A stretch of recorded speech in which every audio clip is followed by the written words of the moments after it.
All right, let's get this shit started. Um, uh, we're going to start with the NBA and take a look at the playoff matchups.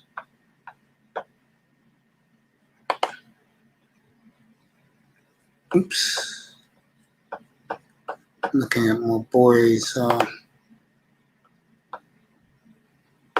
Time to take a look at something, and I will do that right now. Take a look at this.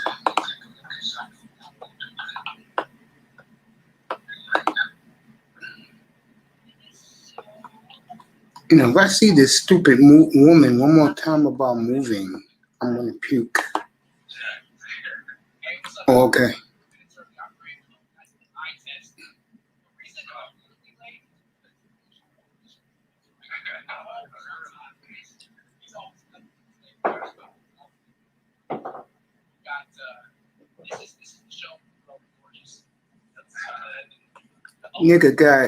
Nigga was on for an hour today.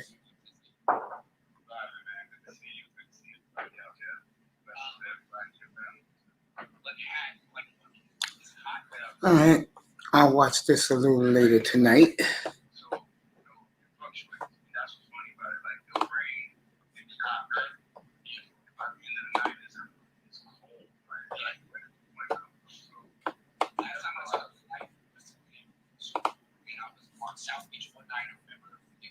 Of course, he was in South Beach, nigga. Let me get this show started, folks.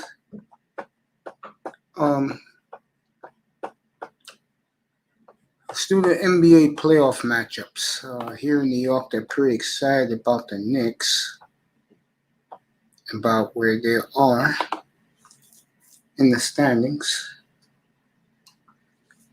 All right, in the East, you got Philly and Milwaukee and Brooklyn. They'll play the winners of the playing game.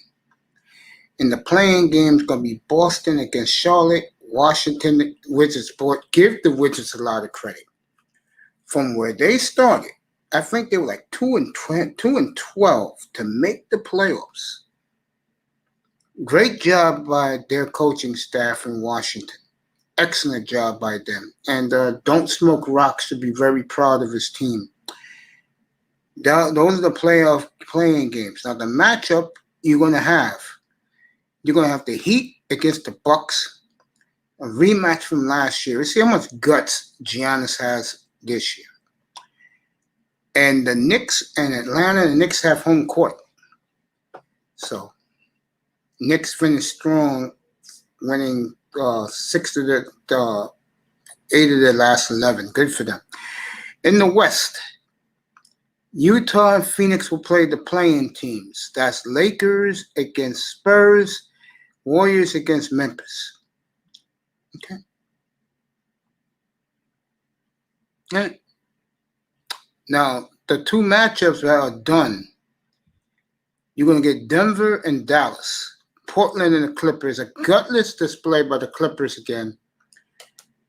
And the Lakers, you could say at the end. But the Lakers finished strong. So did Portland. Dallas didn't finish strong. Clippers were gutless. I bet they lost last night in Oklahoma City. The gutless Clippers. Let me see if they lost last night. Let's see. Yeah, they lost last night. Gutless Clippers. So those are your two playoff matchups in stone. Milwaukee versus the Heat, Knicks versus Atlanta. Portland and the Clippers, Nuggets and the Mavericks. So that's what you get in the West. In the play-in, I think it's 2 out of 3 now, which to me is a fucking joke. But then again, we are talking about the NBA here. Okay, we're not talking about anything else. We're talking about the NBA here. So you wouldn't expect anything else from the NBA. Okay? Yo, get up here. Check my email box, or I'll do it right now. I'll check it, but come up here, bro. Here's the link. I want to talk to you for a couple minutes if you got the time, bro. The great SKC is in the building. And whenever this man's in the building, he gets my full-flooded attention. Let me go here. This is the check. There goes the link, bro. I'll beam you up in a second.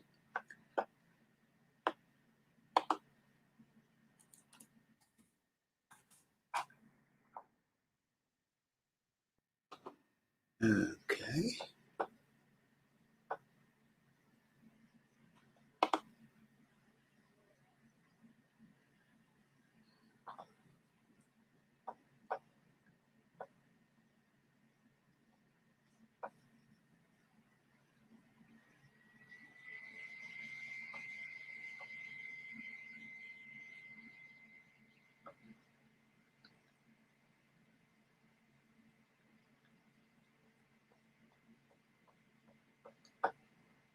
SKC should be up. I will beam him up in a second.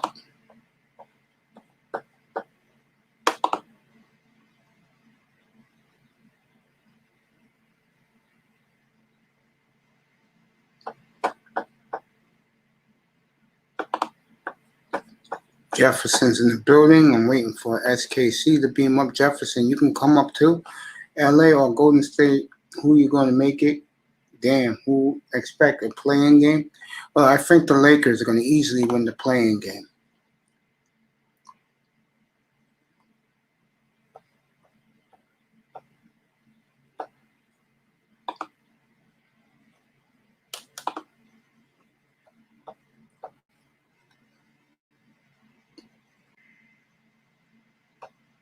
SKC say he sent me something.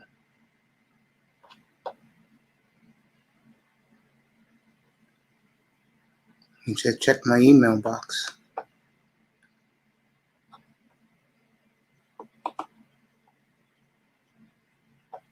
So I'm going to check my email box. Waiting for whatever my man sent me. Oh, he's here right now. Oh, man. Peanut Butter here. What's up, Lara? What's up? Hey, what's going on? What's up, brother? How you doing? This is for you. Thank you. I'm doing all right, man. Just chilling, getting some other work done. But me and X had worked on something for you, and I finished it up today. And I said, man, let me go ahead and forward it over to him, and hopefully he gets a kick out of it. Oh, I will, man. I will. Tell X that because I've been busy. Tell him that I'll hit him up and thank him so much for what he's done for me, and I'll hit him up for sure. How you doing, bro? Yeah, I'm doing all right, man. Everything's going cool, man. Just like I said, getting a little work done and taking a little break in a few minutes. And I said, man, I saw you go live. I said, okay, let me take a little bit early, take a break, and then get back at it. Yeah, I'm going to what you call it. I'm gonna be. Oh, okay. I see it now. Appreciate it. I see it now. Oh man, appreciate it. What's going on, Northside? How you doing today, bro? Hey, what's going on, Lara? Oh my God. Taking some time, man. Just chilling. Oh man. Wow. SKC. I saw a big drop earlier today, man. I just want to go ahead and tell you, you are doing your thing, man. You're doing your thing. Nice work, bro. Oh, I appreciate it, man. Thanks. Yeah, it's just like yeah, it's just part of the side hustle. I was he had hit me up for some work a while back, and so we were getting close to finishing that up. And but I'm just glad that I got these people that understand that I'm doing other stuff, and they give me the time to kind of do it. So X, and I'm here with a special shout out for brother Mace Taggart. He just hit show number 300. Congratulations, my brother. I know you'll continue to put out more great material, and I know you good folks will continue to show up and support brother Mace Taggart as he marches on to 300 more. You know what I always say.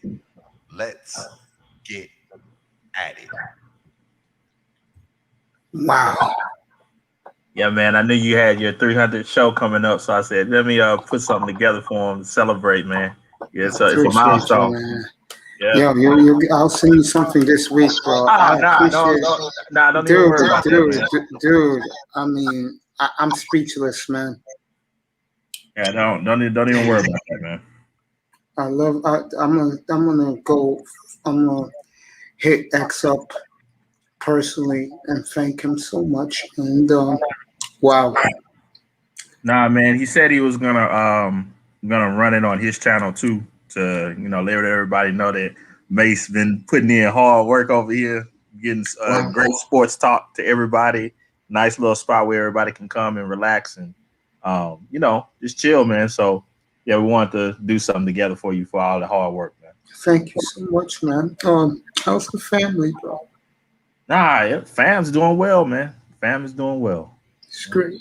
Appreciate you, man. Appreciate everything you've done for me, bro. Nah, bro, Mace, it's no big deal, bro. No big deal at all, man. Like I said, I always enjoy coming by whenever I can, hearing some sports, and especially since I haven't been able to really watch a lot of sports, with all of my workload and everything with the new little baby girl here and all. So, but yeah, it's cool to come to a spot, somebody knowledgeable that's know what's going on and get to hear it all, man. So yeah, we all love you, bro. I love you guys too, man. Appreciate you, man. I appreciate everybody. Like I said,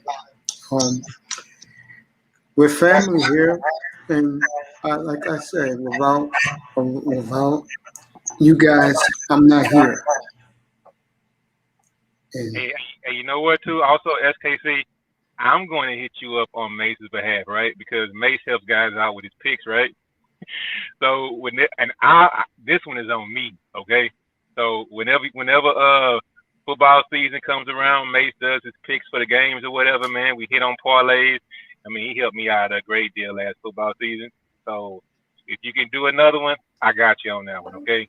Full price. It ain't no big deal, Larry. But I mean, I appreciate it, man. But man, no, the next time what I can't wait mess for, up, they'll come back. I'll do it. It's okay. Well, what I can't Because wait for, whatever I Larry, used before is gonna come back when that happens again, and I haven't used it. My phone's off. But you never did it before. Yeah. I've done it before. It's okay. Really. Sorry. Oh, man. Love you. I'm talking to you, Mom. Love you. Wow. I am, first of all, before I continue, LT, man, what's up? I'll do our sponsorship in a minute. Little Rock, love you, bro. Sir Anthony, thank you guys coming in. Whew. One thing about me, and Lyle knows this because he's in here more than anybody else who's here right now. I don't care about cash apps, but the one thing I do care about is thanking the people who helped me and been good to me. I'll make sure I do that. And thank you, LT, man. I'm going to say it again. I had Techie up here last week, SKC, and I'm going to say this about you again. I told this to Lara a couple of weeks ago. If there's any MF that appreciate your talent and skill, it's me.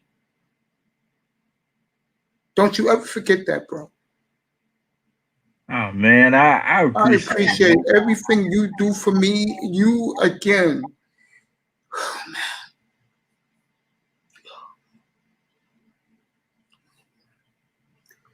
man. I've made mistakes up here, and I regret doing it. But the one thing I will say, no one can say I don't put in the goddamn effort for all of us. Because in reality, brown people, black people, we're all we got. And I'm going to do the hardest I can to entertain for all of us. And you got to do me a favor, SKC. Next one you do, at the end of it, put it's not about me, it's about us. Because to me, we're all family. You come in here, you're family. I love you so much, man. Consider it done, man. Consider it done. I appreciate you so much. One more thing, my supporters told me this. I don't care, but the next one you do, make sure you put the other G. Yeah, did I put what? The other G. The other G? Yeah. Okay. Okay. Yeah, they've been getting on me about it, but they love your work, man, and I love you too. That's right. Be one, help one. That's another slogan. Be one, help one. It's true. All I'm gonna say is this. I love you. I appreciate you. I appreciate all of you. Laurel, Nicer's in the building. LT, man, thank you for believing in me with the sponsorship of your company. You know, Little Rock, Jefferson's in here. iTest was in here. I just want to say I love you guys so much. And you're going to get more of what you want in here and less of what I give you. You know, people know I can do different things, but this is supposed to be about the NBA, the NFL, the NHL, and MLB, and some World Cup soccer. That's what this room is supposed to be about. Formula One racing. And that's what you're all going to get. Coon, I'm speechless. Ah man, hey, the great work was X, man. His voiceovers. Oh yeah. X is gonna get something for me, bro. Yeah, I'll put it in his Cash App on Wednesday night. He's gonna get something nice from me because he didn't have to do that. But anyway, throughout the space, man, a lot of people have contacted me, and so I'll be creating some commercials. Please hit that here because I told Sister George, I spoke to her Saturday, and I told her that I'll be plugging her show, which I do, and she was very grateful about that. Cool, man. So yeah, I think it'll be cool for everybody to kind of totally agree with you.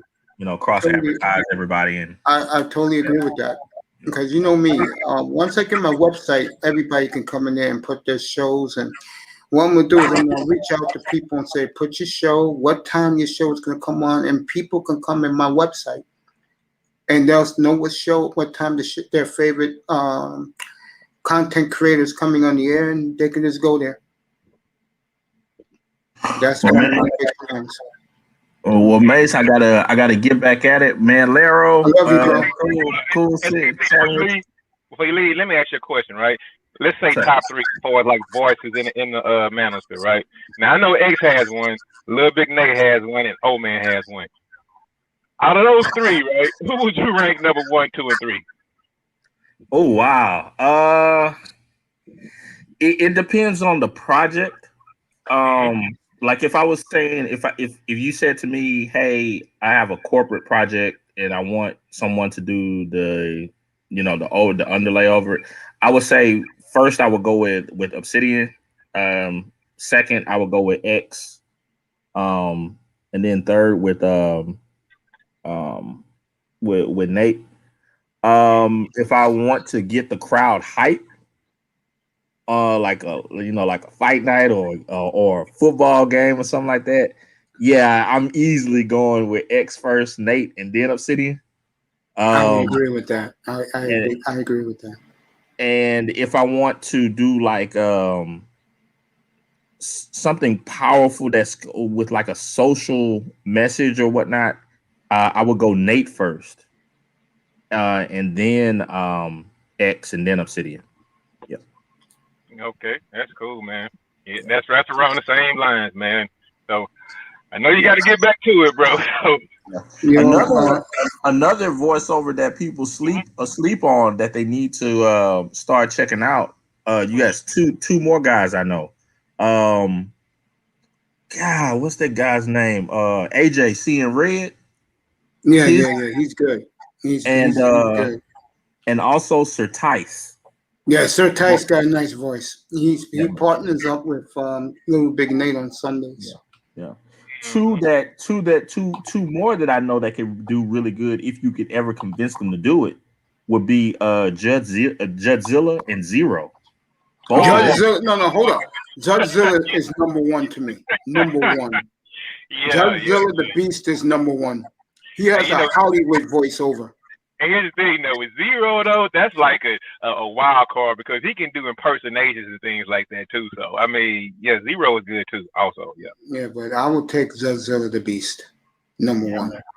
Yeah, man, if anybody could, convince them to get on some stuff, because I know sometimes they'll be like, I ain't trying to be on corporate stuff, and I ain't trying to, all that. But, yeah, if anybody could get them to actually do some stuff, man, they would do great at it.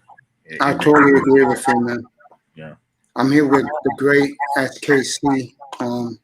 But there's talent. There's talent all throughout the space, man. I just wish people would we talk advertise about it more and use each other more, So I think, and I'm not lying to you, and Laurel could confirm this because like I said, he's been longer than I plug everybody.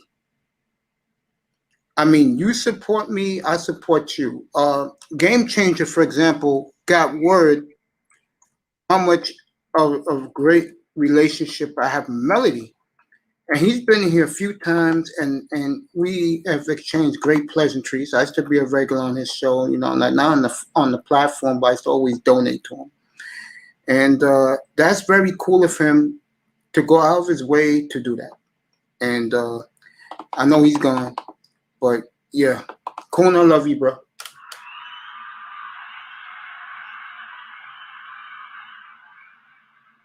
Hey, yo, Mace, what's up, man? Yeah, I'm about to do the NBA playoffs. You want to join me, man? That's my first topic today. That's my first topic today, bro. Even though I don't have a dog in a fight now, that's cool, man. That's cool. I'll do the East first to get out of the way. The first two matchups you're gonna have is next weekend. Can you believe they're giving these spoiled NBA brats 10 days off before they play the playoffs, bro? Hey, they don't want any excuses. They want to make sure everybody's healthy. They want to make sure there are no excuses because it's gonna be a gauntlet. There are a lot of strong teams right now, and 8 going against 1. 7-2, 6-3, man, those are like almost even matchups sometimes. So it's gonna be tough. It's just gonna be tough because I heard when Barkley was trying to ask Chris Paul some questions, Chris Paul respectfully said, "Hey man, the West has been like this for 15 years. It's true. You have to work. I mean, it doesn't matter who you play. It's gonna be work. It's gonna be true work." And I don't think the East is top heavy. I know you want to start with the East, so the East is very top heavy. And the thing about the Eastern Conference now, I mean, it's not a lot that those big three are going to get there. It's not a lot because I think Philly might have something for them. Yeah, I can see that. And I can see Giannis and that defensive team with the Bucks really running rush shot on Kevin Durant. Now he's going to get his, but Giannis is going to get that entire front line of the Nets in foul trouble. See that? I can see that. So which matchups you like, man? Well, because I'm here, I have to support it. And I don't like the team, but New York is going crazy, man. They're going to have a sellout next weekend because they get the first 2 games here in New York at Madison Square Garden. Knicks Hawks. Is it going to be open? Yeah. They already open, but they're going to let the fans in. Oh, okay. And they deserve that because they have been the laughing stock of pro sports this century, bro. They've been garbage this century, man. And what I like about them is they're a young team that nobody knows. I don't even know the players on that team other than Randall. The other one is Milwaukee and Miami. A rematch of last year when Giannis, in my opinion, quit. Or Laurel stepped out. Okay. If you missed it, that was the Larry Law's back. I said the other one's Milwaukee and Miami, a rematch of a year ago when Giannis quit. That will be interesting to me. Very interesting. So, in the West, Denver and Portland. No, Portland's the 5 seed. Denver, Dallas, Clippers, Portland. Clippers are gutless. They didn't want to play the Lakers. Hey, yo, Mace, if you stick with the East just for a second real quick. Now go right back to it. Of all the matchups, who do you think is going to choke? Which lower seed is going to be the higher seed? Miami. Oh, you mean like in the playing games? Well, not in the play. Well, I know the seeds aren't absolutely always just set right now because they're going to have like the games going. The playing games are Boston. I can tell you right now. I got it right here. What's the NBA at? Okay, it's going to be Boston. Oh, I got the wrong thing. Here we go. It's going to be Boston and Charlotte. Ball's back though. To me, that's the next factor. And he got a couple of games in before the playoffs. The team that has played the best after starting like 2-12 is the Wizards. And I think they'll beat Indiana. I do. Oh, that might be light work, man. That might be. I mean, you know, one thing about the playoffs, if you have the star power, they will come through for you. I don't see Russ moving again and taking the L in the first round. He's done it before. I agree with you. And in the West, you got Lakers, a scrimmage against the Spurs. Lakers will sweep that. And then you got John Morant versus Steph Curry. So who do you like with Grizzlies and Golden State?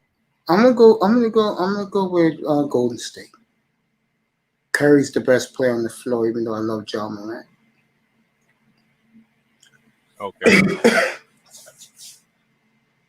This is what you like, Laurel? No, man. You know, I can chop it up about basketball or whatever, but you know, Mace, I haven't been following it quite as much. Neither have I. And the only thing that got me intrigued a couple of weeks ago, and I followed it, was the Phoenix Suns. That's what got me intrigued. Because I was telling the audience about Phoenix is the best NBA city in America. And people was taken back by that. I said, oh, yeah, they know the players in Phoenix.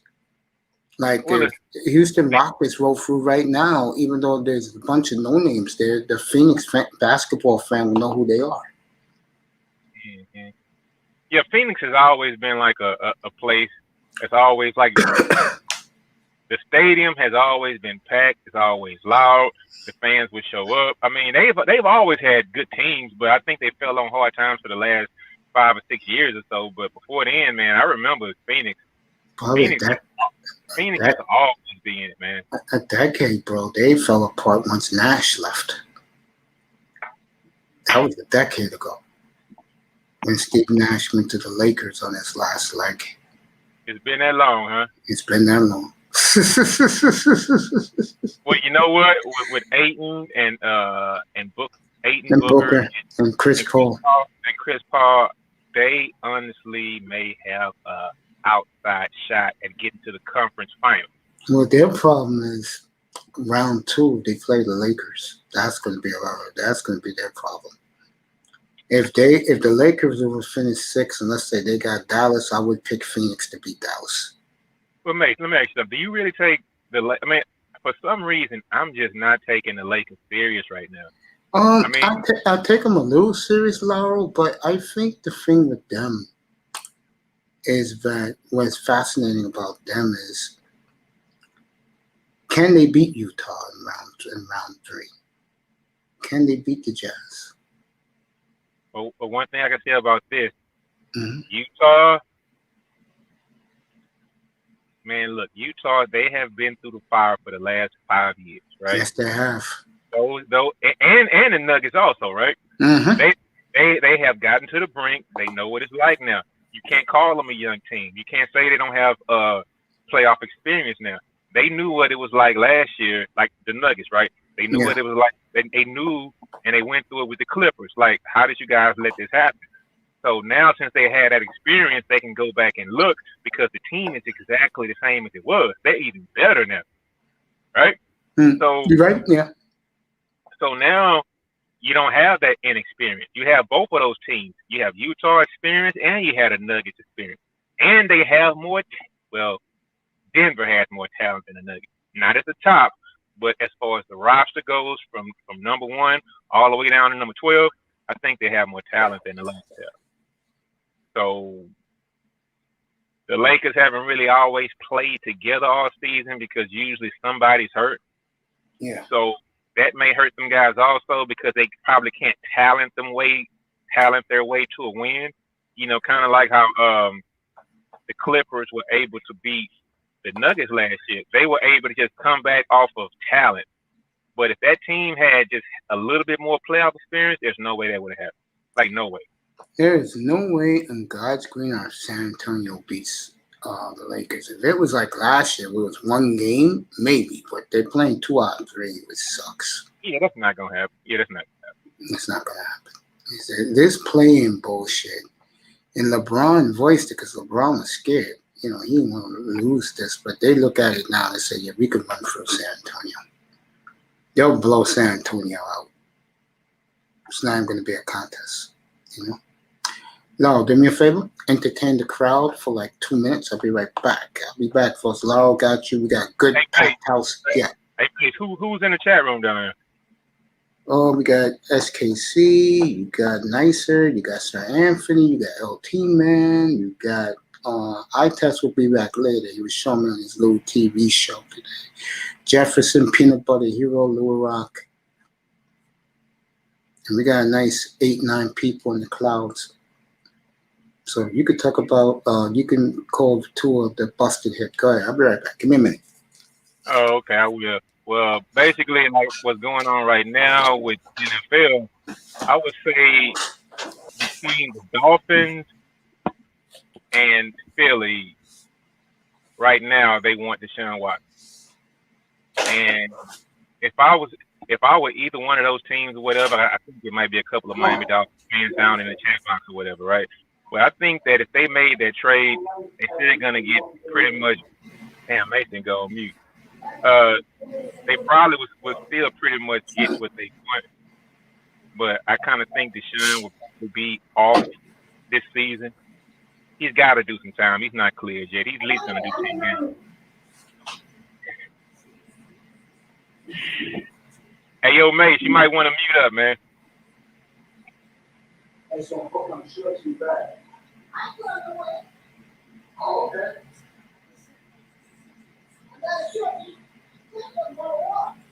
Okay, so anyway, so as far as the football thing goes, how many people got? Damn, I wish Mace would have muted up. How many you? Okay, well, how many of you guys think that Deshaun Watson is going to sit out for the whole entire season? And how many think that Deshaun Watson should sit down for this entire season if it's anything other than just out of pure stupidity on his part at this point in time? Or do you guys want me to shut up so you can hear what's going on with Mace's background? No, that's my boy, so I can't do that. So I'm going to keep on plugging along. So Deshaun Watson, as a Texans fan, I still think we're going to get 3 number 1 picks and maybe 2 number 2 picks. What's that?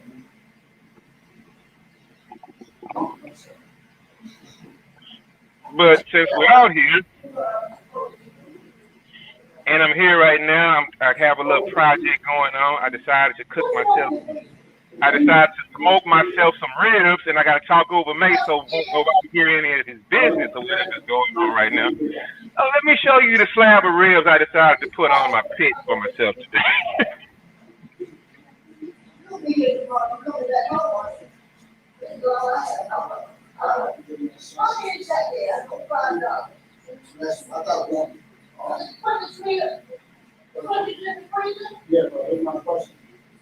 They not a Probably in Morris Park.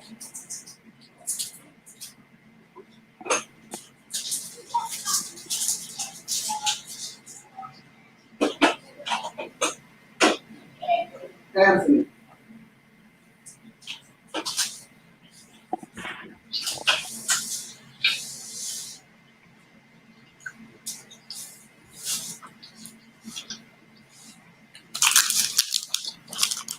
had to go take a look at it real quick.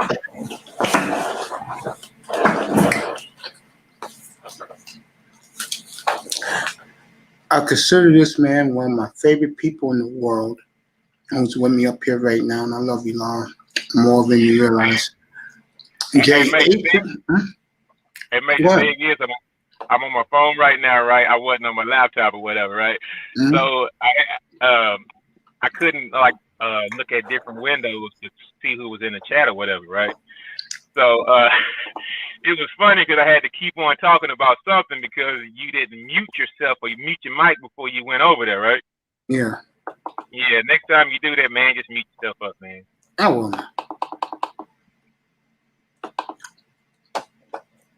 Jefferson here, my boy Quasi in the building.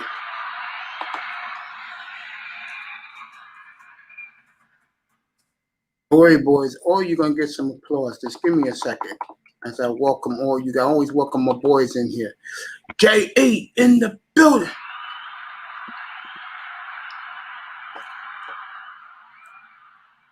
Sir Anthony in the building.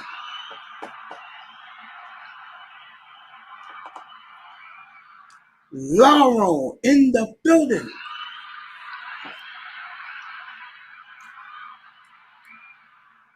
The clouds, people in the clouds in the building.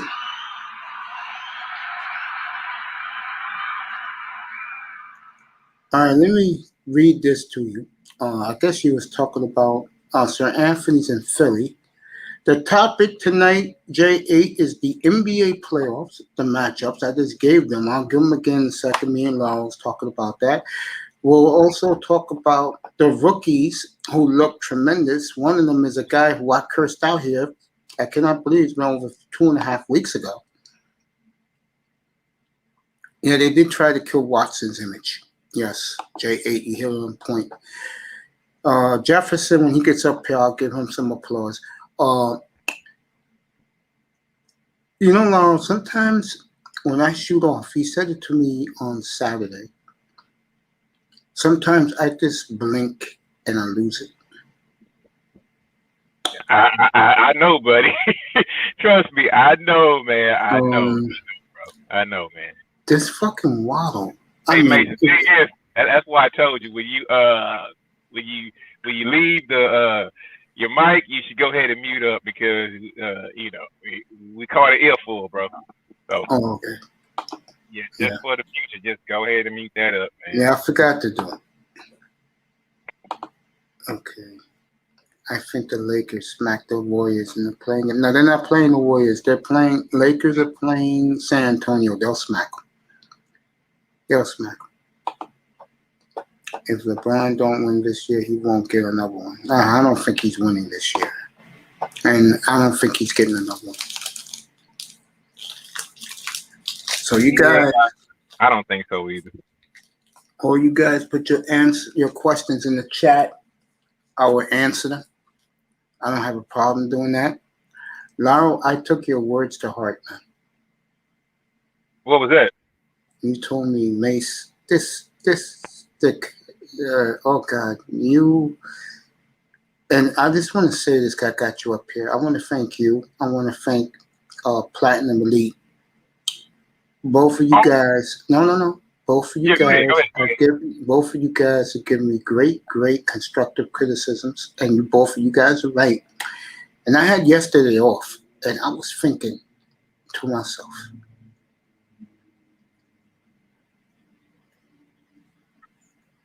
should I go full throttle, nothing but sports, or mix it up a little bit because we do have a big Manosphere audience and they know us. And I decided to go full throttle with the sports. I think that's best for everybody. Plus, people will know that when they come in here, that's all they're going to get.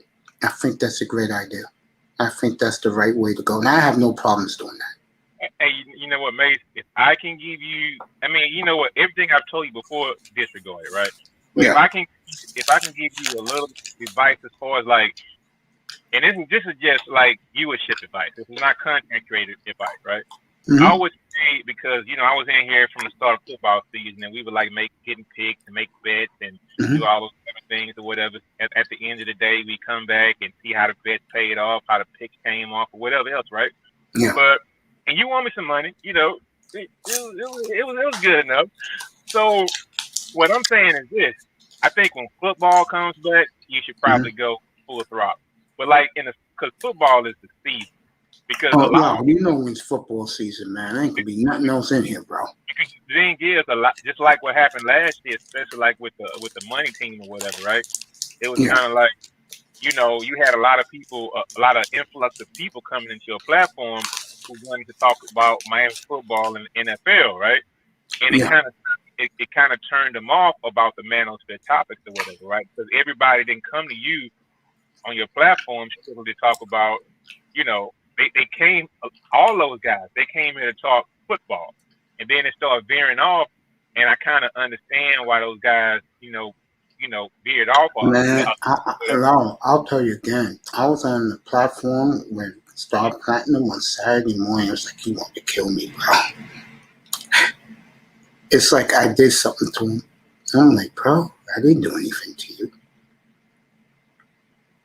I don't bother people. And I think that's why I get a lot of respect from the guys around the sphere. And I just want to say this. Quasi, I'm going to read it right now, bro. Jaguars have Trevor Lawrence in a 30-40 pitch count a day. Passes, pitch count. Yeah, I see that. No, let me ask you something. Jefferson, I got you about the 4 teams in the West. Let me ask you something. You look at the NFL right now. I was about to talk about Waddle, who the entire NFL is going crazy over. I mean, my coach is losing his mind how good he is potential-wise. You know what they say about it? You know what they say about potential? I'm gonna let you go, but potential is just good enough to get the coach fired, bro. So damn right. I understand it about potential, but mate, before you start talking about Waddle, I wasn't going to talk about him. I was going to talk about something else, but it was football related. But I'm going to forget if I don't say it now, right? Go ahead. Platinum Elite, because I was up here. I've tried to come up and co-sign with Platinum said. He gave you a great idea. I think you should try. I'm the Houston guy. Even though my team is going to suck this year, I'm just telling you, the Houston guy. When he said the guys that I really deal with you tough in the manosphere, you should have a certain segment on Sunday mornings where they might come up and join you for maybe like 5 or 10 minutes. Email them, get it together, whatever, right? And let them come up and, talk about their team and why they're going to win, lose, or how they feel about the matchup on Sunday. Man, that was an excellent idea, bro. Just talk to the guy. Who's the Steelers guy? Who loves the Steelers space right now? I know who he is, but I can reach out to him. See, here's the problem with a lot of those guys. Who you're talking about? Most of those motherfuckers are into views. I could give you an example. The Buffalo Bills dude, right? I've been wanting to get him up here since August, before I even started my platform. This motherfucker emails me and said, if you want me to come up, you gotta pay me $100. Get the fuck out of here. For 5 Dan minutes of the time. Yeah, damn it. Yeah, How about Jet Central? Have you tried to get Jet Central, Mace? Yeah. He said he'll get back to me. But is that guy necessarily in the space, Mace, or he's outside the space? He's outside of space, but he's big in the sports sphere. He's the Buffalo voice of the Buffalo Bills. Like he represents Buffalo and Okay. his pod. He does a good job. Me and him are cool, but $100. Okay, so necessarily this is what I mean, right, mate?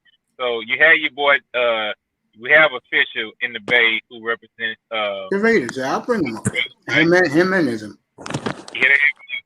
I don't think those guys of mine coming up for 5 minutes talking shit about their team and the matchup. Especially because they're my friends. Especially because they're my friends, Law. I'll hit their cash app up a little to impress their groupies, because their groupies like them and they be making that money. And I know you have to have a guy in Dallas who reps the Cowboys. Yeah, Ty Church. Every time I try talking to him, he's in Mars. The great Tony Manzano's with us.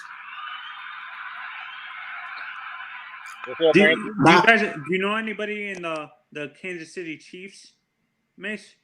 Who? Yeah, I got the Packer guy, and I'm gonna try to get him on when he's available. He told me he'll come up. Because the Aaron Rodgers story is fascinating, and I keep hearing the whispers that according to NFL Network, he may be gone by June 10th. There's a very good chance he'll be gone. Did the old general manager for the actual Packers? Ted Thompson passed away last year. He was the old general Did manager. Ted actually respect Aaron? Oh, he loved Aaron. He loved Aaron. It's just He his loved son Aaron. and Gudacris don't like him. It's not his son. Thompson's gone. He passed away. Gudacris don't like him. I thought Mike Thompson. I thought No, Mark Murphy is like the president now. He won 3 Super Bowls for the Redskins in the 80s, 90s. He was a safety for the Redskins. I don't know how the hell he got that much power in Green Bay unless he's a local.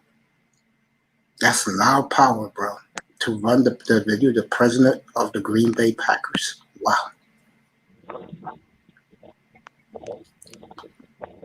Wow. That's like this guy in Miami right now. Chris Greer. He got that type of power in Miami. Fascinating. But I didn't want to talk about Miami yet. I just wanted to say to Laurel, and you can get into it too, Tony. The question I was going to ask him is, when you're looking at the AFC right now,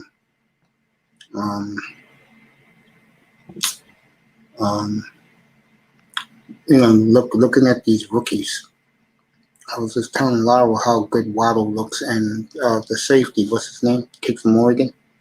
Javon Holland. Yeah. Flores is losing his mind on both of those. He loves those two to death.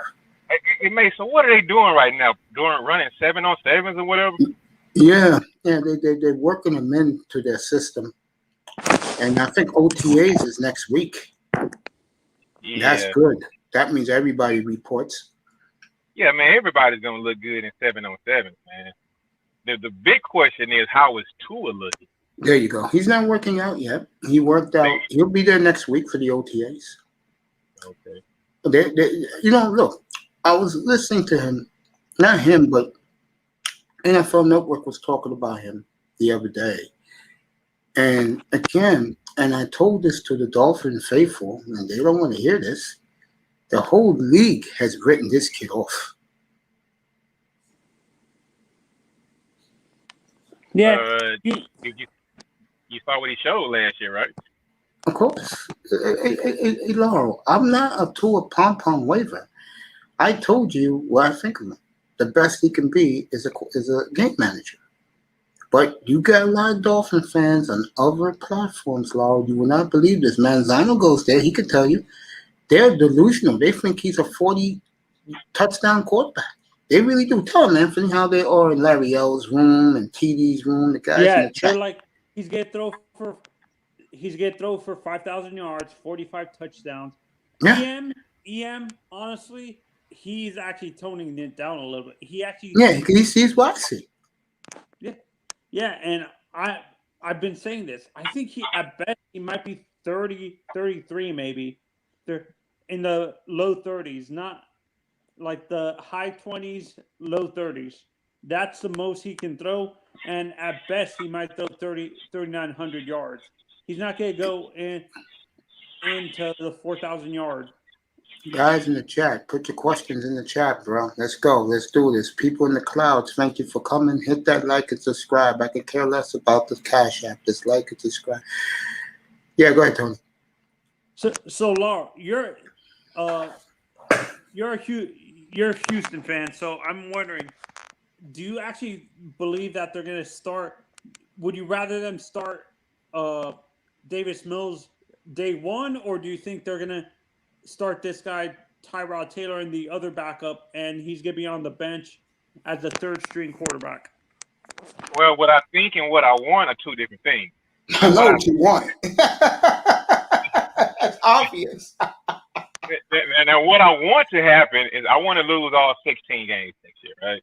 Because we're not going to go anywhere. So I mean, I already know what it is. I'm not going to lie to myself and fool myself and act like we have a chance at doing anything. Yeah, but this kid Davis Mills is pretty good, bro.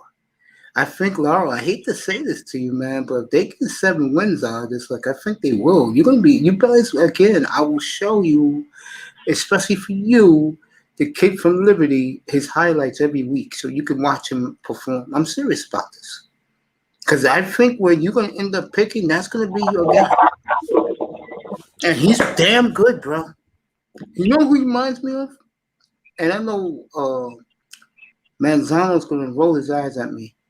From watching his form and the way he rolls out, remind me of Jim Kelly when he played for the Gamblers. That's damn good. Let me tell you something, Laura. Yeah, go ahead. Actually, I'll bring up an old quarterback from the Redskins. When I looked at his tape, he reminds me a little bit of Doug. Doug Williams? Yeah. You agree? Nah, he reminds me a little bit more of Kelly because people are not going to believe this. The 3 years Jim Kelly played for the Houston Gamblers, that was the best 3 years of his fucking career, bro. He did pretty well with the Bills. The guy did go to the NFL and go to 4 Super Bowls. So come on, man. No, I'm being serious. If you let me pull up his numbers from the Gamblers. When you see this shit, you're gonna be like, "Oh shit, I didn't know he did this." It's like you Houston Oilers fans. The best warm moon was the warm moon for the Eskimos. Well, you got to take into account the competition also, man. A lot of those Jim Kelly USFL years, he played against Hall of Famers. Yeah, because I thought didn't Zonka, Mercury Morris, and Jim Kick go to the USFL for a little And bit? look what the World Football League. Look what Don Shula did with his 3 best players.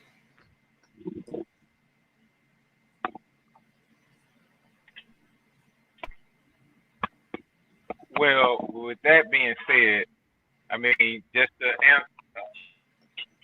Go back. I'm gonna get his Houston Gamblers numbers.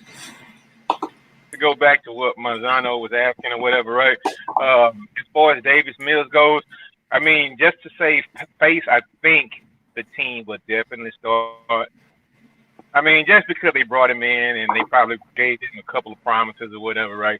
So he'll probably start, but I don't think the team is going anywhere. If they do, it'll surprise me, but I know they're not. So as soon as we can get the guy in and start playing, the last thing I want to do is give the guy 4 or 5 games at the end of the year, right? He flashes, right? Shows flashes, something Tua didn't do last year, right? He comes in and he has flashes. Then you're up in the air. We have a 2-14 for a franchise going into the last game of the season, and it's a possible chance this guy's flashing so much that we may win the last game of the season and get kicked out of having a number 1 spot, kind of like the Jets did, right, last year. So no, if we're gonna lose, I want to lose, and if we are going to win, I would rather win with Davis Mills at quarterback. So we know we're going to next season not having to draft. Now, let me ask you a question. Yeah. Davis Mills goes 7-10. He puts up monster numbers. How giddy are you? I mean, I'll be happy, but I don't think he's gonna come out, day one and start playing. But I mean, mate, you gotta understand what I'm saying right now. It's just like you have to give the guy enough rope to know that he's not the guy or he is the guy. Because what is whoever the Heisman Trophy is next? Say the Heisman Trophy next year winner is a quarterback, right? Everybody has him. He's the number one guy. There's not a doubt, even though he probably came out of nowhere, right? Or it may be the brother-in-law for in Jacksonville, Trevor Lawrence. It might be that guy, right? I mean, who knows? Who knows? So I don't want to go into the off season next year with the guy who only played 4 to 5 games, but he showed a lot of flashes and promises, and then it's up in the air about what you don't want to do. So as far as Davis Mills goes, I think maybe 3 or 4 games to the season, I want to start seeing it play. To answer my brother's question, I did see. What's up, Sean? Come up, bro. Jefferson is right about Tua. He can throw 40 TDs, but he ain't throwing 60 yards down the field.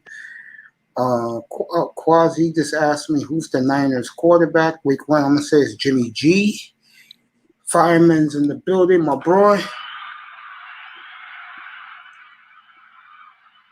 Hey, Mace, the only way 2 of those 40 touchdowns is if He ain't doing it. He ain't doing it. Don't worry about it. You guys have a 20-game season. There's no way that's going to happen, bro. Oh, you guys just signed Ryan Kerrigan? That was a good pickup. He's going to get you at least 8 to 10 sacks. That was a great pickup by Philly. Brother, Fireman, put in the chat. Sean's going to join us in a second. Fireman, put in the chat. How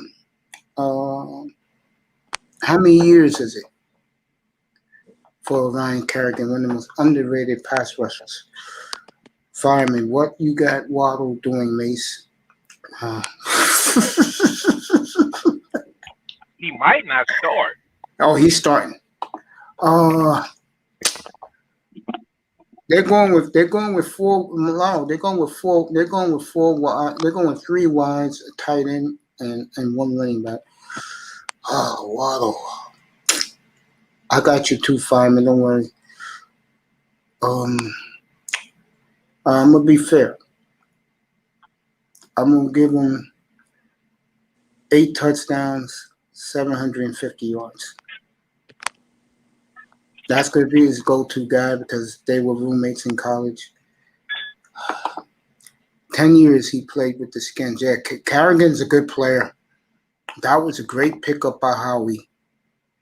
Fireman, you wasn't in here Saturday night. Me and Manzano was taking shots at your head coach, that moron Sirianni, who was at it again over the weekend talking about his love affair with Joe Flacco. Now, look.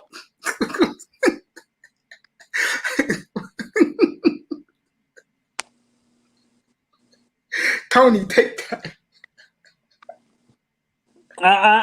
I'm speechless. Seriously, I can't say anything. You know what's gonna happen with Sirianni in here? You know what's gonna happen with me? I'm gonna have to start blasting him too. How is gonna fire him during the season? I don't think he even lasts till the end of the season, to be honest. There is a lot of dissension in Philadelphia right now. A lot. The cameras on draft night caught a lot of things going on behind the scenes with Howie Roseman. That nobody was on the same page. Howie didn't listen to his scouts. It is a mess in Philadelphia. It is the scouts didn't want to draft Devontae Smith? I don't think they did. I think they wanted who Dallas took. Yeah, Michael Parsons? Yeah, I could see that. Or trading up to get one of the DBs. They didn't do it. Yeah, you're right. Man, it is problems in Philadelphia right now. Yeah, they wanted one of the cute CBs. Howie didn't trade up quick enough. No, I think it's reality, Fireman. I think Philadelphia is in trouble.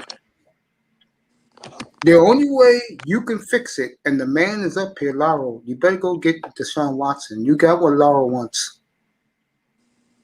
And Laurel will take it. He will gladly take your 3 number ones and a couple of 2s, right, Laurel? You'll take that, right? We'll take it, but I don't think the guy's gonna play, bro. I don't think, Laurel, you got to understand something. Philadelphia, Miami, they don't care if he doesn't play. They'll wait it out. They'll get Jacoby Brissett will play for Miami, and they'll probably throw you Jalen Hurts or throw Hurts to the Redskins. They'll let Flacco play. Hey, you know what? One thing I think would be best for any team is that he is suspended for the entire year. And the reason I think why so. I think it is that his contract won't pick back up until he's reinstated. Yeah, then the contract is voided. Yeah, you're right. So, well, not voided necessarily, but if he's not reinstated until after the season, then they'll still be able to pick those 4 years that they still have. Because he still has 4 years left on the contract. Yeah. I think what the problem is now here, he's only costing $10 million this year. Next year, that 160 kicks in. That's why a team like Miami and Philadelphia are desperate to get him right now, and just let him sit. They'll pay the $40 million a year. Miami will easily pay that. Miami's gonna have like $130 million under the cap next year, and their team is set for now. Eagles good with Hurts. I think they'll struggle, Fireman. You know I love you, but you should have got a hell of a lot more for Carson Wentz, bro. That's all I'm gonna say.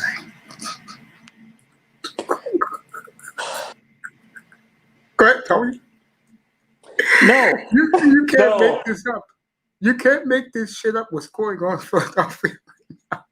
honestly, I don't think Roseman lasts either. I think he's gonna get fired too. I think him and Sirianni are gonna get fired at the same time. This Fireman, put a 1, you like him, 2, hells no. Do you like your new coach, Nick Sirianni? I mean, Laura, have you heard this man talk? No, I haven't, but maybe You're not missing anything. It's like listening to paint dry, bro. He has no personality. Hold up, though. They could say the same thing about Bill Belichick now, Mason. Hold up. And Bill Belichick kicked you guys ass for like 2 decades in a row. Yeah, but here's Right? the difference. I'll answer that in a second, Fireman. Here's the difference. Bill Belichick, the New York media will vouch for him because he was with the Giants first, and then the Boston media will vouch for him because he was in New England with Parcells. This clown here, what really boggles my mind about him now, he talks a lot of shit. Like he's boy genius. How old is he?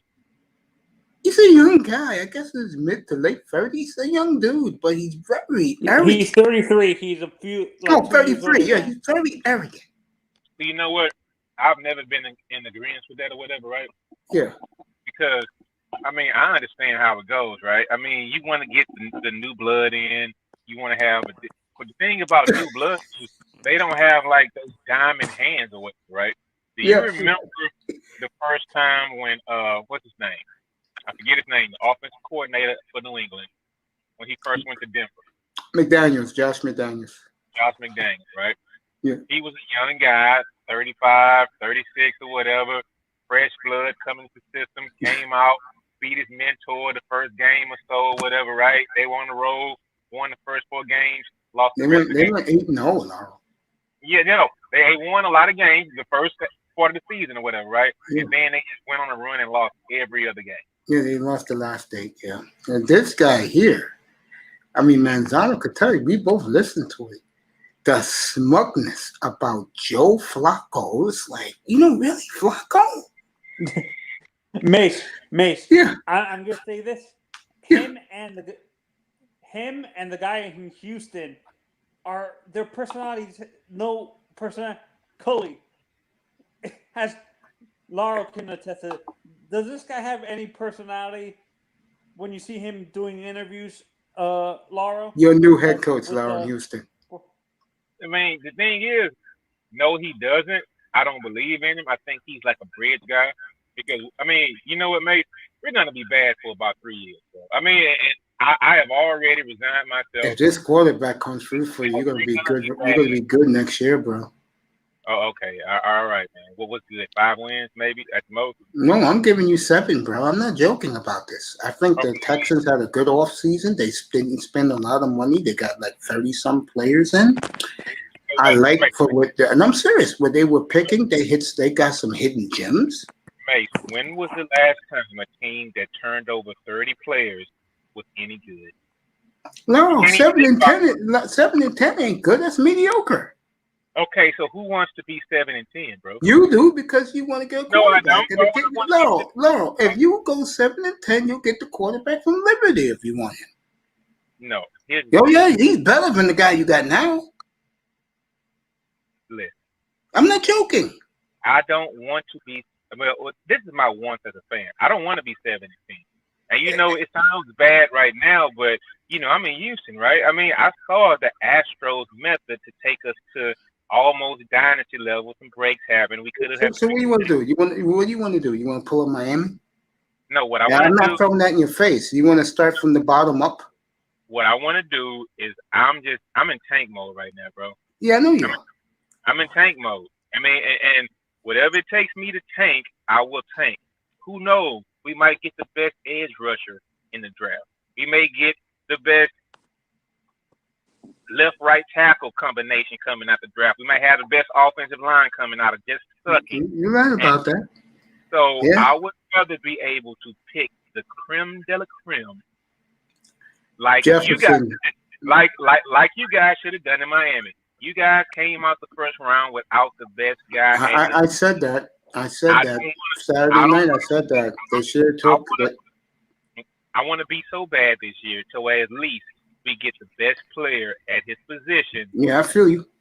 In the first round, and when we because next year it's possible, right? We might have 3 first-round draft picks. It is very possible. You may have 4. Might have 3 first-round draft picks. You may have 4. Your own and 3 from Philly. So that's why I don't care about tanking, because it's possible we can have 3 of the first 20 picks. You would love that, wouldn't you? You would love that, wouldn't you? That's what I'm looking forward to, bro. Your own pick, Miami's pick, San Francisco's, not San Francisco, Indianapolis' pick. Wait. Yeah, we get the Eagles our pick. We got the Niners pick next year. So yeah, bro, that's what I see for my franchise. So I definitely see it's going to be between Philly and Miami for Watson, unless the Giants get in it. Giants can easily get in it. They got the picks, so you got to throw the football Giants in there. So for all teams involved, a tragedy happened, but I think Houston was trying to, whatever would happen, at the least, if any team had made a trade and all this had came out, they would have been trying to avoid that trade, bro. They would have been trying to avoid the trade because, hey, you guys knew about this, so it would have been a big clusterfuck. So all that stuff came out at the right time. It seems like right now it's not a lot of traction with all those stories, right? Well, the rumor is, this is the latest. The rumor is that the lawyers would like to get together. Watson puts out enough money to pay all 22 women, and then Houston can move on from him and get what they can get, because they know Philadelphia will give them the 3 number ones. Yeah, I wish he had done that back in April or maybe back in March or whatever, right? He just should have paid them off, shut the story up, and he could have went on with his life. But now he's lost Nike. He lost a lot of sponsors. And he lost a lot of sponsors. And he ain't getting them back either. Yeah, you know what? Don't say that, mate. Kobe got his back, right? Yeah, but here's the difference. No, hold on. Kobe played for a main brand. He ain't going unless it's Miami. Going to Philly is not a main brand. Wait a minute. Philly plays in the NFC East. And NFC East is second behind, let's say, at the most, the NFC North. as What? far as like historic value. Let me NFC ask you a question. Let me ask you a question. Hold up. Yeah. Let me finish this. NFC East, they're playing the Cowboys twice a year. Those are That's two the games. Cowboys. That's not them. Let me finish. Those are going to be two games that are going to be NBC night games, right? Can we agree on that? It would be one of them, but not two of them. I mean, one of them would be on Fox, but I don't look at the Phillies and I don't look at Philly and the Redskins in the same stature as Dallas. Not even close to Dallas. You have been giving props to Washington all year. Washington has a fan base. Washington has a stadium. Washington has the rivals to play. I mean, that is a big division, bro. So I know it is. Philly can go. This. If Philly had Deshaun Watson, Philly would be a number one build because that's like the fifth largest city in America. What if he goes to Miami? Man, listen. No, I'm asking a question. What if he goes to Miami? Will give you everything you want, by the way, for him. So you may get 5 number ones from the Dolphins. If he goes to Miami, what would you think then? Well, if he goes, I'm not a hater, right? If he goes to Miami, he'll have all the weapons on the outside. He have 3 fast wide receivers. He's great at throwing a deep ball. He's probably the best passer, even better than Mahomes at throwing a deep ball. Reminds me of Warren Moon. I keep telling people that. Reminds me so much of Warren Moon. If he goes to Miami, you guys will be a force to be reckoned with in the AFC. I agree with that. You guys still have to get through Pat Mahomes. I think we'll do that. But if you got Deshaun Watson with the we gotta get through Buffalo. That's what we have to be. And the Ravens. The Ravens own us. We've been their bitch for the last 25 years. Hey man, you guys are claiming you got the best defense in the league. So if that's the case, that's why I'm confident. But if they get Watson right away, they go up to the top. And I will say this right now, and I want Manzano to comment on this. If they do get Watson, then all bets are off. And a guy like me, when I do my show every day beginning July after the draft, when Tackman is finished with the NBA draft, 2 o'clock in the morning, that Friday morning, Eastern time, when I get back up here Friday night, I will. If they get Watson in 3 weeks, because that's going to be the next window that opens, if they do get him, I have to do, and I know people hate when I do this, and Manzano, I want you to comment on this. I'm sorry, Miami's going to be the story in the NFL. If they get Watson, they're going to be the story. NFL Network with, who's that guy who goes down there? Jeff Darlington for ESPN. I forgot who goes down there. I see Omar Ruiz. They'll probably even send MJ Acosta down there from Hollywood down to Miami back for her hometown. Miami's going to be the story. And guys like Platinum, they're going to hate me talking about it, but I have to do it. Hey, yo, mate, let me ask you a question because you were mentioning something and I didn't hear this story. What are you saying about as far as the... Isn't this refreshing, law with talking sports? Yeah, go ahead, buddy. When you said the lawyers were getting together, what are the lawyers? Let me finish that story. The word is calling to Mike Florio on Friday. Rumors are that they're going to get together. He's going to pay them off. There were 22 women, which is ridiculous. And then Houston will start. Who's your GM again? Casario. He'll start searching around, and Peter King said that a lot of people say Rich Eisen, who's big into the Watson story, that the Dolphins are lurking. I do believe that. And Philadelphia is the leading the club. So they got 3 number ones automatic to give you. So what's possible is you guys are thinking, and Florio is thinking that no harm, no foul. Yeah. Like, because I don't really think he did anything that was entirely wrong. I think it was. Laura, you don't want me to talk about it. I'm not going there. I'm not going to go there. I don't personally think that he should. I mean, okay, it is what it is. What happened? But if Get up here, Zach. Get up here, Zach. If it's a possibility that he can play the entire season, I mean, you guys may No, he's have. going to be suspended. Everybody said that already. That's been confirmed because the NFL said that it's disturbing what their investigators find. He'll probably miss 6 games, but Miami don't mind. We'll play with Brissett for 6 games. Eagles don't mind. They'll play with Flacco for 6 games. Who do we trade Tua to, Mace? If we get, are we trading Washington. Washington. Tua? Oh, Washington. And then me Oh, and yeah, Ja because- B really going to have a bet. It's already wow, you know how much the stake the rib Here's the bit. Yeah. If that scenario happens and you trade him to Washington, do you Yeah. get anything higher than a 3rd round draft pick? No. Now, however, if you have Watson on your team, he's not allowed to be around a team. You know how that works, right? He's not really allowed to be around a team once the season starts. In preseason, he can I probably think if that happens, the Dolphins will wait for next year. They'll get him now, but they'll wait till next year to play him. So will Philly. Philly would say, fuck the season. We got our quarterback for the next 10 years. We're in the clubhouse. Ism is killing me in the chat room about not getting Watson. What's up, Ism? What up? What up, baby? Ism had a great church service yesterday, and all the beautiful ladies in the chat, especially my baby girl, Little C, said she was wearing a sundress yesterday. This is what I don't get.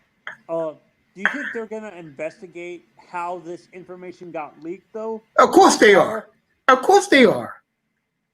Those clowns ain't getting away. Hey, wait a minute. Man, At this point in time, who cares? I mean, if he did it, right? I'll get back to that. Ism. When I did that Messiah, that wasn't me praising him, my brother. That was me sticking it to the Dolphin fans or other platforms who think he's their Messiah.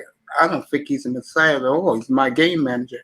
I don't think he's a Messiah. I think his hype got overrated because of the media coming out of college, and that's what the fan base was looking at, to be honest. I know. They're stupid. Lau, what you just said just now? About whether he's coming back and staying or a tour or what was that? I think it was about Watson. I'm not talking about Tonga. No, I I'm could care talking less about him. talk about the. Let's say after they finish this investigation with Watson, the NFL, and then they investigate how the information is leaked out. Yes, they will, because Watson's gonna try and sue the league. Yes, he's gonna try and sue the secretary. Wait. No.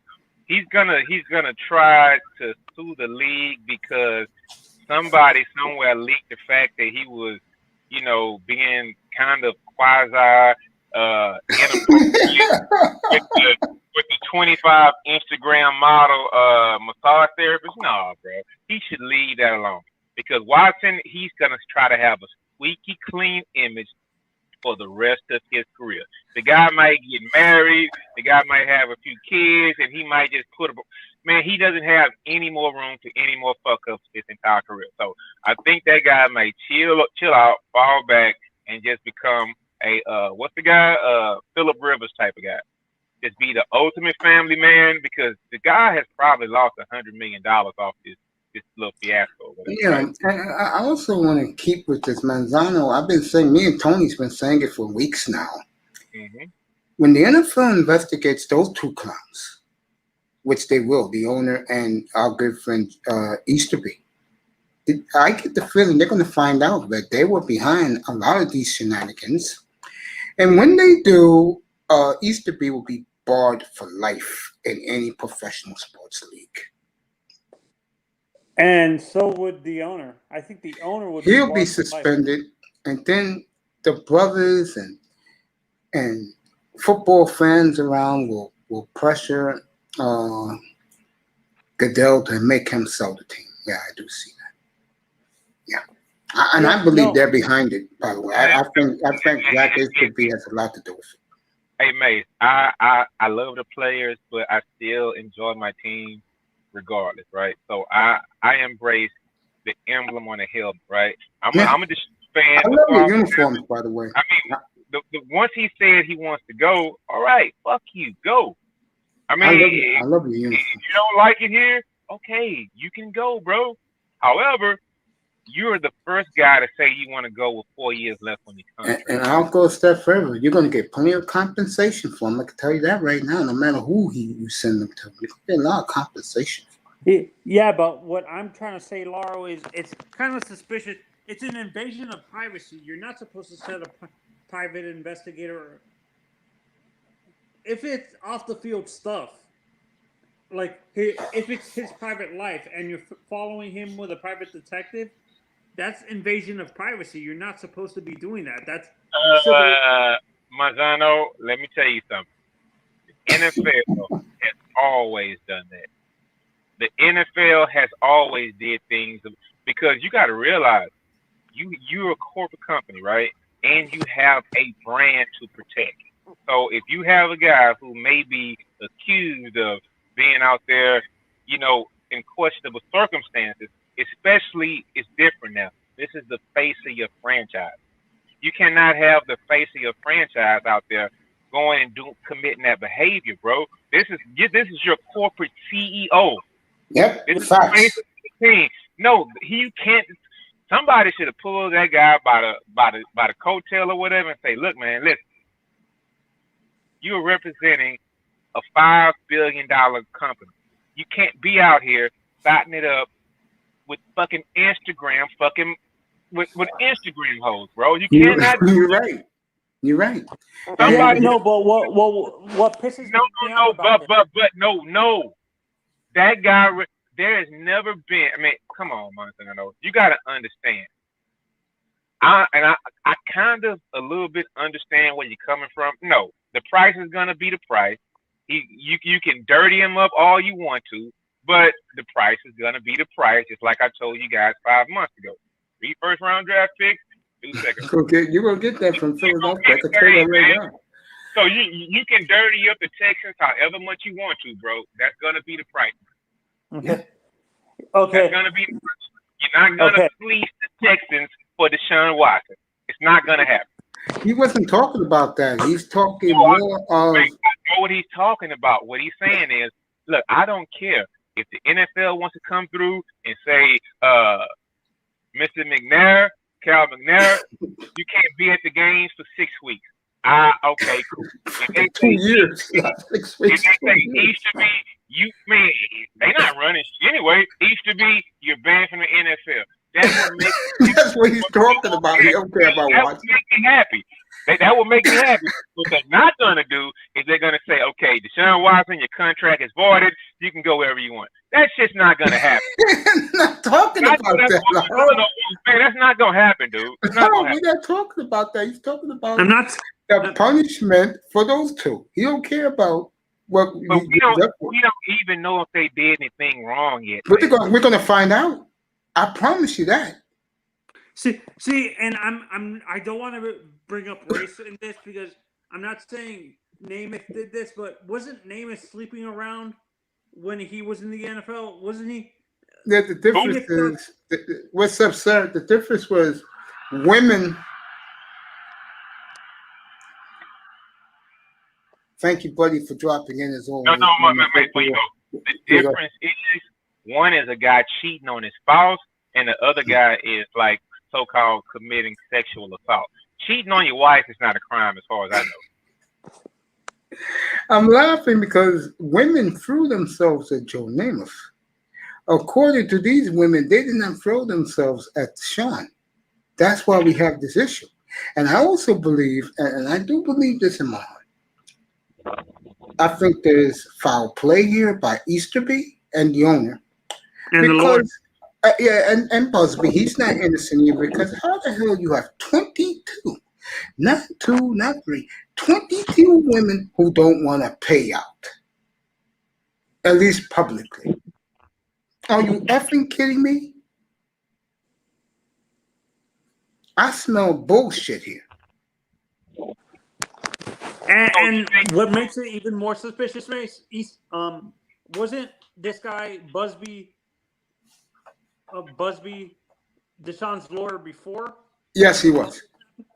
Yeah. So what?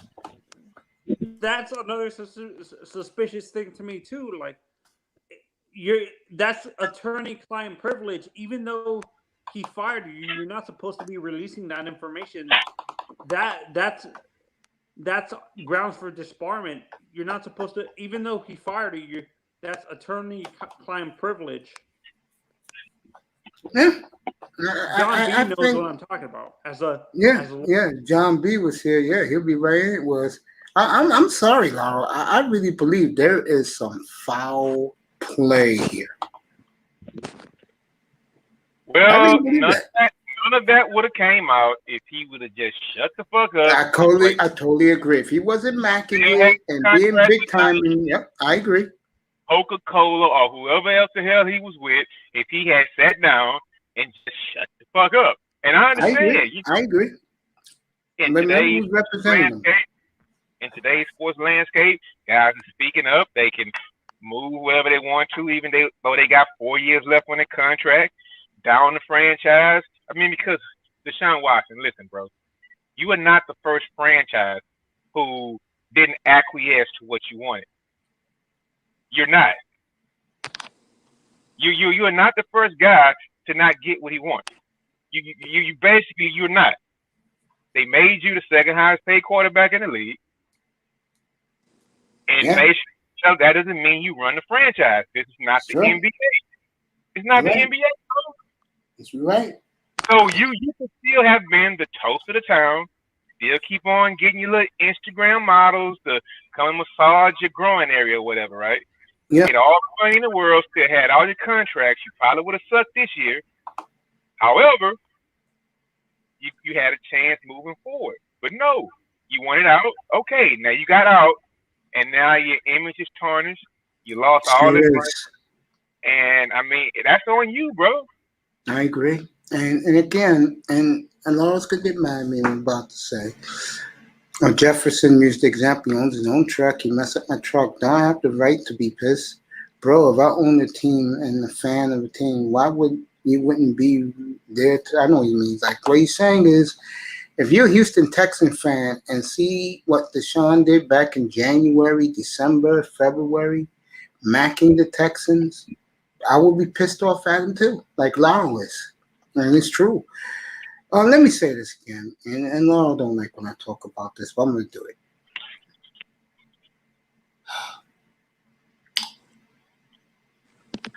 Let me say this. Look, people who are listening in the clouds, people in the chat room, he did not do anything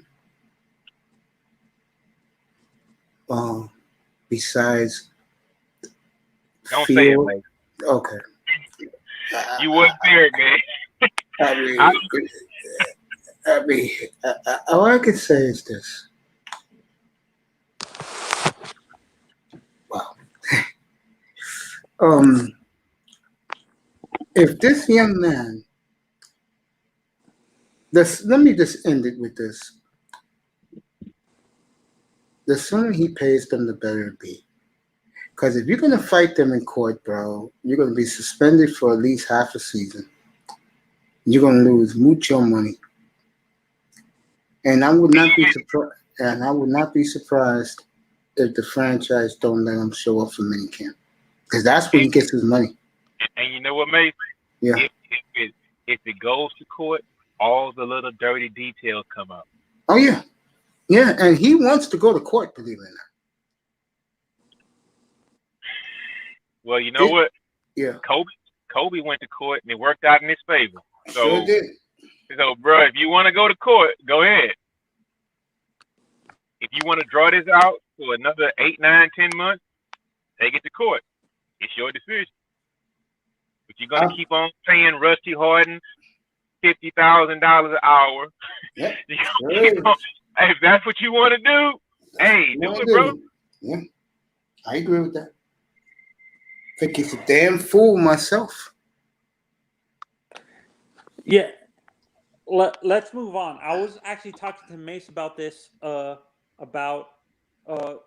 This is specifically talking about the Jaguars and like Trevor Lawrence. And Mace offered me pushback, but I'm not sure if you agree with me, Lauro. But I honestly don't see Trevor staying his let's say the team is not.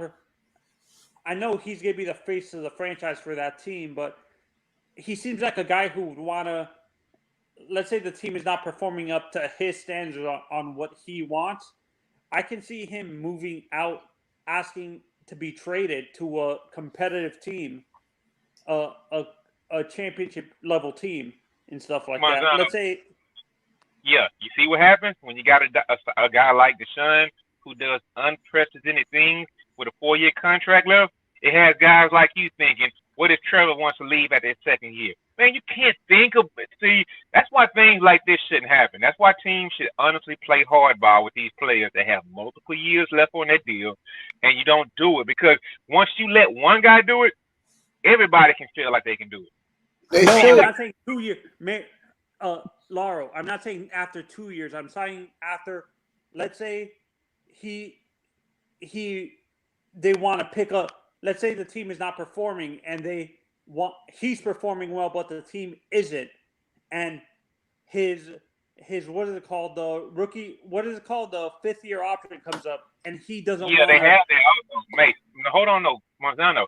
They also have the possibility to franchise him for another twice. 2 years after that. Yeah, he's gonna be there for 7 years. They have 7 years, bro. 7 years of control.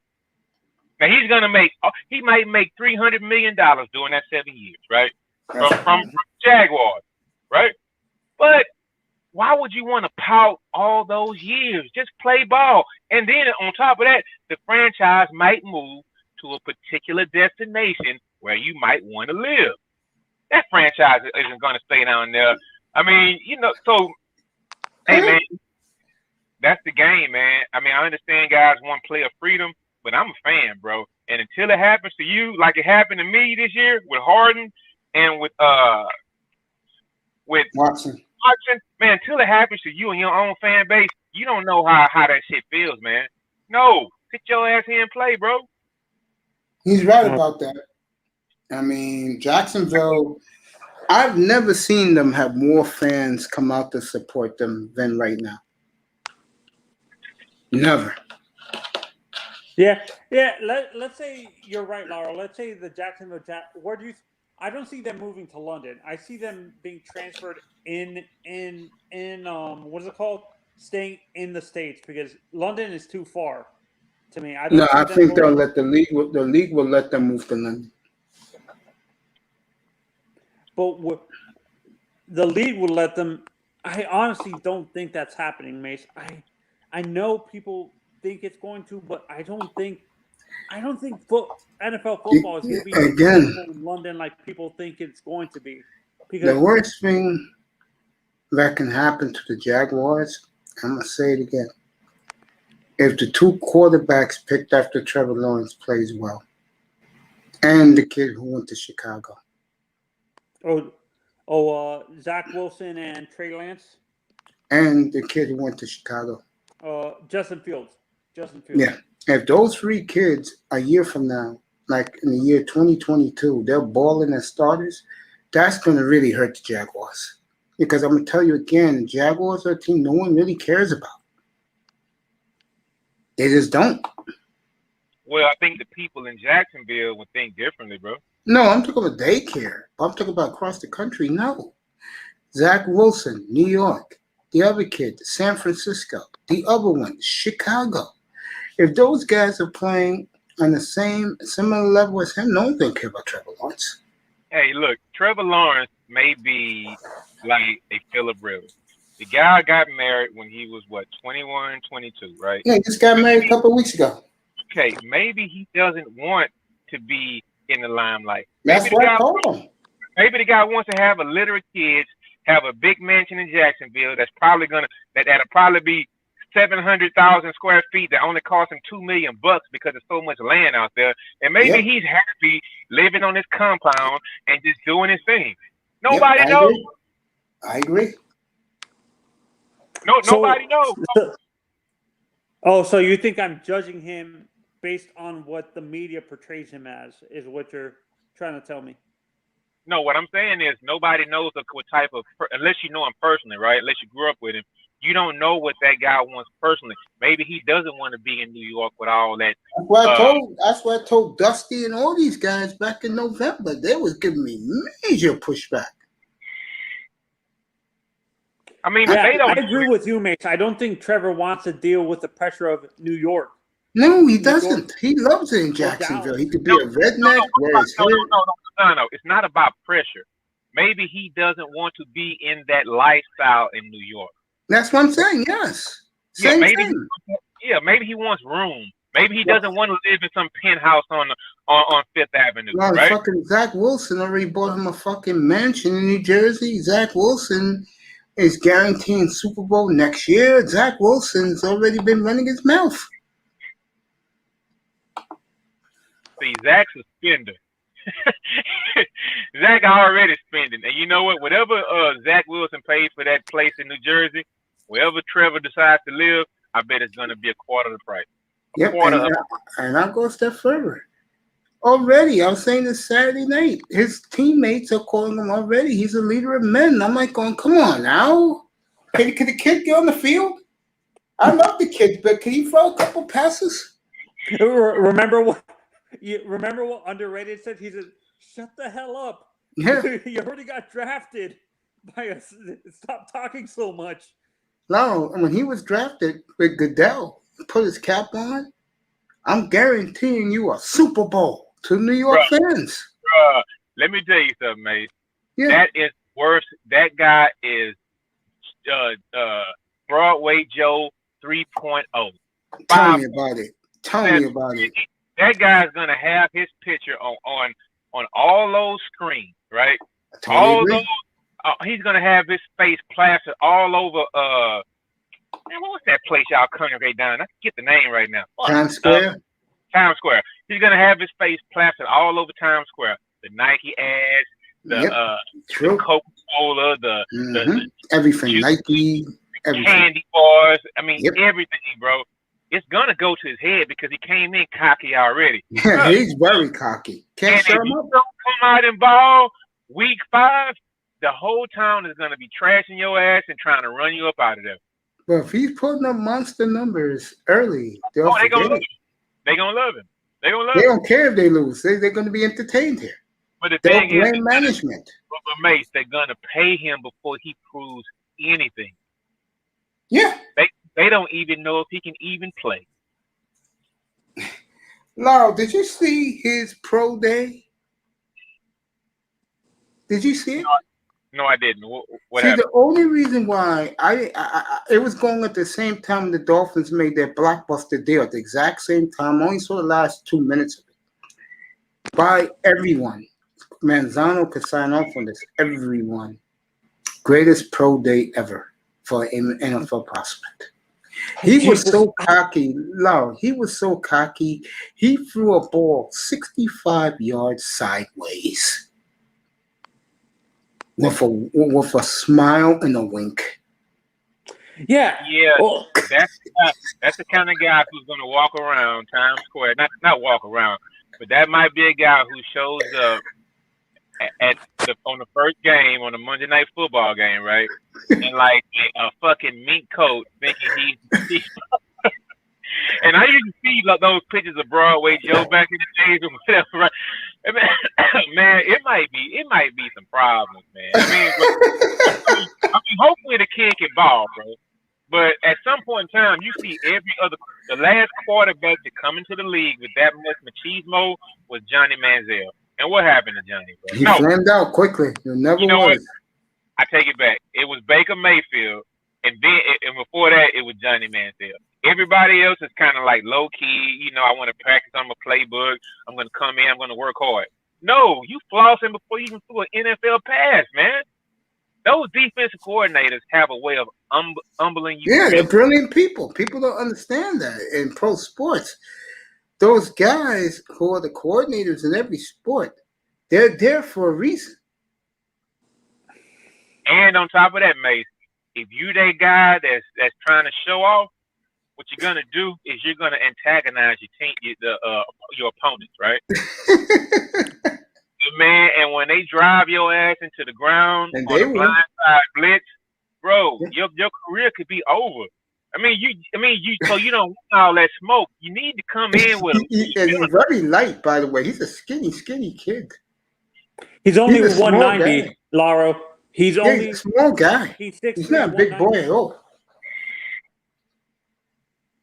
Remind me of his grandfather, Mark Wilson, used to play for the Raiders back in the 80s. but he's gonna start, and He's starting. Jets only got one quarterback on the team. I'll be right back. You guys can talk. Be right back. Yeah, Manzano, he's gonna have a lot of smoke coming after him, bro. Yeah, and it's going to be coming within the division too, because I think the Dolphins are going to like shut him up, like sending pressure on him and intercepting balls and stuff like that. So to be honest, that's why for me, I understand why people like the guys who talk trash, like the quarterbacks who talk trash, but I would prefer a guy who doesn't talk trash but proves it on the field. Like Marino wasn't a trash. Would you say Marino was a trash talker, Laura, Nah, when you saw him play? as far as what I saw from Marino, and I saw late then or whatever, right, when I really was paying attention to him. But what I would say about things like that, look, Manzano, who is you might see a little bit here and there. Red Favre used to talk a little trash or whatever, right? Maybe Aaron Rock. didn't talk a lot of trash. Aaron was in a trash Yeah. talker. Aaron used to go around with the little with the WWE belts or whatever, the imaginary belts, pointing at the belts. Yeah, he used to have a little cockiness to him or whatever, right? But this guy coming in talking shit and just Super Bowl day one, man, guys take offense to that, man. And guys will really like want to put you in your place starting day one. I mean, you got to realize he has to go against Bill Belichick defense. He has to go against all the talent that you guys have on defense. He has to go against Buffalo, who has a damn good team. Those guys might go 3-14 next year. But he's talking about Super Bowl? No, man, you better sit your ass down somewhere, Zach Wilson. Yeah, and for me, that's why I've been saying. For me, I don't like the trash talking quarterbacks. I like the cockiness to a point, but I'd rather have the guy be cocky and be silent and prove it on the field. The perfect example is Peyton. He never talked a lot of trash, but he proved it on the field. So did Tom Brady. They never talked a ton, but they proved it on the field. Those are the quarterbacks I like. The guys who can prove it on the field, but don't talk a lot of trash. Hey, you know what, Manzano? I might disagree a little bit with Tom Brady. I always viewed Tom Brady as being on the field, watching him, as he was talking shit to those guys. He sure was. I always looked at Tom Brady as a shit talker, man. I mean, no, not when I'm talking about talking trash. I'm talking through the media. He did it during the game. That's different. I'm talking about talking trash in the media, like Zach Wilson is. Hey, man, if he can back it up, and I don't have a dog in that fight, so I hope the guy can back it up. But he's making it a little tougher on himself than he should. If he had just set up, went to camp and just played ball. So, I mean, we'll see. We'll see next year. The scary part is, if you're a Zach Wilson fan or a Jet fan, all of his teammates to a man said he's a leader of men. You mean all the rookies and free agents said it, right? Yeah, and some of the veterans.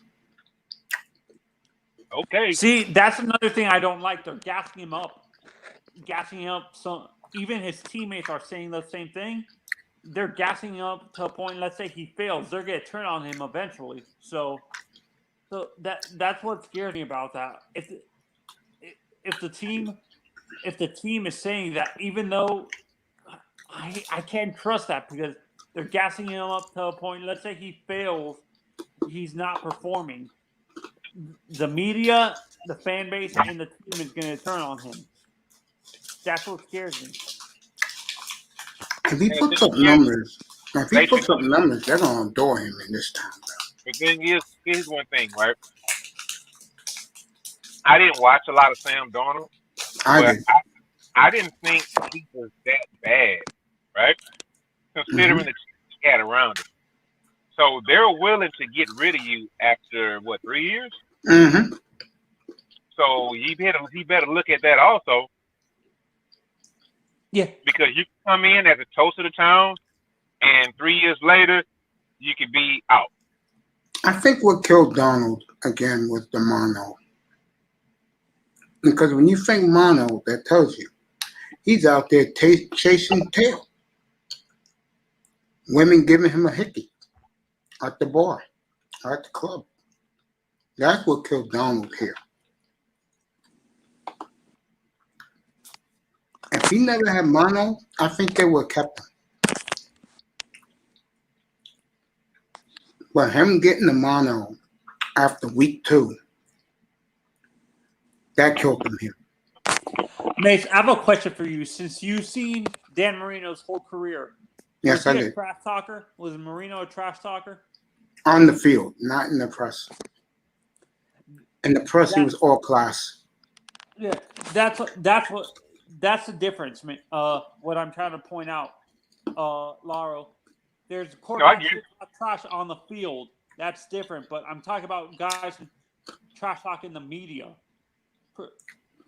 Like Zach is the opposite.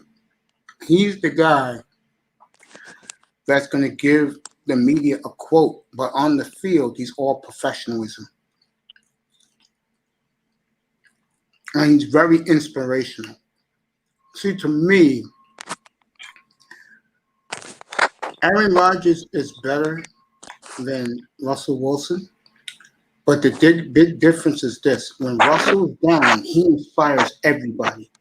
He tells the linemen, block better, let's go, the receivers. We're going to get this one. And let's say Chris Carson had a big fumble. Don't worry about it. We'll get it back. Aaron Rodgers crumbles. When it doesn't, you saw it in the championship game. Remember the look on his face when LaFleur, instead of going for it on 4th and goal, he kicked the field goal the way Aaron Rodgers looked? That's one of the reasons. Rodgers ain't saying it. It's one of the reasons why he wants out. You know what? Here's the thing about that, Mace. That's why they brought LaFleur in. Because, bro, you can't be staring me down on the sideline. You know who had that shit bad? Peyton Manning. Yep. If Tony Dungy was not, Peyton Manning, if he had completed the pass and it was 4th and 3, Peyton Manning was running up to the line, like he ran the fucking team or whatever, right? Like, there's no way Tony Dungy is going to stop me from going for it on 4th and 3. No, Tony Dungy be like, get your ass off the field and come on over here. Peyton would get that same stare, that same look. Yep. Wow, hit right on the nose. But you know who was the opposite? And when things didn't go well, he cursed out everybody on the bench, Tom Brady. Mm-hmm. Yeah, When Brady it didn't go well for him, he was yelling at everybody. Was Montana like that, Mace? No, Montana was very quiet. Or Steve Young, my mistake. Was Steve like that? Steve had issues with Jerry Rice. A lot, but they worked well together. But having an issue with Jerry Rice versus having the issue with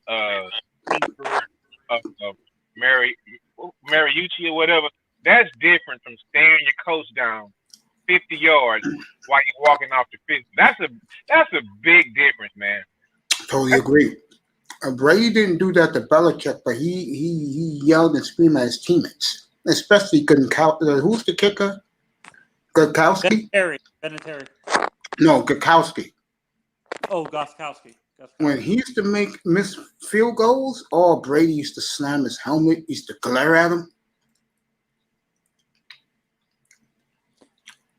To me, Brady's a prima donna. Hey, bro, that's Brady's football, a prima donna. No, I wouldn't call Brady a prima donna. I just feel that Fireman's laughing, loving this content. I love you, bro. You know that, my brother. You know I love you, Fireman. Brady is a competitor,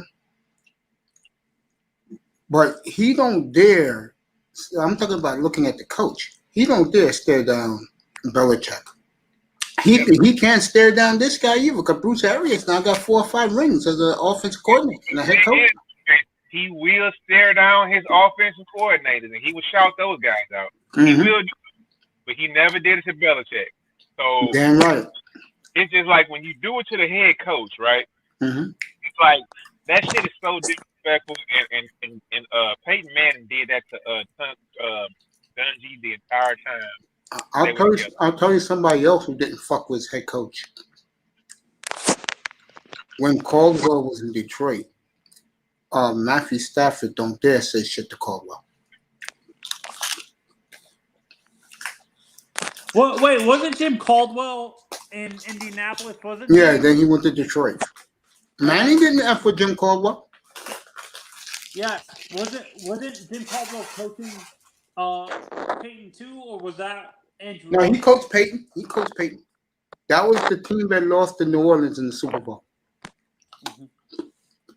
I think Peyton did that to Caldwell too. What you're talking about, Laura, where he gave him a dirty look for messing up a play or something.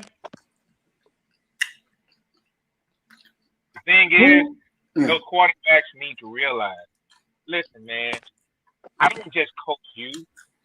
I'm coaching the interest of everybody out here on this field. Bitch ass quarterback. You better keep your ego out of it. Because you know what happens when a coach put his ego into it? You know what happens? Classic example. When a coach put his ego in front of everybody else, that's why the Legion of Boom don't have a second Super Bowl. Because the coach put his ego above everybody else on the team and didn't run the ball with all those downs left up the middle. That's the shit that happens when somebody puts their ego ahead of the team. I agree. That's what happens. You cannot do that ego shit. So when the quarterback stares the guy down, right? Mm-hmm. And the coach acquiesces and let him go. Okay, you can go for it on 4th and 3. Go ahead. Remember when New England got stuck? Man, bro, it's too many goddamn examples of you got to keep the ego out of it and trust the coach. I know a lot of times the players they think they know everything. They want to be the head person in charge or whatever, but that coach was hired for a reason. I understand you have 50 million Instagram followers. I understand everybody is kissing your ass around here, but I'm the coach. If you sit, because the thing is, it's Tom Brady, right? And he's a cocky motherfucker. Remember when they won all those rings? He's over there dancing with all of his goddamn 6 rings, fingers, throwing up sets or whatever. Like, hey, I got it, man. If you didn't have Bill Belichick, you would have half those rings. And I think Tom Brady understands that. I think he knows it, and he'll never speak against it. He wouldn't have those rings. He would have some, but not all of them. The funniest quarterback-coach relationship was who is the quarterback that you gave all that money to in Houston? Matt Shaw. No, not Matt Shaw. Derek Carr. No. You talking about Deshaun? No, before Deshaun. You had a quarterback. You gave him a 4-year, like $72 million contract. Okay. Oh, Brandon Whedon. You're talking about Brock. No. You're talking about Brock. There you go. There you go. You're talking about Brock. There you go. Hold on. Shit, yeah. When the Texans traded him to the Browns, Hugh Jackson was the coach. And they said, Hugh, he's on the phone. Hugh Jackson took the phone and said, do not report to the facility. Okay, I don't want to see your ass. Do not report to the facility. Come on. I'm going to use an ego. That was another Bill O'Brien disaster, bro. The reason why, what Laura was telling you right now, that's the reason why Hugh Jackson, and I said when that shit happened, I fell on the floor. I said, let him try to fight Hugh Jackson like he did Bill O'Brien. See what happened to his ass in the parking lot with Hugh. I'm gonna use a Dolphins example, Mace. Remember the Jimmy Johnson era with Dan Marino? That's Yeah, I remember that. an example of their ego involved. 2, the Jimmy Johnson Dan Marino thing.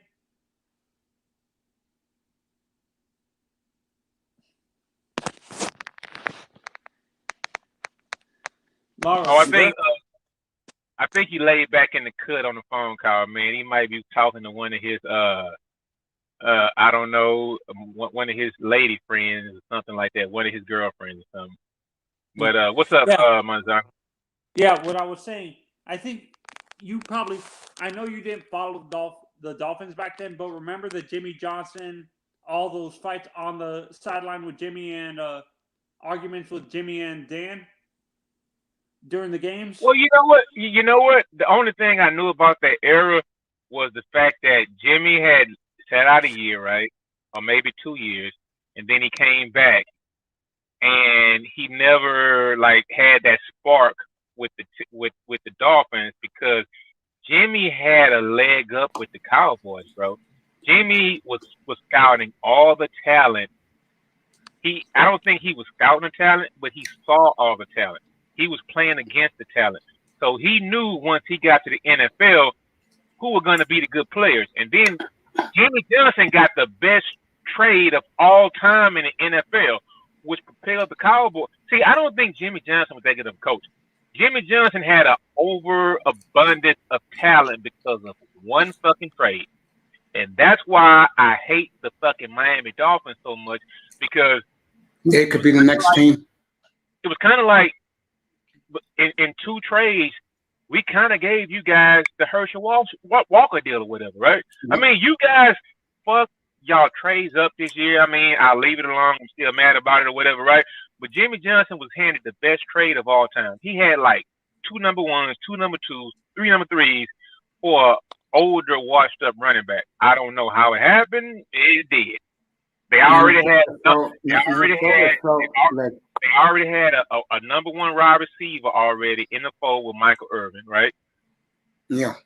They already had the following year a number 1 quarterback from Oklahoma. So because they suck so much, so they had the infrastructure already. Number 1 wide receiver, number 1 running back, and now we have 6 or 7, 8 draft picks within the first 60 picks. Oh, that set that franchise up, bro. That set that franchise up to win 3 Super Bowls. So by the time Miami got Jimmy Johnson, right? And I remember I was still in high school, right? So by the time Miami got Jimmy Johnson, I mean, Jimmy Johnson didn't have all that talent like he had. He built the championship defense, though. In Dallas. So no, he built one in Miami. Yeah, but he never won. He never won anything, you know. I mean, he didn't win, but he did build them a defense. But you guys never went anywhere, though. That's true. Not because of the defense, though, because we didn't have the quarterback.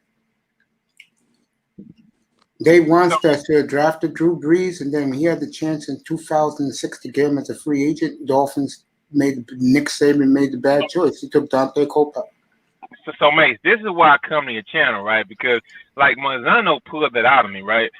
I wasn't even thinking about that till you said it, right? But I know that because I used to love football. I still love football.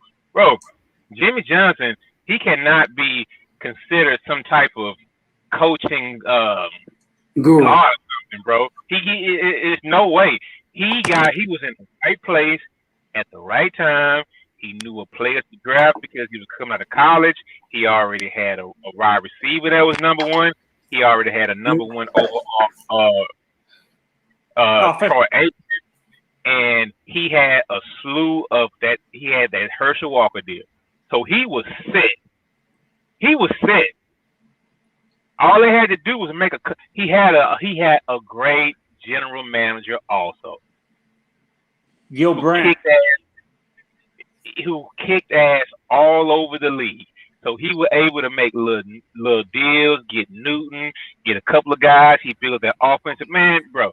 Jimmy Johnson fell into the perfect situation. Pete Carroll too, a decade ago.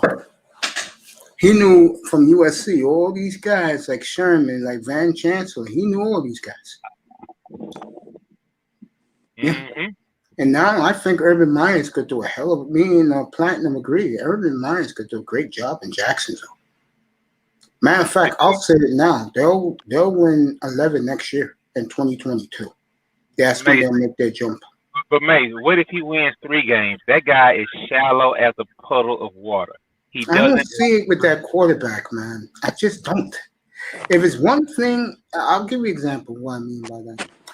If they would took the kid Fields, okay, I could see 3 or 4 wins. This kid, no. I see 7 wins for them this year. I do. 7 and 11 is not bad in today's. And 7 and 10 in NFL is pretty decent. Well, Maze, you gotta understand. He's already look. He doesn't have to worry about my Texans. That's 2 wins already, right? So hopefully, I would love it to happen. The guy, I see them splitting with everybody in the division. I see them going 3-3. I'm getting the Texans are better than you think. I'm telling you, they're going to surprise people. That's my lock, by the way. They got them at 4.5. I'm taking the over. I'll say right now, by Thanksgiving, they will win me some money. Hey, you know what, Mace? I meant what I said earlier when I told SKC what I said to him. Mace, we start making those picks. I am already. Hey, man, I'm ready for those picks this year. Let me bring up. Again, thank you to SKC for what he did for us in the platform. The brand new 300th episode by Teapot, Prophet Afoot. And I'm going to send him a thank you note saying thank you for doing that, taking that out of the way for him. Let me. Hey, yo, man, you gotta start playing. Hey, man, you gotta start playing those intros when you come in, though, bro. You gotta start playing them. Like, you know how you'll leave me up here or Manzano or somebody up here, like doing the like when you gotta go, you know, maybe take a piss or whatever, get something to eat or whatever. Just play that intro. Play the intro. It's about 2 or 3 minutes, and then by the time it's over with, just come back. I need something from you guys. Who was this talking about? We were talking about Jimmy. We were talking about Trevor. We were talking about Urban. We were on Urban Meyer. I'll go to Jacksonville. Okay. Yeah, and to be honest, I think that's gonna be the future of the NFL when it comes to coaching. They're gonna go into college and try to. I totally agree. I totally agree. Tony's right. The next coach is going to be the guy from Oklahoma. Whenever he's ready. Hey, yeah. Mace. Yeah. Who's the litmus test to show? Because you got lately, right? Yeah. What has the pretty boy done in Arizona? Damn, man, you okay? Yeah, okay, thank you. Because I remember when he was being compared to whatever that fucking goofy ass actor is, or whatever, right? Yeah, that guy, Cliff Kingsbury, right? Yeah. Okay, what has he done? Nothing. He was a reach. He didn't do anything in college, but he got a head coaching job, right? Pretty boy single fits Arizona. That's why the owner hired him. Yeah, exactly. Because somebody I know they recruited somebody I know, son or whatever, right? And I forget, it was like 8 years ago, right? They compared him to somebody. It was an actor. What's his name? Oh, that was Ryan Gosling or whatever, right? Yeah, it that's was what we did. It was so funny, right? Because he told me about it, right? It was like, man, Ryan Gosling, man, it was so fucking funny, bro. And it's like, they compare him to that actor Ryan Gosling, whatever, right? He got talent or whatever, but he never won a goddamn thing, bro. I remember when he was at Texas A&M under Kevin Sumlin, right? Yeah. So he had some skills or whatever, right? He got the job at Texas Tech, but they never won anything, right? They didn't win shit. I mean, they had like 500 seasons, average seasons. He was coming off like a mediocre season. Next thing you know, he's being called into the NFL. I mean, he like jumped the line in front of a lot of guys, not just like black guys or Hispanic guys or minorities or whatever, right? He jumped the line in front of a lot of people. Fireman, what record do I give who? Oh man. Jags win the division 10-6. Really? Jefferson. I give the Jags 7-10. That's why I give them 6-11. But they will be improved. Yeah, and to me, the coaches, the two young coaches, no, actually the three young coaches I can see going to the NFL. I know they're getting paid a lot where they are now. Are Lincoln Riley, Dabo Swinney, Definitely. and Ryan Day. The guy. No, Dabo will replace. My prediction would be Dabo will replace Nick Saban at Alabama. And I'm glad you said his name because hiring these college coaches is different. What did Nick say? Nick Saban, he went into an environment for 1 year, right? No, two. For two. Okay, two. But by half the season, everybody knew. I mean, by week 10, everybody knew that Nick Saban was out of that motherfucker. Right? And he lied too. He lied to all the fans. Yeah, He said, I'm not going to be the Alabama coach. Oh, okay. Nick Saban was out of there. You know how they say the chopper and the manosphere get on the chopper? That was Nick to Tuscaloosa. He didn't even, no, seriously, he didn't even fly a plane, Laura. He took a helicopter. To the chopper. Yes, of course. He was like that, bro. Because once he realized, man, he doesn't have that control. He has all these different elements going on around him. Even he was in Miami. I mean, you remember that show? What was the name of that show? It starred The Rock. Yeah, I know the show you're talking about, that football show. It was an HBO show, right? Yeah, football. Yeah, I forgot. I didn't watch it. Ballers, man. Ballers. That's your place. Yeah, Ballers, right? That was Nick Saban, bro. Nick Saban didn't have a chance in Miami. He didn't have a chance, bro. He had too many alphas, too many personalities. That wasn't his thing. Yeah, Zach Thomas wanted to kick his ass. He was used to dealing with a lot of country boys, right? Yep. I think that program, that coach that was on that team, that was Nick Saban, bro. He didn't have control over shit there. That was a culture shock for Nick Saban. Yeah, they paid you and all that, but he was ready to get out of there, bro.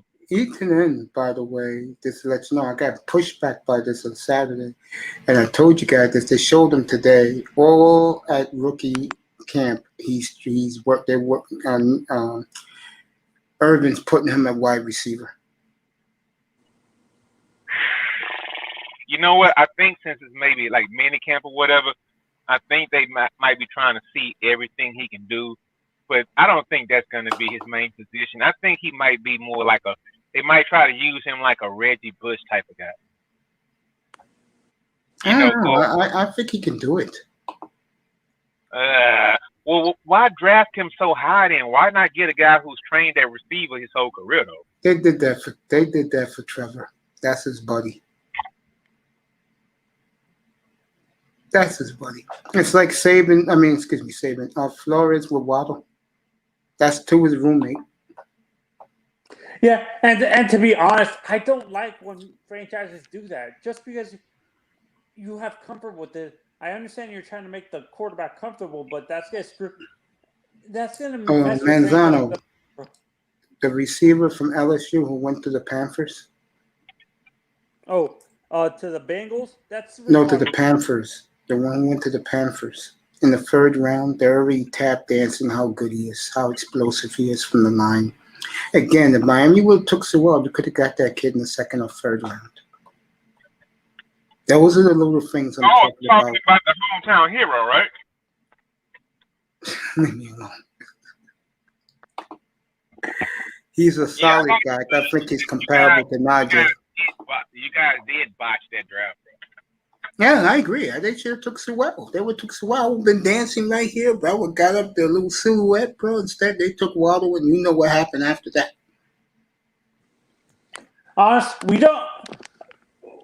Let's get honestly. I understand why they did it, but could we give these rookies a chance? It takes No, I think Waddle. No, Manzano. I think Waddle's going to do well in Miami. No matter who the quarterback is, he's going to do well. Your Flores couldn't stop bragging about him and the kid from Oregon, the safety. Was he bragging about what's his name? Phillips. Was Phillips that many? He didn't talk about Phillips. He talked about the lineman from Notre Dame and the lineman they took in the 7th round, and the safety from Oregon and Waddle. The Dolphins think they stole Waddle. They high five and they're giddy about Waddle. So is the national media.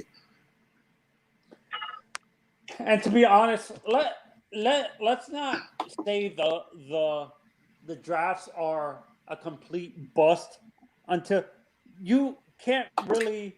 Well, with Miami, what you're saying, but in Miami, you're going to see right away because all 5 of them are starting. Yeah, but could I? And he praised, and he also praised today that he praised the kid from Boston College, the tight end. Praised him. Yeah. Hunter Long? Praised him. Yeah, he praised him also. Yeah, but what I'm gonna say is, let's not say we botched the drafts. I think Miami.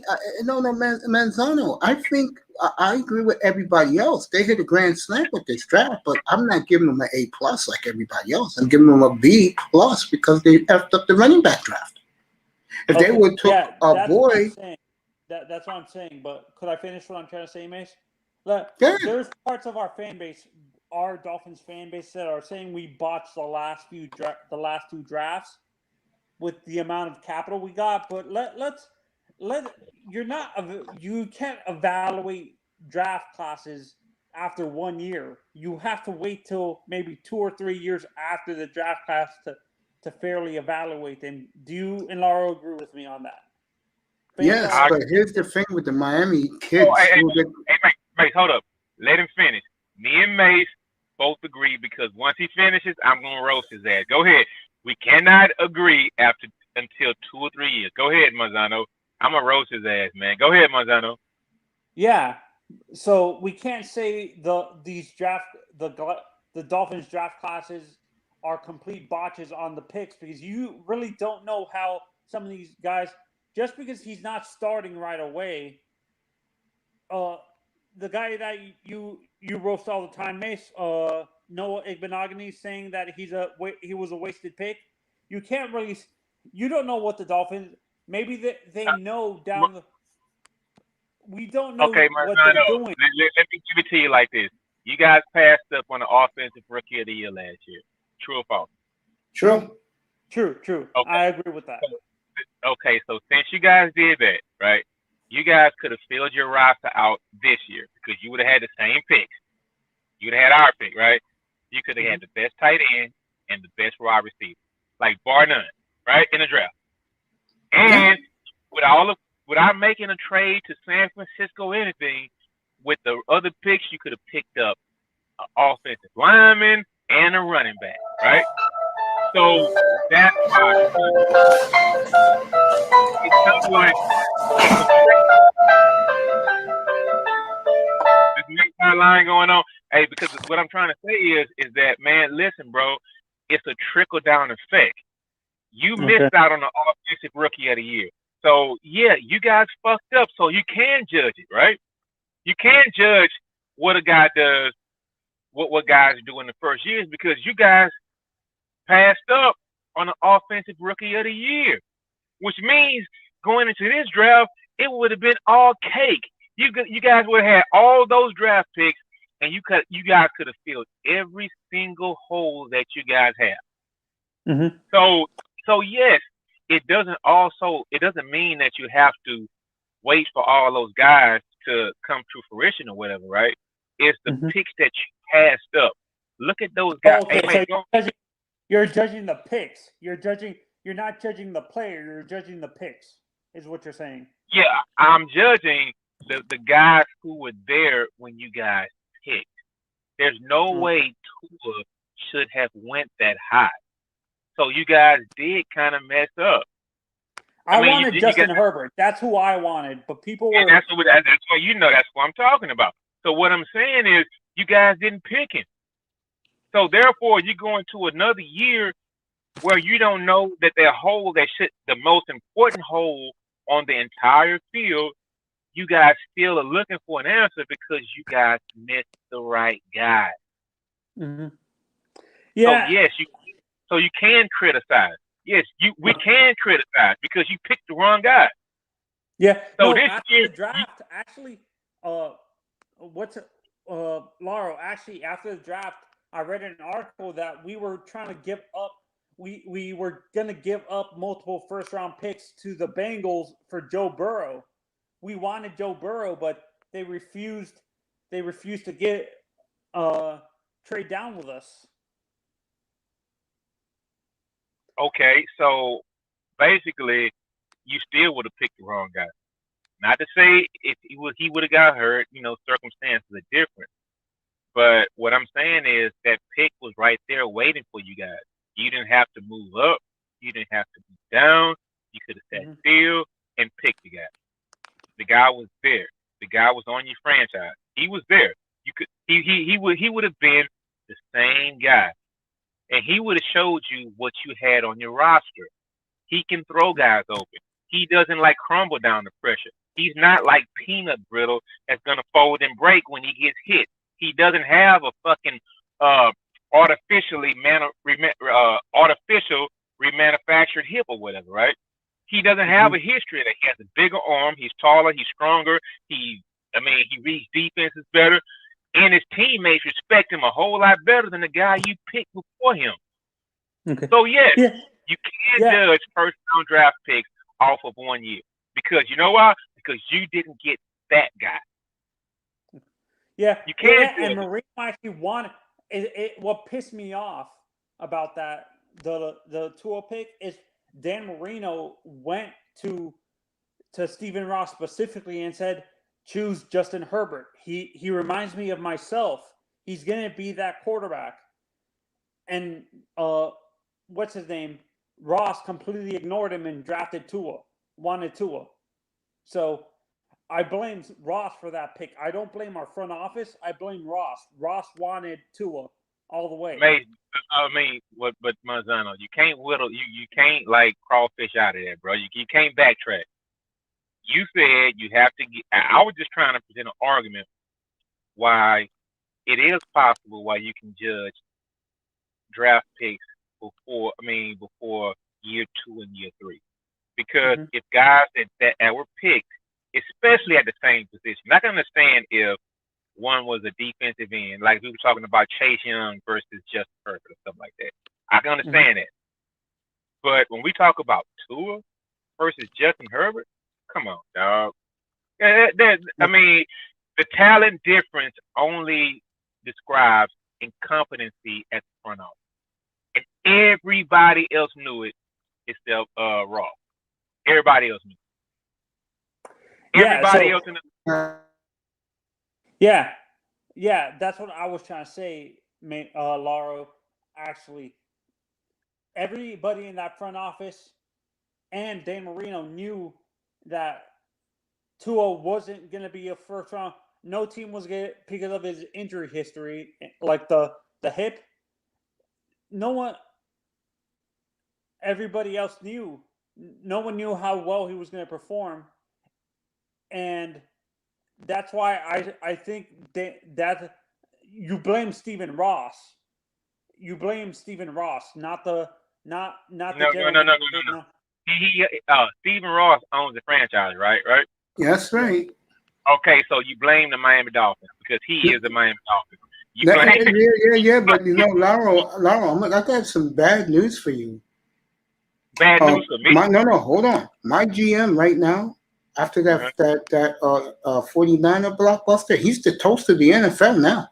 They're not going to. Everybody in the national media know that was a Steve Ross pick, and the media doesn't like Stephen Ross. They will destroy Ross. at this time next year if he doesn't work out. And they'll get rid of him, Laro. If he doesn't work out this year, he's going. Matter of fact, I'll say it now. I said this. No, hold on. If he doesn't beat the Raiders, if he doesn't beat Buffalo, and if he doesn't beat New England, he's gone. You'll never see him on the field again. Beat Jacoby Brissett the rest of the year. They don't have no patience. I'm talking about Tua.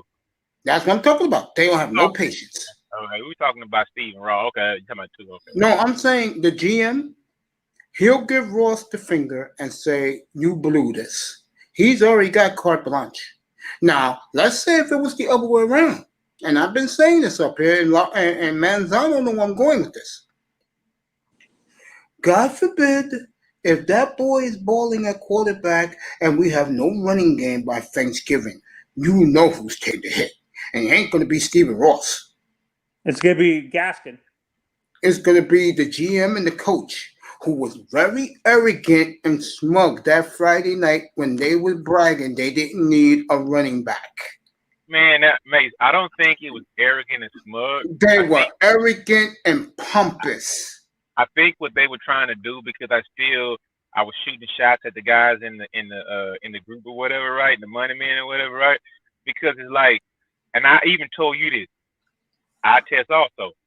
You guys got a little bit too cute, and you know what I mean. I mean, you guys. I agree with that. You guys had. We overthought the board.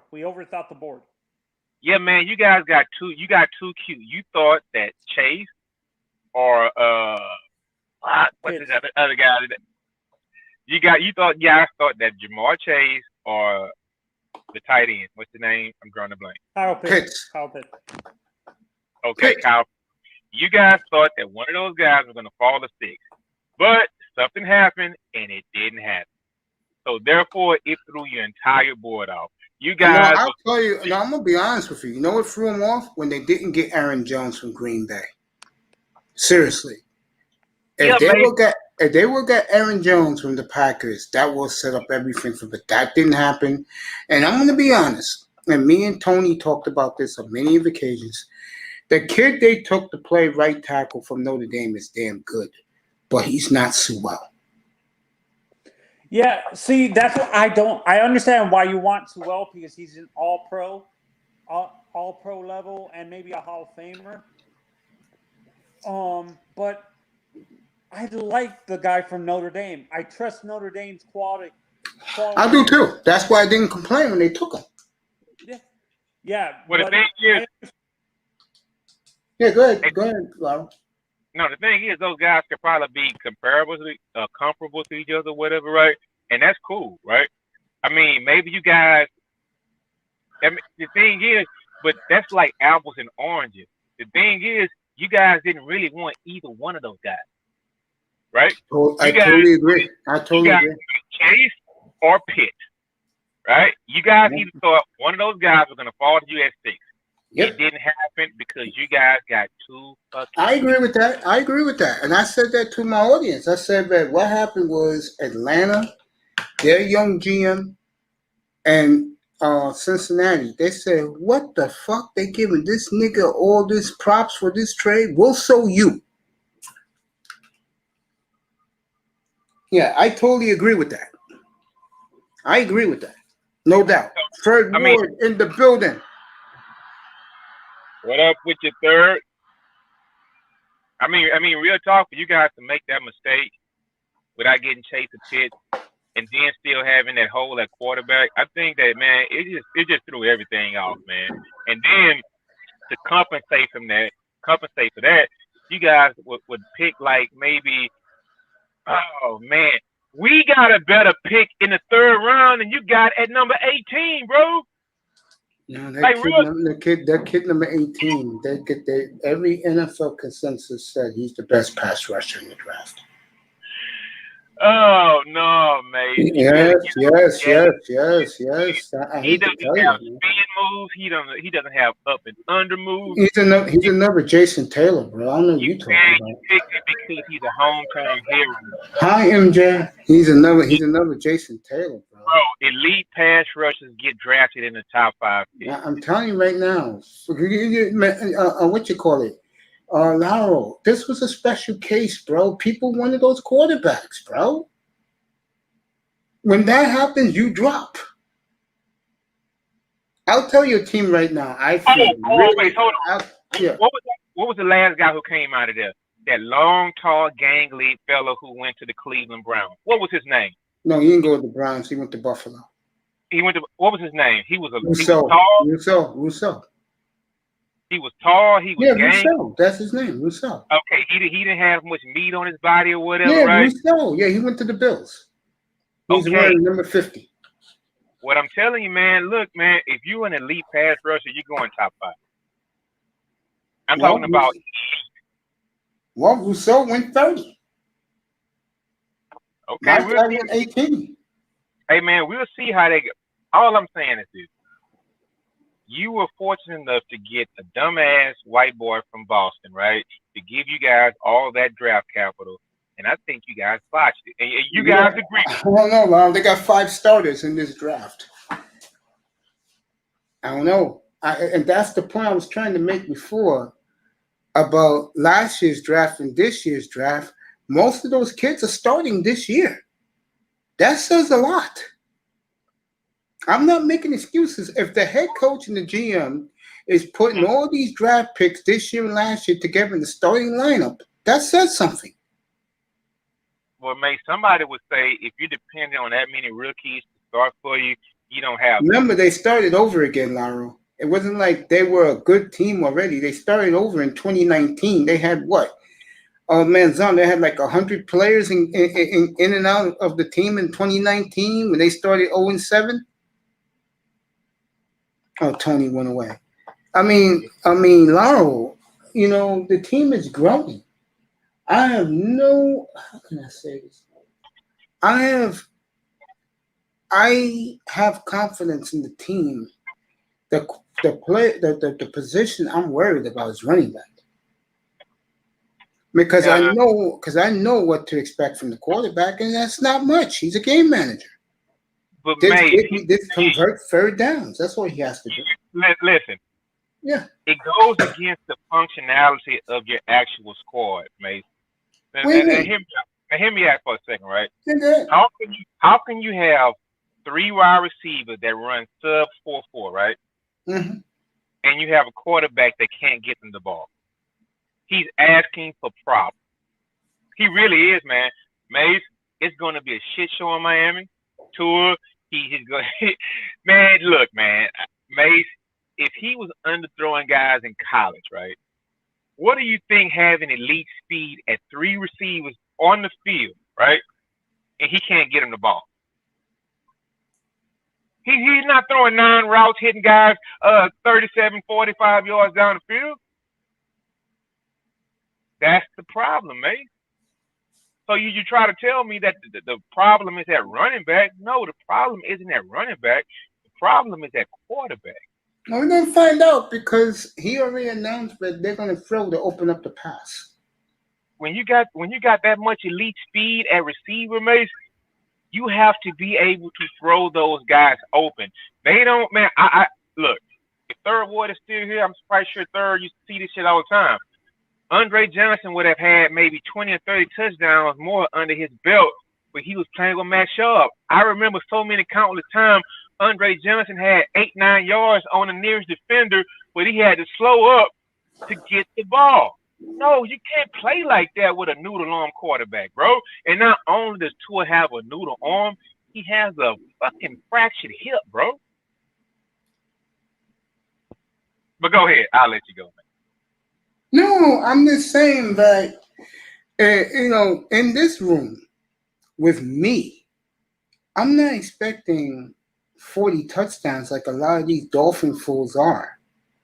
I say the best he can do is 30, but right now I'm going to give him 27. And that's not saying a lot. Hey, so Mace, do you think he's going to have a problem with underthrowing Waddle and Will Fuller? Yes. And how do you think those guys are going to look? Because let me tell you something.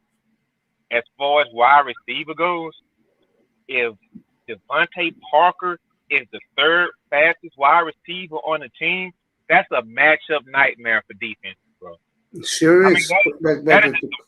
that is a complete matchup nightmare. So you got, I mean, Devontae Parker may make the Pro Bowl next year if his fucking brittle ass can stay healthy. I don't see that. I don't see that.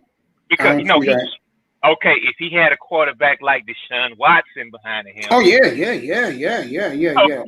Oh, exactly. So what I'm saying is, you have both those guys. Sean. I mean, because if you have Waddle and Fuller, right, and they're like taking the top off the defense or whatever, right, that's gonna leave Devontae Parker like the entire middle of the field, bro. But if you don't have a quarterback that's gonna threaten those throws down the field, what's gonna happen? I agree with that. That's all I'm saying, bro. No, I'm not giving you no pushback. Yo, Sean, you want to come up, Church? You want to come up? The link is there. It's in the chat.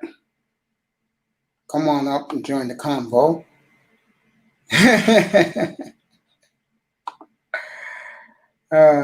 Baby, bro. Sean's directing that you lot. He said, get over it.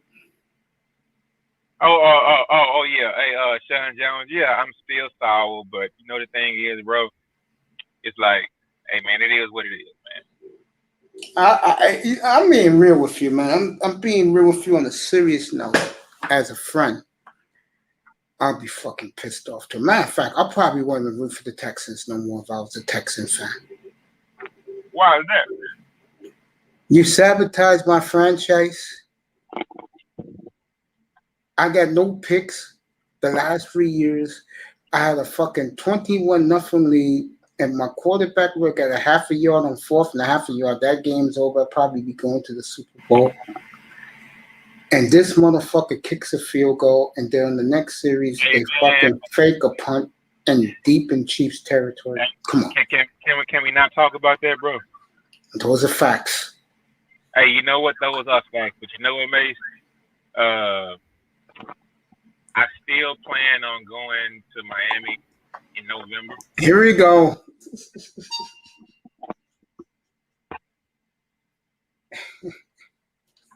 I still plan on going to Miami in November for the Texas game or whatever, right? Yeah. Yeah. I get a chance to meet some of the guys or whatever, right? It's gonna be nice. I can't wait to get down there. Yeah, bro. I'll be there because you know I like to travel with the team. Lamo, what makes you think I'm not gonna make the trip? Yeah, I don't think you're gonna make it either, bro. Why do you think I'm not gonna make the trip? You talking to Manzano or me, bro? I'm talking to you. Manzano fucking. It's kind of like, I mean, we were talking about that way back in November, right? I mean, I don't mean right now. I mean, I know I'm going, right? I don't even know if all my hardcore, because everybody's mad down here. A lot of people might not go, right? But I love the city of Miami, so I know I will be there, right? Yeah. So it's like, I mean, you know, I mean, you can come if you want to or whatever, right? But I mean, I know I'll be down there, right? But you know, it is what it is. But I'm not expecting to win, and usually I'll travel with the team if we're good. I'm not just gonna go down there and watch a bum ass team. But if it's Miami, I gotta go, bro. The lifestyle, the misery fits. I mean, hey man, it fits you. I mean, I showed you the picture from the last time we all went down there. So I mean, it's a good time, and you know, I like Miami. So yeah, I'll be there in November. I mean, let me stop the show. I did it for his partner, the beautiful Topaz, the night of the NBA draft last year. Let me do it for him. And I'll do the man's version. Happy birthday to you. Happy birthday to you. Happy birthday, third ward Colombian. Happy birthday to you. Hey, happy birthday, third. you're 3 days from being a Gemini, bro. So happy birthday, Bull. There you go. Fred Ward. There you go, my brother. Enjoy it. I sang for your partner Topaz the night of the NBA draft. That is one hot woman, bro. I'll tell you that Miss Topaz. Oh, God bless her. Boy, if that's what Houston offers in women, God bless you. Yeah, man. Topaz a real one. She cool, man. But yeah, though, bro. Yeah, man. Fred Ward's cracking up. I gave him the man's version. I wasn't going to give him no soft version. He's cracking up, Fred Ward. Appreciate you too, my brother. Appreciate you, man. You're a great guy, man. I'll tell you a story. A year ago, so Fred Ward and me was in the chat for DJ Cooler. So I was complimenting him on how good looking he is. And Fred Ward, yo, Mace, I don't play that. I said, bro, it has nothing to do with that way. It's that guys like me and you, we are not afraid to show our face. We two the best looking man in the world. And from that moment on, we became good friends and adversaries. So he remembers that story very, very well. So Fred Ward's a great guy. Damn, mate, you don't forget nothing, do you, bro? Mace remember everything around here, man. My Blazers are done. Nuggets we're gonna beat them in 5. There you go, Sean. 5 games, Nuggets over Blazers. You'll see next. I'll kill the NBA later on. I have to kill the NBA. I have to. With this stupid ass playing game, and then you start your playoffs a week and a half from now. Come on, man. Bullshit. I'll kill the NBA later tonight. Hey, you know what, mate? The thing is about that, and I don't think that might be necessarily a bad thing, because here it is, mate. You remember how, like, the last few years before COVID hit, how the NBA would, like, have game 1, right, on a Monday, right? Oh, no, on a Sunday, right? Yeah, then they have game on Thursday. Then they have game 4 on a Sunday. I mean, if they can wipe all that out, I would take those 10 days off, because, man, it was some ridiculous schedules just to get the games on a Thursday night and a Sunday night. That was some bullshit, man. Yeah, man.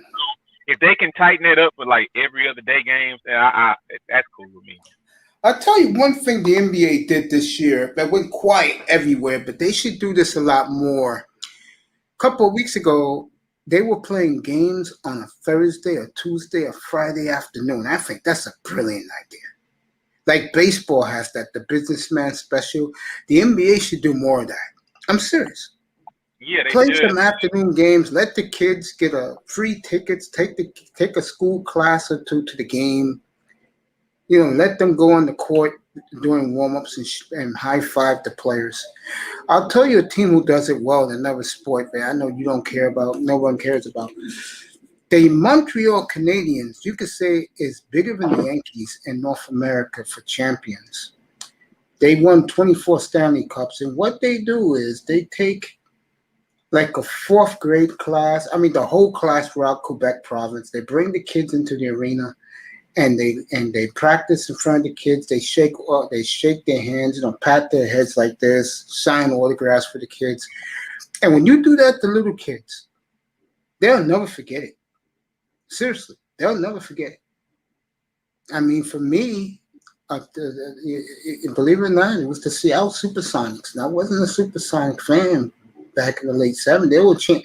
They won the title the year after, but that year they went to the finals, and I got to slap hands with Dennis Johnson. He was a rookie. DJ, God bless his soul. Gus Williams, God bless his soul. Jack Sigma. It was a thrill of a lifetime for me. Oh, that was great, man. Hey, I was a 12-year-old kid. It seems like how they try to do on baseball. Hey, Mace, you see that comment on your screen right now? I hope they're not playing the Lakers, bro. The Lakers got the Spurs. That's a sweep for the Lakers. It's Warriors against the Grizzlies. That's John Morant against Steph Curry. That's going to be a beauty. That's going to be a beauty.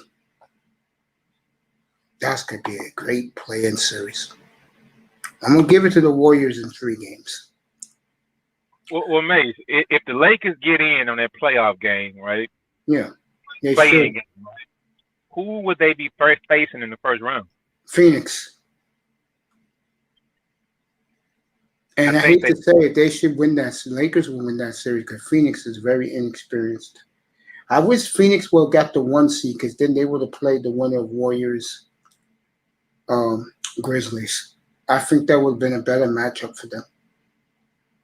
But Mace, I think Chris Paul, if he stays healthy, he's on a mission, bro. I'm not calling for a win, but I wouldn't just throw it away like that because the thing is, Phoenix has somebody who can actually guard Anthony Davis. I totally agree. I think that series will be a war because they're close in proximity. The problem I have with Phoenix in that series, this is the only series where the other team fans are going to show up in that beautiful arena in Phoenix. There's going to be a lot of Laker fans there. They had a young team. I wish they would have got the 1. They would have got the 1. They wouldn't have to worry about the Lakers to the Western Conference Finals or whoever. Instead, they got to play LA early.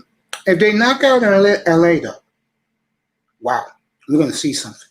Yeah, that's the question I wanted to ask you because if they knock him out, what does that do for LeBron? Oh, he's done. He's done. And here's the scary part for him. Let's say he gets to the finals and Brooklyn's waiting for him. They're getting swept. Yeah, I can see that. Brooklyn. Wow. Question with Brooklyn is, can they all cooperate and play together? Hey, you know what? I think just because I don't think Harden even cares. Harden can probably score average 10 points. But if he gets 13 rebounds and 18 assists a game, I don't think he cares what he scores. He wants to get that monkey off of his back. Sure, you better believe it. Now, let me tell you something about Harden for people who did not watch him this year. He played about 25 to 30 games without Durant or Kyrie. He showed me why he is a franchise player. I changed my tune on James Harden. Man, I think if James Harden had to average 8 points a game to win the championship, I agree. I don't think he cares now, man. He wants to get that monkey off his back, man. Even though he joined a super team or whatever, or made a super team, I think he would care more about getting that monkey off his back to where he don't even have to score. If he can just rebound and get assists, man, he just wants to get it off of him, man. Yeah. This is great that I have Laura up here with me, Manzano. Darkness is coming up, and we have done basically 3 hours so far, folks. It's gone so fast. But the beautiful thing about it is we're doing the NBA playoffs coming up next week. I don't care about the playing games. Your Lakers are in the game, folks. And you should sweep San Antonio 2 straight, so there's no big deal. And if I'm the Spurs, I don't even get on the plane to LA. Just give it to the Lakers. I won't even get on the plane to LA. They're going to get swept. And I'll say it right now. They're going to get beat down badly in California. You don't think LeBron wants to prove a point to Greg Popovich? That's going to be ugly. That series right there is going to be ugly. Why even watch? I know the Laker fans will watch. I'm not wasting my time. I know LA is going to win. General.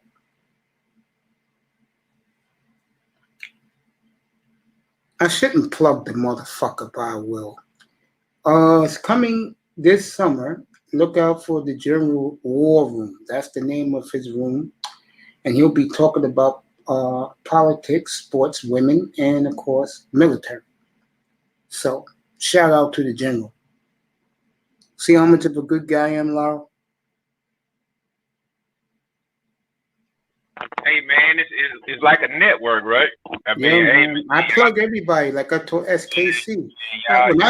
When I told Sister George on Saturday morning that I plug her in concrete, she almost had tears in her eyes.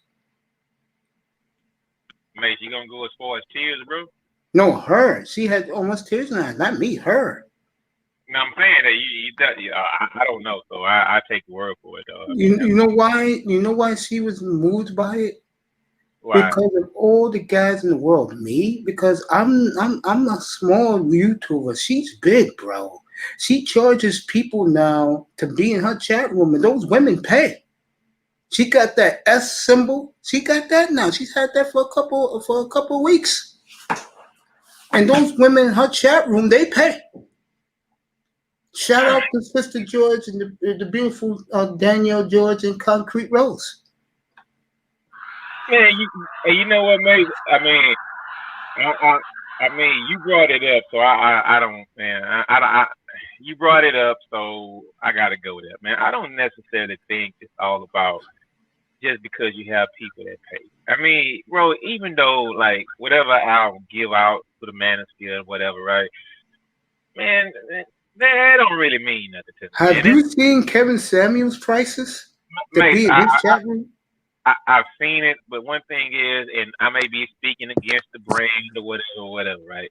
Yeah. But at a certain point in time, it kind of feels kind of like churchy or whatever, right? Of course, but isn't it yesterday's church sermon was awesome? Man, bro, it kind of seems like a church, and sometimes it's like I give to the space because I appreciate the content, right? Because when I go to work, bro, when I leave the house in the morning, bro, at whatever time, 8, whatever, right, and I don't come back home until 8 or 9.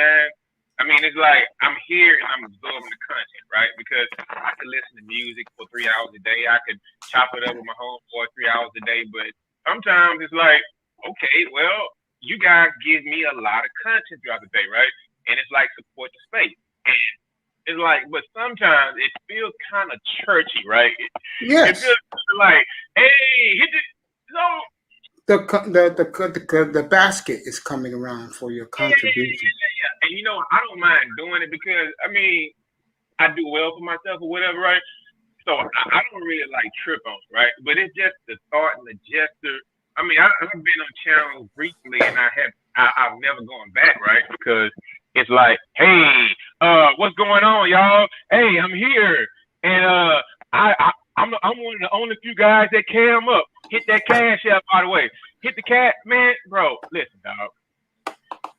It's and I understand the support, and I hear other guys come through that a channel might start for like 3 days, right? Mm-hmm. It's like, motherfucker, you don't have 100. You don't have, you know. I mean, I think if you come at it like graciously or whatever, right? I think it's cool. But especially like for new content creators, it's like, man, you don't have that much thought in the game. And it's kind of like I've heard things on certain platforms to where I hear people like, hey, man, I'm finna snatch the stream down if y'all don't hit the cash out. And I'm like, motherfucker, you ain't talking about shit anyway. I mean, that's just how I feel, right? You know who said that in her room the other day? Who was that? The beautiful, you know I'm crazy about it, China White. She was killing female concept creators. About what? She says that she writes a script and she puts in the hours and the work like a news reporter. She does her stuff. Speaking of news reporter, shout out to the beautiful redhead sexy one, MTGV TV. She is a crime reporter, independent crime reporter, and she puts her stories on the air. So shout out to my baby girl. China White was basically calling out the women who do all that stupid shit, like the divest women and the what do you call those women? The swirlers. She was killing them. It was great. China White, boy. Shout out to. Hey, mate, I have had. I hit a chat room up before. I'm not gonna name any names, right? But I went to a chat room before, and I actually was told that, hey, yo, what's up, man? I see you hit everybody else up, man. Hit me up too.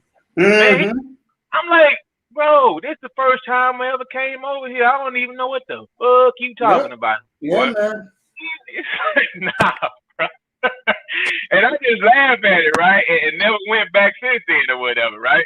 Yeah. it's just like, I had a disagreement a couple months ago with Go Professor because man. I didn't mention his Cash App. I'm like, Go, I don't pay attention to my cell phones over in my bed over there. My focus is here, and I'm gonna shout out D-Rock Den, and somebody else sent me one on Saturday. I love you guys, D-Rock Den, and I'll get the other guy. I do shout out who contributes here. And I hit up the people who hit me up. I may hit up Sister George 2 weeks ago. You know, I don't mind hitting people up who hit me up. Just let me get your Cash App, I'll do it. Yeah. China White's tremendous shout People out. are so Mace. This is what I don't like. I watch other channels that are so reliant on these, like the Cash App and like the super chats and stuff like that. That Yeah, go ahead, Tony. Tony's interrupted. Oh yeah, man. Hey man, you might not want to talk about this, man. You might get kicked out the fraternal order if you start talking about Cash Apps and super chats, bro. So That's true, bro. Hey man, we can talk about something else right now because you can't talk about the money, man. I understand that. I mean, I've been around here long enough to know that, mate. So just leave this subject alone. Bro. It doesn't bother me talking about it. All I'm saying is that all I'm saying is this. Just know this. I'm no fucking fool. I'm not pulled by my emotions or my strings or whatever. I honestly want this space to stay viable, right? I could sit back in the clouds, listen to everybody, or chat in the chat room and not give a damn thing, right? But I honestly support the content, and sometimes I'm here for a lot of the fuckery, right? I mean, I'll just be serious about it, right? I mean, I told you before who I still fuck with and all that, and nobody else likes him or whatever, right? Because he brings laughter, right? And it's not about the content. It's just he be having me laughing and rolling and, I mean, just laughing, right? Because, I mean, it is what it is. I mean, it's not like, I mean, the message, whatever, all that other stuff that happen behind the scenes, I don't care about that. But when I come on and he speaks, I'm just laughing, bro. So, I mean, a lot of it is humor. I mean, it's dark humor. So, I mean, I don't have a problem with it. But it's just like, man, nah, I'm not drawn by emotional strings. It is what it is, man. So we can leave that subject alone because, I know that y'all don't talk about that and, don't talk against somebody making them money or whatever. So it's cool, bro. Just leave it alone, man. We can get back to sports. That's cool. Yeah, I don't mind talking about it, but I'm with you. I'm just going to let that go because something I say all the time, I have good relations with my brothers and some of my sisters in the spear, and I'm going to leave it like that. I mean, of all people, Teapot did an intro for me, congratulating me on my 300th show. Yeah, that was nice, man. That was nice. I mean, I was crying up. I had to hold that back to tears. That's the type of guy I am. I know I blow up from time to time. Me and Laurel started off today talking about that with my explosions at times.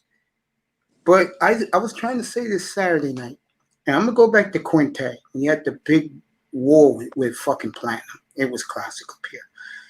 And when I calmed that shit down, he said, Mace, he was mad at Platinum. And he said, Mace, I love you, man. I'm like, what? And then I understood why him and the Sean Jones young brothers appreciate me because they know I'm real, man. I'm no fucking phony. I told you guys the truth about me. When it comes to these women, I take an L. That's what it is. I did it myself. I don't blame nobody but me. I sabotaged my own life. You move on from your mistakes. You move on from your past like failures. I told you before when you said that, man, your life not over, bro. So you didn't. No. I'm not saying it's over. All I'm saying is that I point the buck at me. That's all I'm saying.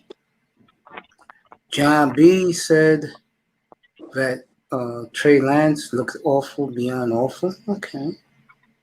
I didn't hear that. Let's read what Jefferson says. Different being broke and ask fan if they could donate. You know, you are so right. And you know, a guy called him out on it last week. Dennis Sperling. Did you hear how much this cocksucker is charging for what you call consultation now? Hey, Mace, come on, man. You don't have to disrespect your brother like that, No. man. I'm just speaking out loud. I've been on the show. I love Uncle Dennis, but bro, you're gonna raise it up to $2,500, really? Yeah, that's what he's gonna raise it up to. He said it when he had the argument with the fan, with the hater. He had a big argument with him for like 2 hours, bro. So he's charging $2,500. He's going to. He said he's going to raise it $2,500 for a consultation. An hour consultation, yes. Okay, so it's guys out. Okay, so you know what, Mace? Yeah. Shout out to Uncle D, by the way. I meant that in a fun way, quote Uncle Cocksucker. I love him. $2,500. So basically, you might have a young guy who may be in college, right? He may be thinking about going to law school. He may be just graduated. Maybe in a shitload of debt. He doesn't have a father. He doesn't have a mentor. And somehow through the internet, you want to charge this guy $2,500 just to get some game. Manzano, hold that point, though. Manzano, the play-by-play Packers announcer live right now on NFL Network. Wayne Larrabee confirmed. Wayne Larrabee confirmed just now that Aaron wants out of Green Bay. He'll never play in Green Bay again. Yeah, surprising to me how guessing Aaron Gudecrest and brought him Ryan Gutekunst. That's the story, Tony. We will cover for the next couple of weeks. You think until something happens. You think? Peanut Butter Heroes back in the building, my boy. Who challenged Quinte from the chat room that night? He said, you put some respect to Platt's name. Who's charging $2,500? Dennis Sperling. He said that's going to happen very soon. $2,500 an hour for consultation. Speaking of that, Mace, I was actually watching an interview recently. Do you know who the comedian Russell Brand is? No. Yeah, but he was doing an interview on who is it? He was on CNN. Like this was like a couple of years ago, and he was talking about like because he was advertising a book or whatever, and he actually was, and one of the subjects they were talking about. Have you heard of these people who teach guys how to pick up girls and stuff like these pickup? Yeah, the game coaches. That's a big part of our manosphere. What about those guys? Yeah, he's like the concept of these guys is teaching teaching losers how to pick up women. Yeah. No, it's not that. To treat he's saying they treat women like objects, like you can throw them away like anything. That's what he was saying. The concept of these guys, they're making money to teach these guys how to pick up women and like throw them away like spare change or whatever. Like these. I really don't want to go in this direction because we've been doing good with sports. You already here, man. Because I have something to say on this, and I know it's only about 5 people around, so I mean, whatever, man. I don't care. You know, well, I'm gonna be honest with you. I don't care who's in the sky. If they're there, I appreciate them. But as long as I'm giving you guys content, Mate, I am fucking like honestly disappointed, bro. Because to hear a guy who's already a millionaire, and it's been said that he makes more. Dennis Sperling, yeah. And it's said that he makes over $1 million a year, right? And he's very consistent. Yeah, Kevin Samuels, bro, hold up. Kevin Samuels and that Tasha K interview. He met his fiance. I'm talking about Dennis Sperling from that page he has on YouTube, bro. Dennis Sperling got 8 figures, bro, in the bank, according to Kevin Samuels. Hey, man, more power to the brother. I'm not I do hating. too. Yeah, more power to him. I agree. If you got that, you work your ass off for it. Hell yeah. I mean, more power to you. But my thing is that, bro, by not hearing anybody call him out on that shit, saying you want to charge $2,500 for a consultation, basically it's like you got your hand in people's pockets, bro. You know that loser Steve the Dean? You know Steve the Dean, right? I don't know if he's a loser or not because I don't No, know. that's just a figure of speech. I've been on his platform too. He's good to me. When I was on there, he charges $1,000 an hour. Hey, Mace, let me tell you something, man. Yeah, go ahead. I am truly a benevolent person, right? Yes. Bro, I was just raised that way. I was raised to help people out, right? And a lot of people who oh God, Mace, let me tell you, man, not to like reveal too much, but man, I do okay, right? And it's like a lot of times it's like it's nothing, but I mean to see at the top like people taking advantage. I mean, somebody might think that I might be taking advantage of, but that's just no. Trust me, I'm okay. I would never give anybody. But you know what? Once we started that stock group, you know, the crypto and everything else, mate. Once we started that group or whatever, right? Yeah. It ventured out into finding other things, right? Yeah. I would truly, like, once I started coming to the manager, if I had went to those channels where we were talking about crypto and this and that, right? And I took all that money that I gave to different content creators about the space, I would be a millionaire 10 times over, right? However, I was like, it's like in the feel good feelings or whatever, right? Yeah. And I can sit up now and I can say that contributions aren't nearly as much because I'm over here doing this. Nobody even pays attention to that side of the manager. They don't. I mean, it's like nobody wants to hear about that. Nobody wants to talk about stocks. Nobody wants to talk about crypto. It's just like let us hear about this bullshit ass conversation between black men and black women, right? Yep. When the thing is that it's a whole other thought about, and I got to the game late. Yeah. It's just like I thought that, you know, with the trucking and a few other things, I felt good. I am good, but it was a whole different lane that I never tapped into, right? Shout out to Thai City, by the way. It was a whole different lane I never tapped into, but it kind of brought something to mind when you said a guy wants to charge guys $2,500 just to get a consultation. Yeah. What are you gonna tell him to do? Unless you got a guy like connections or that's what he has overseas. Because young guys want to start their business overseas. Dude, you know what? You can charge people whatever you want to. Yeah. You can. But when I came to this space, Mace, I always thought this space was about helping brothers, right? But now I see it's never about that. It's just like, how can I grab my dick with one hand and with my other hand, I'm going to have it in your pocket? Nah, fam. Right. Nah, you know what? I mean, shout out to everybody who don't give that out. But it seems like, I mean, sometimes I be around here like, nigga, I know I make 5 times as much as you. And it's just like, yeah. Like, man, bro, I'm just happy, man, look. I mean, you can see it. And Mr. Fantastic had a stream one time saying, hey, you better beware of these 14 YouTubers. But it doesn't matter.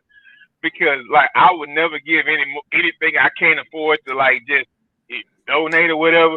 But bro, a lot of times, especially some of this $2,500, it's like it's amazing how you went exactly to the guy who I was really talking about. Remember when I was saying like, hey, I'm here, hit the you named the number one guy. I just didn't know it was $2,500, bro. Yeah, man. He's right now it's a K, but he said he's definitely ready to get to 2,500. He was very, you know what? And this is what I'll say. I'm being dead honest. God damn, bro, are you serious? Sterling, God bless him. He earned what he has. The problem here is that he's charging 1,000, and the guy who confronted him about it made a good point. Most of your audience can't afford that consultation. I mean, I can understand if it's the saint in the center. Those guys make $300,000, $400,000 a year. Who is his guys? Those guys' problem in the saint in the center is they make all that money, Laro. No joke, but they want women that look like Pamela Anderson. The brothers want a woman that looks like trying to think of a hot bitch right now who's black. They want women like that, bro. They look down. Those guys in his audience. Shout out to the Saint. They look down on the everyday woman. I never knew it went that deep because, bro, let me tell you something. Between my personal life, because I disappeared for the manosphere for like 3 weeks, bro. It's like, hey, where you been, man? Living my life and doing, hanging with the fellas or whatever, right? Mm-hmm. But when it's like a slow, like right now, right, it's really like big right now, oil and gas or whatever. So, man, this is my 1 day off a week right now, right? I mean, I started working 3 days throughout the weekend, bro, because, I mean, with that shortage going on the East Coast or whatever, right? Yeah. It's like, I'm not turning any money down. So right now I'm catching up with everything that's going on around here, man. It's just like, what? Wait, what? What's going on? Because in the manosphere, if you miss 3 or 4 days of content, you might come back and find out this happened, that happened. I'm like, I'm not finna go back because I don't really care. But man, bro, I never would have thought that a guy would say he wants to charge $2,500 an hour. Yeah. And it's just basically like you're taking advantage of people, man. I would agree with that. It's just like, why would you do that? I agree. I mean, it's like, don't you have any morals and ethics, bro? You already, and it's like, okay, make the most money. No, what it's gonna look like, it's a bunch of fucking pastors over here, right? That's trying to play on people's emotions and strings. Unless you're telling somebody what they're gonna get. It's just like, what the fuck? Put it in a fucking course. Put it in a fucking program and say, well, this is what you get for this 25. No, it's just like, oh, I'm gonna charge $2,500 for a consultation. Well, fucking what, nigga? Well, what they gonna get for it? Did he even say what they gonna get for it? No, you just trying to get that money, man. Fuck, man. You know what these guys want? Who's gonna pay these consultations is to open up a business overseas. You know what's fascinating to me about the manosphere and about black men? And I said this before, and I'll say it again. And the sad thing is I support what I'm about to say. The guys who made their money, they don't want nothing to do with this country. All because of who's in cahoots with each other. See, there you go with that BS, dumb mate. I'm just telling the truth, bro. What you mean, man? Hey, you know what, man? You know the sad thing is they say it. It's one thing if I'm just saying this, me being me. No, it comes out of their mouths. Hey, mate, I'm not against guys moving overseas and doing that thing because you know what? Yeah. Once you look at it, it's just like, well, if I decide to retire and I have a nice nest egg and I have my investments and I'm still actually working, but I'm just working from a computer or laptop somewhere, and whatever investments I may have, it would be cool to retire to a country to where you can live like a fucking king. I totally agree. So I agree with that aspect of it. And I don't have anything against that. If you want to do that, that's fine. But bro, by all means, don't be going over there because you can get a woman who will fucking do whatever you say because you got some money. Because actually that woman is using you also. Yeah. But no, let's be honest. It's not the way it goes, though. I mean, yeah, the person with the high joker, yeah, he holds the card. I But mean, one thing those guys gonna tell you though, Mace, is that the thing is,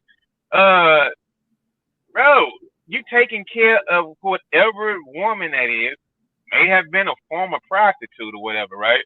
And you taking care of her entire family. Her entire family good. yeah, You gonna get her entire family citizenship. You gonna ostracize your entire family over here in the States or whatever, right? And you know what? Whoever that guy was, what was his name? Charles Tyler. You know what? Yeah. Somebody had to make a fund for his ass to get the body shit back over to the States. So it's like, once they done with you, man, those people not with you like that. Those I not totally your people. agree. I totally agree. So unless you, if I was able to do that, Mace, I'm taking everybody with me. If we got a compound over there, we can all live on the compound. Because we can all pool our money together. If it's going to last us, we're going to ride our retirement years out to the end, till the wheels fall off. That's cool. But there's no way I'm going to do something and go over there by myself with a whole bunch of people who I don't know, who I didn't know, who I was raised up with. There's no way I'll do that. There is no way under this sun I would do that, bro. It just seems kind of like, that means I walk around nowadays knowing that people only value for what I have in my pocket. Exactly. No. I couldn't do it either. I can't do that, bro. I mean, I think the crazy part, I'm going to get back to the sports. To me, the crazy part is that I'm going to say 60% of those guys who leave, maybe even 70%, is because of the women. But in their defense, you know, me living here, knowing how these women are here, I can understand why they did what they did, why they want to leave. Know what I'm saying, Lau? Let me see if Lau dropped off. I think he did. Lau, stay. I'm here not to sound like a dick or an ass or whatever, right? Yeah. I do understand. I understand. Trust me, I understand. However, I understand, but the thing is, the guys that talk the most amount of negativity about being here in the States, it's kind of like once you leave or once you decide to leave, you still want to lob stones over the fence. Like, yeah, so my thing is okay, if you want to leave and go. But the thing is, if you should be so happy in this new life that you have, you shouldn't care about what these women are doing over here. You should be living your best life. So that's what makes me think that it's not that the juice was not worth the squeeze, because now you have this life, right? But you have this life, right? But you still come to this black space every day to come and talk about what's going on over here. And what that makes me feel is bro, maybe that life that you act like you have, somebody who you can't relate to, to them, you're speaking broken Spanish on top of broken Spanish or whatever, right? So you don't really have the upper echelon. A lot of these guys are going over there. They may have an apartment over there. They may rent it out with an Airbnb. They may go over there 3 times a year or whatever. But when you still go there, you're probably dealing with a chick that took about 15 to 20 dicks throughout the year when you're not there, bro. And you don't know that because out of sight, out of mind, because you call her, she just gonna lie anyway. Women overseas don't lie like women in the States. Oh, I don't like this Western culture. What, you don't think a woman I think the big problem is, a lot of guys who leave and a lot of guys who want to leave, we're the only ethnic race, ADOS men and women, ADOS men, that we can reveal on women.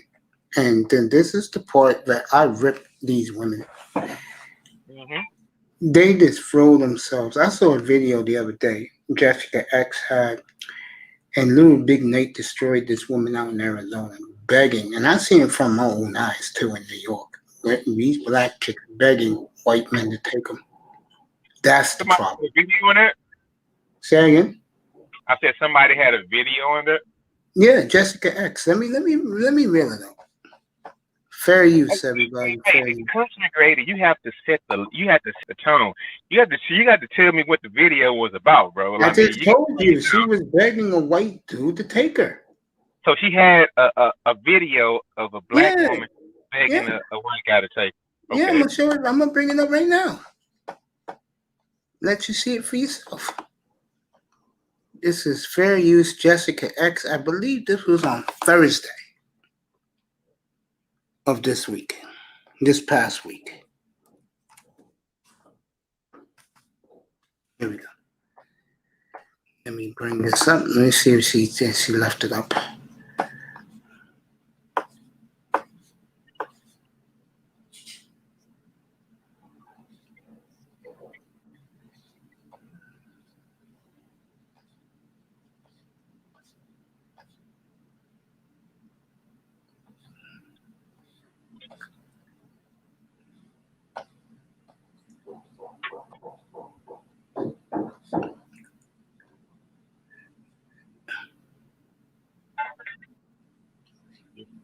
Coffee. No, she got a video out. She did a couple months ago for it's divesting and swirling the way forward for black women. And sadly, I think it is. Okay. And the reason why I do is because it's not going to work between us. I had that in the Raja report today. I was up there and I told him, I said, that shit ain't going to work.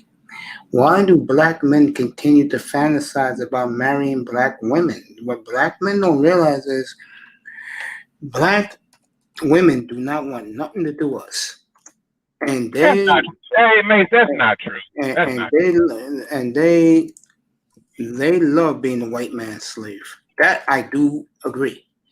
Hey, Mace, what I think it is this. I think that it's so much dysfunction between the both of us, right? It's like we're like having this whole gender war online where everybody can see it, where we should probably be talking in private and personally against us. I think that the money that's made off of keeping us divided is so high. It's like people have shown in the past already that they don't give a damn. They will invest heavily in keeping us apart. Our own people that look like us with our own skin tone, with our own color. So no, that doesn't matter. It's just like those pimp pastors in the church sometimes, bro. It's just kind of like, hey, bro, we hate those hoes. Hit the cash out. Fuck that, man. So people are invested in the dysfunction, bro. People are actually invested in the dysfunction, and I would never ride with that. That's why I just like sometimes I may seem like the odd guy in the room. Not maybe. I probably went up on a panel or something to discredit myself because I was probably falsed up and drunk in the motherfucker. But that's on me, right? Okay, I got O'Shea's version, and he bleeped the parts out. Yeah, I got O'Shea's version. It's the same old song, bro. I mean, they all talking the same thing. They all talking the same thing, bro. I'll say it again. I'm gonna be honest. If I'm black men, I told you the story about my nephew that half of his college buddies left this country and they're not coming back and they love it. I mean, one of them. Saying that half of you, it can't be half, bro. That's what he told me. Yes, I know these young men too. I remember they used to come to my house and hang out when they went to college. Yeah. So you saying half of them are trying to have moved to other countries? Yeah, they went. Yeah. Dominican Republic, Trinidad. Was it for financial opportunity or was it because they got away from here? Because number one, like they all told me, the white man don't got their foot on their necks anymore, and number two, they have a plethora of women they can play around with. But that's not happening here. Man, I don't necessarily agree with that. It's just like guys have come to a place where they would rather live somewhere else, right? Than You do know the Passport Bros are having a giant bash Labor Day weekend in the Dominican Republic. It's going to be at a resort that a brother that moved down there owns, and it's going to be monstrous. And guys are already making reservations to get down there. So when you say that, you know what I think, mate, guys Yeah. are going in there to congregate, do a lot of sports fucking. And you know what? I'm not against that. If you want to go to a space and if you want to like sports fuck, go and do your thing, that's fine. I'm not like dick police. But when you're asked about it and that's what you're doing, why don't you state what that is? Because you know what? A scary thing, Hold Lawrence, a on, lot of them do. hold on, Mace. What I'm saying is, if you don't state what you're going down there to do, Oh, I know what you're saying. a younger generation of guys coming behind you, that if you have this big facade, right, that we're going down there to find wives and women, the women are more docile, the women are calmer, they're not westernized or whatever. Okay, but you can't be selling that same story, right? That you're going to look for a wife, and you're going in there to just like to smash on women or whatever, right? Because if you sell the story of like what you're going to do versus what you're actually doing, you have a younger generation of guys who are going to come behind you and a lot of white folks and women that you just been slutting through and running through. And I'm not with that, man, because that's bullshit. I'm not with that, bro, because you basically lying. If you're going down there to smash on women, that's cool. But don't like hide it behind the fact that you're talking about we're going to look for wives. Because I think a lot of them are going down there to smash on women, open businesses, and they don't say that though, mate. They lying about it. They all cap. They lying because they act like. Again, I said this. I've been saying this for the longest since I've had my platform. Black women over here, black men over there, sign a treaty, cannot be near 1,000 feet of one another and call it a day like they did in Canada. Quebec province is all French speaking, and Ontario to British Columbia is all English speaking. Just get the black man, black woman together. Don't send the bow tie guy up there. Don't send that nigga up there. Send a nigga like I'm a little bit too old, but send a blue collar dude up there to represent us. Yeah, like to represent us with the women. Don't send the lame. Send the blue collar guy who wears his Jordans and his $300 pair of jeans. That guy. You send him to the table. You don't send the bow tie Negro to the table. Yeah. I mean, let's get this shit over with, man. Hey, you know what I mean? That's like subject to. I mean, one thing I can say about what you just said. I mean, that's discretionary. I mean, you can decide whoever you want, but unless whatever guys. I mean, a man can only truly represent himself if he's talking about being in a relationship, because one man's trash is another man's treasure. That's true. If I was 20 years younger, I would have been out of here, bro. May, the guys that are going are probably your age. No, they're not. They're young guys in their mid to late 30s. Those are the guys who are leaving. They got their money. So what about the guy? Say like in 10 years, right? Yeah.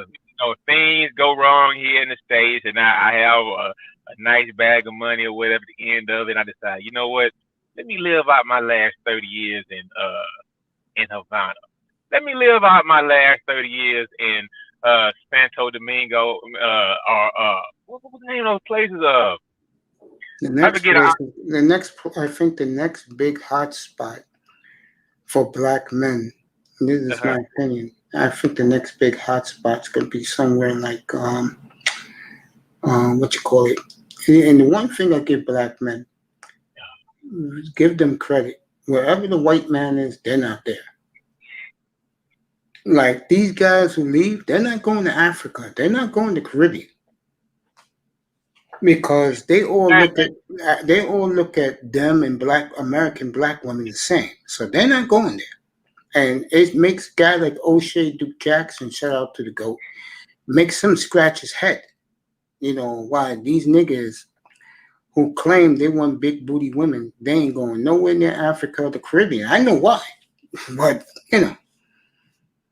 Why is that, Mace? What's your opinion on that? Why would they rather go to Bogota, Colombia, or whatever, right? Because somewhere in Dominican Republic, right? Because the white man flosses when him and his buddies, as Platinum would say, slowing and bitches in Africa and bitches in the Caribbean. Brothers say, no, I'm not going there. Fuck that. Well, you go to South America, ain't too many white guys there. They said that themselves. Well, Mace, you know what? I don't know about all that. I'm a big supporter of the Paris. I'm trying to get Paris up here. I don't know about the dynamic of that, but what I interviewed a couple of the guys. They agree with me about it. I'm all for a guy having his own right, having his own agency to decide what he wants to actually do for himself. I mean, trust me. I mean, I've been called this before, but man, I'm not dick policing you. And just like I said 2 minutes ago, bro, just say what it is you're going over there to do. Yeah, I mean, I do not support, and I'll be the first to tell you, I do not support the American black women of this country. I do not support them at all. You made that case because yes, you do. I mean, no, you every day on YouTube supporting black women. No. What I mean by support is I'm not going out here chasing them. I'm not out here worshiping them. Black women is God. I don't do that in here. I do not. Let me tell you something. You want to know how deep it is with me? I would say 99% of the guys I've known for over 40 years since grade school, bro, they've never seen me with a woman, bro. Think about that. Well, Mace, that's very unfortunate. I would say I don't know. It is what it is for me. I don't, like I said, if I was 20 years young, I wouldn't have been left. Seriously, well, Mace, I told you before, I can understand the angle as far as like you're gonna be a retiree, and you want to do something different or whatever, right? But I could never say when I get ready to retire, right? Mm-hmm. If I had $5.7 million, right, and I say I don't want to work anymore in my life, I could move anywhere in the world and live like a king. I wouldn't want to go over there without my people. I'm not going over there by myself. Let me ask you this. I'll ask you another quick. I really want to get back to the sports. Okay, we can right now. We can leave this subject alone right now. Yeah, but I want to add one more thing. You said something fascinating, and I got on Sperling about it when I was on this platform. How can you say the guys who leave and don't come back? What about your mama, your aunties, your nephews, when he does it himself? Hey, I don't know how that guy lives personally, right? No. Me and him are good. I'm just saying that there is a reason why these guys leave. And I don't blame them. But after this, I'm going right back to sports. Okay. I'm gonna end it with this. I'm gonna end it with this, and then we're gonna go back to sports. Okay. When your so-called women support your enemies, enough said. Okay, well, Mace, let me say this real quick, and let's just go to sports after this. Yeah, I got a topic we can talk about next. Anything that we're talking about as far as single mother households and all that kind of stuff, right? Mm-hmm. You know that there's a lost generation of guys who don't even have. So I see them all the time. It's a family. There may be 2 boys in the family, right? Surrounded by 13 women, right? Mm-hmm. Those guys don't have any type of male leadership in their adolescence, in their going through life or whatever, right? Mm-hmm. And the first time they actually find a space, right, to where they come to this space and damn, I've been fooled all my life. Mm-hmm. They were lying to me. Those women have been lying to me all my life. They have been, making me basically into a guy who's going to be coming out of my pocket, being a slave to a woman. And I shouldn't be a slave to a woman. I should think about me first, right? Yes. Okay. The guys that's giving that message, if they saying, break them dollars off as I'm giving you this message, I think that's very hypocritical, and I'm not with it. So if it seems like I'm against the manosphere sometimes or whatever, right?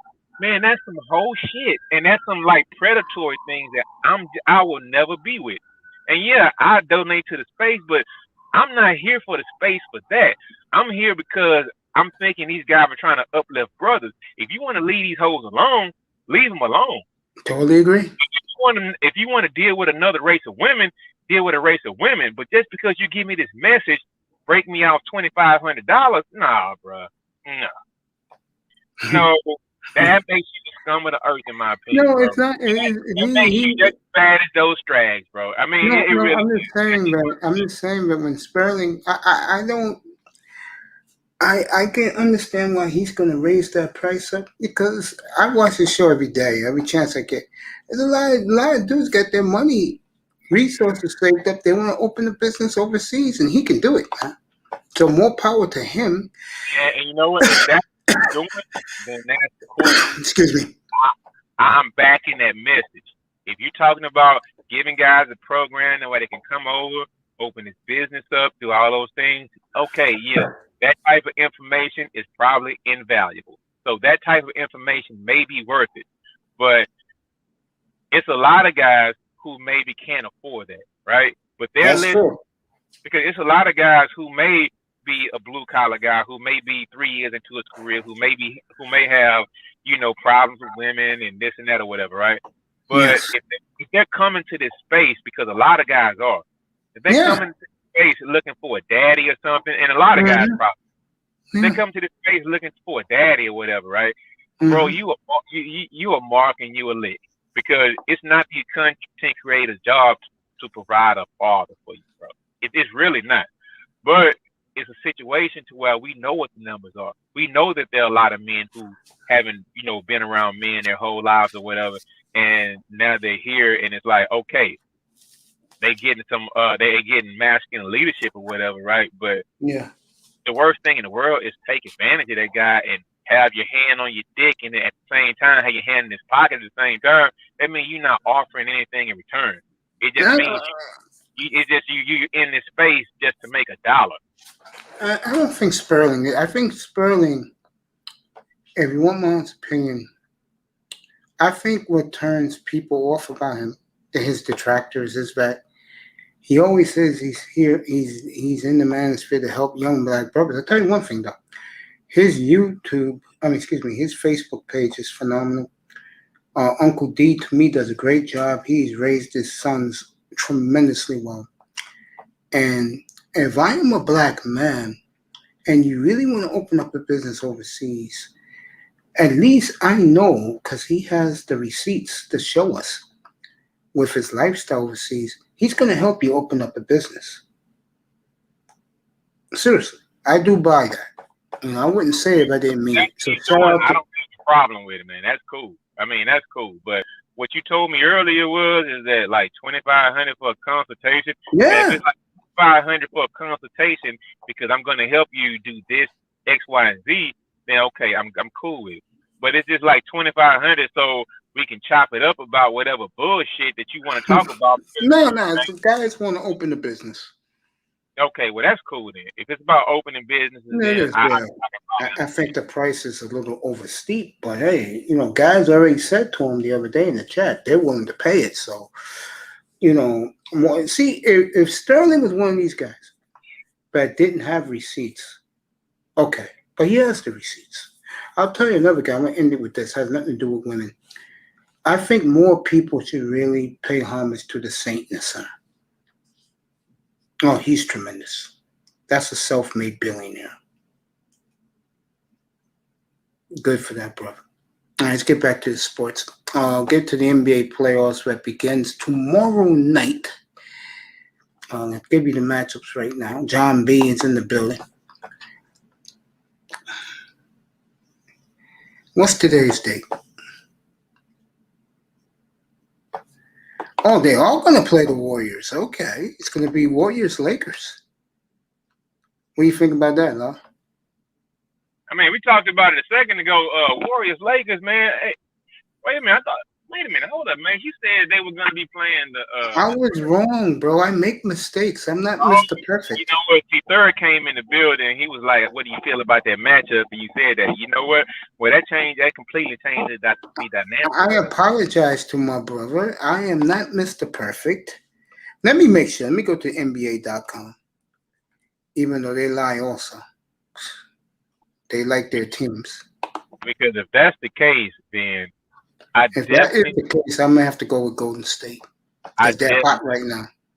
Exactly, man. I would definitely probably pick Golden State because Steph would probably be on a mission because LeBron was talking a lot of shit, man, and Steph may come. And like right now, I don't think LeBron can put that blanket on Steph like he did back in 2016.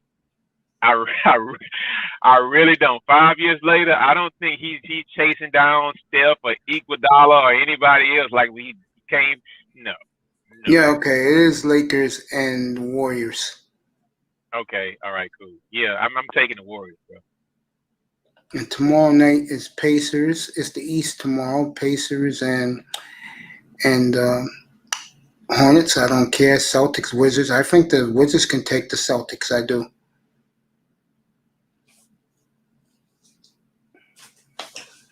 Yeah. And the West is on Wednesday. The West is Wednesday night. Lakers Warriors is the late game. I'll have that for you Wednesday night, 10 o'clock Eastern. Yeah, I think Curry can take them. I do. And I think Memphis will beat San Antonio. I don't think that's going to be a contest, Law. Law's busy. Let's get that chat room going. Talking NBA now. Let's go.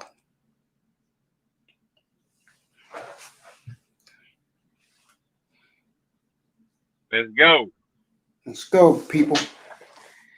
Yeah, I like what you call it. I like. I'm gonna take Golden State over LA. I didn't know they was playing. See, that tells you how little I care about these playing games. You know what I'm saying, brother? Hey man, but that's the news cycle right now. The playing games right now. Yeah. I'm gonna cover it. You know me. I'm not gonna let it go unscathed. I'll have the 2 Eastern games up here tomorrow night, and I'll have the 2 Western games up here Wednesday night. I'll definitely cover those games. I'll do next week's series. I will definitely do Blazers, Nuggets, and I will do the Knicks and the Hawks. Yeah, I know you're definitely taking the Knicks, right? Yeah, and I'm not even a Knicks fan. But I'm happy for their fan base. I mean, they're the best defensive team. Say again. What's the what now? I said, what's the climate now in New York about the Knicks? I mean, how you guys feeling? I mean, the climate? Oh, they're going crazy, bro. They've been waiting for this for 20 years, bro. The reason is they're well coached and there's no stars on the team, so they're loving this. That's the way you should like a team. Brooklyn had it that way 2 years ago, but the 2 assholes signed. They ruined everything. Got the coach fired. You know, I'd rather. No, I'm not lying to you. I would rather win an NBA title with a faceless team that plays hard and play both sides of the court than a team of all stars. But the thing is now, though, Maze, it's like the last team that won something like that, we got to go way back to 2001 or 2000 with the Detroit Pistons or whatever, right? Yeah, I mean, 2004, yeah.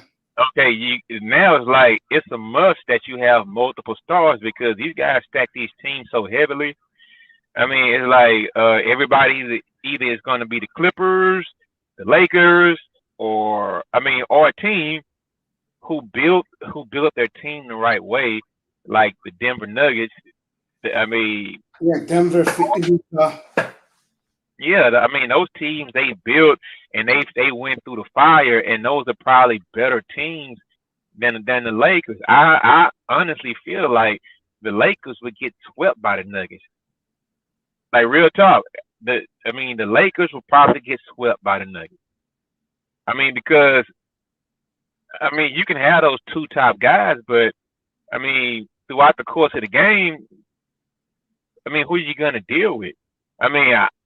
Anthony Davis can't handle Joker. Totally agree with that. Yeah, hey man, one thing I can say, the playoffs, it will be interesting this year, and once it starts, it's going to be on, man. My bet is with the Nets, I think they'll probably win it overall.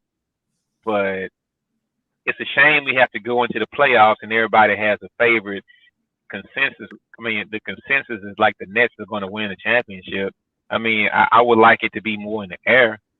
I mean, I think more people are picking the Lakers to win it, but again, in these playoff round robin bullshit that the NBA has, they got the Warriors on Wednesday night. I don't know. I kind of like Golden State in that game. Curry's on fire right now. And to be honest, with this situation, the Nets thing, I think they're not. To be honest, I feel the Nets are going to be swept, depending on who they play, and stuff like that. If it's the Knicks, like they don't want it, I honestly feel that the Nets, to be honest, might be like the Bucks last year. Everyone remember how hyped up the Bucks were in the playoffs, then they got swept in the first round during the bubble? No, they got swept in the second round by the Heat. No, they won 2 games from the Heat. They were down 3-0, then they came back to win 2. But the thing was, the players knew Giannis quit on them. Yeah, no, that's what I'm saying. They were predicted. See what happened. That's what I'm talking about. I think depending on who plays the Nets. In the Nets will play the winner of the playoff. So hyped up. They're going to be so hyped up by the media. Let's say they lose 4-2 or 5. It's going to be best 3 out of 5. Yeah, 4-2. They're gonna say it was a fluke. You're gonna hear Nets fans saying it was a fluke, when in reality the media hype for them was so high that they couldn't perform and they choked in the first round. I don't see them losing. I do not see them losing to a team like the Wizards, man. I don't. I think they'll blow the Wizards out. You're selling Brooklyn a little bit too short. Their problem is they have no chemistry to me, and those guys. Well, that's true, but sometimes superstars overwhelm a team like the Wizards. Don't they have 2 superstars on the team? They do, yeah, but are those? But that's the backcourt. What about the rest of them? The Nets have it on just about every position. But Mace, what worries me about Laura might agree with me on this. The 3 guys never during the season, they never really played all together. They maybe played 2 or 3 games, all 3 of them. Yeah, I think I've been saying that can be their downfall. I do agree with that, but they're lucky. They're playing the Wizards first, or whoever wins that series. What I'm trying to tell you, Tony, is that if they were playing a team like the Knicks, and that's already signed and sealed, I think Brooklyn would be in trouble. 5 games, don't have to get on an airplane, 15 minutes from Madison Square Garden to Brooklyn. Then they won't play the Heat, but if they play the Heat, my only question with the Heat is, do they have the firepower to match them? But the one thing I will give the Heat, they will play the defense like the Knicks play. Wait, who's the head coach for the Nets? Steve Nash. Yeah. Spoelstra's going to outcoach Steve Nash because I think so if they play, but we'll see. They don't play. Yeah. Who are the Heat playing in the first round, Mace? By chance, did it say? Milwaukee. That's going to make that series interesting. Oh, I don't know. Depends on how bad Giannis wants it. It depends on how bad Giannis wants it. Huh? I don't know. Oh, Lara left. Okay, Lara, enjoy your dinner. Enjoy your night, bro. Thank you.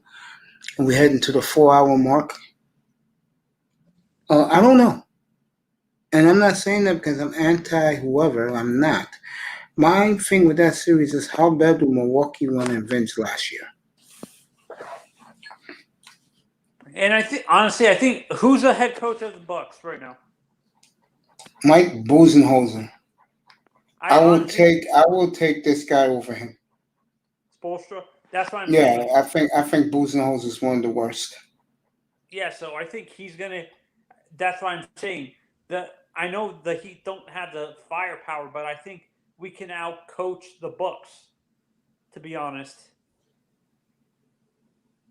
And we'll probably be able to. I think we have their number, Mace, from last year. I understand why people hate me bringing up last year, but last year we beat them twice during the regular season. Then we swept them in the first round.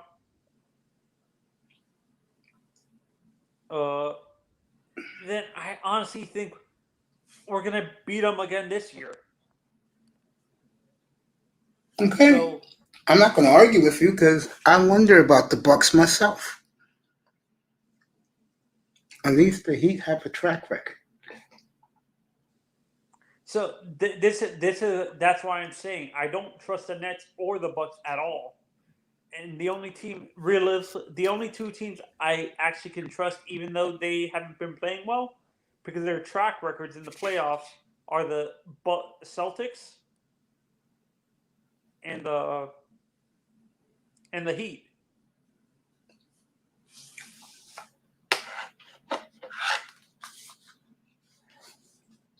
And honestly, I'm going bold. I think the Heat are going to be the team representing the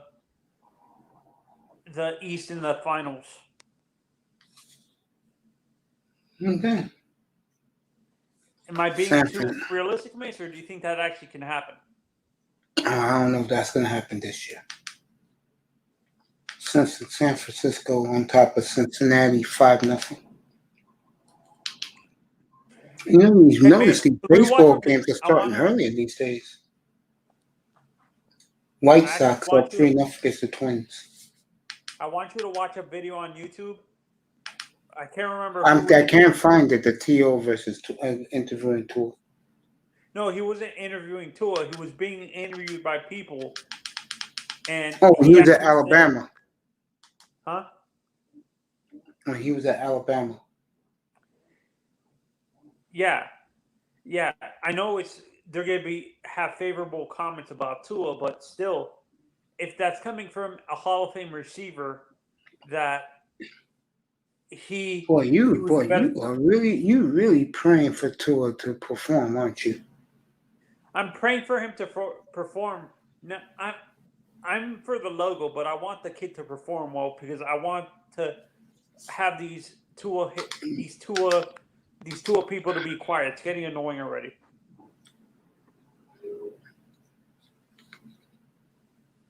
Well, let me ask you this. And I heard your opinion before about this, to be honest. If he ends up being the way I said he is, he's just a game manager, and they win games, but it's nothing special about him, would you be happy with that? Like, let's say I'm okay with that. I don't care about the stats. I'm more about the logo. Are you like that, Mace? Are you more about the logo instead of the players? For the I like my players to perform. No, that's what I'm saying. You want your players to perform, but you're not supporting the players. You're supporting the logo, the Dolphins. You're not. Yeah. That's how I am. I prefer. There was players I liked, but I wasn't upset that I understand it's business when you trade players or release them. I was okay with Bobby McCain. But honestly, I think Holland is going to be better. Yeah, just think and I agree with you. Did you say that's why they signed Jason McCourty for leadership? Holland? Yeah. That's why they brought him in. Eric Rowe. Yeah, I would agree with that. And Back to the conversation we were having before about the draft classmates. Yeah, what about? I understand you were upset about. I'm talking about the year before about that there were better players at that point, and you were upset about the pick. But can you at least trust Brian Forrest to mentor up this kid? He's only 20 21 years old, and he's I only think been the problem what you have, Tony, number one, he never fulfilled running back, and that's going to be their biggest detriment. unless this Unless kid they performs unless they go out and get Le'Veon Bell, that's going to be their Or biggest Dope. detriment. or Dokes.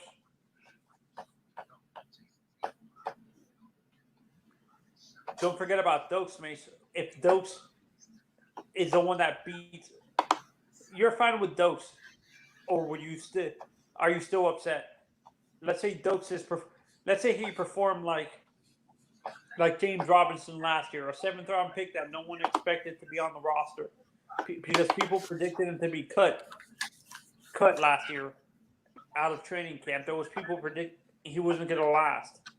Let's say that's how the Dolphins. Let's say there's certain parts of the fan base that are saying Good. that they don't believe this guy's going to be on the roster. Dokes, he's mainly a camp fodder or A something practice like that. squad guy. Practice squad guy.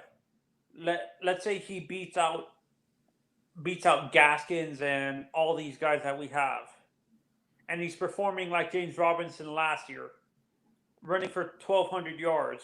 Does that shut these guys up, or would they still be upset that we didn't draft the running back in the first or second round last year? No, it's not going to shut them up because they're going to be like me. When things ain't going well on the ground, they're going to get the blame again that they missed an opportunity to do something right, and they had the draft capital to do it. They had the draft capital, but I'm looking at from the perspective. I understand you're saying they overthought the board, but what I'm looking at, teams like Jacksonville and what's his? I'm going to bring this up again and again when I go on other panels.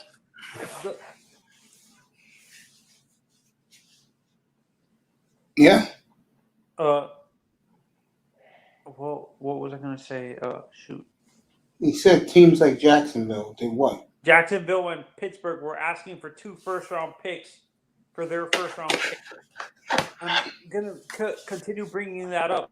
I know it's annoying, but I'm not I understand we need a running back, but I'm not risking overpaying a team like Jacksonville or the Jets or someone, or who was above us,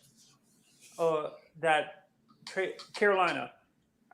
For some reason, I know they were going to ask for 2 first-round picks as well, and an extra second-round pick next year. So I really would have. I understand we need a running back, but I'm not that desperate for a running back. You're gonna find out. You're gonna find out by Thanksgiving what people like me are talking about. I know what you're talking about, Mace, but do you understand what I'm saying though? That are you willing to risk overpaying for a running back I know ETN and this guy are projected to be superstars, but are you willing to pay 2 first-round picks that these teams were asking for the next 2 years and not be drafting in the first round?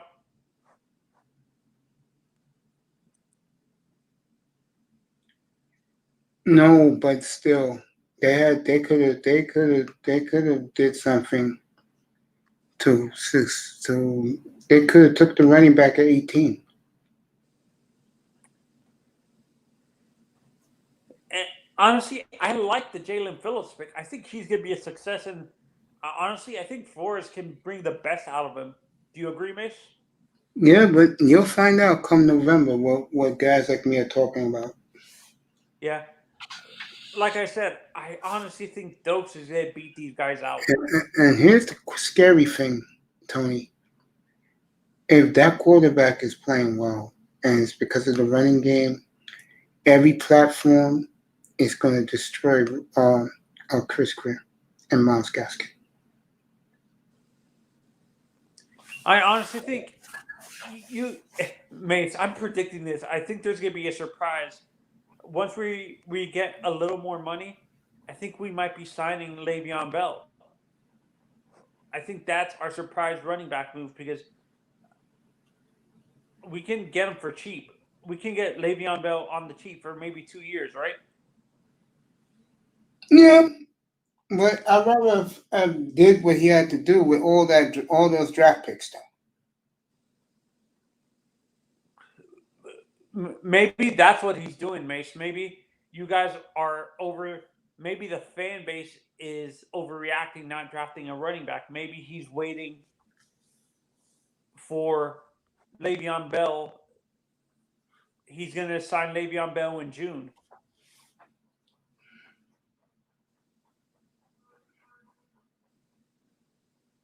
And then Gaskins is going to be, Dokes is going to be our backup behind him.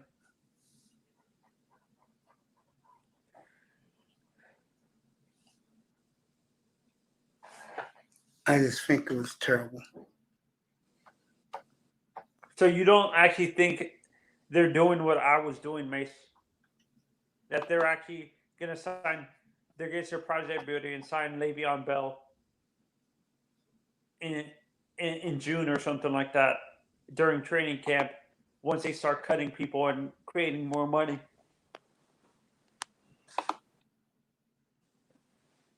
Because I agree with you. I think we're trading what's his face. We're gonna trade Gesicki. We're gonna trade Gesicki or Parker.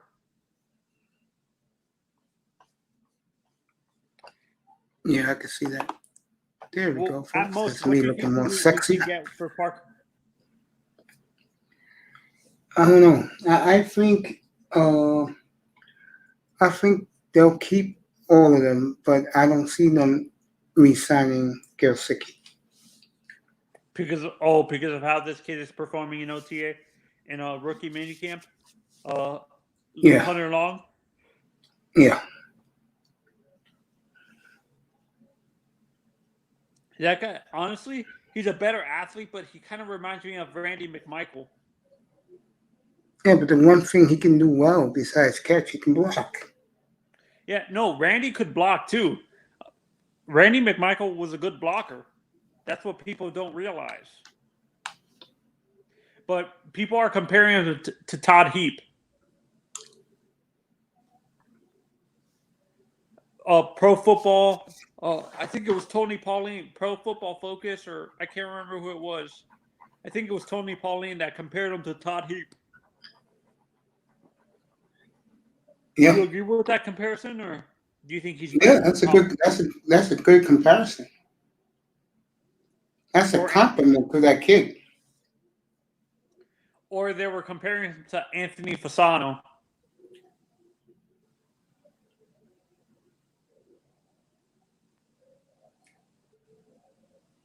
If he's Fasano, we got problems. Yeah, if he's that's his floor. They're saying his ceiling is Todd Heap. Yeah, that's what I want to hear. I don't care about Fasano so much. Who was a tight end for the Cowboys during the 90s with Troy Aikman? Jay Novacek. I see. Actually, my ceiling for my floor for him is Jay Novacek. Jay is a pretty good player, and his ceiling is, or would you say the ceiling for the floor would be if it's Jay Novacek and Todd Heap for his comparisons? Would you say his ceiling would be Todd Heap or Jay Novacek? Definitely Todd Heap. Jay Novacek was more of a receiver? Yes.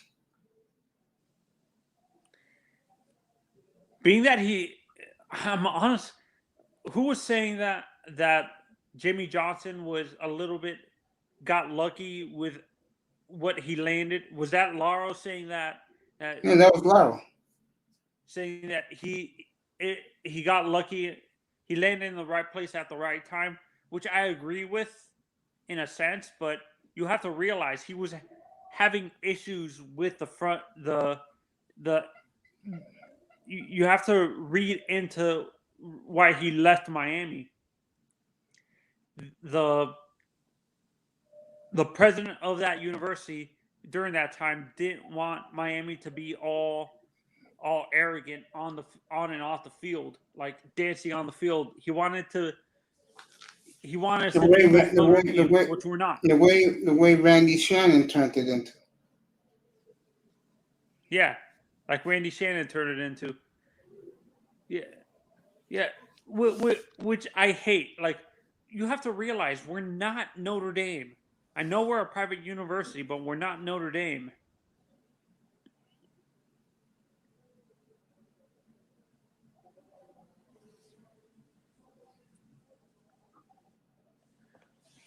San Francisco rolling on the Reds tonight.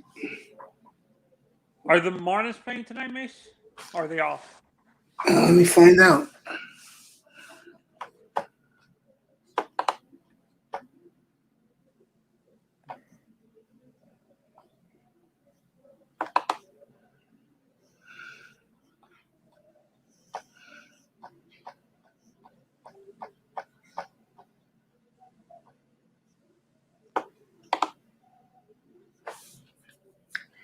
Marlins are off. Okay. Mace. Tomorrow they're in Philly. Who would be the pitcher for you that you saw growing up that was dominant? Like, let's say they weren't dominant early in the year, like April, May, June, and July. April, May, June, and June, but he was dominant going from July all the way into the playoffs from September and stuff. At the end of September, who can you say was like that, where you saw that he didn't perform well at the beginning of the season, but as the season went on, like in July, his performances got better and better? Nolan Ryan. Oh, so Ryan struggled early on in the year? Yeah. For me, Roy Halladay. Roy struggled. Like, I could say Roy for me because he was notorious for starting really slow. God rest his soul, but he started really slow. You've seen him pitch, like how he struggled by the end of May, he was like 8-9 or something, like 9-8 or something like that. Yeah. He was below 500 at the end of May, but as when June rolled around, he ended up winning like 20 games at the end of the year, which is ridiculous. So that was Nolan for you, where he was horrible during the beginning of the season, but as the season went on, he ended up just winning 20 games at the end. He had the stats at the end of the season, even though he struggled at the beginning. Was Nolan a playoff pitcher, Mace? Would you say he was clutch in the playoffs, or not really? No. Or was he a choke artist in the playoffs? Yeah, he was a choke artist. Randy was dominant in the playoffs. Randy? Yes, he was. Yes, he was. I can vouch for that. Who would win in that one-on-one pitching matchup? Randy or Nolan, Mace? Randy Johnson.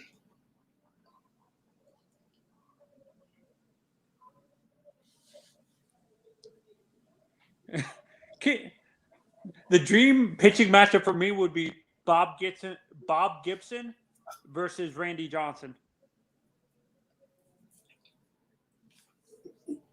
Yeah, I can see that. You say Bob Gibson wins that matchup, or do you think Randy beats him? Well, they're two very intimidating pitchers to the batters. I could tell you that right now. Very intimidating pitchers. Yeah, Randy's intimidating. Was Bob pretty tall, Mace? Was he a tall guy like Randy? No, not like Randy Johnson.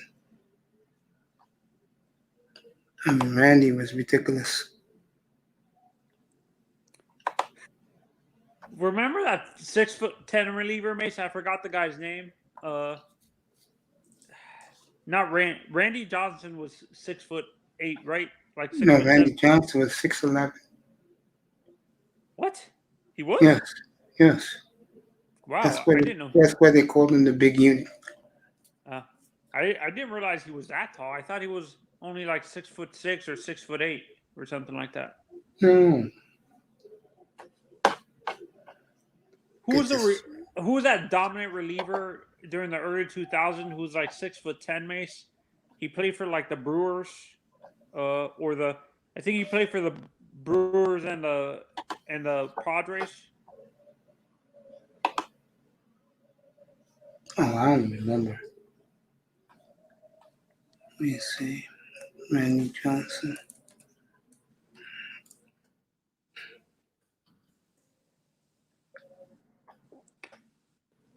Who had a nastier slider, Randy or Bob, Mace? Bob. Randy Johnson, 57 years old. Holy crap, he's only 57? I thought he was older. Yeah. Huh. Yeah.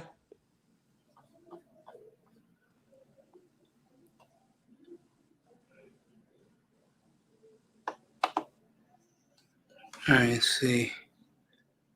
Randy was 6'10".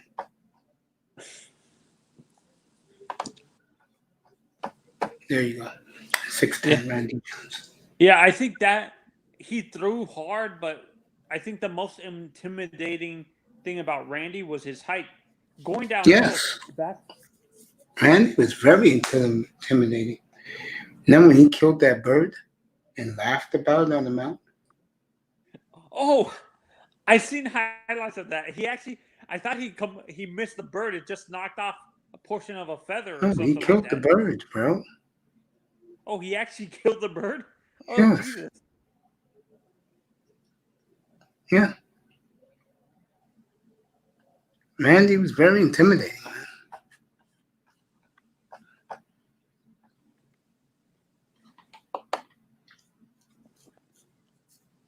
If you didn't see it, let me show you people the 300th video show that's going to be happening for me.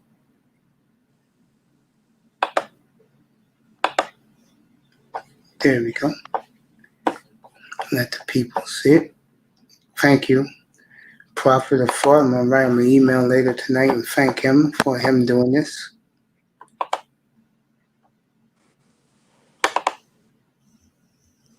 Is this your subject for this weekend, man? This is X. No. And I'm here with But a I special appreciate shout-out this. for brother Mace Taggart. He just hit show number 300. Congratulations, my brother. I know you'll continue to put out more great material, and I know you good folks will continue to show up and support brother Mace Taggart as he marches on to 300 more. You know what I always say, let's get at it. That's pretty cool. Yeah. Yeah, man. Thanks to good people like you, bro. People in the sky, people in the chat room. You know, he didn't have to do that. Hey, Mace, when is your subject about the greatest athletes? I'm going to do that next weekend. The greatest athlete ever. Have my nephew do the thumbnail. Memorial Day weekend. That should be a good weekend to do it. The thumbnail is going to be, I got to be fair. So I got to put, for basketball, I'm going to put Bill Russell. Baseball, Bob Gibson. No, I'm going to put Aaron for baseball, no doubt. Mm-hmm. Football, Tom Brady. I thought you were going to say Jim Brown. Hockey, Gretzky. That's a no-brainer. I could put Mark Messier. Or Mario Lemieux. He got more rings than Gretzky. Okay. Well, I'm gonna put Gretzky. I can put Ovechkin too, because he's chasing Gretzky's scoring record. And in golf, I'm gonna put Jack Nicklaus.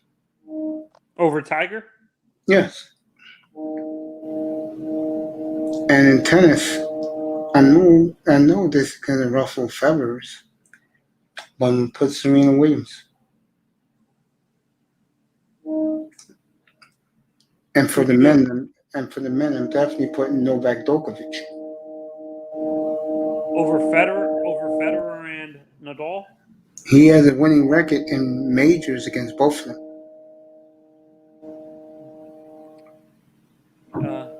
Oh, yeah.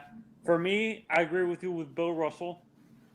For baseball, my God, this is gonna be hard. I know you're gonna say Hank Aaron, but I'll say Bob Gibson to me. Even though he only pitched, but he was a good athlete. For hockey, let's say I would say Messier or Gordie Howe. Okay. What other sport? Oh, for tennis, I agree with Joker. I'm between Joker and Rafa. And for It's gonna be interesting in a couple of weeks when they play in Paris. who do you have, Mace? Who do you have for Olympic athlete? Who's your greatest athlete in Olympic history? Well, I wasn't going to Olympics, but if I do, I'll go Mark Spitz, the swimmer. I would say Michael Phelps. Oh, in boxing, I gotta put boxing in there. Boxing, I'm gonna put Ali as the boxer. For me, Tommy Hearns. And I'll clarify so no one. Here's the reason, because when you look at Tommy's career, he dominated he cleared out multiple divisions throughout his career. Well, you really want controversy, don't you? I don't care. That's my opinion.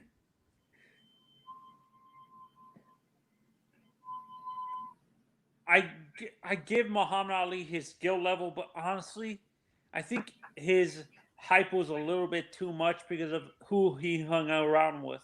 To be honest, his skill level justifies the greatest of all time, but his personality overshadowed him a little bit. Yes, I agree. His personality was ridiculous. Yeah, and I can't believe I'm saying this. Cosell made his career. Do you agree? Yes, and he made Howard's career. Yeah, so in a sense, he's a little bit overhyped when it comes to that. Like, his skill level justifies the GOAT title, but the hype from the media was nuts.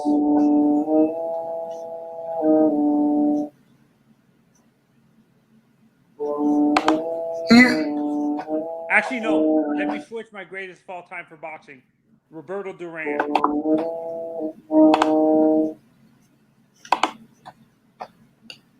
And that's who your guy is. I'm not going to argue. Remember, I don't argue. I let you guys state your opinion unless it's stupid. I don't think Duran's stupid. That's your opinion. If you people appreciate a good talk, you got it right here. Tony Manzano's with me. Going to be. Do you have a thumbnail this weekend, Mace? This weekend? No. Yeah. Do you have a special thumbnail? No, I'm definitely taking the weekend off. Okay, so you're not gonna be working this Saturday? There's nothing really going on because the NBA playoffs start next week. Now, next week I'm gonna go the full 7 days because of the playoffs. Not this weekend, the following, because the playoffs start next weekend. See how stupid the NBA is? Oh, don't, Mace or Gibby, I can't remember when it is. What month it is? When is the U.S. Open for golf? That is in June. Me and you will cover that. We'll have a good time doing that. That Thursday, I'm definitely, let me find out. Do you think Koepka choked, Mace? At the Masters? Yeah, I think so. But he's okay. He's Brooks. Wait, does he already have a Masters or does he need a No, Masters? he has to win a Masters. Masters and British. Okay. He gets the British this year. That'll be awesome. Yeah. Wouldn't that be something if he gets the British? Yeah. He already won the U.S. Open, and you said the Players' Championship is part of the Grand Slam? Yeah. Okay. I want Mickelson to win it this year. If he wins the U.S. Open, he wins the Grand Slam. Yeah. So it's usually on Father's Day's weekend is the U.S. Open. I'll be rooting for being that you watch all these guys in their prime, Ace, like Yeah. Zach, Arnold, and Gary Player. Yeah. How good were they? Awesome. The best players in golf were in the 70s. That was the golden age of golf? Yeah, the 60s and 70s. You don't think there was a golden age in the early with the depth of the competition? I understand Tiger was above everybody else, but with the depth, don't you think there was actually When Tiger was between the age of 20 and 30, all those golfers were scared of him. Except Vijay Singh. He wasn't scared of him. Father's Day weekend, June 17th through the 20th. And I'm going to do a special Father's Day show up here. On Father's Day, I'm going to call it Father's Day Barbecue. And I want all the guys to come up. And we're going to talk about our dads, especially if you had one in the house. Mm-hmm. To me, that's a special day.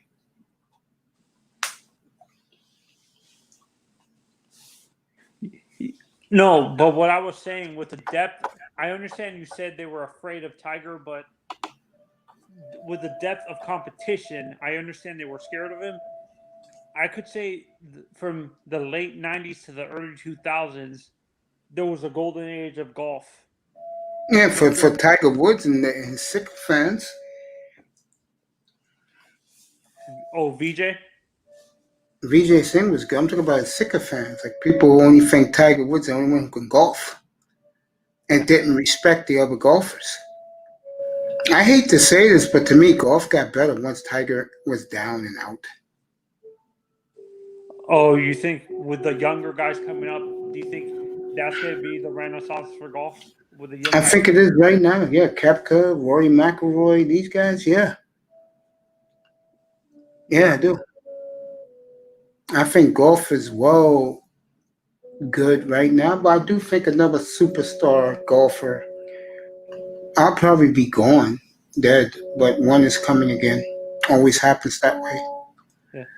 It was Arnold Palmer, then Jack Nicklaus, then Tiger. Then Tiger. Even though I'll tell you who was real good and got it done, Nick Faldo. Yeah, why do they overlook Nick? Because Tiger came on the scene. Oh, okay. Isn't Faldo an announcer now for? Yes, for CBS. Yeah. Texas is just a home run off. What's his face? Garrett Cole. Who is your growing up? Who can you say had the most powerful swing in golf? That could hit it almost like his consistent distance was like 390, 380, almost 400 Probably yards. no, nobody did that to Tiger came, bro. even the guy who I forgot what's his name, the blonde guy the big blonde guy in the 90s, in the 80s or whatever. In the 90s? I I forgot know what what you're the talking guy's about. I know what you're talking about. John Daly. Yeah, he can hit it Yeah. for. But was there What's no up, one nice? in? What's up, baby? Was there anybody in your era that did it? Like in the 70s, the 60s, and 70s? Was there any golfer that you can say that had a consistent distance close to 400 yards every? No. See, Manzano, the difference between what you see now and what you saw in the 70s, now the clubs are much better. The players are more athletic. Back in those days, those guys were real golfers. They were more technical. Yes, fundamentally sound golfers. Koepka is pretty fundamentally sound, but he can hit far. Yeah, I agree with that. When I look at Koepka, like his playing style reminds me a little bit of Gary Player. Do you agree? Yeah. Or maybe Arnold Palmer. Yeah, you could say that. Is there anybody in this era that you can say like their playing style reminds you of Jack Mish? Jack Nicklaus? Yeah, Jack Nicklaus.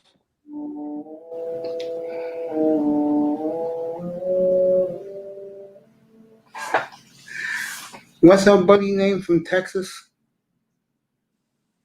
The golfer. Yes. Is it Jordan Spieth? Yes. There you go. Wow, Spieth. That's a crazy. I can see what you're saying. Like his mannerisms remind me a little bit of Jack, kind of. Yeah. Yeah. You could say that. Remind you of Mace Faldo? Yeah, a little bit. Yeah, a little bit. That's a good point you just made. Yeah.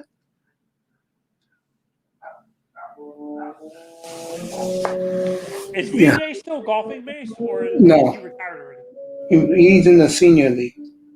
Oh, do you think Tiger and do you think Phil's gonna move to the senior PGA Tour? No, I think Phil's gonna quit when he's done because he's made enough money. You don't get paid that much. Maybe if Tiger goes there, then the money will go up. Oh, to the senior PGA? Yeah. I wonder how Tiger's doing since he smashed both of his legs. I heard that the doctors are surprised he's making as fast as the recovery he's making.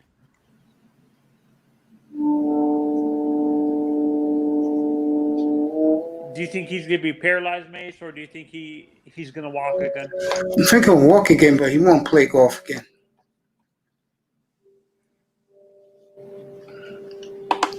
I think Tiger Woods has very bad karma, and I don't know his lifestyle outside golf, maybe because he was so mean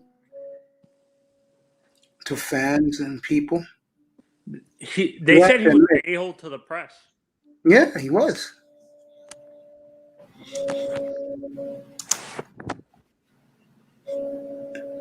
Yeah, he was. Out of all the golfers you saw, Mace, who would you say didn't get along with the press a lot? Who didn't get a lot of press? Yeah. Was Jack good with the press, or did he not like dealing with the press a lot? He was good with the press.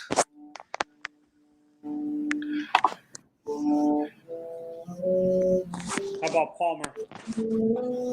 Palmer was good to the press. Okay. Gary Player?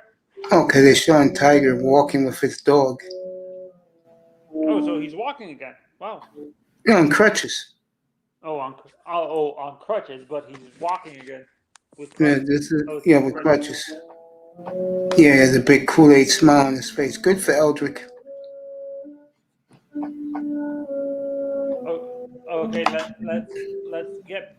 I know Tiger was got like horrible with the press growing up. Who can you say hated dealing with the press all the time when it came to after winning like a tournament or something like that? That he didn't want to deal with the press. He would only give like one word answers or not Nick even Faldo was bad. Faldo. Yeah, Johnny Miller was bad. Yeah, that's my neighbors. Nice. They're playing that flute or whatever the bullshit they're playing upstairs. You hear that music, huh? Yeah, it sounds like he's playing like a saxophone or something like that.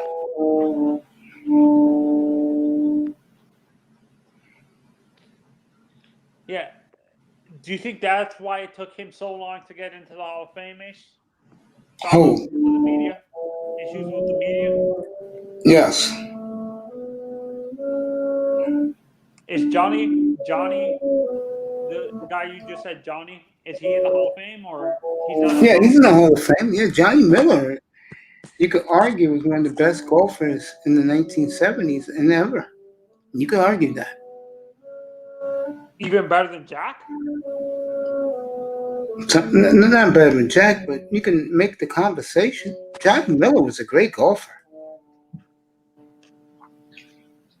Yeah, like I said, because of Tiger's dominance, guys like VJ and Phil get overlooked, and Sergio Garcia. Sergio wasn't good with the press. No, I'm not.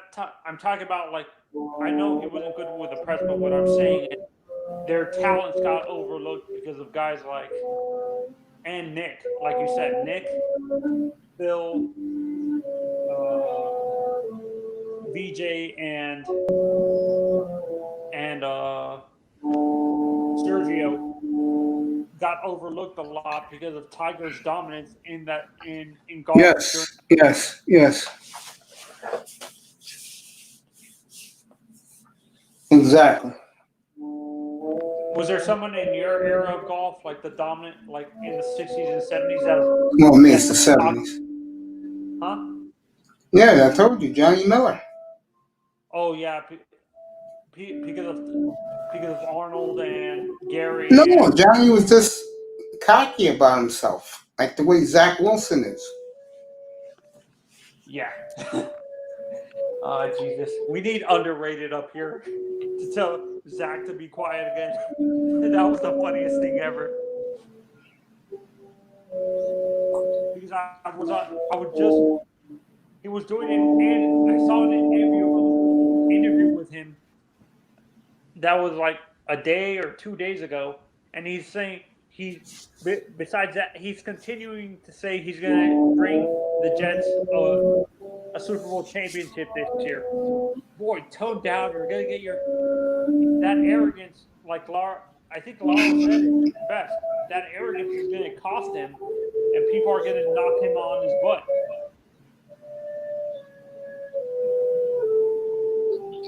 Yeah.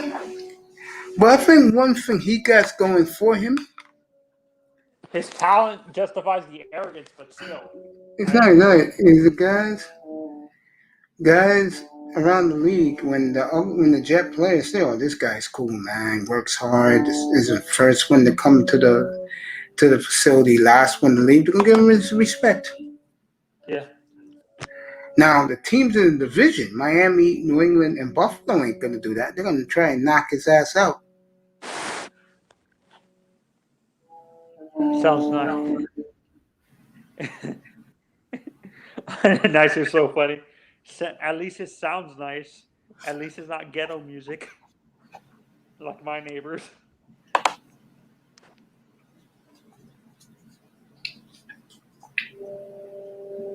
Yeah. Fascinating. I think that's what's going to happen to Lamar eventually, Mace, too. He's gonna get knocked out a few times, and his arrogance is. Lamar's arrogant too. Do you agree with me? Lamar Jackson is arrogant a little bit. No, the guys respect him. But yeah, I agree with you. Who do the Jets play at the beginning of the season? That like, are there any Super Bowl contending teams that they play at the beginning of the season? I know they play New England week 2. They're at Carolina week 1. Do they play like Do they play the Chiefs this year? No. Chiefs play the Bills at Kansas City. Who is that a 50-50 game, or do you think Kansas City beats Buffalo? I think Kansas City beats them.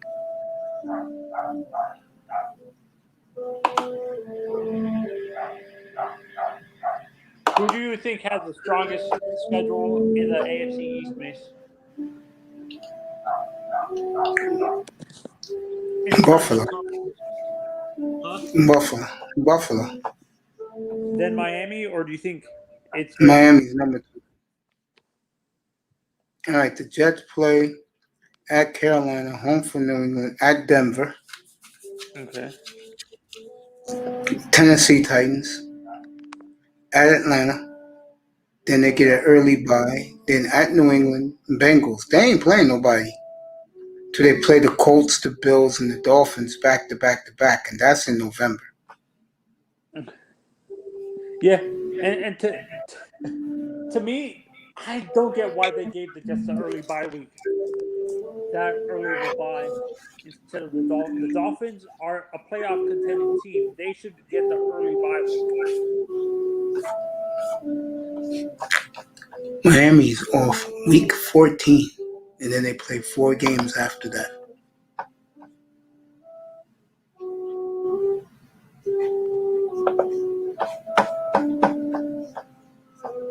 I honestly would rather have an early bye week and then have us play the rest of the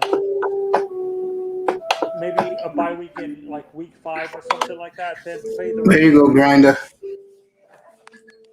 And play 13 weeks in a row? No, I'd rather have to bye late. But you'd rather have one thing. I'd rather have had it week 12 than week 14. No, that's what I'm saying. I'm either between week 5, like we usually have it, like week 5 or week 7 or something like that, then or maybe week 11. Yeah. Week 11 or week 10, like, so we have a good gauge of how our team is doing halfway through the season.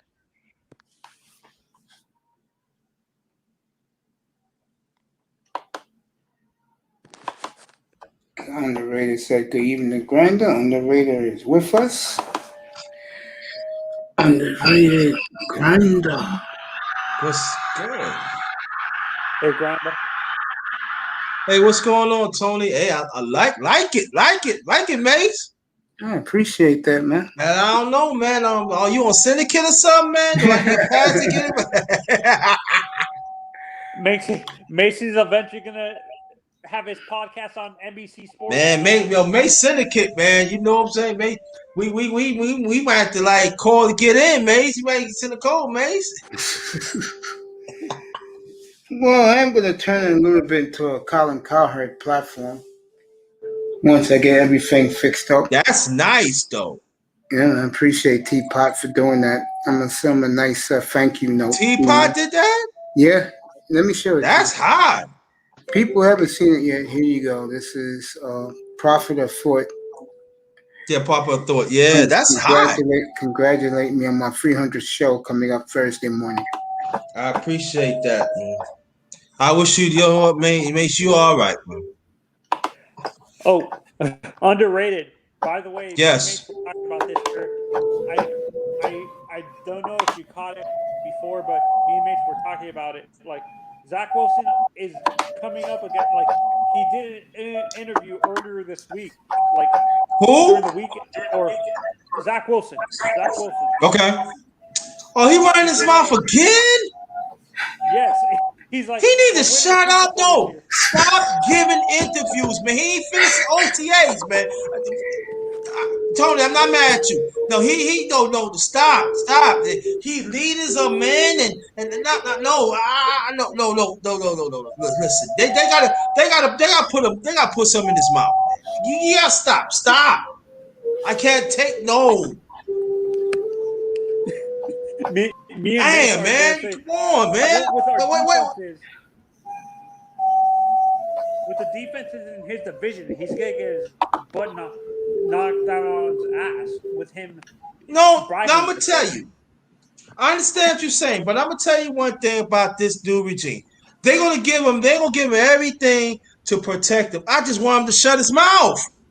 Shut up, man, please, man. Ah, dang. No matter shut how up. If your quarterback is. No. Let me tell you. No. Let me tell you what the Jets did. What they did is great. They gotta find somebody to protect from the blind side. So when they get to know him, he will be fine. I just want him to shut up. That's gonna be hard. I want him to shut up. No. I want him to talk. Listen, I want you to talk that stuff. I want you. Yeah. You know, this is what I would say. Later on, I see other teams is talking about our team, and you know, like we ain't do, but we gonna show them. Cause I like our team, I like our players, I like stuff, but he's doing too much, man. Yeah, he's doing too much, man. They start saying that too. Like this kid, you got drafted already. You're doing too much. You're doing too much, man. Come on, Zach. I know we get it, man. You love to come to New York. You know you want to show people what you got. You know you with the players. You hear people talking about the city, man. You know what I'm talking about. Nah, you know you want to talk about Giants. You want to come to take over. I get all that, but sometimes you gotta be quiet. Less is more. Yeah, Daniel Jones ain't gonna make it the Giants this year. He's not. Yeah, no, and Laro said this, actually. He was talking about when we were talking about Zach Wilson. He can see them putting billboards in Times Square, gassing this kid up, and they gonna do it anyway.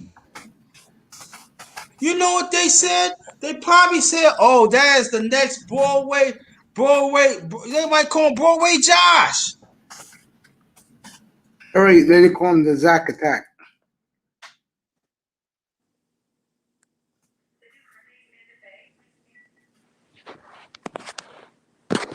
Yeah, a guy like Zach Wilson, his mouth is going to hurt him at some point. Like you need to realize less is more. I understand you like talking trash, but you're going to get yourself hurt talking that amount of trash because teams are going to target you right away.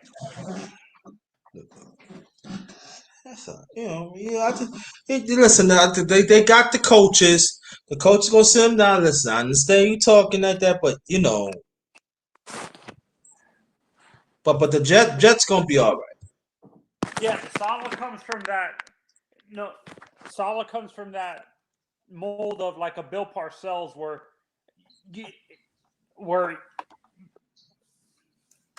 because Parcells rarely talked trash as a coach. Neither did he. Comes from that mold of a Parcells or a Belichick, in a sense where he.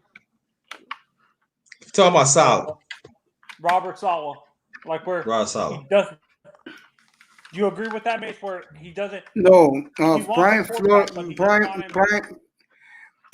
Flores reminds me of Parcells. Parcells. No, you talking about Brian? You talking about the Jets? Yeah, no. Saleh reminds me of Pete Carroll. He came from the Pete Carroll school. Yeah. Mace. Don't scare underrated because look at what's happening to the look what's happening with the Seahawks with Pete Carroll now. Don't scare. No. He's not like that. No, he's not like that. No, he's not. No, he gonna be all right. Trust me. Don't see Tony you was on my side. Now you go against me. No. He's not Pete Carroll. He can't Pete Carroll treat, but he's not Pete Carroll. Trust and believe. He gonna have his input in there. And when the things gonna get rough, he gonna let people know this is how we gonna do it. But see that way, if you go look at San Francisco, they play hard for him because of his demeanor. Oh, okay. Oh, because of Kyle Shanahan? No, because of him. Period. He got that demeanor that you know he the type of he gonna you work hard and you to put it he gonna play you and he was always encouraging for him. He said, "Come on, I know you can do it." You know what I'm saying? Yeah. You need that. You He's a need player that. coach. He's a player. He's like Brian Flores in that sense where they're players coaches. No, he's they a player motivate coach, players. but he's disciplined too. Yeah. He's great. He's great for the Jets. He's just right for the Jets. That's what they need. Yeah. I'm not sure if you guys agree with this statement about Kyle. Kyle has.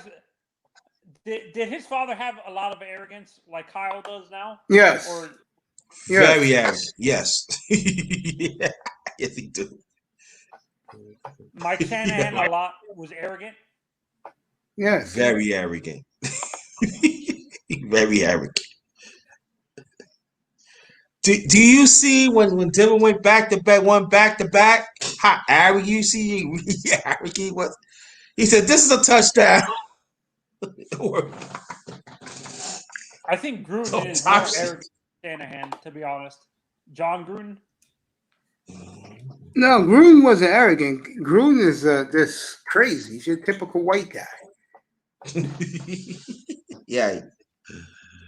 How That's crazy why was people love Gruden. How crazy was Al Davis? You guys grew up when he owned the Raiders. Like Al Davis wasn't that crazy. Nah. Do you think the media overblew it? No, Al Davis was more of a businessman. As nice as giving her salute to Grinder. Oh, thank you. Appreciate that. No. Well, but what I know he's a businessman, but what I'm trying to say is there was people actually that said, like in the media in general, said he was nuts. The guy had like issues, like Nicer. a lot of issues in the front office for the NFL and stuff like that. Nicer. I just sent him a beautiful email just now when Manzano and Grinder was talking. I sent Teapot a very nice email thanking him for what he did for me. Thank you. Yes, appreciate that. So you guys don't think Al Davis was arrogant, Miss? No. Al Davis was a maverick. Yeah. He's how good of an owner was he? Because I saw him at the end of I think. All right? Now, Tony, do you know Al Davis when he coached? They didn't call the Raiders at the time. Back in the early '60s, and when they was in the other league, do you know he was one of those players that got black players? Oh, he was one of the first coaches that drafted black players into the black NFL. players back in the early '60s. Manzano, we may have a brawl before the night's over. Mets and Braves. The pitcher from the Braves hit the Mets player in the head, and he is down. 2-0 Mets. Bases loaded. 2 outs. He is down. The Met players are pissed off, bro. It's going to be a brawl. Wait, who? Oh, Marlins man. and the Mets? Mets and the Braves. Yeah. And he keeps staring at the Braves pitcher. The Met fans in Atlanta, yelling and screaming. See, I don't. If it was it intentional or was it an accident? I'll let you know right now, because a lot of the Met players are furious. I've never seen the Mets show this much backbone in years since the Ray Knight, Eric Davis fight. Remember that one, Grinder? Yes. Wow, Mets are showing some spunk. Yeah. That's what we want. Tell your team The that's going to greatest catch in Mets history was the Indy Chavez. Remember the Indy Chavez catch? Yes, but they lost that game 7. That would have been remembered forever if the Mets would have won to win that game. Mm-hmm. But because the Mets lost on Yadier Molina's 2-run home in the 9th.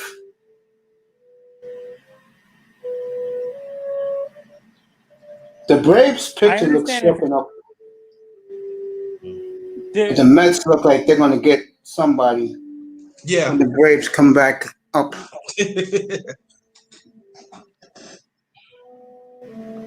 See, what I don't get is, for me, what I don't get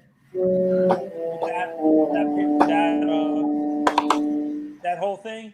If the guy looked like he regretted throwing, let's say the pitch lost control and hit the guy, it wasn't his fault that the pitch got lost control, like the actual pitch lost control by the time and hit the guy in the head. It wasn't the. That's true too, but you gotta understand the rivalry too, Mace. Right now, the Mets and the Braves, they don't like each other. Never did. Here you go. This is. Hey, good folks. This is X, and I'm here with a special shout out for Brother Mace Taggart. He just hit show number 300. Congratulations, my brother. I know you'll continue to put out more great material, and I know you good folks will continue to show up and support Brother Mace Taggart as he marches on to 300 more. You know what I always say, let's get at it.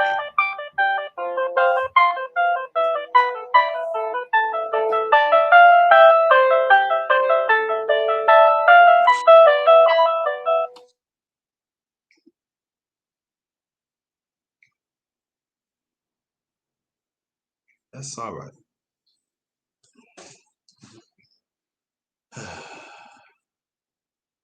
Yeah. You know, I really, I cried today when I had SKC up here. Speaking of which, let me say this to you. Whoever did geographics on your channel, bro, did a hell of a job. I was watching some of that MMA you had last night. I'm always in the clouds. Yeah, I know. I feel you. I feel you in the clouds. I'm always in the clouds, man. Thank you, Nisa. I love you. Thank you, Nisa. That's all right. You so much. Couldn't happen to a better person, man. I mean that. Thank you so much, bro. I said something earlier this afternoon when I came on the air. I said that it's because of all you guys why I grind for 300 shows, but I'm not the underrated grinder. That's you, and you deserve that, bro. I appreciate that. I just trying to do my best, brother. But at the same time, it's not all about it's not about me. I don't like to step on toes. I don't hate on people. I stay in my own lane, which is right here.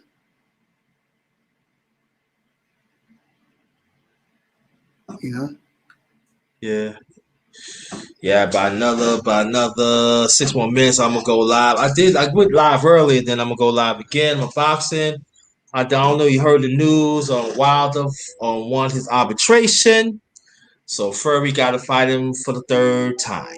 Okay, I'll get Jessica X up here to preview that fight. Yeah, that's her guy. Not Wilder. Tyson Fury's her guy. I'll get her up here for that.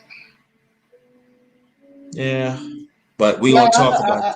I got no problems getting Jessica up here. Yeah. Oh, she follow boxing? Yeah, she's a big Tyson Fury fan. Yeah, I'll get Fantastic up here. I'll get Scythe, but Fantastic goes to Buffalo Wild Wings to watch the fight. Yeah. So I'll get him up here when that fight happens. Well, she can have Tyson. I'll get you up here. I'll get Scythe Bud up here, Sir Tyson. Okay. I get all you All right. boxing guys up here. Okay. Thanks for putting me in that category. Appreciate it. No problem. Like I said, when this comes to sports, if you know the sport, I'll get you up here and I'll give you guys the platform. I can't talk about boxing. That's why Cypher and what's his face, they love when I do the boxing, him and Sir Tyson. I let them have the damn panel. I mean, boxing's not my expertise. I got Blase Ba and Marco Grande for World Cup soccer. Mm-hmm. Now I'll do the tennis, and I'll find someone who's a tennis aficionado. I'll do Monte Carlo. That's coming up next weekend. I'll find somebody to do tennis. Yeah. I know that sounds crazy. I'll find someone up here to do the tennis. You know what's so funny, Mace? That I'm gonna say a few things. I gotta go. But you know what's so funny? Like when my late father was living, he said you used to talk about sports all the time. You know sports. You break down. Why you don't really go into it? Nobody was trying to hear me. I think for me, my big time of the year is going to be next week when the NBA. I'm going to do the NBA playoffs this week, but I'm going to do the NBA playoffs next week. Yeah. And the Knicks are hot right now. They're going to get Yeah. Atlanta. They have the home court. New York is a buzz. I told people that New York is electric right now with the new Knicks, the baby Knicks, but nobody does it. I'm going to get Kareem Henry up here too because he's a big Knicks fan. Uh-huh. I'll get her up here next week. I'm going to reach out to my buddy Legion of Knicks. I'm going to get him this week while he's off and talk about the Knicks against Atlanta. Yeah. That should be a great, great series. New York is going crazy right now for their Knicks. Yeah. They'll play Atlanta. They're the 4th seed. They'll get home court against the Hawks. Yep. Fascinating. Yep. All right, Mace. I love I you, bro. will be. Thank you for coming up. I appreciate Thank you, you. Grinder. I'm going to take a break for a minute. Go get me a little sip of water. I'll be back in 2 and 2 Chuck Woolery. I'll be back. 2 All and right. 2. Love you, bro. Thanks, brother. Love you too, as always. Have a All great right. show tonight. Thank you. Appreciate you. Thank you, bro. All right. We're going to go probably to 10:30, 11 o'clock, depending on how I do. That's a good, put in a good hours of work today. We're reaching the 5-hour mark in here. And then tomorrow, I'll be back tomorrow evening because I got heart results tomorrow. I'll be doing the laundry early in the morning. And we'll make that show 298 tomorrow night. And 299 will be Wednesday night. And then Macy in the morning. That'll be Macy in the morning. That'll be Thursday morning. Must be show number 300. I'm gonna be cooking some fried chicken wings, some fries, and I'm gonna celebrate the show 300. And I just want to say thank you for all of you to making it. Yeah, go through Grinder. Wilder guy.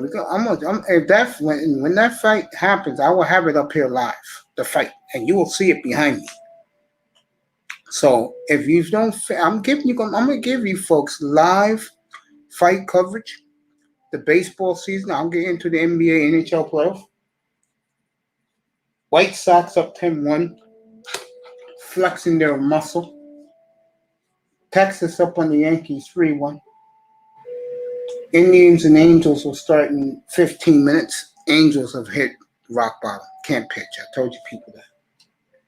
Tigers and Mariners in about an hour.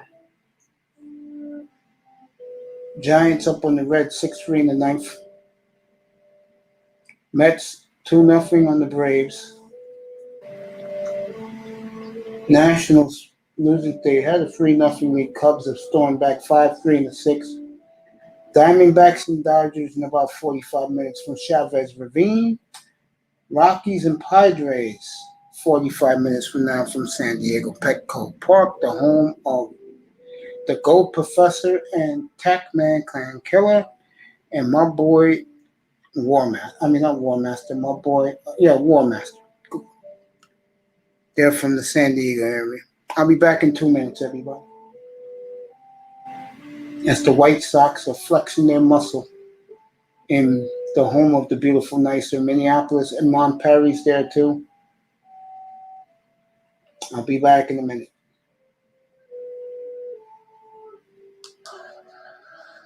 That's already the fourth grand slam for the White Sox this year. Wow. This guy's had some great ammunition. They got some firepower now, man. Guys, I'm telling this guy, I'm telling you, sure. We say it every night, but Tony La Russa is a game changer. And it's what's happening on this team. It's what a lot of teams are missing. Go. Oh, Bill,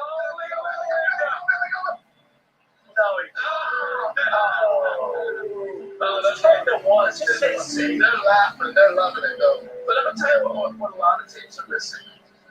And we hear it all the time. The Red Sox had it when they won a World Series.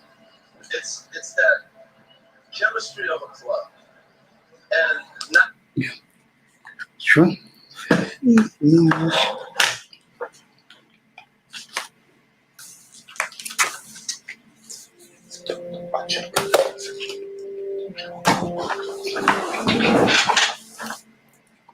Be back, everybody. 2 minutes.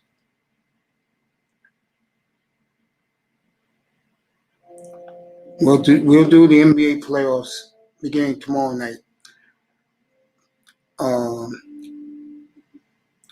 Boston and Washington, and Charlotte and I forgot who Charlotte's playing. Well, I will do it when I come back. Give me 2 minutes. And yes, the 300 party going to be lit on Thursday morning. Be right back.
I am back.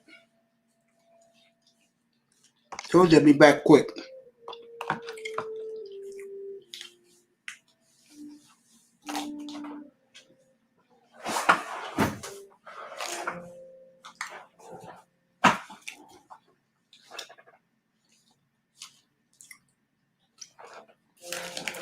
All right, let's do the NBA playoffs, everybody. I know that's all anybody cares about right now.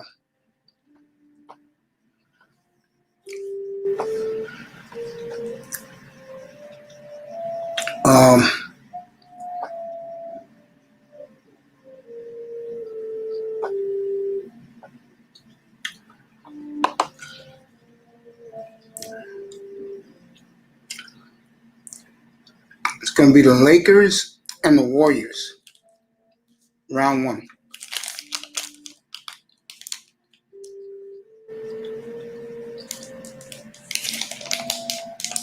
What you guys think about that? in the playing games.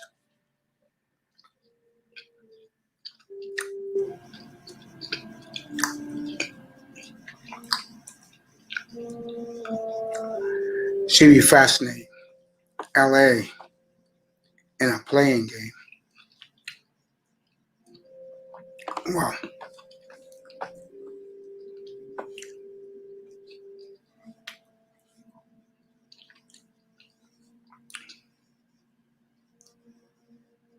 I'm just fascinated with these matchups in the NBA.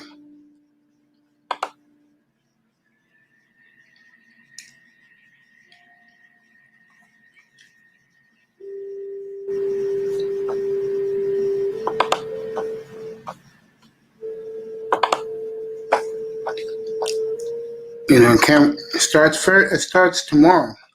With the East, the West is Wednesday night.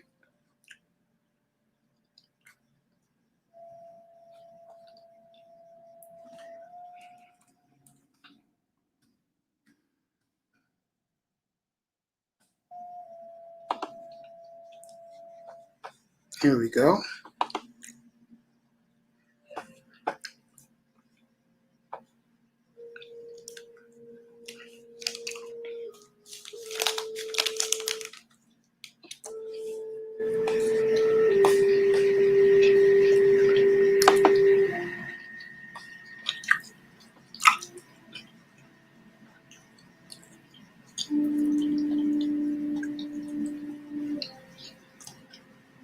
ESPN has the West.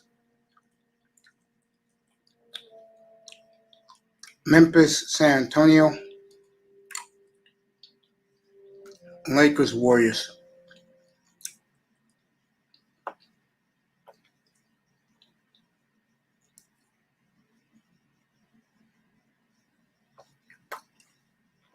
This is some of the dumbest shit.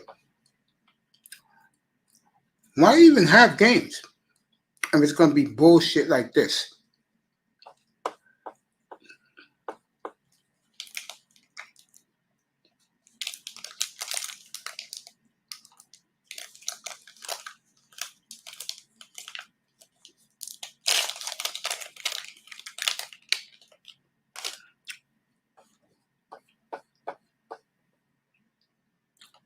It's bullshit.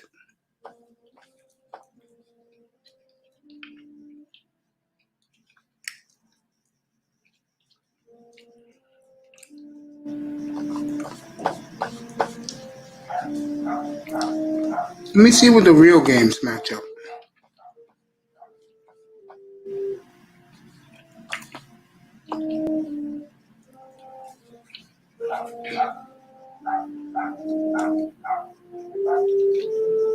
Shit don't make no fucking sense.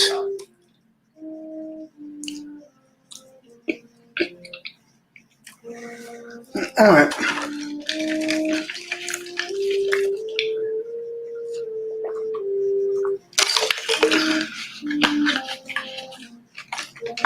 I know, Simone, enjoy your trip to the VG Islands, honey. Trust me, I know why you're going.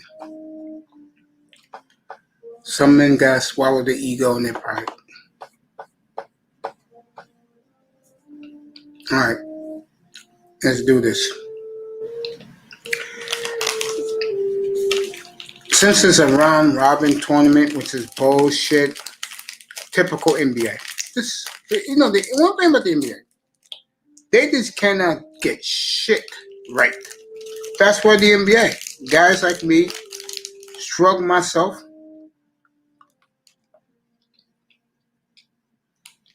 I have to cover it.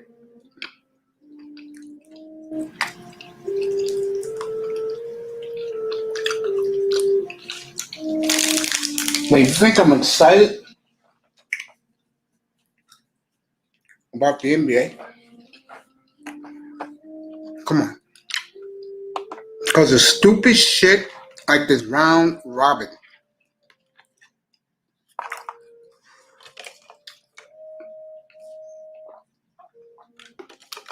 Take out the Lakers, okay? All those other teams, get up here. Are other teams you think gonna do something?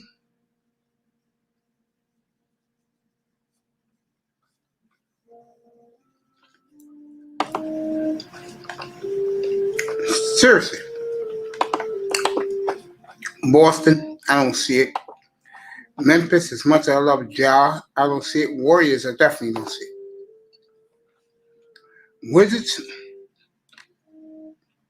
maybe a little bit, but no, don't see it. This waste of time, in my opinion.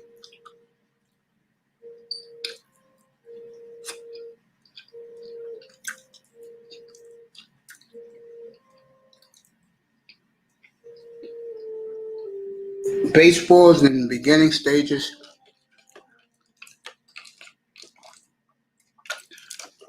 My go-go Sox are clicking it together now. Javi Diaz is home for the Cubs. What a packed house they have at Wrigley.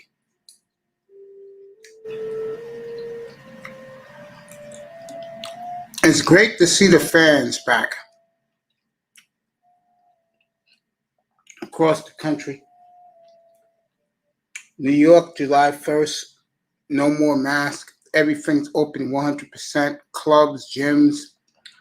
That means there are going to be people out partying in New York. They'll make the city less tourist friendly, which they should have done years ago. New York has got a sense of pride. God bless them.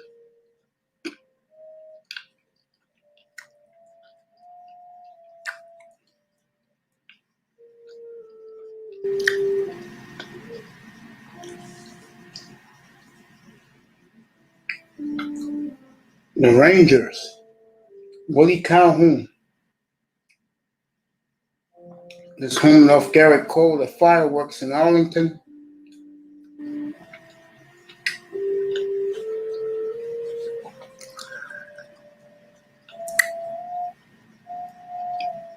Rangers up on the Yankees 5-1.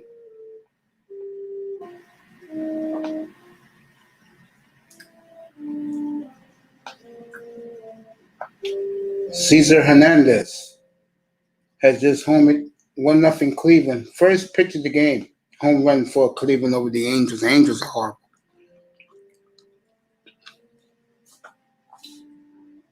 Angels just cannot pitch. White Sox is hammering the Twins. Like I told Abdul Jones, the Russo will have this team playing. This team's a juggernaut, the Chicago White Sox. They are a juggernaut. They are here for the weekend, I believe, to play the Yankees. They're up 15-1. What inning is this? 6th inning. It's destroying their best competition. And they'll be, I believe they're here this weekend to play the Yankees. And they got Houston coming up, and that is going to be a war. You know, White Sox and the Houston Astros.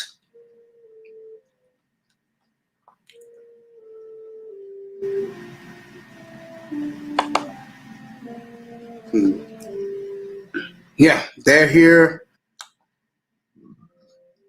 for a 4-game set, beginning Thursday. No, Friday. They're here Friday.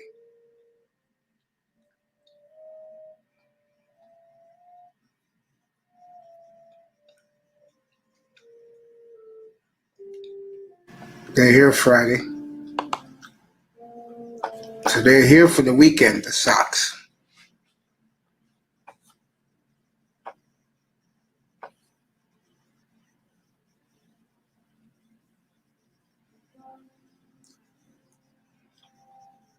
Then they play the Cardinals next week.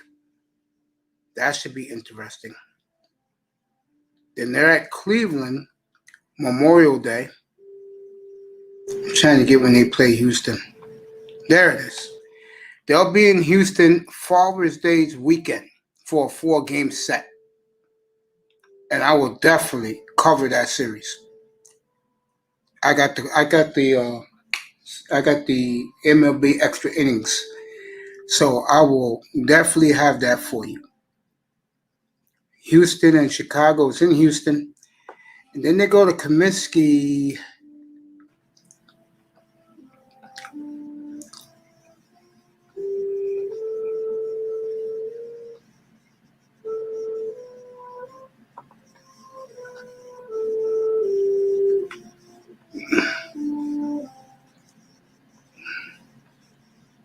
Let me see when they go to Comiskey.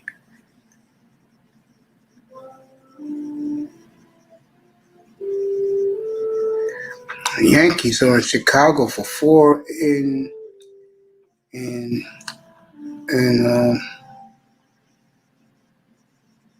all right, Houston is in Chicago the weekend of July 16th. After the All-Star break, they go to Chicago. Okay.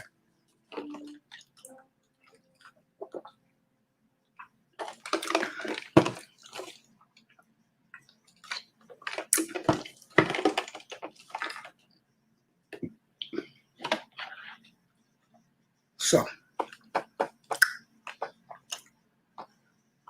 my Sox playing tremendous baseball right now. Let me go around the NFL and tell you what's happening there.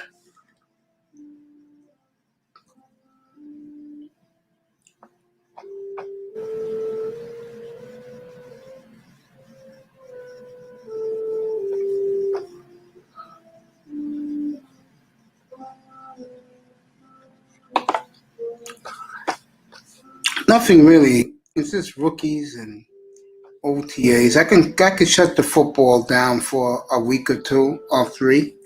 I got the NBA playoffs happening. Let me do the Stanley Cup. What's happening right now with the hockey?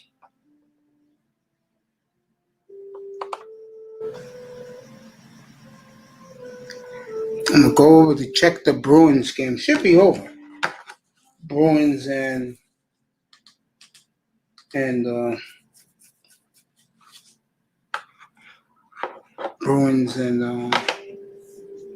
Capitals. Oh, it's 2-2. Okay, still 2-2. All right, they're in the third period there. Let me get the schedule for the NHL.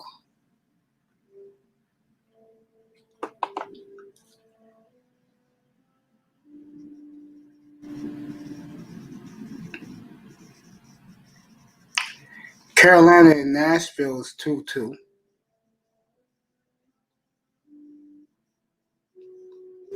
Colorado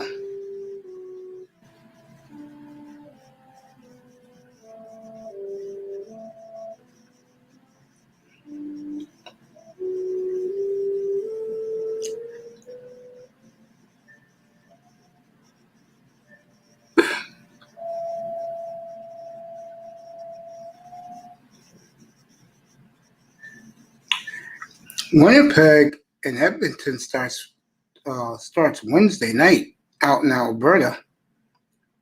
Montreal and Toronto starts Thursday. Wow. Let those teams play now. Calgary and Vancouver is playing out the string. Let me get you the games tonight. Carolina and the Predators are 2-2.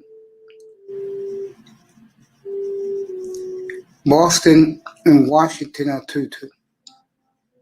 I got that game on right now. Colorado's later tonight.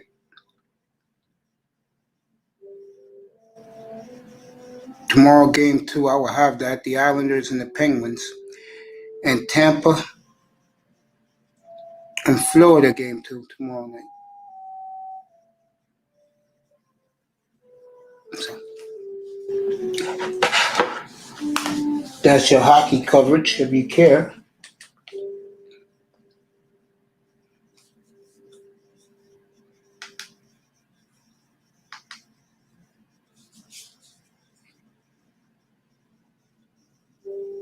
That game's in the second period. My God, it must have been an 8 o'clock face-off down in Raleigh.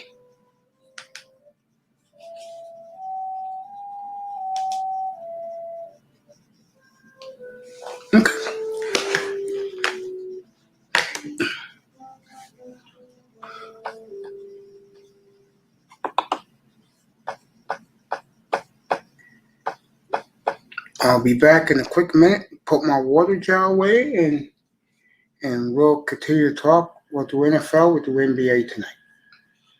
So the NBA. Tomorrow's the stupid playing games all this week, and who knows when the hell the real playoffs will start. New York and Atlanta City's buzzing right now.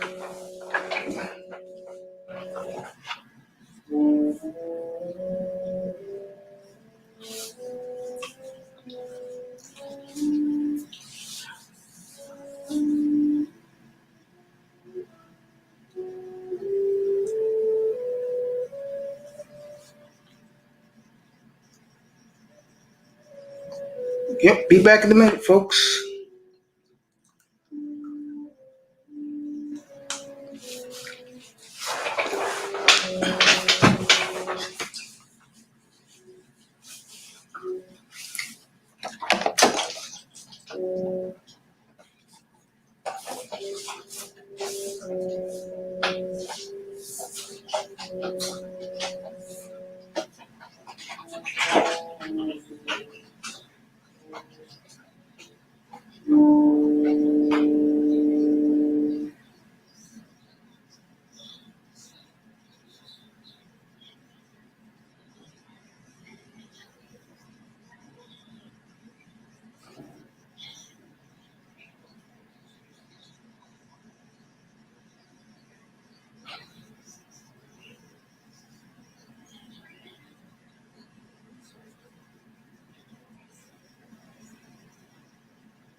Oh,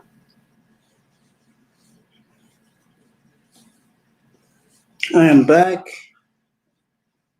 I'm just chilling right now. Boy, this has been a good 5 hours, I tell you. With the big surprise, and I emailed the great Teapot thanking him for show number 300. We did 300 shows, and really in less than 8 months. That should be cool. As we celebrate, on Thursday morning, I'll be eating live on the air some chicken wings. And I'm smiling because I really enjoy doing this. And I said before, I'll say it again. And I don't mind giving you people what you deserve. And like I said, things are going to get much better in here. So get ready for the excitement of a better product that we're going to do. Better graphics, more info on the screen. The sponsors will be up. I'm smiling because we got a good thing going here. And we have a lot of good people that come through who support, who cares. Okay, now, I know when I do manosphere stuff, it turns guys off. But that's okay.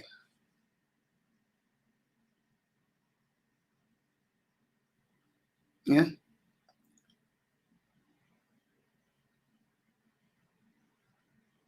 I'm a big believer in doing you. Kevin Samuels, and shout out to KS, who I used to be a big fan of his show. Kevin Samuels already has 585 people waiting in his room. And the show really starts in 20 minutes. Because what he does is he plays his interlude music for like 15 minutes, and then he comes on the air.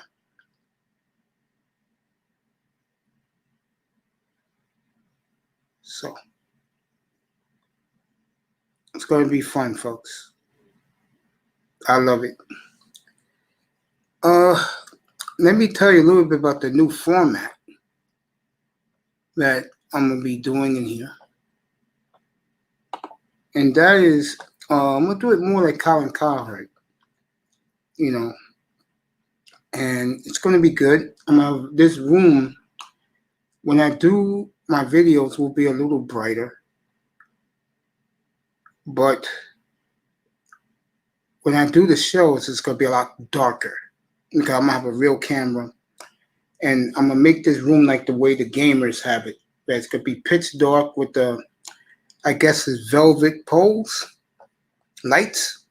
It's gonna be like that, and I think you guys are gonna enjoy it. And people like Manzano, you'll see up here. There'll be a lot of others you won't. What's up, Tony? Hey, Mace.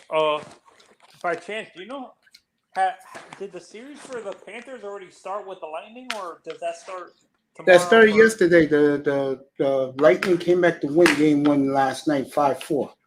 I saw that ending last night. It was good. It was a great game. Oh, so do you So think it's 1-0 that in goes to Tampa. 7 games, or do you think? I think they can go to 7 games, but Florida better win tomorrow night. I'll have it up here. They better win tomorrow night. Now, Wait, did they lose the first game? Was that the first game of the series or the second game? first game. Okay, I got This could scared. be I thought we were down 2-0 already. no 1-0. Game 2 tomorrow. I have it up here. They'll be playing that in Sunrise. Washington is taking the lead on the Bruins. Yeah, I'm watching the game right now too. Carolina 2-2 with Nashville. What a boring series that is. Even though the Hurricanes are a good team. The Predator. Wait, is it Nashville or St. Louis? Nashville is playing Carolina. Nashville has playoff experience. And so is Carolina. No, I'm saying they have. When I talk about they made it all the way to the Stanley Cup, and I think they won it. No, they didn't win. They lost to Penguins. Okay.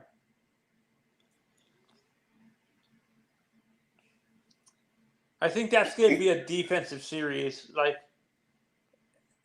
those two teams are going to rely on their goalies. Which one? Carolina? Carolina and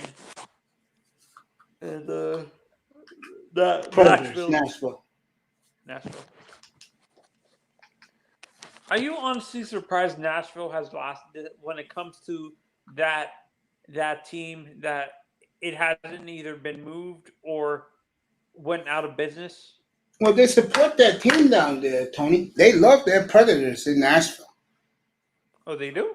Huh. Yeah, even Charles Barkley was there. He left the NBA Finals to go to the Stanley Cup Finals a few years ago. Yes, he did. He's from Nashville? No, he's from the South, but that's their team down south. Oh, it's not like Tampa or Miami? Tampa? No, it's the Predators. They love their Predators in Nashville, man. Yeah, and you know what it is? I think it's because I have a friend who has family in Atlanta, and they say most of them cheer for the Predators, like for hockey. Most of that area, because most of those fans transferred over to become Predators fans, because Nashville is maybe like 3 to 4 hours away from Atlanta. Yeah.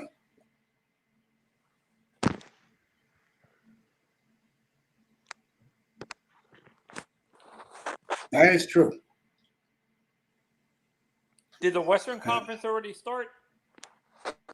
Yeah, Vegas lost the other night. They lost to Minnesota. Wow. I told you, Minnesota's a good team. Colorado plays after this game here on NBC Sportsnet. When do the Canadian teams play? Wednesday night, I will have that coverage full live from Edmonton. How about Oilers for and if Winnipeg is Toronto Wednesday versus night. I will Edmonton, definitely cover that one. Toronto versus Winnipeg. Toronto is Toronto and what you call it, Montreal. That's Thursday. I was just You looking want at the Montreal to schedule. win that? I was just looking at that series before I came up here. I was looking at the playoff format. Are you gonna do a playoff prediction bracket, Mace? Oh yeah. You know, no one cares about it, but I'm gonna do the playoffs. So right now, if I had to pick a cup winner,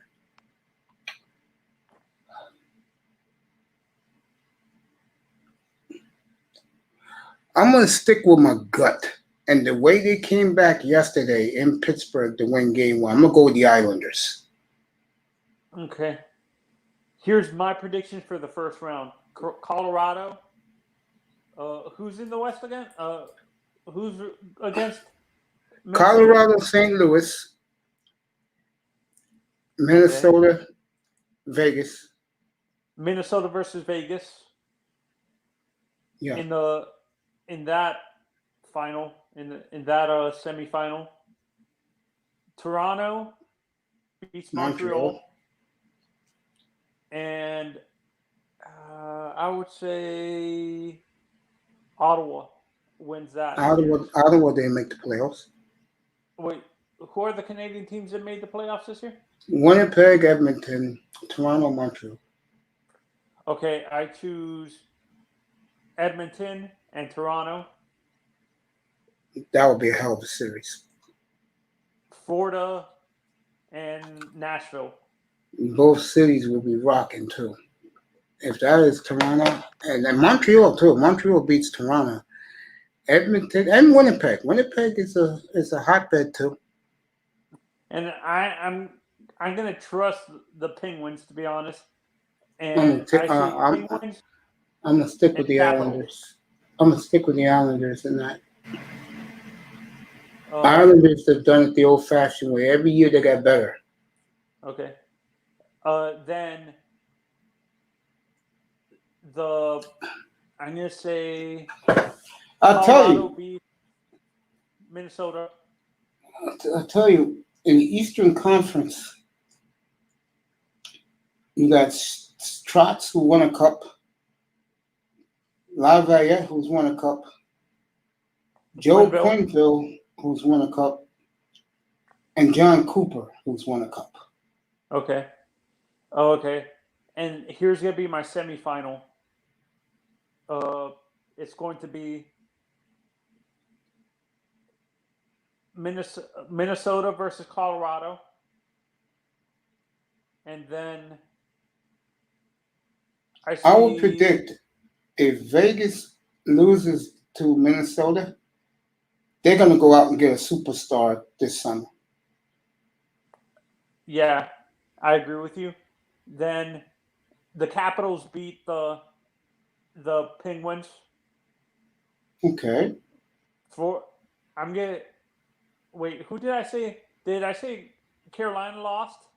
Yeah, you took what you call it? Nashville. Yeah, you took Nashville. And Florida. I choose Florida in that series because they have Florida better win tomorrow. Okay. If they don't, it's over. Okay. Then I see Colorado winning against Minnesota in 7 games. That's gonna be if that is the series. That's gonna be a good series. Nobody's talking about Minnesota. Minnesota had a hell of a year, and the reason why they did is they finally played offense. Finally, after all these damn years. Then I see Toronto beating Edmonton in 7 games too. That's not going to go over well in Edmonton. Edmonton is the Green Bay of hockey. That's not going to go over well in Edmonton. No, I'm saying it's going. I know, but it's going. Honestly, I don't think Edmonton's ready for a Stanley Cup just yet, man. I know that. I know that. You know that. They don't know that out there. Yeah, I know You what have you're talking delusional about. fan base. They're like the Dolphins. You want to know how delusional it is in Edmonton? Mm-hmm. Every day, 365 days a year at lunchtime, they have Oiler talk at lunchtime. Jesus Christ. Okay. Blazers used to be the same thing. Out in Portland, they used to be the same way. Okay. Crazy, right? Am I missing a series in the Eastern Conference, Mace? Because it feels like I'm missing something in the Eastern Conference when it comes to a You picked Pittsburgh. You picked Pittsburgh over the Islanders. You picked Washington over Boston. You picked Nashville over Carolina. And you picked who's with them? I forgot who was with Nashville and Carolina. Tampa and Florida. Yeah, you picked Tampa and Florida.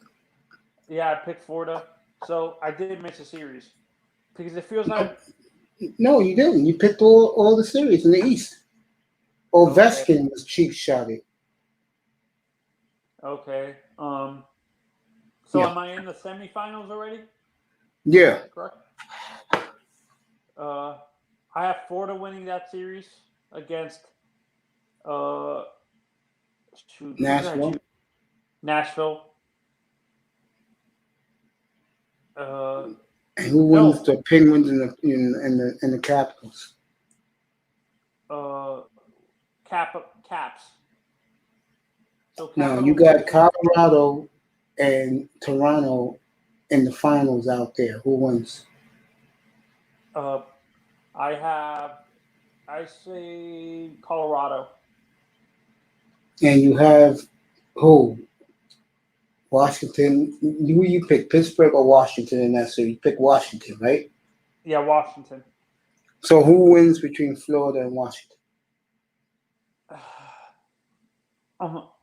I don't think we're ready for a world. We lose in 7 games to the Capitals. Okay. Less than 4 minutes. 3-2 Caps. Yeah. Okay. And then I see Colorado winning in 7 against Washington. So your Stanley Cup final was Colorado versus the Capitals. Yeah. NBC would love that. How would they react if it's the Panthers versus Colorado? They wouldn't like that at all because that would be a rematch of, I cannot believe I'm about to say this, 25 years ago. That wouldn't excite them at all.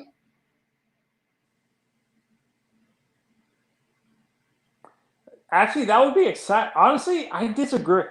I hate the media. Networks want stars. You don't have stars on Florida.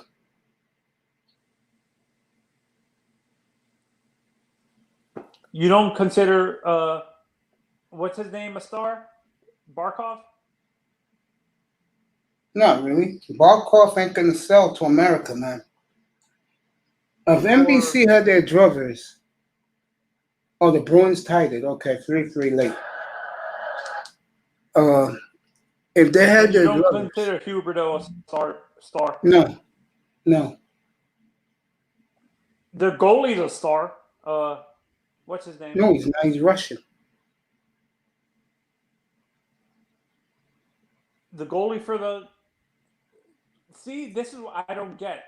The goalie for the Avalanche is Russian too, I believe.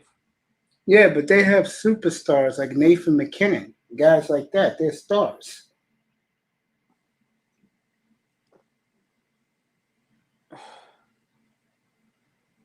Yep, that was a good goal. All right.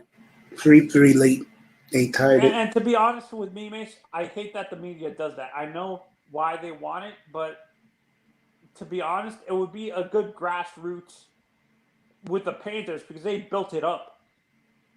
But I see what you're saying. The ratings wouldn't be that high. No. If it was Florida versus. What will really do it?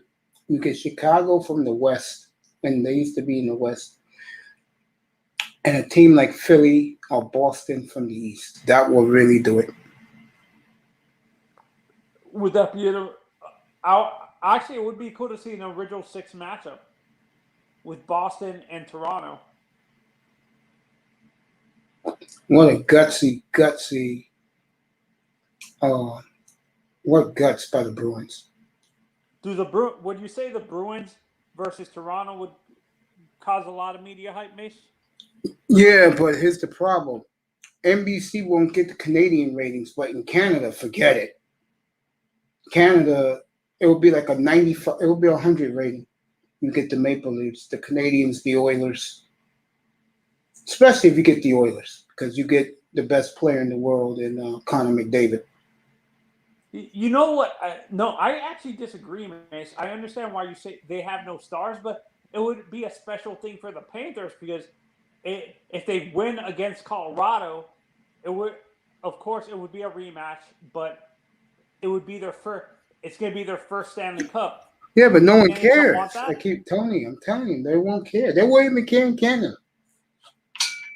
They'll watch because of Nathan McKinnon, but they're not watching because of Florida.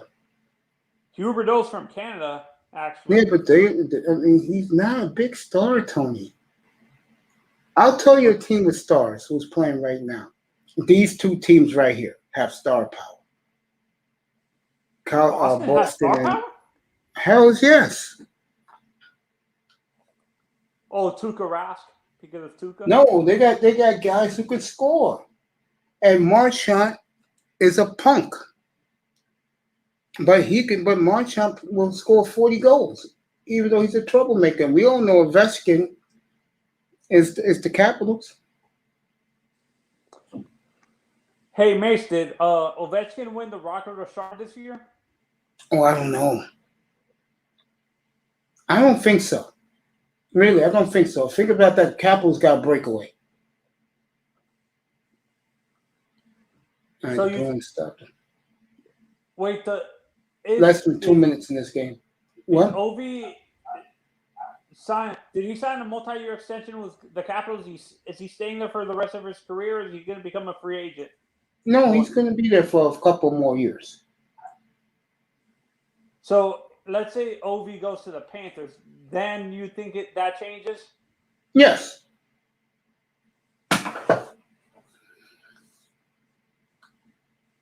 Crosby's a superstar. So I would say if the Penguins make it, because Crosby's from Toronto, right? No, he's from Newfoundland.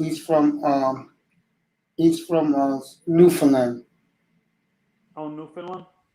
Yeah. Am I thinking of Connor? That's from? Yeah, Connor's from Toronto. Oh, okay. Connor McDavid.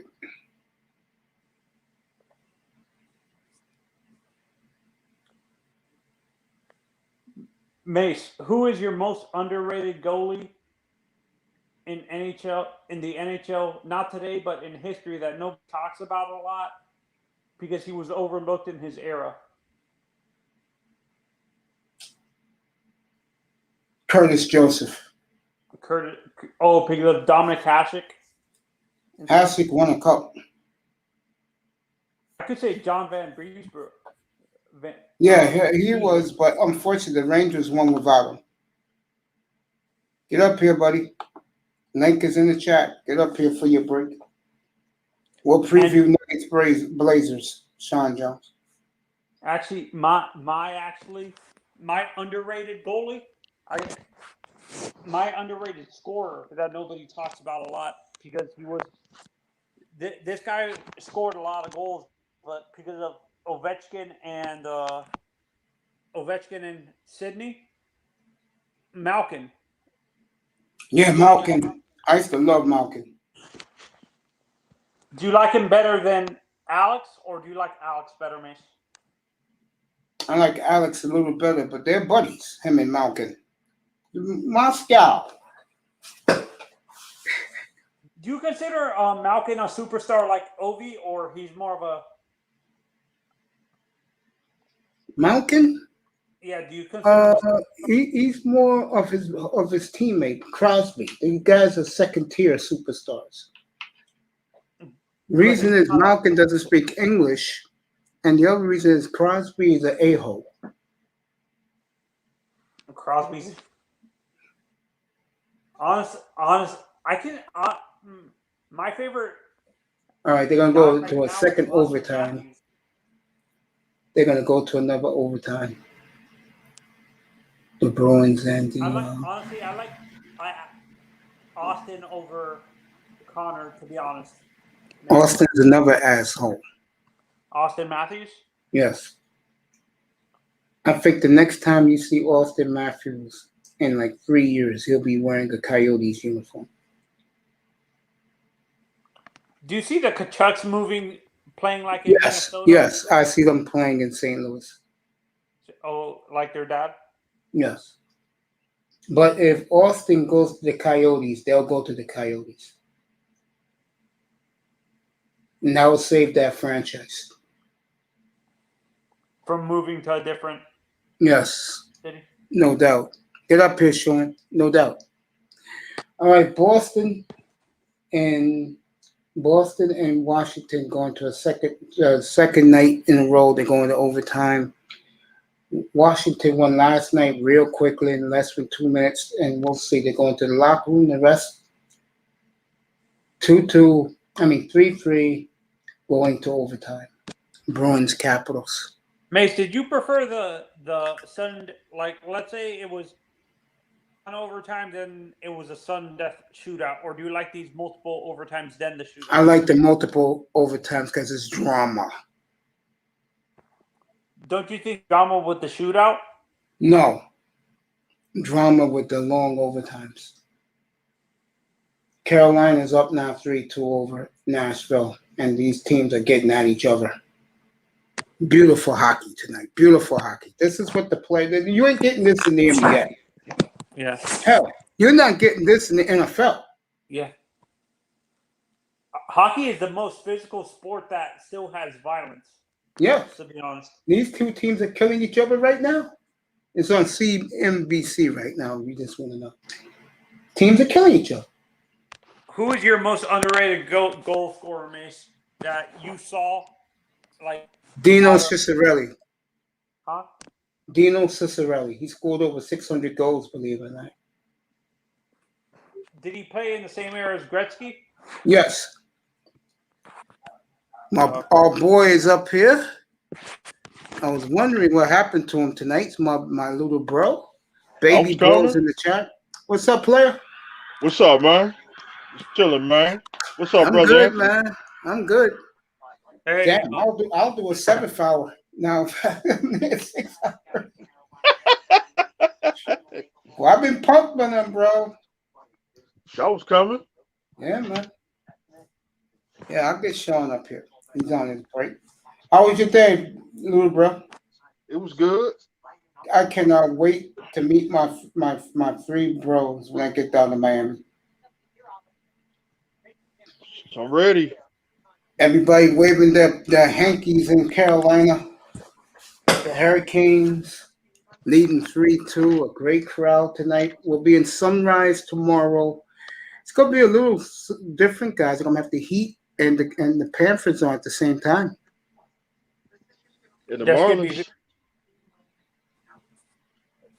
Honestly, we don't get. Were the Panthers and what is it called? Where did they play? Were they on TNT? The Heat's on TNT. No, that's what I'm saying. What broadcasting did? I know the game was on Sunday or something like that, or Saturday. That was the Panthers was on this channel that the Capitals game was on. Now it was the night game. Capitals were in the day. NBC, yeah, the NBC had a triple header. They had the Islanders first.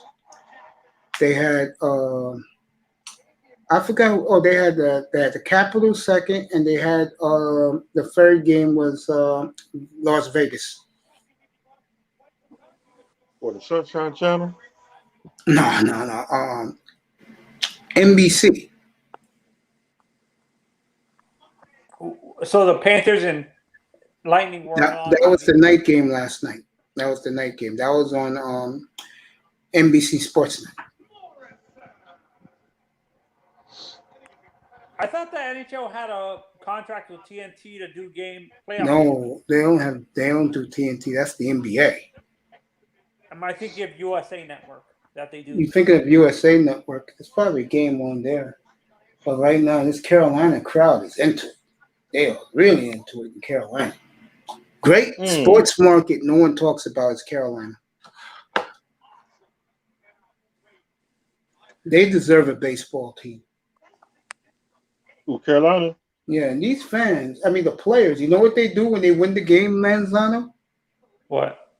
They start dancing like they're at a nightclub. Seriously. Jesus Christ. Yeah, they've been doing that for the last 2 years. When they win the game, they invent something to dance. Their fans love it. I can see if you're saying that Carolina would be a good place for a baseball team, I see Tampa moving to Carolina. No, they're going to Montreal. The Montreal already built the stadium.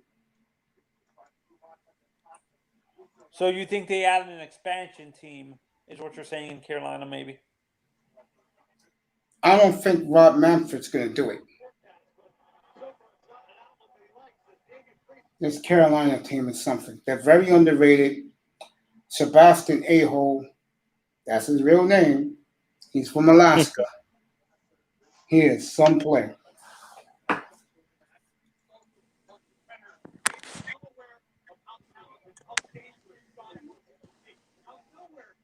Mr. Miami, we touched on a lot of things. I've been on since 4:30 this afternoon. 4:30? Yeah, bro. Dang.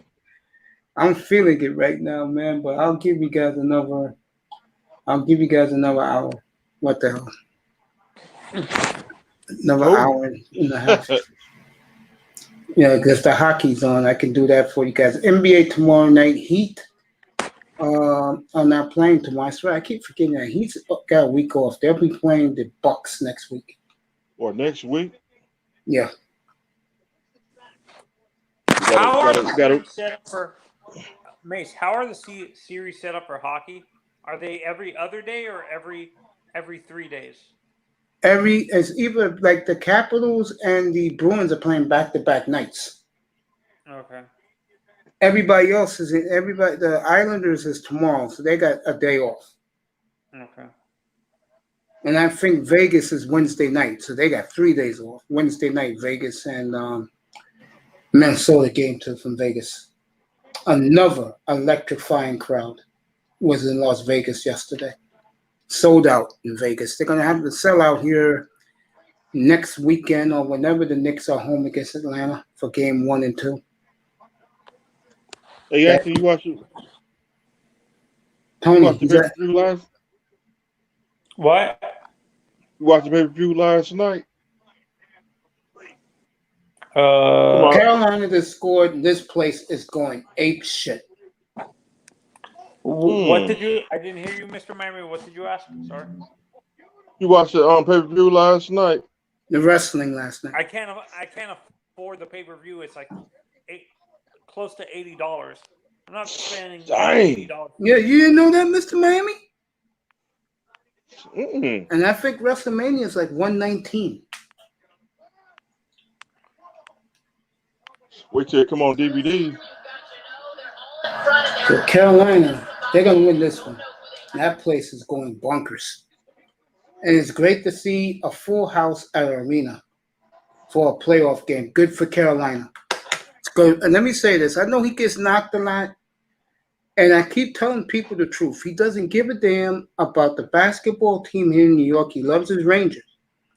Give James Dolan a lot of credit. Standing room whenever they play games 1 and 2 at Madison Square Garden. And the young Knicks deserve it. Let's hope they don't get stage fright in front of a packed house screaming defense. Mate, see, that's what I don't get. That for me, that's what I don't get. If Dolan doesn't care about the Knicks, why not just sell the team to someone else and sell it to Stephen Ross? I'm not laughing at you. The reason why I'm laughing is, guys, I'm sorry. If that ever happens, every day is about the New York Knicks being sold. I'm sorry. Yeah, that's what I'm saying. He doesn't really care about that franchise. No, he Why doesn't. keep it? This Why? doesn't. He's a spoiled child. He does. He's like a child that doesn't want to share a toy. Basically. Exactly.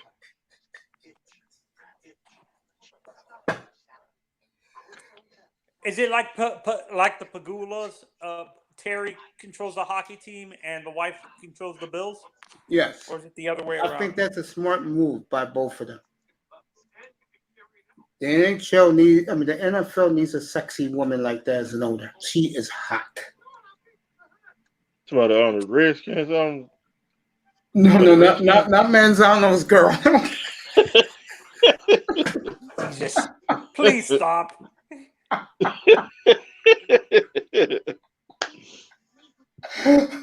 I said, damn. Oh God. I can see Tony a year from now when she's running the war room, and she will run the war room a year from now. Dolphins should have got her. And Washington is making these picks. Tony's going to be up and say, "Yeah, that's a hell of a pick, Redskins." No, you're pushing it, Mace. You're pushing it a little bit. Nothing wrong with that, bro. She is hot. I know when I first showed it to Tony, Mr. Miami, I said, "Wow, not an ounce of fat." Damn. And Tony said, "What was his phrase?" Yeah. No, he didn't say yeah. It said something else, and I should know this because it's a funny. Oh yeah, that was what he said. Oh yeah.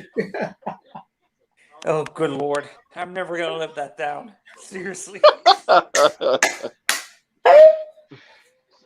Hey, I'm that way with Persephone.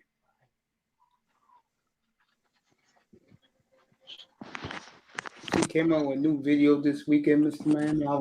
Mr. Miami. I was like, damn. I said, damn. Yeah, man. Yeah.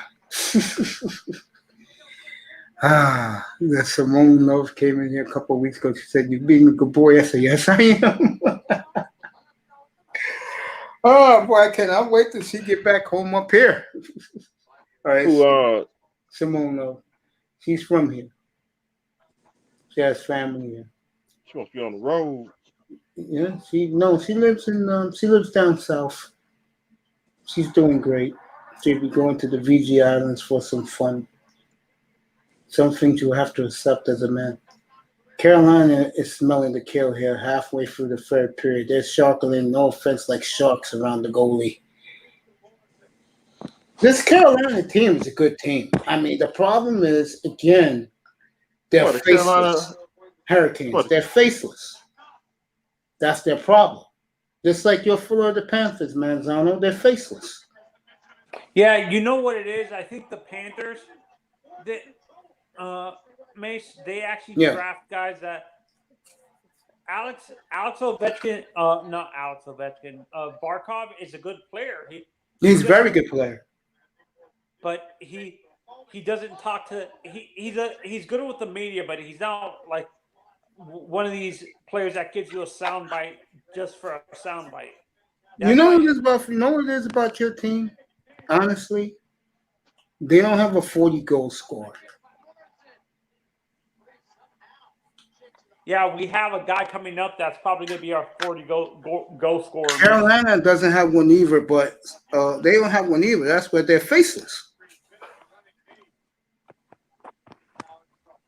And you know what it is too, Mace?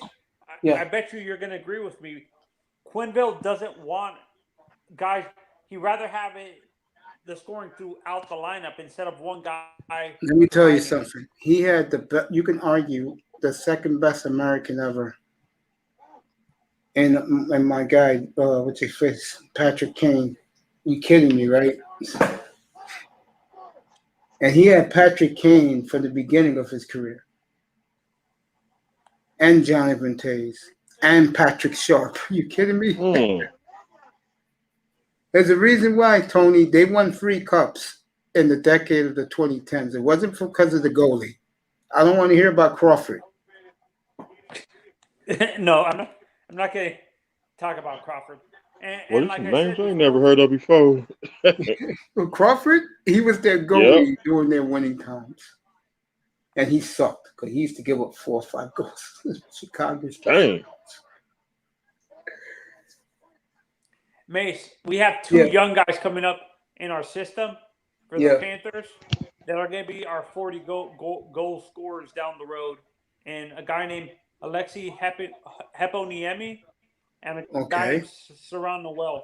See, you know your prospects. That's great. We could talk hockey, and we'll talk hockey during the draft.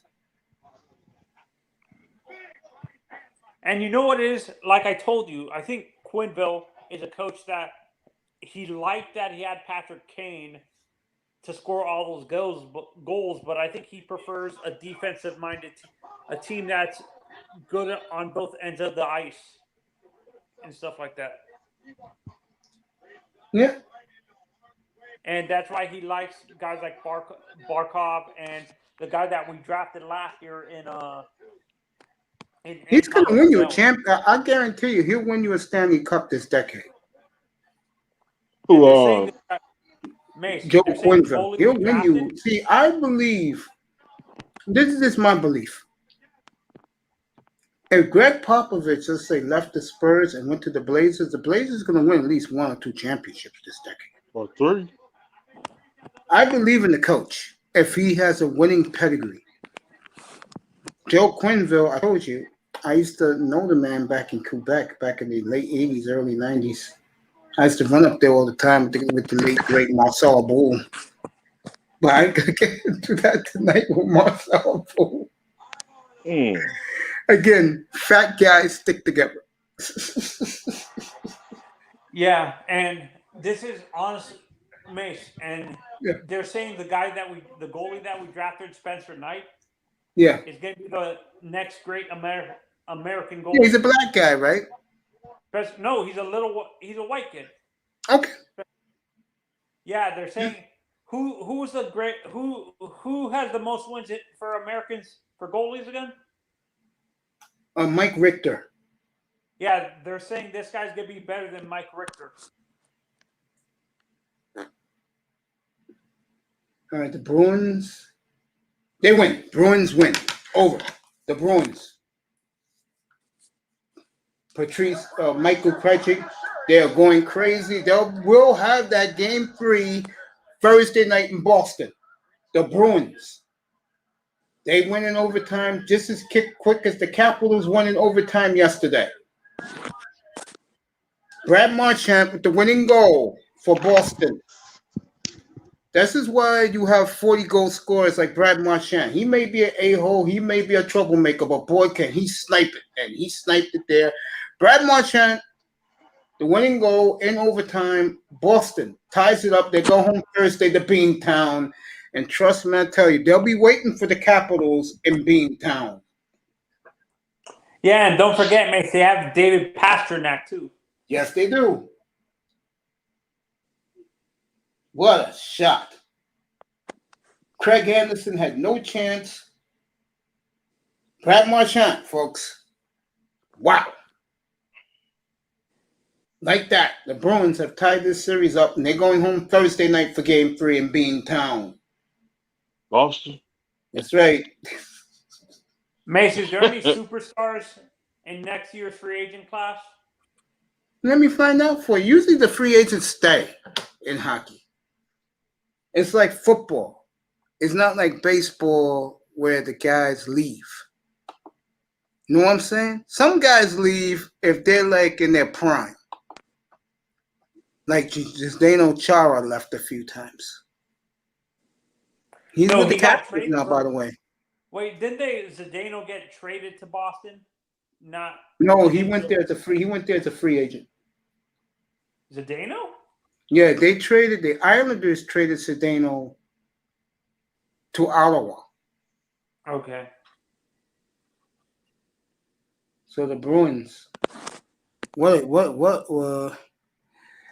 What a great series so far. I'm glad I picked this up.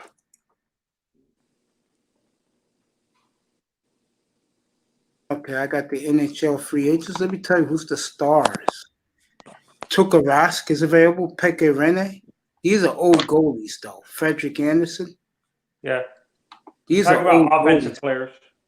I'll find out. Those are the big names. That's why I told you those guys first. That's what they have first tonight. Oh, Manzano, you was right. What? You was right. Alex Ovechkin's a free agent, unrestricted. Yes. Oh my God. We could get Ovi. Oh my God. Dougie Hamilton, Gabriel Hmm. Landeskog. See, the guy I just said, Landeskog. In the hockey world, he's a megastar. He plays in Colorado. I Hey, think Coach. he stayed with Colorado. I think. They got to pay McKinnon. Okay, so you think they have to release? They may let him go. Yeah, Tuukka Rask. But look at the ages of these guys. This is what I'm talking about. Ovechkin, 35. Dougie Hamilton, 28. Gabriel Landeskog, 28. Ryan Nugent-Hopkins from the Oilers, 28. He's a good player, but he's not a star. He hasn't lived up what he used to be. Now, Taylor Hall, let me say something about him. He won the MVP 3 or 4 years ago. Number 1 pick overall in the draft. And he'll be going to his 5th team. That don't make sense. Dang. And he's 29 years old. Yeah. To me, Wait. Who? Mace, I have a question. Yeah. With Taylor Hall, who was it? Who was the debate with him? Was it Taylor Hall and Tyler Seguin? Yes. And Sagan Dallas was a did the bust. smart Sagan thing. is Dallas bust. did the smart thing, and they signed Sagan to a long-term deal. And Manzano, I give you a lot of credit, bro. Me and you, we got to do the hockey playoffs, me and you together. Yeah. You know what the hell you're talking about. Mr. Miami, this guy knows about the debate. That was 11 years ago. Hmm. No, Taylor because or Tyler? I watched that draft, and they actually said, Wasn't that a great draft that year? yeah, I can't remember who was drafted after Taylor and Tyler that year. I'll let you know. He's a good player, by the way. The kid who was drafted third, real good player. I'll tell you who it is in a minute. Philip Grobert, that's the Colorado goalie. Very good goalie. Tyson Barrie, another good player, but he's 30. You want these guys when they're 26. Zach Heyman, Philip Daigneault. Yeah, these guys are not too exciting. Tatar is a free agent. Cal Palmieri. If I'm Boston, I resign him because you can get him for cheap. Brandon Saad, another one of those Blackhawk players in the Blackhawk dynasty. David Krejci. Is Patrick a free agent? Who? Is PK a free agent? PK Subban? No. Patrick Kane. No, he's no free agent. He would have been number 1 on the list with Ovechkin. Yeah. Be interesting what the Capitals do with Ovechkin. Seriously. Yeah, I think they re-signed him, and I think they might trade Kuznetsov. Evgeny Kuznetsov. Boy, this man knows his hockey, boy. That Manzano, I'm sorry I underrated you, bro. Good for you. Yeah, that's what I do. That's what happens with like teams with 2 superstars too. I'm surprised the Penguins haven't traded Malkin yet. Evgeny Malkin. Are you surprised with that, Mace, or not? Yes, I'm surprised they didn't trade Malkin. Do you think if Malkin was in Florida, they would be more? Sorry, Tess. Sorry, bro. I didn't see you. I was looking at the hockey free agents. How you doing, buddy? What's good? Yeah, I'm good, man. I saw you a little bit today. I'm gonna watch the rest tomorrow morning when I'm in the heart at the cardiologist. Tomorrow, I'll watch you with your boy Cone.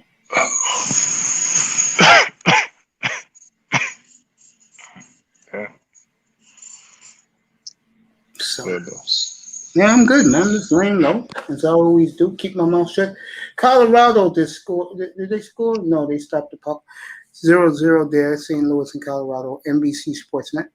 No, I'm good, man. I mean, I had a long day today. I'm already at 6 hours. I'm gonna do a 7 hour, maybe a 7.5, depending on how the guys are doing. Mr. Miami just joined us. Had a whole What's up, group of brother guests. Tess? Yo, Love access. is mine. Chilling, man. I had Laro up here for 3.5 hours. They dedicated the Manosphere. Gave me a big gift today. They gave me a 300 for a video of my 300 show coming up Thursday morning. The fried chicken will be in the frying pan at 7 o'clock, Mr. Miami. Dang, I'll be over there about 5 minutes. Hey, Mace, I found a way. You know, if you order pizza, I found a way to reheat it and have it like it comes out of a brick oven. Get a frying pan, a skillet, put olive oil, and roll it up, and put the pizza inside the thing. It's gonna warm it up and cook it like it's in a brick oven. It's gonna come out like that, like coming out of one of those pizza ovens. Okay. Let me start because our two guests who just joined us wasn't here earlier today. Jalen Waddle has really turned the heads of the coaching staff in Miami. So has the safety. What's his name? Javon Holland. Yeah. And the tight end from Boston College. Those three have stood out for Flores and the coaching staff. They're giddy right now. And they cannot believe not only how fast Jalen Waddle is, but just how natural, gifted route running he is. Yeah, and I think that's a thing that they overlook Jalen's route running. They actually rate his speed as a top level. His route running is pretty good. It's just that his speed is elite. That's why people overlook him.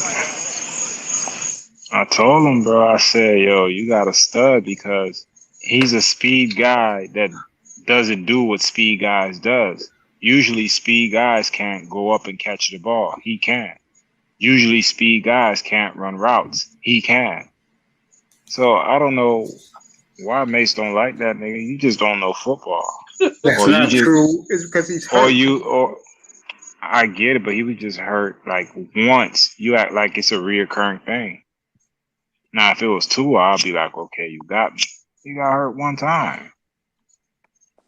And if it was a guy like Jalen Phillips, then I test would understand because he had a concussion history.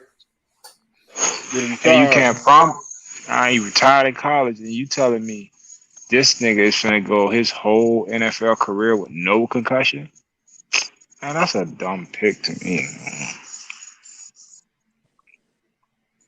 That's why they say do your homework. That's what they talking about. All right, I like nigga. The nigga could play.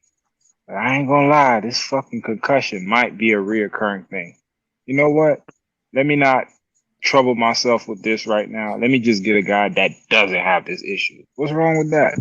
Tess, that's what I would have done.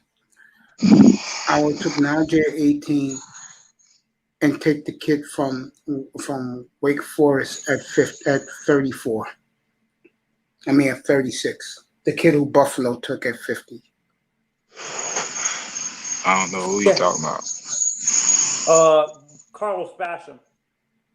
Oh, Basham, yeah, nigga. Or you could have took his teammate Quincy Roach. Yep. You feel me? Like Roach could have provided you some push in the middle and provided you some in push. Yeah. Could have valued that pick, man. Him at 15. Man, I don't know. They actually said it looks like another Charles Harris pick to me. They said I hope not for Chris Greer's I hope not. I think Waller gonna show out this year. Yeah, be good. Be real good. I just hope Tua can get him the ball. That's the only issue. Waddle or any other team, you like, damn, that nigga got Waddle. Just like you see Ruggs. If Ruggs go anywhere but Oakland, he balls the fuck out. just like Judy. But Judy, he probably got help coming. The minute they get a quarterback over there, nigga, the Broncos are set. They got 3 receivers. They got 4. Yeah. They got the kid If from we Penn State. if the Dolphins get Who they got? The kid from Penn State from the 2020 draft. What's his name? Oh, you talking about not Hamilton. Damn, what's his fucking Hamler. name? I know you talking KJ about Hamler. Yeah, they got KJ Hamler, Jerry Judy. They still got your boy. My boy who got hurt last year. Yeah, Sutton. Yeah, Still got there you Sutton. go. That's my guy. Carolina just iced it. That place is going nuts. 5-2 Carolina. Everybody waving their towels. The dirt. So they'll be up 1-0. I'll say it one more time. It's great to see a full house at a sporting event again in Carolina. Good for their fan base.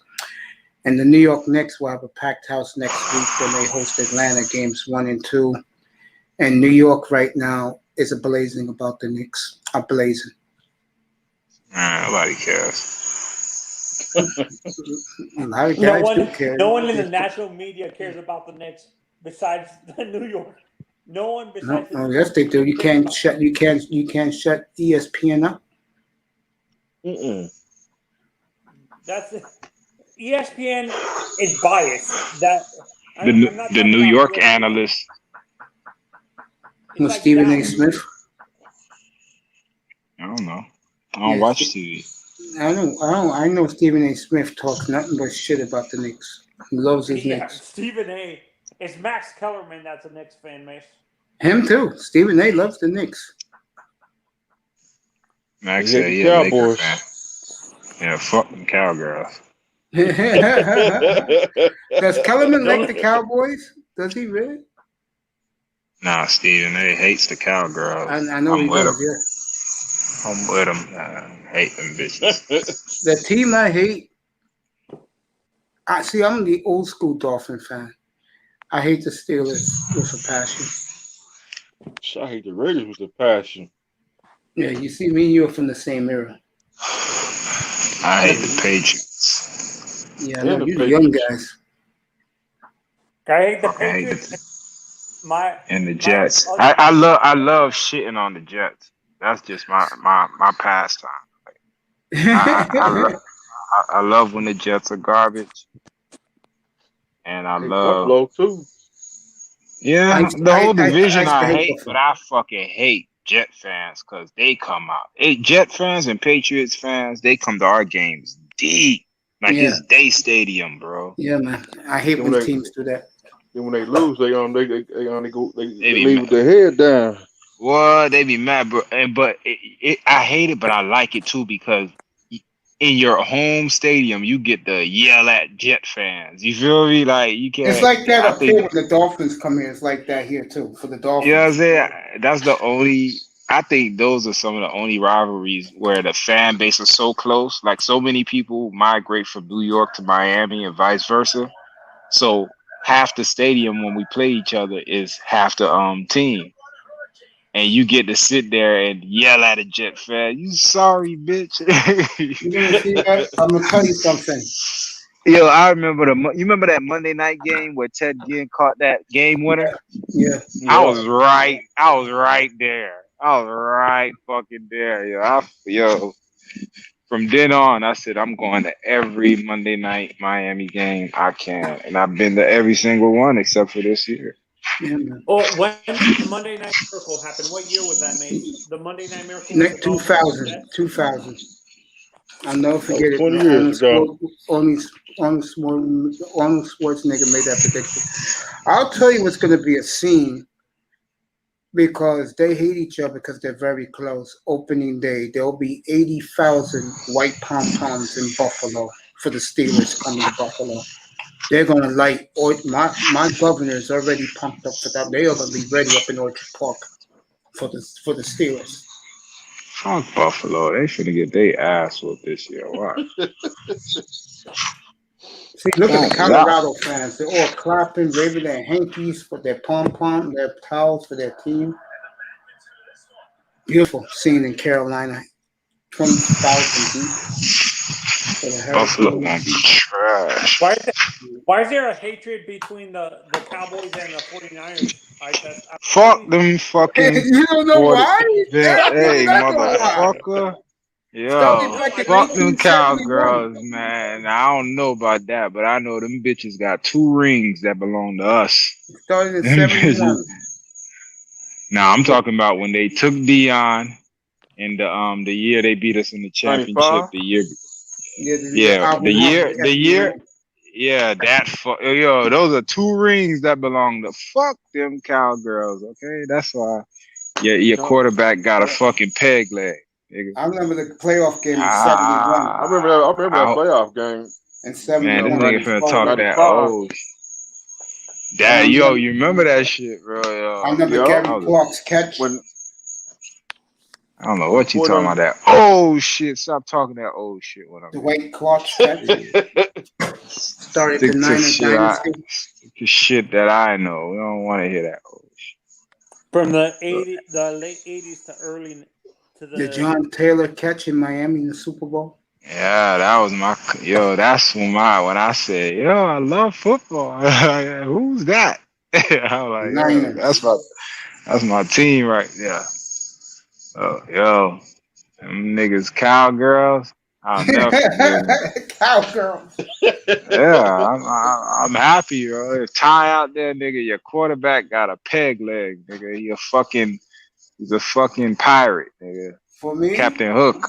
Yeah, they did get murdered. Like I'm happy. Go ahead, Mr. Man. They did murder the San Diego Chargers in that Super Bowl. I'm happy. I'm lucky. I'm happy Justin Herbert is in the Chargers because that brings back the Dolphin-Charger rivalry. I hate the Chargers too. I hate the Chargers too. Steelers Chargers for me because I'm an old school like Mr. Miami Dolphin fan. Chargers ain't no rivalry. Yes, they are. For your old ass. And for Mr. Miami. Mr. Miami, let me ask you a question. Yes, sir. That Saturday afternoon, 5 o'clock Eastern, when West Chandler ran back the kickoff, 24-0 in the first quarter. What was you feeling watching that game? I was happy for a second, and the Chargers just came on back. I mean, the Dolphins came back. We could have been 5-time champs. That was 24-0 in the first quarter. I was stunned, bro. I'm like, what the fuck is going on? Who cares? As a 49ers fan, who do you prefer, Montana or Young? You're asking a hard one. Man, I've never been asked that. That's crazy. Who's this Myra Whaley chick? I gotta go with Joe, man. Joe is Joe Cool. And Joe's just, that's my thing. Like, I've been able to watch Joe Montana coming up and Dan Marino. I saw one motherfucker that he handled the game like a fucking orchestra, which is Joe. Like, everything was just, every time the ball left his hand, you knew he knew what he was doing with that ball. It was rare Joe Montana's just throwing a fucked up interception. That's the quarterback play. Like, if you call that a game manager, I'll take that shit because, without a shadow of a doubt, this motherfucker's going to make the right play. And what he gave you that nobody else gave you, crunch time, it was Dan Marino. No, but that's the day. Dan Marino did it too, bro. Them the only 2 niggas that could stare down the feet and pull a rabbit out of a hat. You gotta love that shit, man. Kobe too. That's why I'm a Kobe fan. I think in the 70s, nobody did it better, and Mr. Miami can sign off on this. Nobody did it better than Starbuck and Greasy. Yeah. Nobody care about that old shit though. A lot of people do. No, they don't.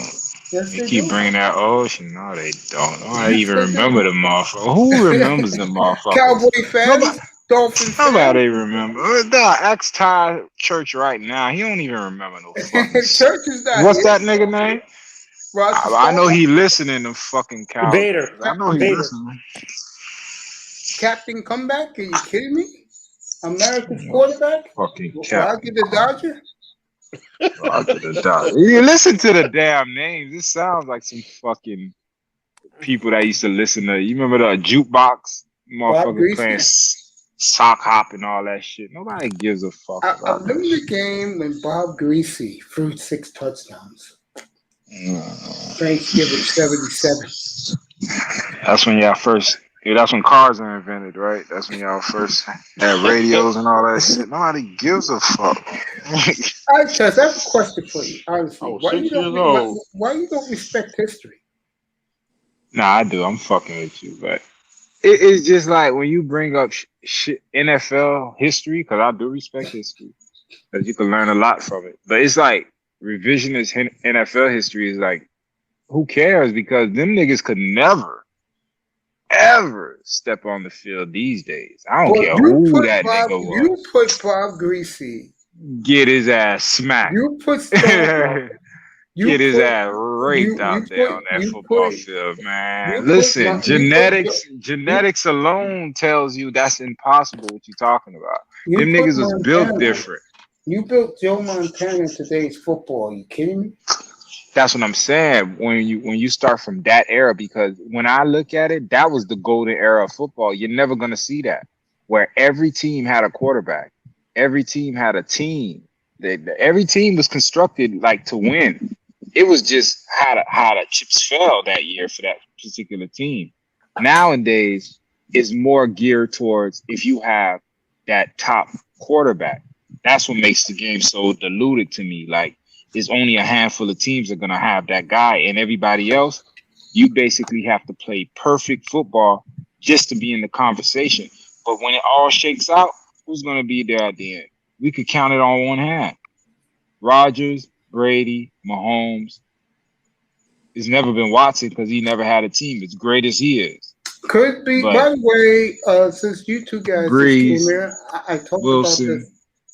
I talked about this a couple hours ago. It's getting louder. The Green Bay play-by-play guy said today on NFL Network that Aaron Rodgers definitely wants out. And like I said, the week of June 2nd to the 10th, watch out. Rodgers and Deshaun Watson. Rumor is Watson's going to buy out the 22 women, pay them, then Houston will trade them. Who's more close, Joe or Steve Young, Mace, in your opinion? Joe. It's not even a question. Joe. Fuck you asking him for it. Joe. Now, who's more clutch between Joe and Roger the Dodger? I'm definitely taking Roger the Dodger. Roger the Dodger. Sounds like a fucking hippie. Don't say that to Cowboy fans. Man, fuck them cowgirls, all right? I want y'all to hear me. I want y'all motherfuckers to hear me. Fuck y'all. Y'all fucking star. That's why T.O. shit on y'all. Blue Star, baby. Fuck them bitches. That's why Jerry Jones gonna die. Let me not say that. No, don't say that, man. Yeah. No, I'm saying eventually. I mean, everyone dies, but he's gonna. I was gonna say he's gonna die before he get a Super Bowl. That he's not getting no damn Super Bowl. He's gonna, man. I think Stephen Ross. Forget about it. I never thought to say this. I think Stephen Ross will see at least 2 before he leaves this decade. Here's what's crazy. As soon as Jerry Jones dies, that's when the Cowboys gonna take off because his son know what he doing. I think his son really like, damn, man, this motherfucker. Yeah, I don't know what it is about his pops, but his pops is like holding up the train because them motherfuckers draft in. For the last 4 years, I look at the Cowboys draft and I'm like, how these bitches not winning? But I'm happy. I'm happy it's not working out. Yeah, and I don't. And your quarterback got a peg leg. Yeah, he got a peg leg. I like to see 3 Super Bowls before I leave this planet. Yeah, I think you'll see 3 this decade from Miami. Man, if Watson comes for that tour shit, who was with me earlier tonight? I know Manzano. You have to be perfect. Was it Laura. was it Lara? It was Laura. You had to be perfect. Yeah, he to play said the that same. shit with Tua. He said the same thing. He said if they get Watson, forget it. I totally agree. Miami gets Watson, they win this year. The beginning of their dynasty run will begin this year in Miami. And you youngins deserve it. You youngins really deserve it. Yeah, Number one seed. And I'm gonna tell you the top of the. But he ain't gonna play this year. Word is though, he's trying to get it done now in the next couple of weeks. What, the payout? To buy the women out, yeah. That's the rumor. Mike But Florida, the NFL gonna suspend him. you know what, Tess? Honestly, my bro, suspend them 8 games, I'll take it. They'll cut it down to 5. I'll take it. I'll take it. And then I'll move forward. I'll take it. We'll still win if we get Watson. We'll still win. But is Miami his leading candidate? Because last time I heard it was San Francisco, Miami, and Denver. Let me ask you a question. No, I'm asking an honest question. We out of it now. We're not touching. No. Hold on. You can always get rid of Jimmy G. It doesn't matter, bro. No. This is what I'm trying to ask you. Would you put Trey Lance in the deal to Houston? No. Okay. Because I fuck around and trade Steve Young. That's dumb. Like, you know what I mean? When Tampa traded Steve Young, they ain't know. They were trading fucking Steve Young, a Hall of Fame Super Bowl quarterback. Don't do that. And he was younger. Okay. Yeah, you might get 2-3 years. Nah, this nigga's been tainted. You don't know how he's gonna react. Hopefully he reacts the right way. He just says, fuck these hoes. They shitted on my name. Fuck Laro. Fuck the Texans. You know what I'm saying? You know what I'm saying? I'm out here. You know what I'm saying? I'm still out here and I'm still gonna handle business. Let me see if the preacher's still on. The preacher? Who the fuck is the preacher? TD. Oh my God. He's on right now. Yeah, no, the preacher. And he got he even got the thing gone, so nobody can get on. I ain't even gonna lie. I don't even watch that nigga show. I don't go in there either. I don't have no need to. I'm on you in there right now, nigga. I'm not there. I'm just checking to see if he was on. Okay. I forgot he got a channel. I be on other shit, man. If I ain't popping up in here, I got my other shit. You're very popular in the West Coast. I saw those 400 people to see you today, nigga. And you know what? I mean this. I'm proud of you, bro. Man, fuck all that. I ain't no YouTuber. I'm just talking. You don't have to be a YouTuber. I'm just talking my shit, nigga. I'm trying to make it flip. I'm trying to, you know what I'm saying? 2 weeks ago, we had the war between Quinte and Platinum Elite. You ain't telling me. You keep referring to there was a lot of guys. There was a lot of guys in here. Man, say what happened. What happened was Platinum came up here and he killed Mike Thomas. Said the nigga should be fired. Quinte took offense to it. He didn't like the way, like he looked at Platinum like he was a coon, and they just started cursing each other out. They was hollering, you know. He was hollering. For real? Yeah. Why? I ain't never quite get hot. It was 2 Saturdays ago. It was right after the NFL draft. What episode? I got to sit back. It was like in the it was in the 280s. It was the NFL draft. Because I'm up to it was probably 285, 287, around there. The day of the NFL draft? Yeah, the Saturday. Yeah, right after the draft was over.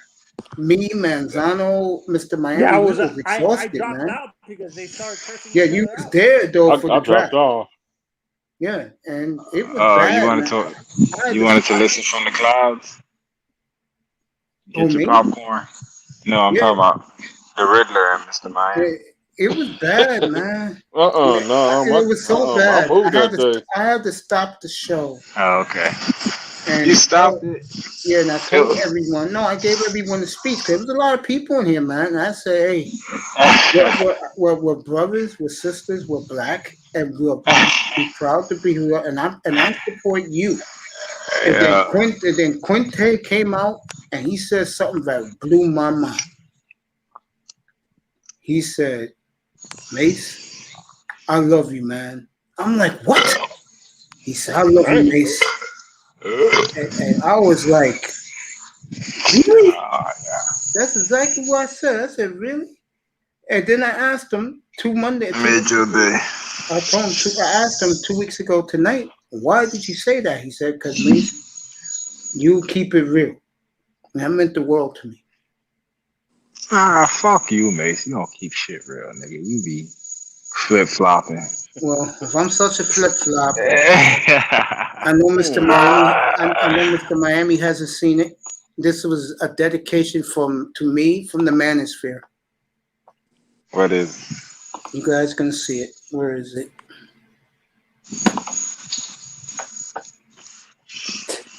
Supreme King Kun delivered this to me today, and it brought me to tears live. I remember when Tio did that star thing on the Cowboys. Run on the Who star. knocked him out?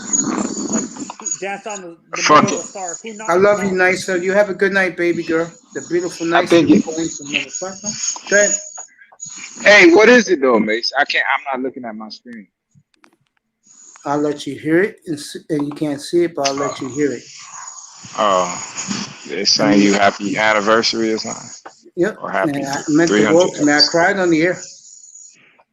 Man, you a bitch, man. What the fuck is you crying for on the air? Because niggas is singing you happy anniversary or something. Nah, you better stop that gay shit. This is X. And The fucking internet. Remember, this shit on here forever. So when you think you was being cool and emotional, nigga, you gonna look back and be like, damn, I was crying on the internet. And I know you will continue to show up and support. Make sure you don't become a meme. Marches on to 300. Yeah, I'm checking it out. You know what I always say. Let's get at it. Appreciate that from the guys from the Manosphere. What the fuck was that? That was a tribute to me. My 300th show will be Thursday morning, Macy in the morning. I'll be frying chicken wings, eating it live on the air with French fries, the way I love to eat my breakfast. You think people gonna watch that? Yes, they are. I ain't watching that dumb shit. Of course you're not, because you're not, you know.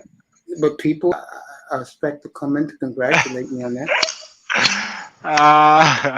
He gonna eat chicken wings for 300 episodes. You wow.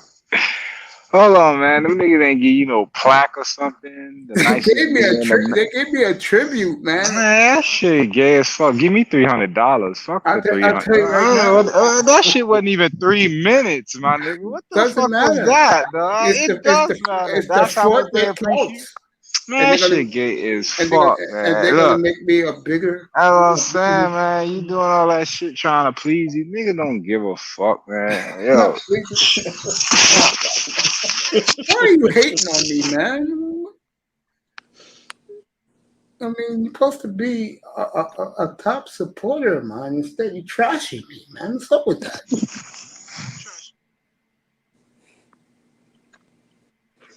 Unbelievable. And then people wonder why I stay by myself and I don't do no clubbing and no partying and no women and no sex, bro. It's one of the reasons why people giving me pushback for no reason.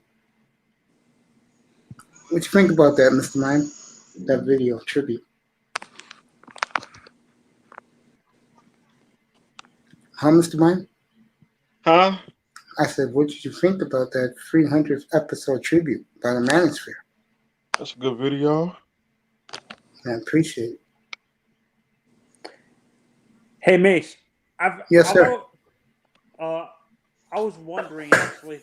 I remember when it happened. But I don't know who was the player that knocked T.O. on his butt and knocked him out. Who was the safety that knocked him on his butt for doing that during the? Because I remember a George Teague player coming up and George Teague out there. George Teague played with the Dolphins.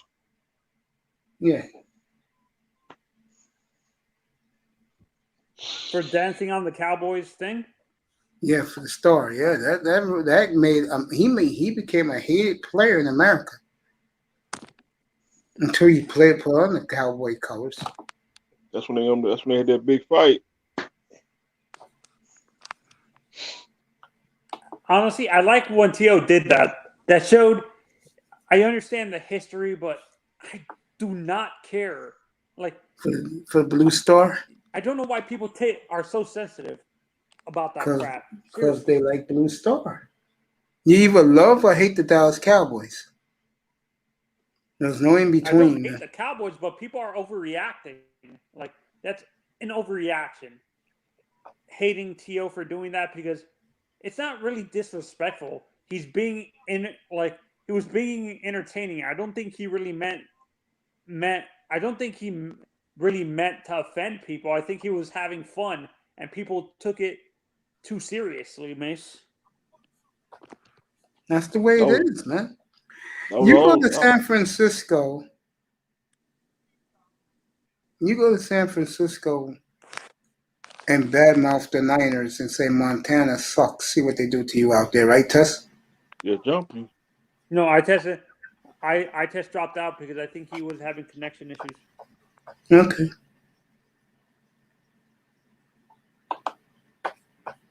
He'll be back up here. Here he is.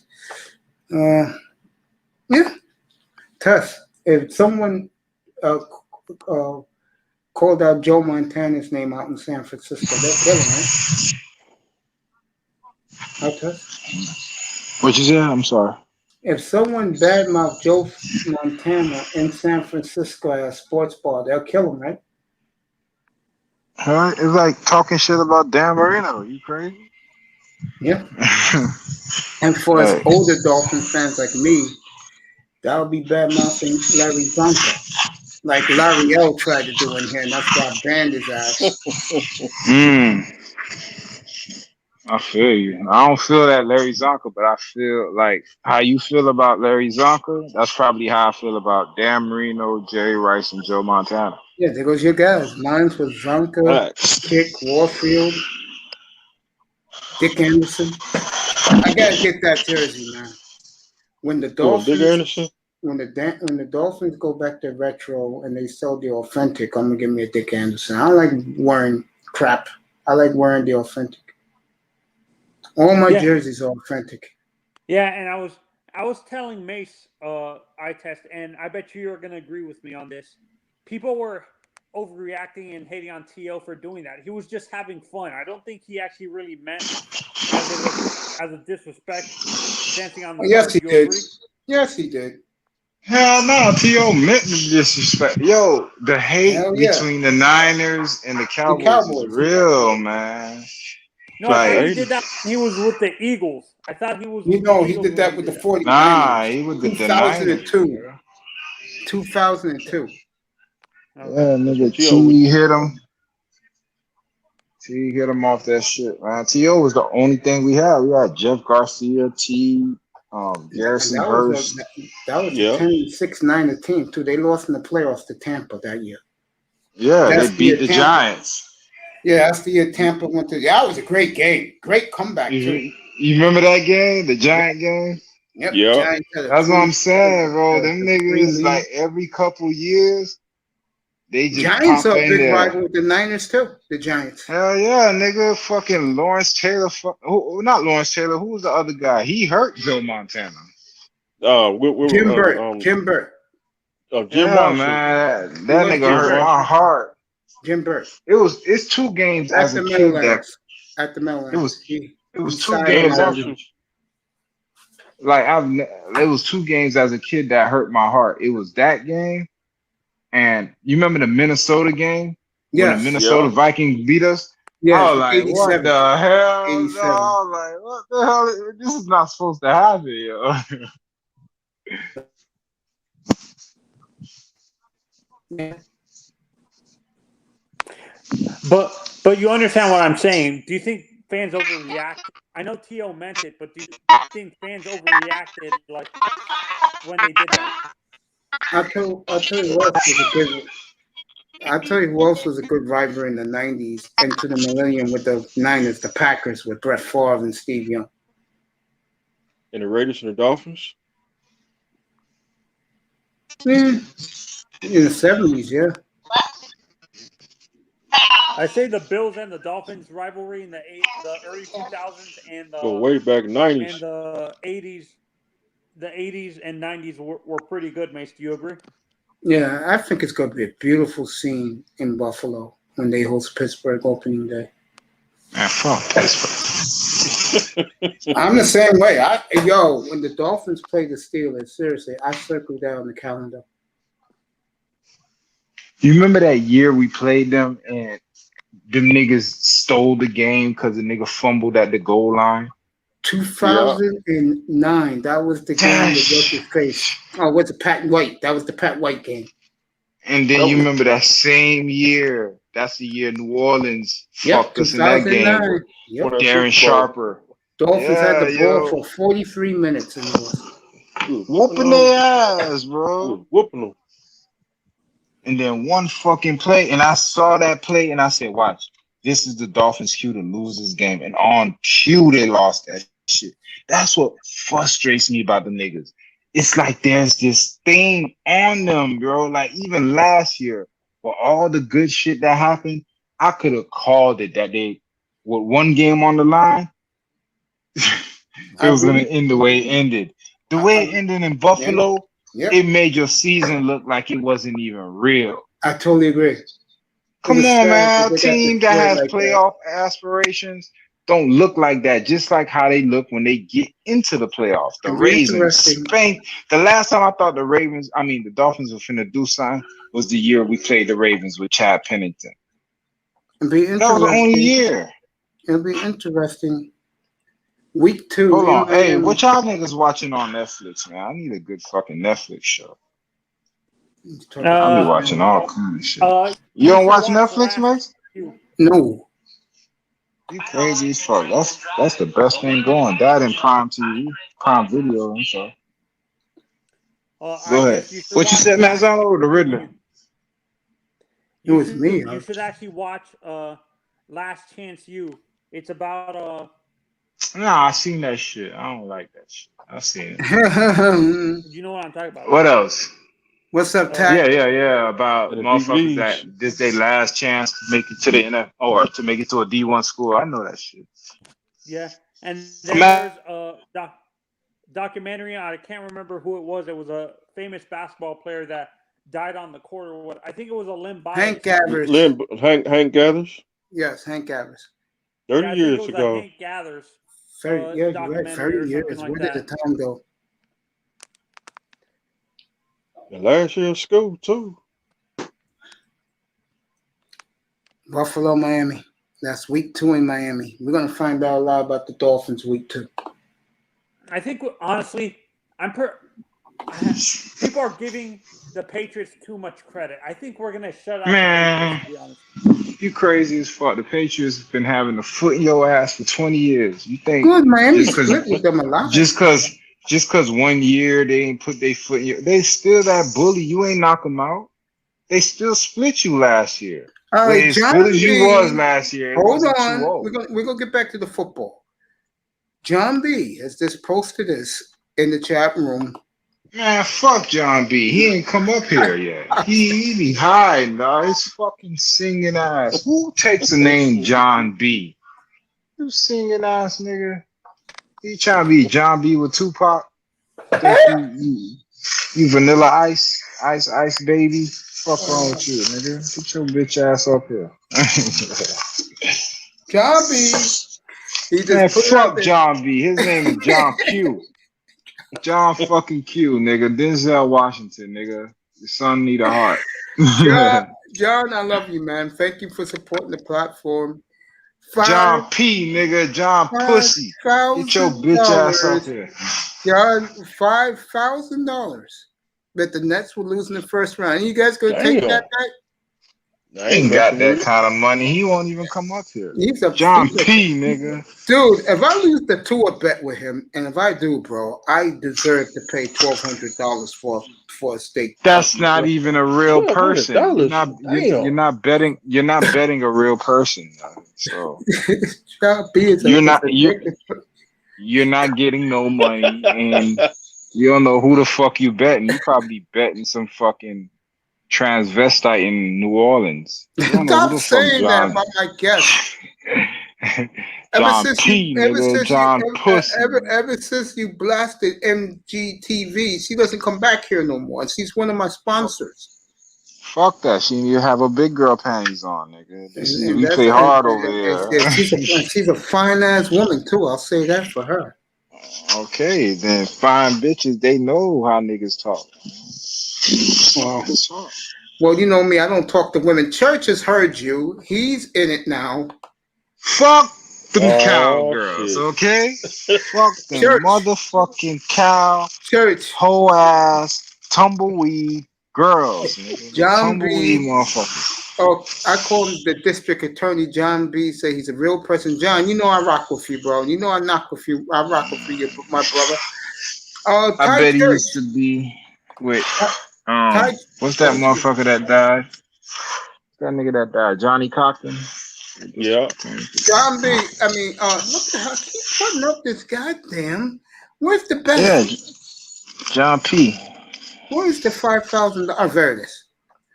Ty Church, you in? You interested? You already put a $400 bill on who won the division. Damn. $5,000. The next He's one not a is real Wizards. person. He could He throw is a out real 10 person. million. You gonna believe that shit? Man, Church, are you in on this bet? Church owns his own cleaning business. He could write it off as a corporate write off. Tackman, you win $5,000. The Nets will lose in the first round to his Wizards. I'm gonna What's the put that tax bet. write-off, Mason? I'm gonna put that bet. I'm gonna put that bet around the manosphere. See if guys want to bet him. Wow, that's a monster bet. Nigga ain't paying. He not a real person. Hey John, I'll tell you what. If someone What's his bets you, cash app? if someone bets you this, Tell him, give me his cash app right now.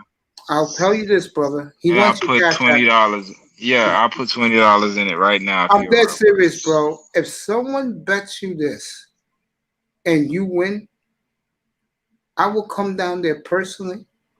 He ain't gonna do shit. I am, dude. You been talking that shit for with me Lyro about coming to Miami. He just pressed you the other day. You ain't doing shit. From We me gonna to sit your ass DC, right there. from me to get to John yeah, B that- on their Acela train and to DJ. Oh, that's Cooler. true. That's true. It's That's like true. a 2-hour ride on the Acela on the bullet train. That's I true. get to DC. No, you right. You right. You right. I ain't think of that. Church, you gonna bet that $5,000? Pastor Church. Bitch ass cowgirls, man. Fuck that peg leg. It's a lot of money. Dak Prescott. What kind of nigga has the last name Prescott? Prescott, bro. Prescott Bush. Every time I look at this nigga, that's what I think of. Prescott Bush. Same Prescott Bush who held Hitler's money in World War II.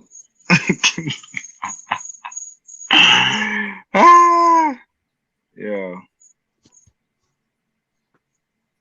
Back then, Ella Ice said this music was terrible. No, ice, baby. Southland 2 Live Crew. Nigga made millions with that dumbass shit. That's how these niggas getting paid. All you gotta do is put some jingle and make motherfuckers just it's stick in their head. There you go. There go $1 million. Church That's says the lick hell, right now. Church says hell's no. He's not betting 5K. There he is. Church. Hello, Church. That's my nigga, man. 2 Live Crew.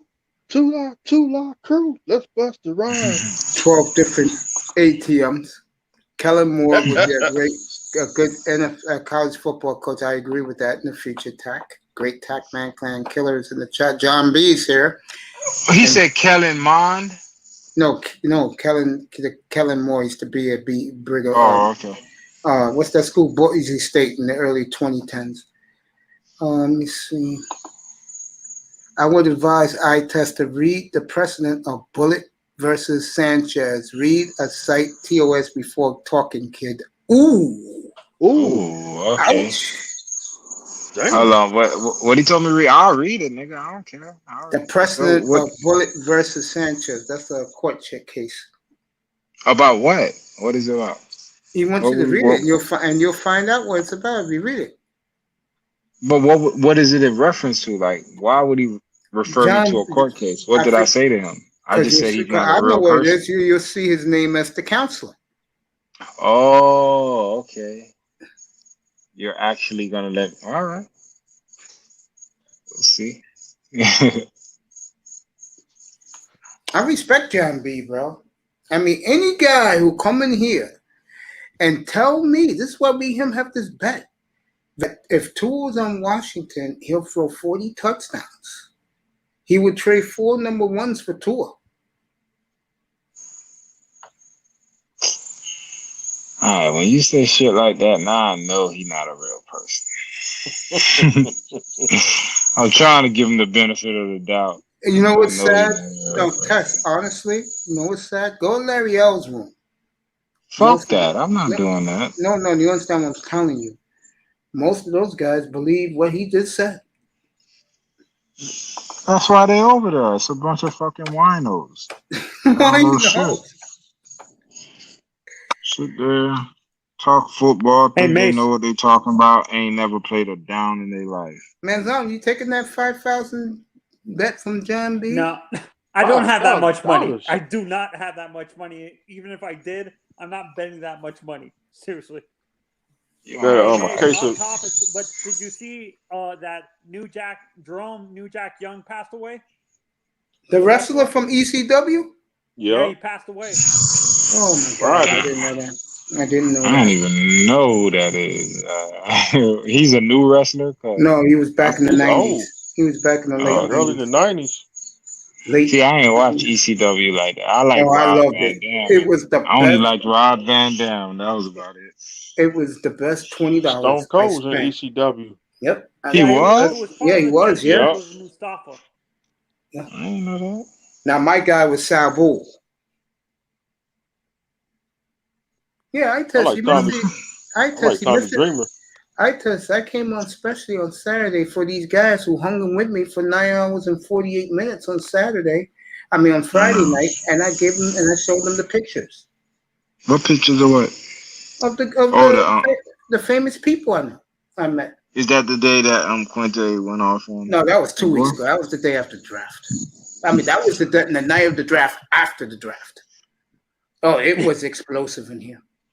Yeah, because didn't Quinte say something like they only hired him because he was black, and then that's how it got? No. Platinum said that. They did. It's the Rooney Rule. Quinte. They basically the definition of the Rooney Rule. They hired him because he was black, and he fucked around and he exceeded their expectations. It was very what they were arguing about. That's what I'm saying. Told you. Well, how the fuck you argue about Platinum doesn't like Mike Tomlin. He's a Steeler fan. He looks at him as the token Negro.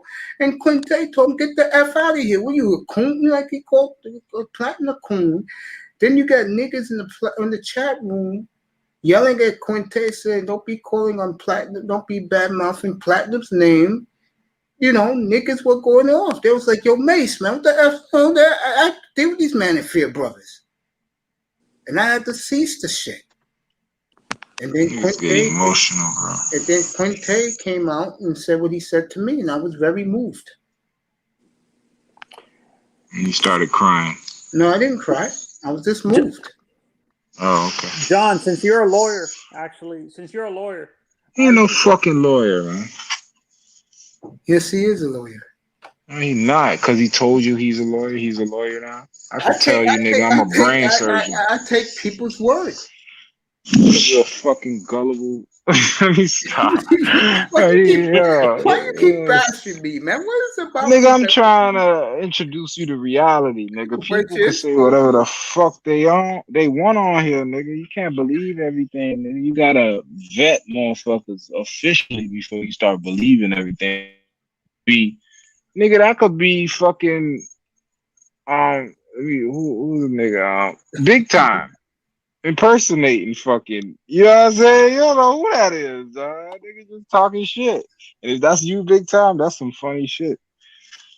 I was I know not you're crying. mad I just cracked the code of who you are, but hey, but no, the other day I came, right? And I was like, what the fuck happened to Big Time and all them niggas? But then you and Lauro started, having y'all little back and forth. So I never really got an answer. I knew about the shit with you and Dwayne. I don't give a fuck about that. But what I'm saying is, what happened to Big Time? I thought he was cool. What, you yelled at Big Time too? No, And only Star Dwayne. P?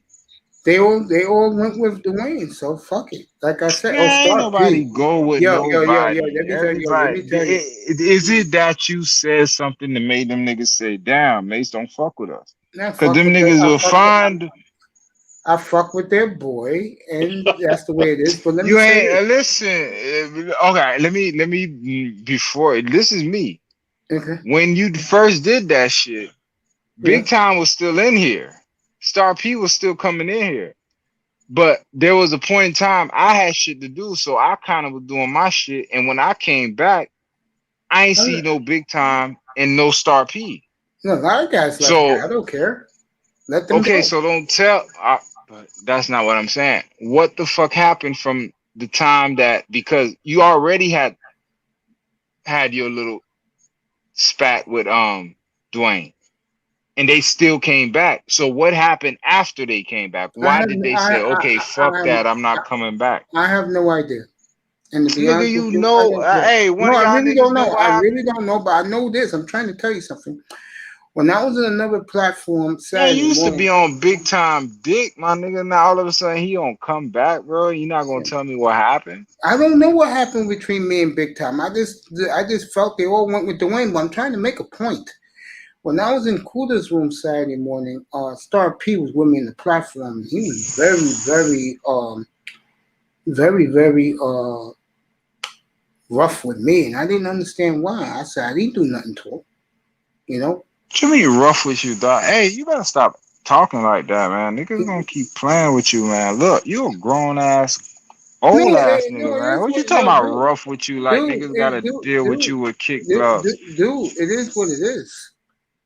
What you mean rough with you? What? He talked to you harshly? He talked to you like a man? He gave me a very bad attitude for no reason.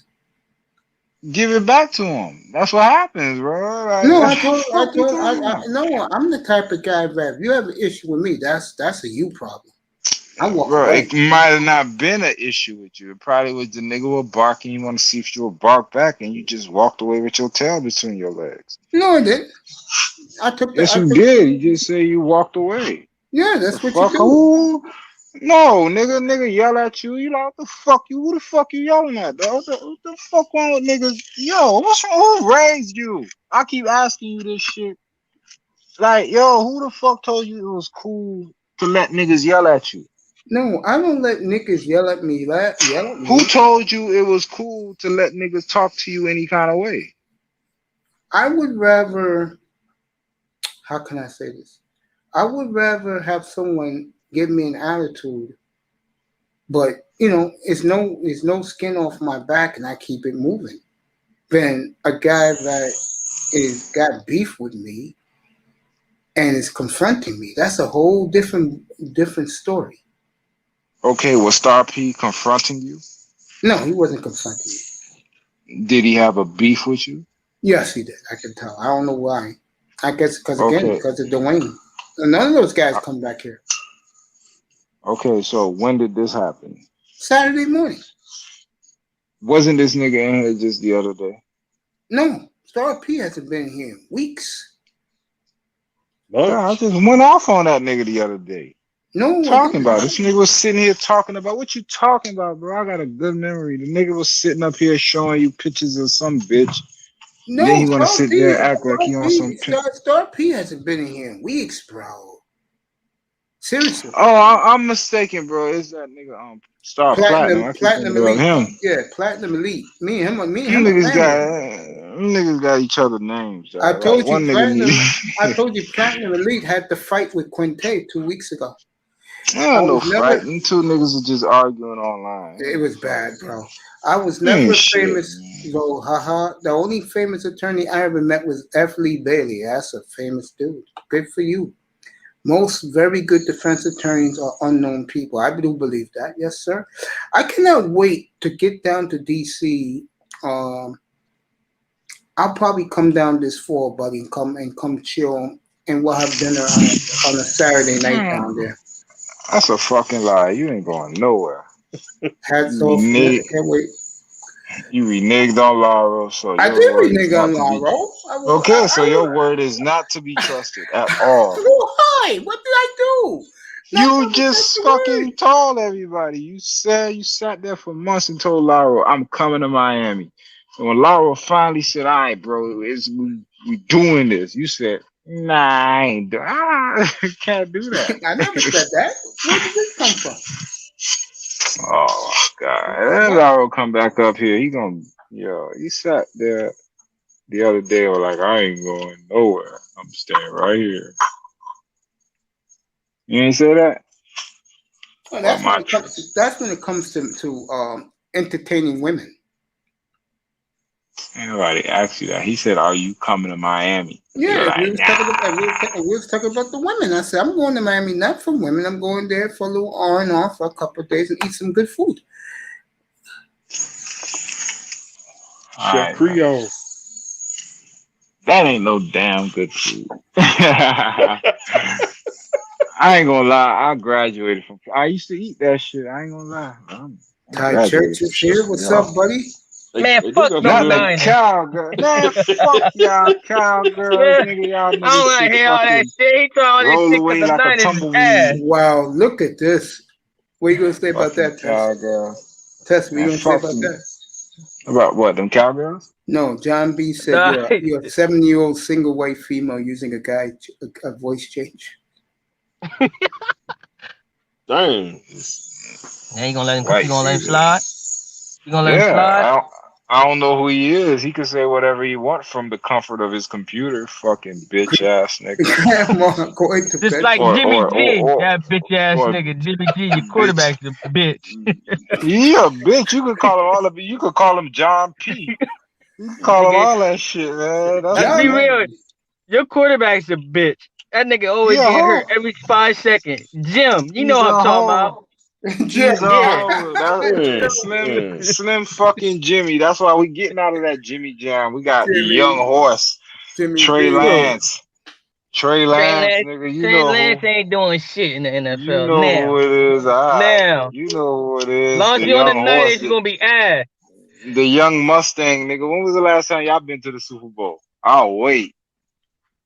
Thank you. You see how silence. How many did y'all win? Silence. How many did y'all win? What you How many did y'all win? We got 5. How many did y'all win? We've been to 2. How many? We ain't y'all been to 2 the last 2, right? We've been to 2. How many did y'all win? How many did y'all win? We won 0. So y'all shooting up blank. They shooting up blank. But at least we getting in the pussy. We getting in the pussy. We getting in there. We just ain't fucking scoring, nigga. That's it. We just ain't dropped the baby yet. We ain't dropped the baby yet. We dropping that baby soon. You can't even get the hoe to say hi. You're not even getting the playoffs. Hey, I'm all right with that. We get in the playoffs, you know what I mean? You know what I mean? We mess up at the date, you know what I mean? We mess up. We say some too harsh words. I'm all right with that. Stay shooting blanks. You got you put out powder to whatever, nigga.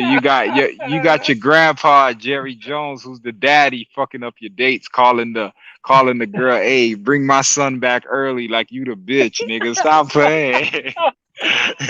Calling the hoe, telling the hoe, bring my son back early. Wow, look at this. I guess you ready?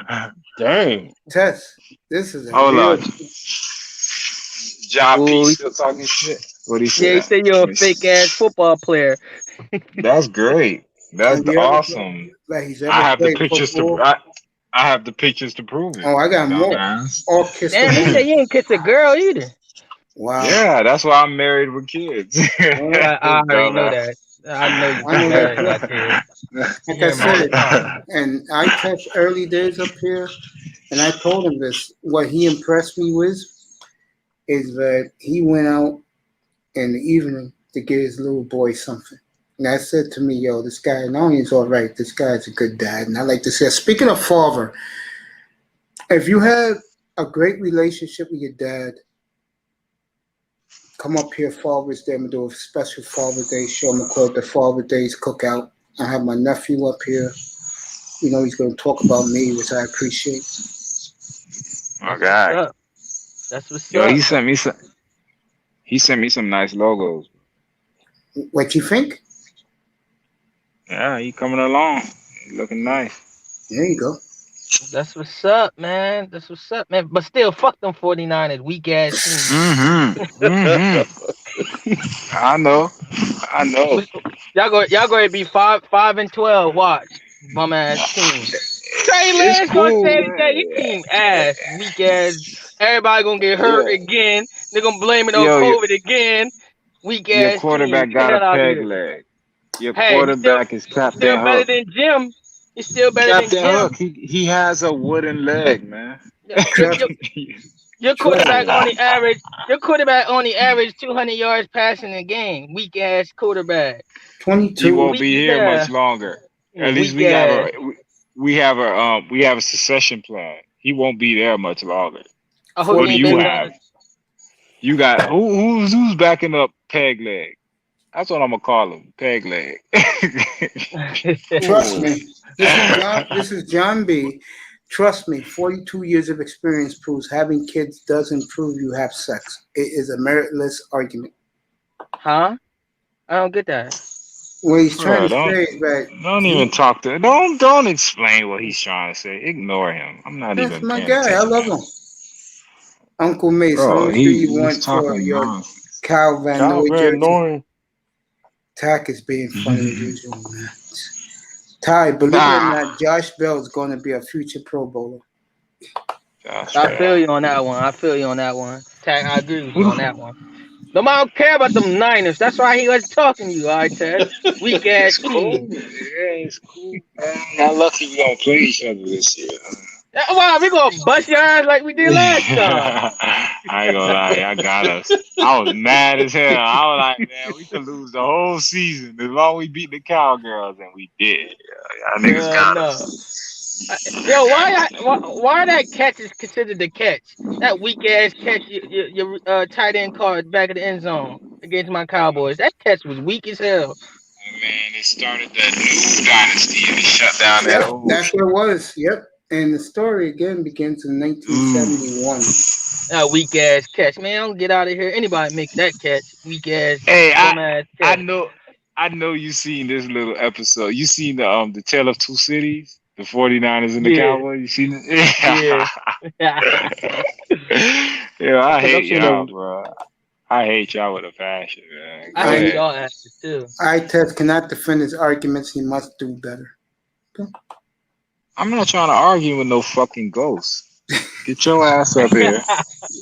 And then I'll see that I'm talking to a blue-blooded human being. When John B said we get his microphone, he will be up here. So you say the average? So how the fuck you a lawyer, right? But you can't afford a microphone all this time, yo, bro. I don't got a mic. I got my headphones. I don't got a mic. I got some headphones on. Fuck, who the fuck is that? That's a bum you talking to in San Francisco somewhere. No, he's in under the San Francisco Bridge. He got a track phone, bro. He got a fucking phone. He stumbled across your show while he was digging through the trash. And I appreciate digging through the trash. Yeah, you a fucking bum under the San Francisco Bridge that stumbled across a track phone that had a couple minutes on it. Now he stumbled across your show. Now he's acting like he's a lawyer. That's what bums do. They act like they're big. It's a what's that like a delusion of grandeur. You know what I'm saying? He's a bum, so he's gonna say, "Oh, I'm a lawyer." John B said for the 8th time he's retired. He's been retired for the 100th time. He's been retired for 8 years. Who cares? I mean, I respect him. He's a counselor. Shows how much. Show how gullible you are. You'll believe anything. No, I got a bridge. I'm I want to okay. sell you. I got a bridge. I want to sell you. I'm a shy, quiet man that goes about his life. And Look, checked this is out what we're gonna many do. years ago. Yeah, go. We can't But you going back take and shots forth. in the chat. That's gonna be the new rule. You can't take shots in the chat. You gotta come up. Get your bitch ass up here. Like I Chess was talking shit about my Cowboys weak ass team. His weak ass team. That's why Smooth came up. He came up here, bro. I respect that. Don't talk shit from those fucking keyboard, nigga. The fuck is you? Shut up. Your mama's a fat whore. Man, dude, come on, man.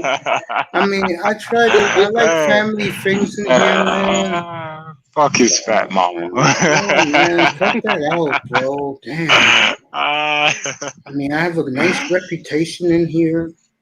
Yeah, you do. I don't. Fuck him. Shut up. I lost a female sponsor who was gonna take care of me. Now that's gone. Nigga, your mama got fat cankles, nigga. Let's be adults. If you're adult, you won't take it out on the host. You take it out on the person that's giving you that mean treatment. Exactly. At church, if you do late night, if you see MTGV TV, tell her I said that I'm sorry. I got you. Tell her I do see her a lot, though. I ain't gonna lie. And tell her I'll buy some edible panties if she come back. Cut it out. Okay. I'm gonna say I Chess trying to holler. I got you. I'm asking for her, not Itis. No, I already say I got you, Mace. I appreciate that. I know you run in the same circles as her. Itis is the perfect example of the 49% doctrine. Wow. Oh, he calling you slow. You want to let that slide, Itis? He said you slow as hell. I'm slow as hell. He said you got 5th grade reading level. I do. I got all type of just chromosomes and all kind of shit happening, bro. I'll tell you one thing. If Itis has a 5th grade reading level, then God bless him, because if I was as big as an entrepreneur as he is, shit. You want to hear something crazy, though? Everything that's important is at a 6th grade reading level. So that's not really a slide. Yeah. All you need to do know how to add your money and read the contract. That's about it. Right. Everything else, you could get a dictionary for the big words. Right. Like the civil rights joint is at a 6th grade reading level. You can read it. You don't need to be a 12th grade reading level. Right. Yeah, it's all about Martin Luther King in 2nd grade, indoctrinating us early, telling us, nigga, this is what happens when you try to go against the system. You get shot. That's true. You do. Then everybody act like they love you. Oh, we love you, nigga. You ain't love that nigga. You ain't even care about him. I totally agree. How you teach a little 2nd grader about Martin Luther King getting shot? What is that? What message are you trying to send? That we're beneath you, so you get them early.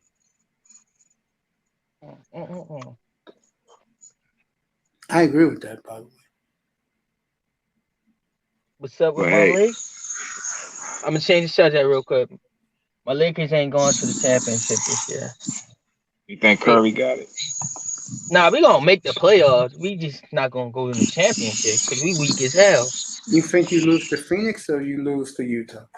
We lose to you. No, we're gonna lose to the Clippers. Western Conference Finals. I don't see the Clippers making it that far. LeBron James, he done, man. He done. We need to trade him. How about if they get beat out by Curry? They don't even make it. We not losing to Curry. Every time we play Curry lately, we just blow them out like 30 points and stuff like that. They not good. Yo, John, come back in the chat room, bro. Oh, you crying? Damn, man. Good job. It's not good job. Yeah. Man. I like my people, man. Come on, John. So tell that nigga stop fucking with me. As Ism say, drop your nuts, John. Drop your nuts, man. Get up here and call ITS a whole bum ass nigga. Go ahead. I got your back. That's all you gotta do. Yo, weak ass 49ers fan, so I damn sure got you. Yo, John, man. John, I respect you. I love you, bro. Don't worry about what's up We're not here. disrespecting them. We're just joking with him. They join at each other. What the hell is Come wrong on, with man. men? What the fuck y'all every man wear panties now? Yeah, pull your panties up, man. Damn. Word. Pull your skirt down, man. I don't want to see all that. Come on, man. Put on some Fruit of the Looms. Stop. I'm tired of seeing this. I'm tired of this. Ridiculous.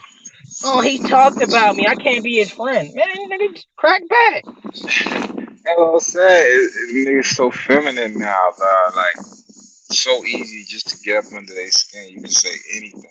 Nigga, you don't know anything about me. Just like I know you don't know me. So anything you're saying about me, it's just like, okay, doesn't matter. Right. You don't know shit. This is why I respect a guy like John B. Look what class he has. I respond in kind. Very classy by John B. I'm kind too. I respond. I could be sarcastic kind too. Tackman got the Suns and the Western Conference Final. Who you got the Suns and who? Mavericks. I got the Heat in the finals. Too. Porzingis is ass. My NBA final. I'm gonna take. I'm gonna take. So you saying I don't have class? No, I'm not saying that. That's hell no, I test. No, fuck them 49ers fans. They never had class. No, I'm not saying that. I know who you are. I don't worry about you. Base, I say it for you. Fuck them Niners fans. They got a shit ass. They don't got no class. If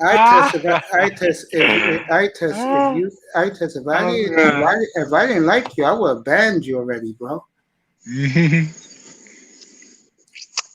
I respect Tony though.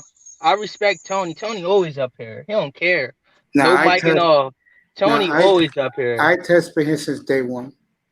Yeah, no. I'm saying I respect Tony because he always up here. I like everybody, man.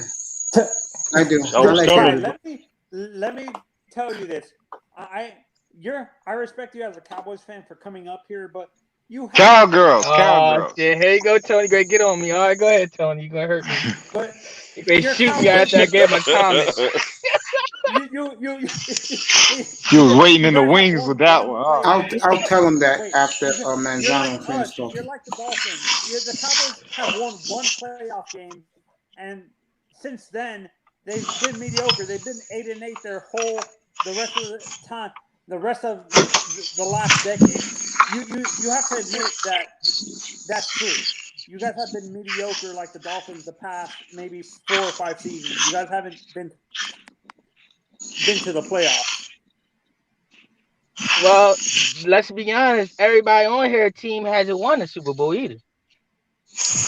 Yeah, no, that's what I'm saying. We trying to get in Miami. I don't care how close you got to, you still haven't won. You come out with a blank just like everybody else. Hey, I was on South Beach. All them Chiefs fans was down here. Yo, they was mobbing. I ain't gonna lie. They took over Miami, bro. That shit had me mad. Hey, Tony, man, why you gonna hit me like that, man? I gave you a compliment. You gonna come up here talking about my Cowboys is mediocre. Well, all right. It's the truth. It's the fucking truth. He was being nice. Y'all not even mediocre, nigga. Y'all cow shit, nigga. And girls. And John B said that a lot of people think you're a loudmouth test. I know, it's all good. Fuck you and them. John B, I test is a Niners fan. That's they all like that. Yeah, man. Fuck you, John P. Fuck everybody else who thinks that I'm a loudmouth. And fuck their mama. No, you shouldn't say that, man. Nah, fuck them, because they mama made they bitch ass. So if they think I'm a loud. My mother's going for fighting for her life with stomach cancer, bro. I mean, but your mama doesn't. You don't hate me, right? No, I don't. You don't think. Okay, and you don't think I'm a loudmouth. So I'm saying fuck John B. And the people that he said that think I'm a loudmouth, and fuck they mama. Because if they agree with him, then their mama made them, so fuck them and their mother. Tess, I love you, bro. But I see our problem is we Leave always the mom add out of it. ourselves into every conversation when we don't have to add ourselves to every conversation. Meaning, if Wow. beefing with somebody, I'm not gonna hop in. They gotta handle it as men. Let me say this. Hey, fuck this nigga, man. Let me say this. I'm finna go eat a steak. I'm out. Are you really gonna eat a steak? I went to go eat a steak. All I'm gonna say about this is, guys, relax. I know there's some guys that come on panels people don't like. Relax. We're family here. Man, I love Tess. That's my boy. Like, you already know how me and his relationship. He talk hella shit to me. I don't take it personal. I just hop on the panel and talk about his bum ass 49ers. Weak ass team. I don't know why. Like when you got Jimmy G as your quarterback, I'll hate that team. I'd rather have 2 times 10. That's saying a hell of a lot, bro. I will. Yeah. There's Johnson in the Mace. same year. I'd have picked Tua. Hey, Coach Mace, if we win the next 3 Super Bowls, we'll be tied with the Dallas and 49ers. Yeah, and then if I'm still alive to see that. Facts. Huh? Oh, hold on. Y'all ain't catching up because we gotta win the next 3 real quick. We're gonna run them off like a chain. Every time we get in the Super Bowl, every time we take the Super Bowl, we win 3 straight. I'm just letting y'all know that. Wasn't it me? This is what I'm talking about. Wasn't it me who I saw you last June and by the way, shout out to a guy who's a friend to the manosphere of Dallas Cowboys who's going through what I go through with his dialysis, and J Will 28 who's fighting cancer right now. Mm-hmm. Shout out with our brothers in the manosphere. Prayers up and prayers up. I mean, prayers up and prayers up. And I asked these guys back in July of last year. So I told both of these guys, Dallas 13-3, Super Bowl bust. Both of these guys embraced it. Matter of fact, Dallas Cowboys used to put 8, 28, and 88 in his chat. And I knew what that meant. And he told me 2 weeks ago that he's going through what I go through. So it's one brother to another. And, of course, J Will 28 fighting for his life every day. And I love him. And I always pray for every last one of y'all. I really do. But I'm letting you know this now. I just said this to you. Pretty cool what he said to you, Church. Hey, you guys, give me a middle finger. No, he said he loves you. I love him too, man. I love my nigga Ty with 100. You don't love me? Nah, it's a rival thing. It's a rival thing. We just talk you. Shit to each other. You don't love me? Miami Dolphins Tigers? Yeah, fuck them. No, I like the Dolphins. I love the Dolphins. Yo, John B, stay, bro. Don't leave.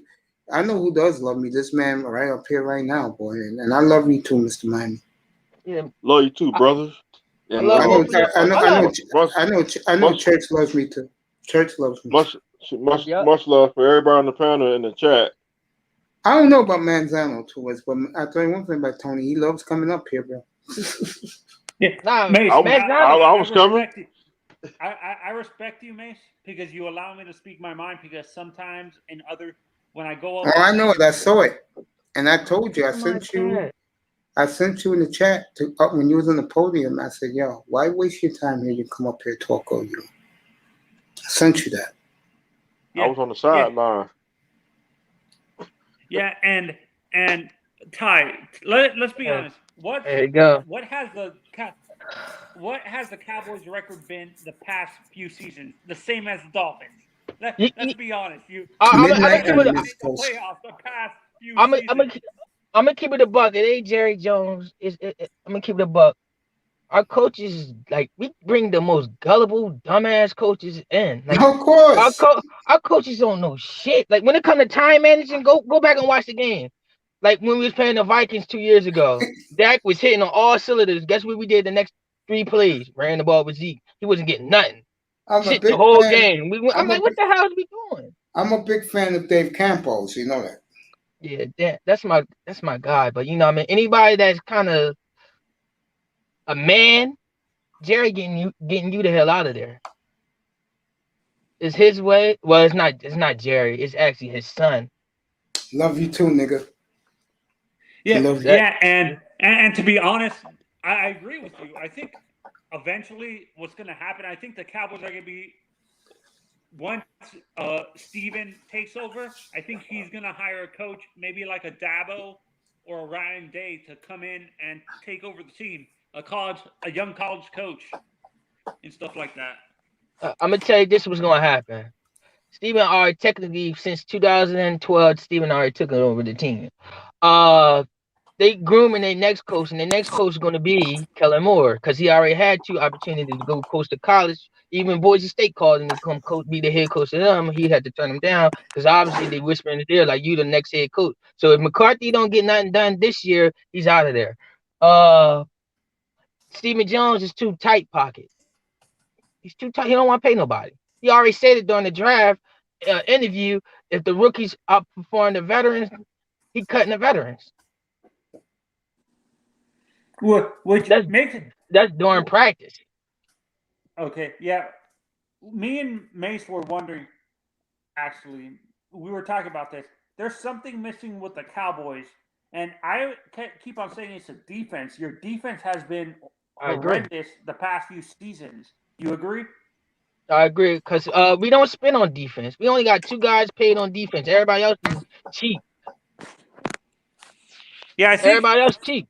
You know what it is? Why you guys spend so much money on the offense? No matter how many points you're going to score, if you can't stop anybody, they're going to come back and beat you. That's what I don't get with the Cowboys. I agree with you. Listen, I agree with you. I'll say this for Dallas. If their young kids come through early, they're going to be tough out. Shout out to the beautiful Simone Love, because she's my personal Cowboy cheerleader. She's a huge Cowboy fan. The problem with my Cowboys. Go ahead. I'm sorry. I want to hear your opinion, Mr. I do like the Cowboys uniforms. Yeah, I like classic. The Thanksgiving jerseys. Yeah, they're nice. I used to love that team, bro. I do too. I like it. I like it too. It's just the problem with the Cowboys is they think they could create a team during the draft, but we don't sign our draft picks. They also believe that Byron Jones. They believe they're press clippings too.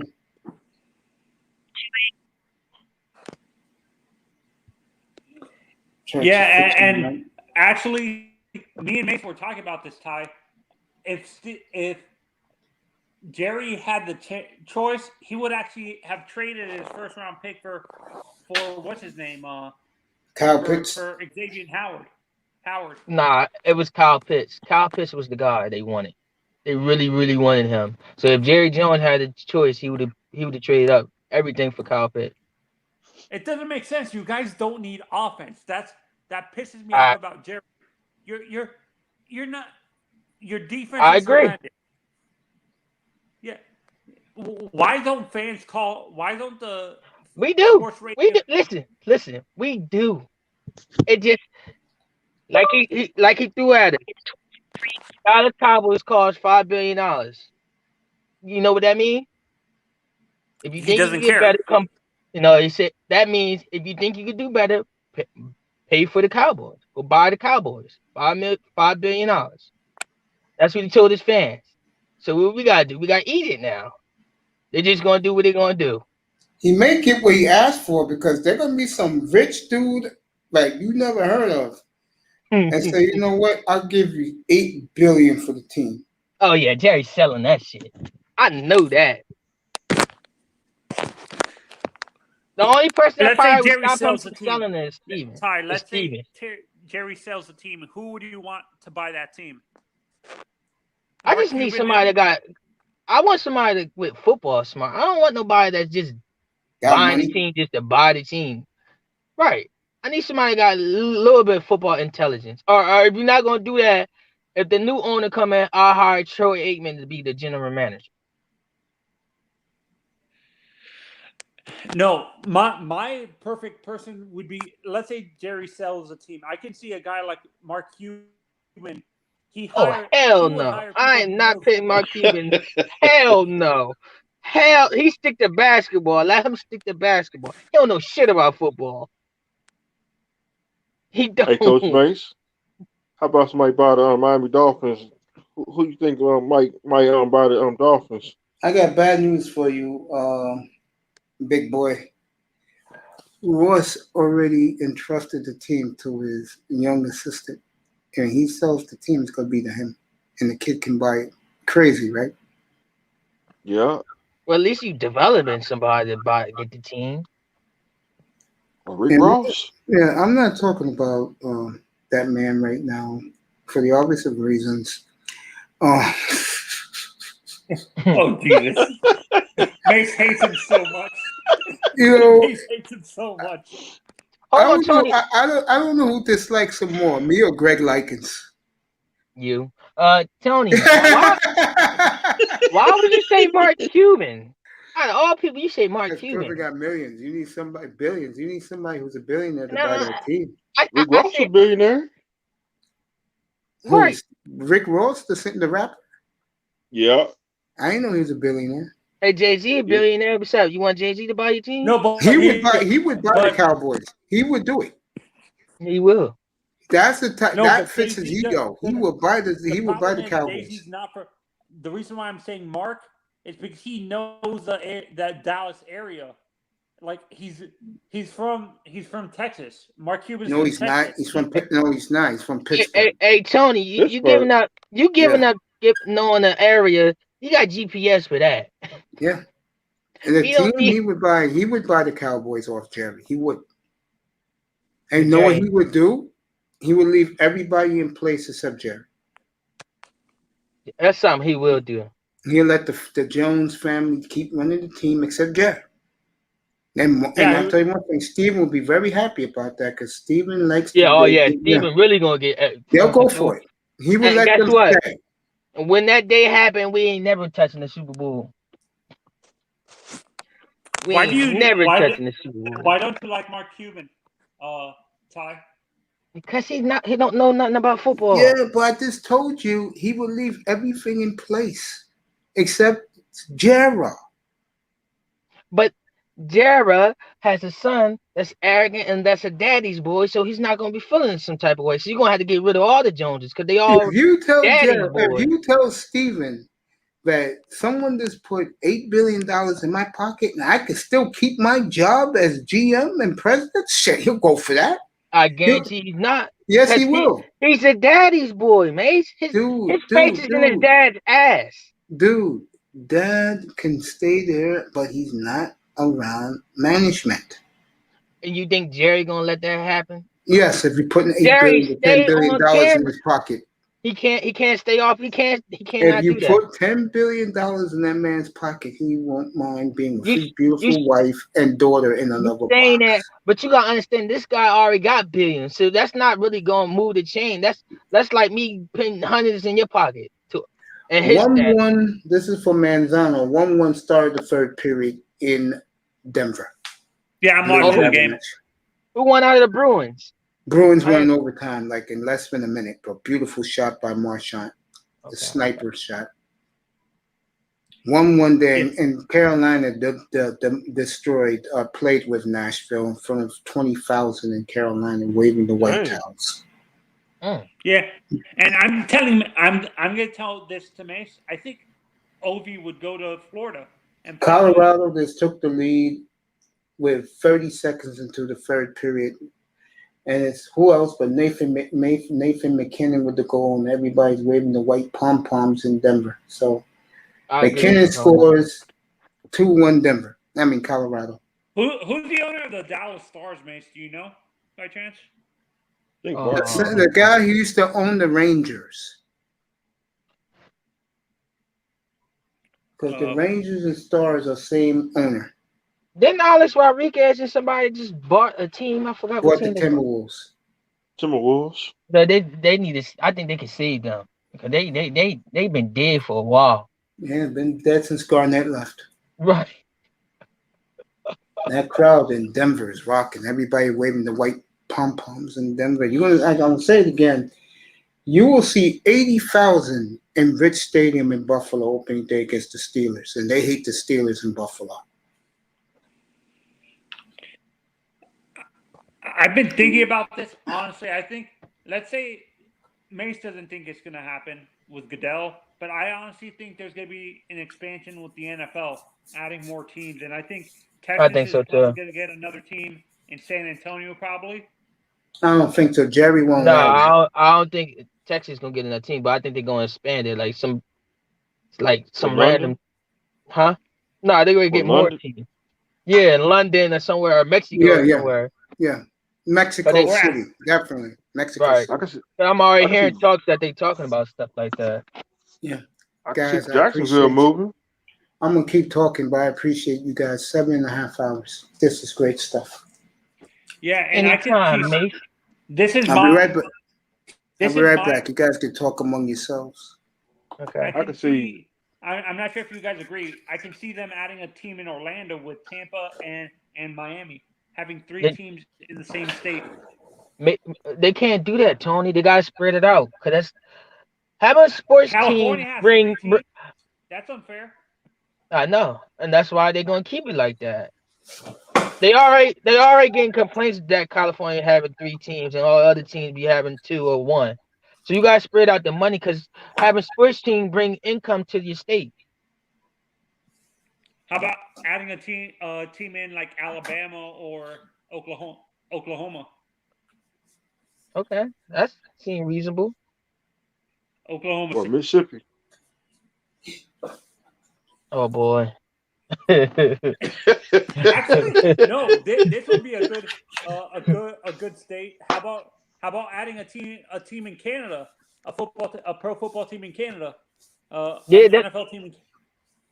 That's what I was hearing. Like Canada, like in London and Mexico City. That's 2 things I hear about is bringing another football team over there. I don't see. People keep on saying we're going to bring back NFL Europe. I don't think that's going to happen. No, really. You can let that ball die. Yeah. See, they try to bring up another league, but they let it die. Yeah. No. XFL. The XFL, AFL, whatever. Right. Yeah. No. I kind of like it. Yeah, and to be honest, with the expansion conversation, I honestly don't see it because I don't think if they move a team or expand to London, I don't think it's gonna last because they're not big football fans over there. No.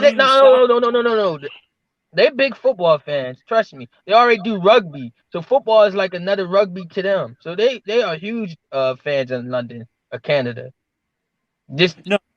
No, I'm saying in general in Europe, I don't think football, like in general, the sport of American football is not really that popular and stuff like that. Right. True. That's what I'm saying. They talking about expansion instead of making a whole league. If they're gonna make another league, they should do that with the free agent people. So everybody could have some income coming in, you know? Yeah. So just in case the NFL could pick the players off the other teams, I mean the weaker teams. Tack is back. And add them to their roster. I think that should be good. Here's the link. Come on up. Tack Can you see them adding a team in Puerto Rico? That's part of the U.S. That's pretty cool. Dang. I don't know. I don't really hear too many noise about Puerto Rico. I only hear about Mexico City, Mexico, and London. Yeah, Mexico makes sense, but that's close enough to California because there's people that I know that are in Mexico. They say most of those people actually. Mexico City will get an expansion team. Yeah, no, that's but a the guarantee. majority of those people are like, if they follow American football, they're either Raiders or Cowboy fans. They're big Cowboy fans in Mexico City. They 49ers fan, weak ass team. And they like the Cowboys there. Yeah. I put the New England Patriots on the island. Nobody likes the Patriots outside Fuck of the Boston. Patriots. They cheat all the time. You do know you go to Foxborough week 9. I know. The last time we played 49ers, right? They had somebody with binoculars watching our practice. That's why they beat it. They beat us with a special team play. Go back and watch that game. They only scored off of special teams because our dumbass punter was hurt. Let me check out the I baseball. would put New England Patriots on an island, just let them be in the ocean. You need to put Hi. them underneath a volcano. Said this. We were talking about this, and he said if the Dolphins and the Cowboys are in the Super Bowl at some point this decade, it's gonna be crazy there because where he lives, it's split between the Cowboys and the Dolphins. In one in one day. Manhattan, right, Mace? Oh, New York City, even Jersey. Jersey is big Dolphin country. Yeah, my family's Dolphins fan. Yeah. Wait, you're. Wait a minute.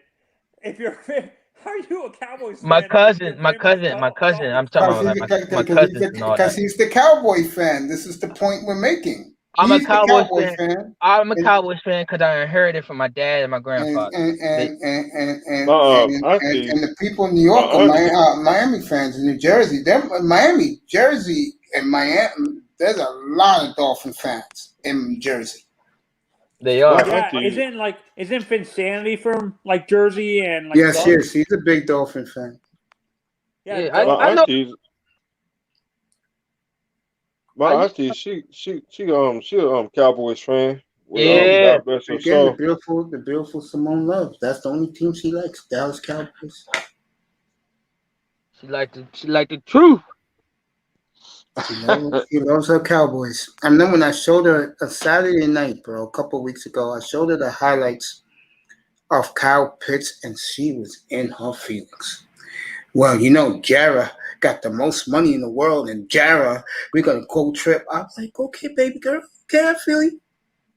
Just the excitement in her and her about Kyle Pitts, because I showed her the highlights. Same thing with Jared. Jared called him and he the sugar plumbing and all that shit. I'm glad we didn't get him. I was happy as hell. He was land and picked me out like, yes. I started crying a little bit. I was so happy for Cowboys fans when Steven talked him out of drafting Johnny Manziel. I agree with that. That would have been a disaster. Sam Hurd was my favorite Cowboy receiver. Come on. Emmitt Smith. Oh man, Sam, he was going to rise, but he chose to sell the dope before the football. So yeah, never got caught in the car. Yeah, got caught with all that dope. Like, yo, man, you was gonna be Miles Austin before Miles Austin. He want to sell dope. Do you think Des Bryant would have lasted in Dallas if he was drafted by the Cowboys, or do you think he would have washed out of the league because that would have been too much pressure? Because he's from Arlington or whatever. He went to Des Bryant played for the Cowboys, bro. Right. You know what problem with Des Bryant? The guy who was drafted by the Justin Blackman. He was drafted by Jacksonville. He had too much baggage. He had too much baggage. Too much baggage. This problem is he can't get out of it. Baggage. Let's not forget that. What? Let's not forget Jerry likes signing. No. He was Blackman. Problem is he was too much into the streets. That's right. True. He was too much. He signed Greg Hardy, and Greg Hardy had baggage. Greg Hardy problem was he was just monkey donkey his wife everywhere on the guns and shit. That was his problem. Yeah, Jerry likes problem children. He was a problem child, but Justin Black was a street hood dude that just drugs before football and all that stuff. Let's see if this is a home run.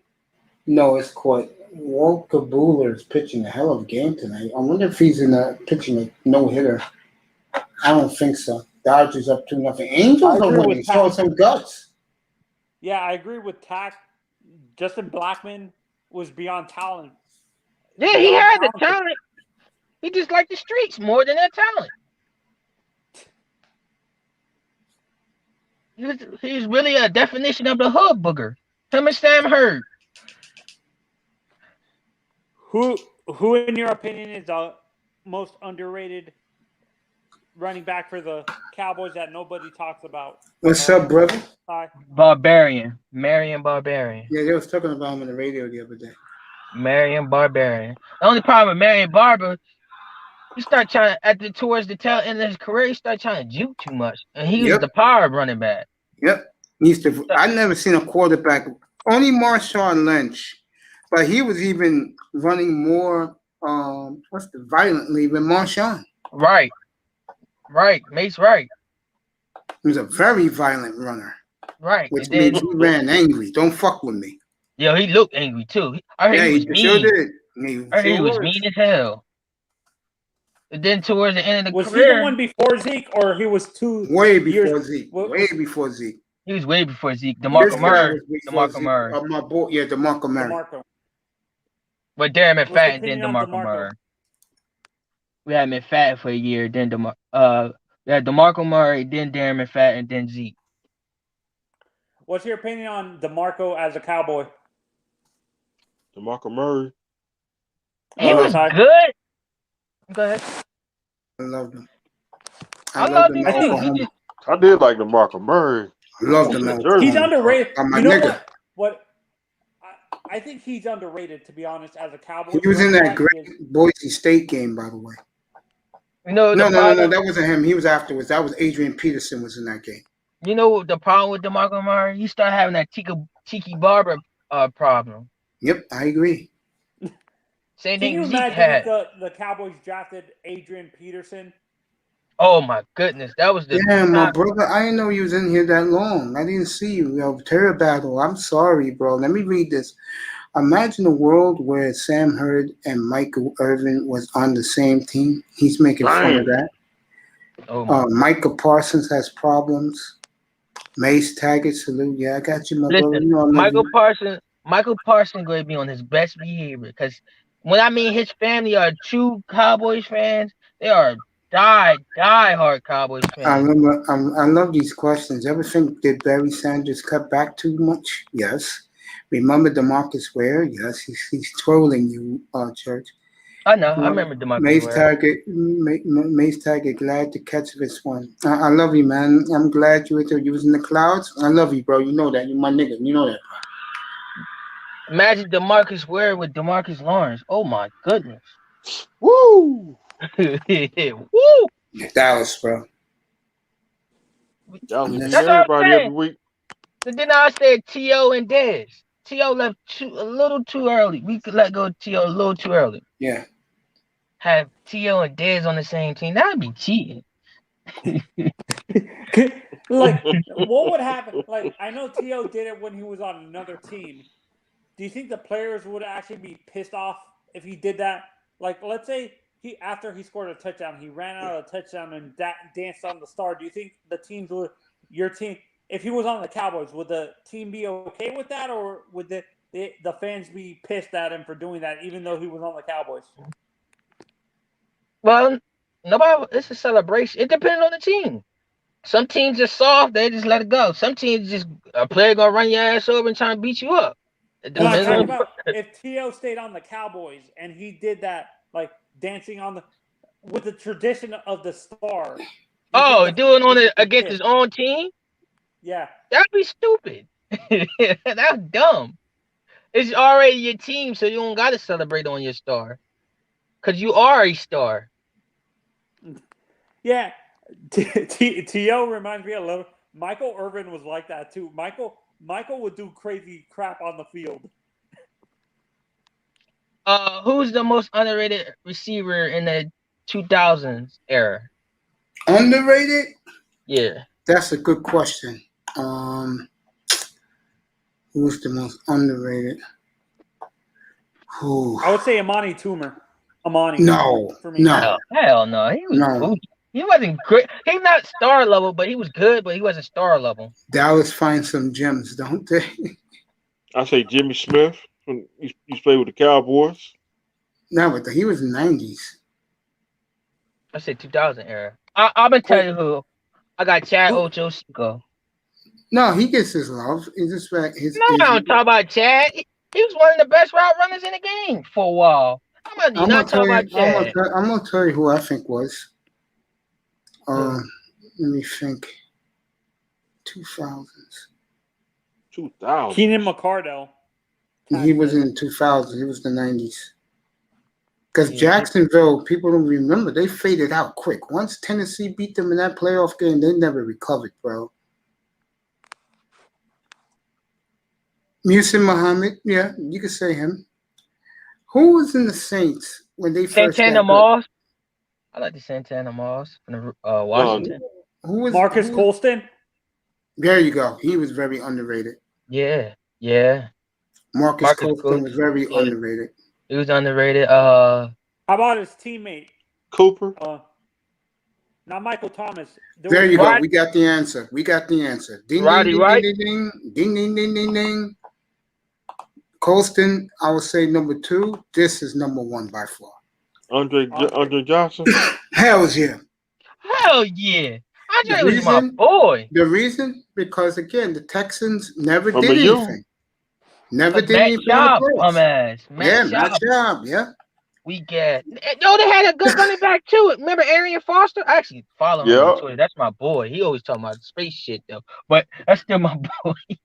Yep. Arian Foster was good, too.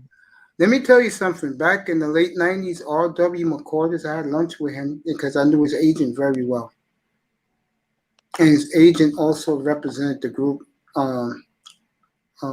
Expose. Oh. Yeah.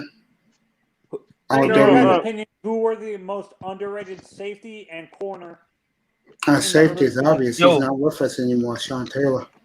Sean Taylor was my boy. I like underrated is Brian Dawkins. He don't get that much credit. He's in the Hall of Fame though. Okay, he got in the Hall of Fame the year that there was no COVID, 2019. He got in. All right, that's what's up. I'm happy. I'm gonna use a Dolphins player.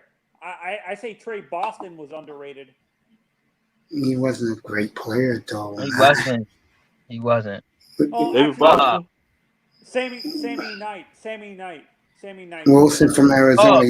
Adrian Wilson. From the Cardinals. Sammy Knight. The problem with Sammy Knight is when he went to Kansas City. Yep. That was a bad Kansas City team. Yeah, he fell off. That took him off the map. My underrated my corner. Courtney Phillips. Because no one talks about them because they were still playing when did Darrell come into the league? Darrell Revis. 2006. Were 7. Were Sertan and Madison still playing then, or did they retire before? Santana Moss? No, Sertan and Madison. They were broken up already. Sam Madison, he got a Super Bowl ring with the Giants. And one with the Chiefs as the DB coach 2 years ago. Yeah. Delta O'Neal. Wow. I never heard of Delta O'Neal. Dang. That's a throwback. Tack. No, who is that? I'm saying because of Darrell Revis being dominant in his era, I think the two guys who are overlooked, I would say, would be Sam and Patrick, even though they played well because of Revis. Let me tell you right now, Revis wasn't better than Richard Sherman. And Sherman, he ain't better than Richard Sherman. Revis was so overrated, blown up by the New York media, bro. I used to always kill Revis on national radio, man. Revis was good, but you know what the Darrell Revis problem was? All he cared about was money. He didn't give a damn about nothing else but getting paid. And that's a fact, Mazzano. He didn't care about winning, didn't care about anything but getting his salary. Didn't he win a Super Bowl with the Patriots, though? Yes, he did, but he was happy about it, but he'd rather be. And then when Woody Johnson gave him all that money to come back, he ran back to the Jets. He sure did with Tampa Bay, too. I know. Asamoah, very overrated. Revis is getting in, but he left a bad taste in everybody's mouth in New York because they knew what he was all about. He was all about the money. Actually, I say Dominic Rodgers-Cromartie is pretty underrated. Yes. Remember I told you guys the other night that Troy defense, him, Usi Umanura and DeMarcus Ware on the same team. Damasu, And underrated. actually, I have another corner that I understand he's in the Hall of Fame, but I think Champ, because of Darrell, is overlooked because of No, Darrell. Champ's problem is he didn't win. And when he had his chance on the greatest offense supposedly ever, Seattle destroyed him. So did. And that's why Champ is forgotten. Denver got murdered in that Super Bowl by the Seahawks, 43-8. Yep. How about the corner that played for not Osmar? Who was? Would you say Antonio Cromartie? Not Dominic Rogers Cromartie, but Antonio Cromartie is a little bit underrated, Mace. He's underrated, and that's because of his personal life. I mean, Tony, 11 kids from 15 women? Come on, man. Dang.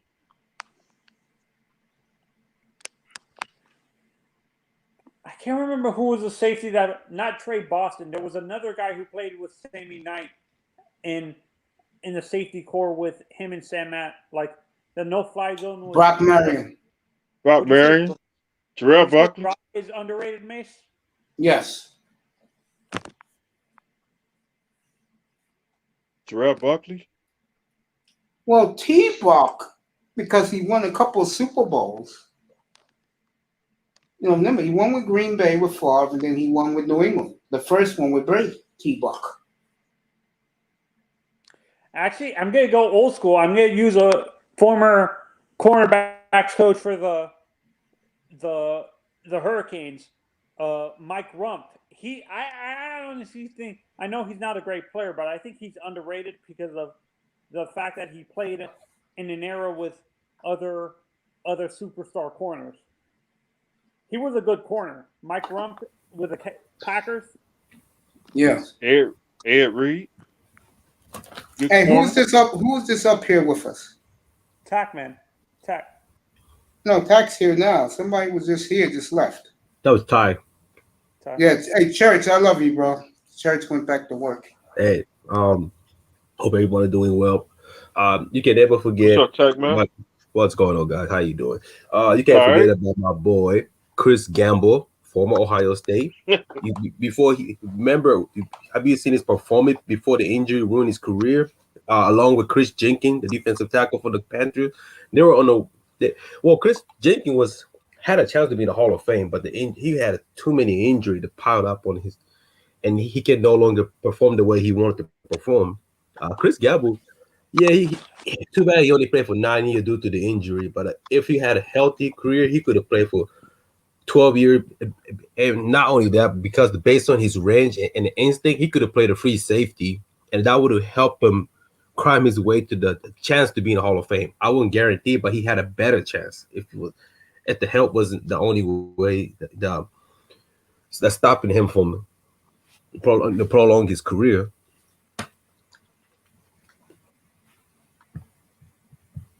And Panthers, they haven't had really cornerback like that since him and Josh Norman. He really noticed.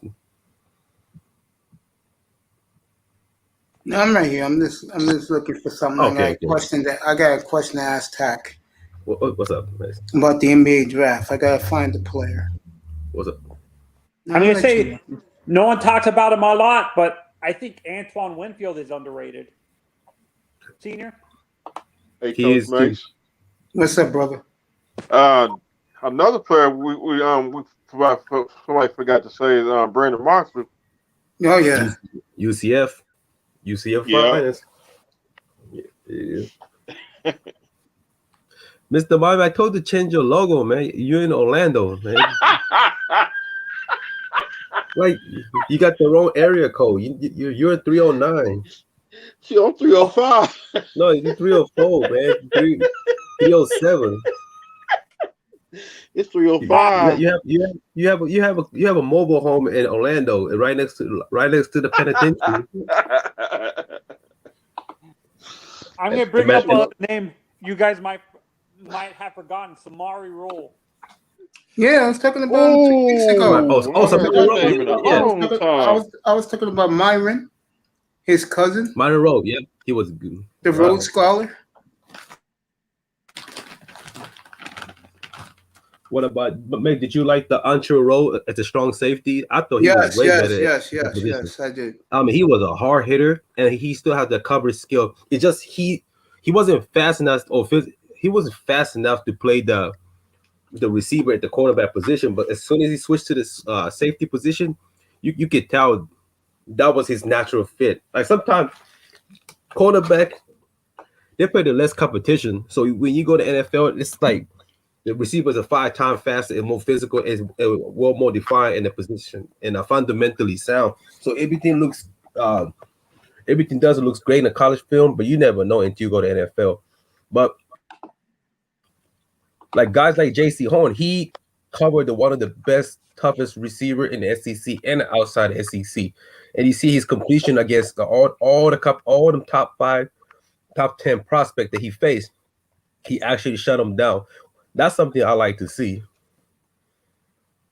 This is an underrated guy that no one appreciates. Otis Smith. Otis Smith. He got a ring with Belichick. What about what's his name? Darius Thomas was underrated. He got a ring with Denver. Marcus Trufant. Marcus Trufant was good for Seattle, yeah. But what about Quentin Jammer for San Diego Chargers? I remember him. I think he passed away. He's alive. Yeah, Tack, I found it. What's up, Tell man? me about Georgia Tech. This is basketball now. Tell me about Georgia Tech's Moses Wright. Oh, you talking about Moses Wright? Oh, okay. Yeah. From Texas, right? Or Texas? Georgia Tech. Oh, okay. Okay. ACC. I think he's the ACC Player of the Year. Yeah, well, pretty good. Yeah, I know. Yeah, I love the kid. My Simone Love knows him personally. Yeah, he's a. Good friends with I've his seen his mom. interview. I've seen his interview. He's a very humble kid. He's well respected.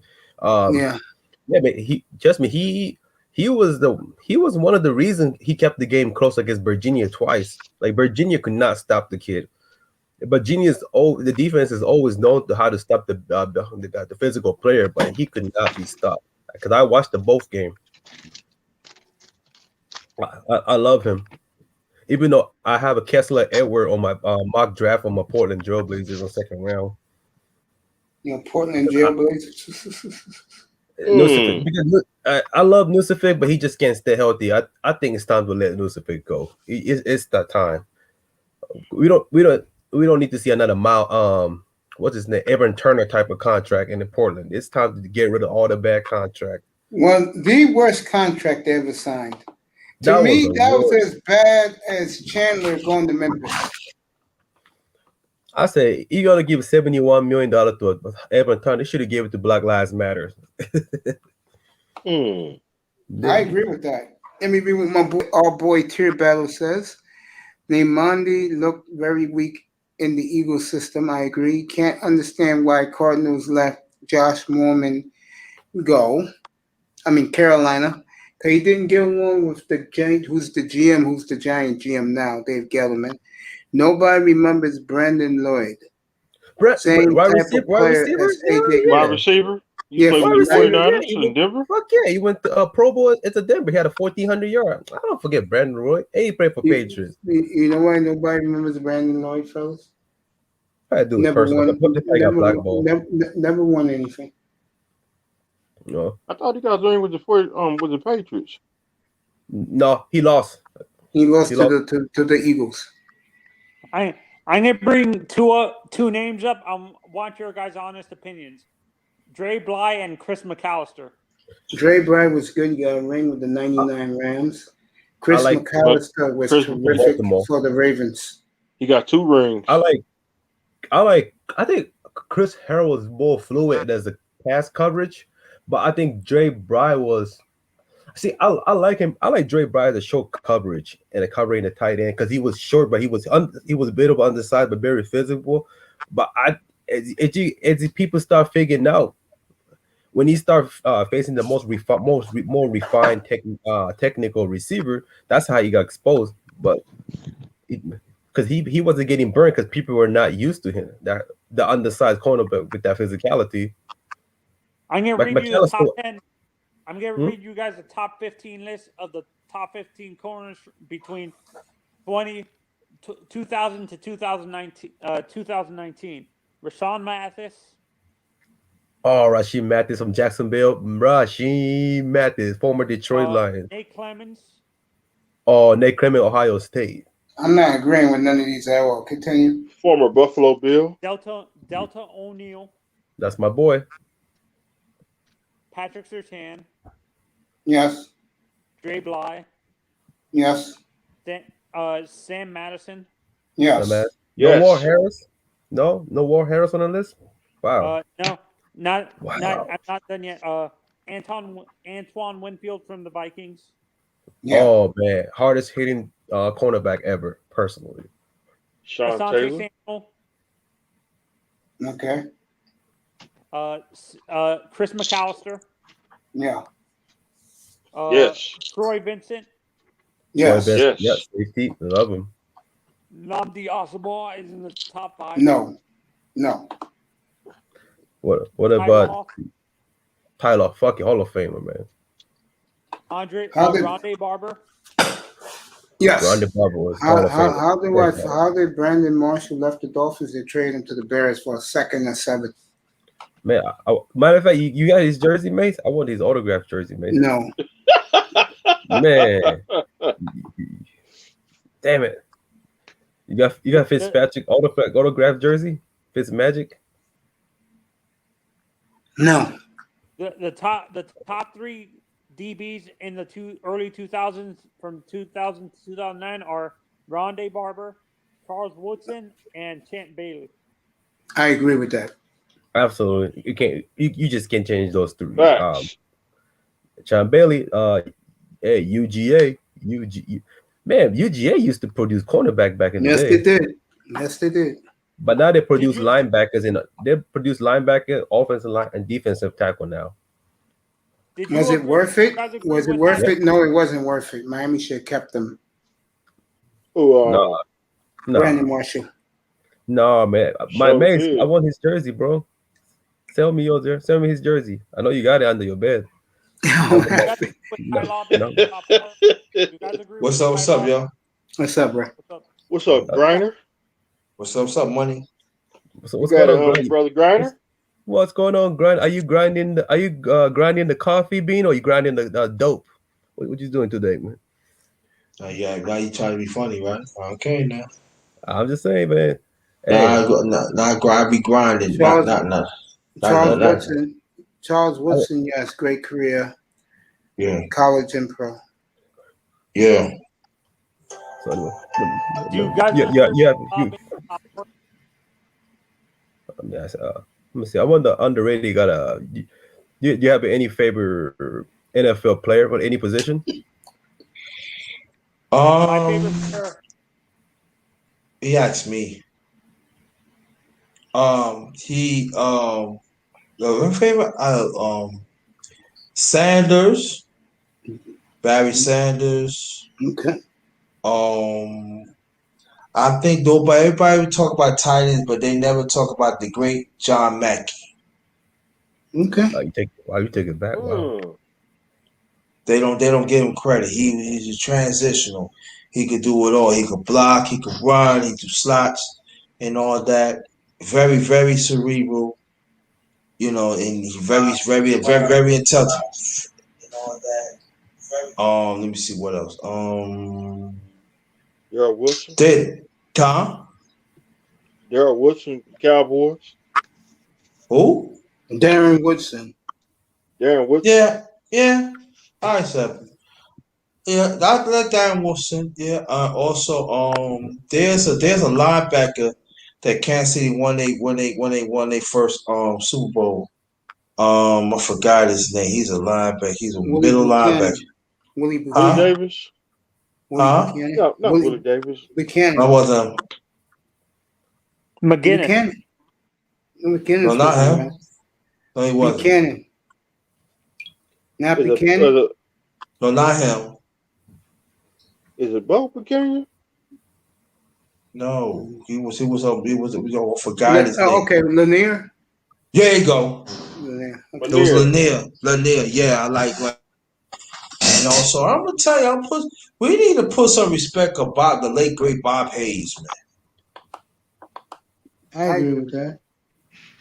Bob Hayes don't get the credit he deserves, man. He was the first sprinter that could like everybody talk about, Randy Moss. That's true, but Bob Hayes, he caused fear, yo. Because where he played, I think the most underrated player of all time is Steve Largent. I know he's in the Hall of Fame, but he's underrated because where he played in Seattle because he never won anything with Seattle. But they consider him like he was like maybe like he didn't have the speed. But I tell you one thing about Steve Largent, he knows how to get first down, and he know how to catch. He very smart, very intelligent how to run routes. Very intelligent. Greg Lloyd. Who? Yep. Greg Lloyd. He played with the Steelers. Okay, good. Yeah, but everybody knew about him. So, what year what decade did was Biletnikoff in the 50s and 60s, or was he in the 70s with the Raiders? He was in the 60s going to the 70s. Okay. Would you consider? I know he's in the Hall of Fame, but would you consider him a little bit underrated because of the receivers he played against and stuff like that, or? But you got to understand the times that he was played in, it was a lot of great wide receivers, though. So he kind of got lost. But I think that he gonna get a little bit because when the Raiders won the 76 Super Bowl, he came up big and stuff like that. But there's nothing to take away from him. Everything he just came up with an era that was a lot of great players, man. Who was the receiver that played with Tack? The Ghost. Who played with Unitas when they won the Super Bowl? You got Barry. You got John Mackey. I forgot the running back. What are you talking about? Would you say Raymond Barry's underrated? I know he won the Super Bowl. Very underrated. The coach had they had a linebacker Mad Dog Mike Curtis. Yeah. Do you thought what's his name? Do you think I can't remember his name. I'm trying to say. I thought he was underrated, but what's his name? See, now I can't remember anymore. Walt Harris. I thought Walt Harris didn't get enough credit at cornerback position. The former Chicago Bears, the former Colts. Yeah. And another one. There's another one. He wasn't a Hall of Famer, but he was good for a long time for the Eagle. And he could actually play safety, nickel in the right corner. That was Sheldon Brown. No, he don't get credit deserved. Yeah, I agree. Yeah, he definitely. I consider a borderline Hall of Fame. Yeah, and what about safe the guy? to say that? Mm-hmm. Yeah. What about the pass rush? He used to play for number 58. He used to play for Philadelphia for the longest time. Then he went to the Colts. He was good. He was a 5th rounder coming out of Cincinnati. Can't remember his name, but he was even consistent every year after year, and he never ever got the credit. Only true Philly fans appreciate his performance, what he did for that. Not as a player, not just as a player, for the community. I just remember his number 58. But he was a great player. I forgot the name of this player, but there is a player that sacked the quarterback 17 times. It was in the game. Yeah, sacked the quarterback 17 times. I'm like, God, they must be talking about somebody's mama. God damn. Yo, he sacked the quarterback 17. I forget he from the Eagles. Yeah.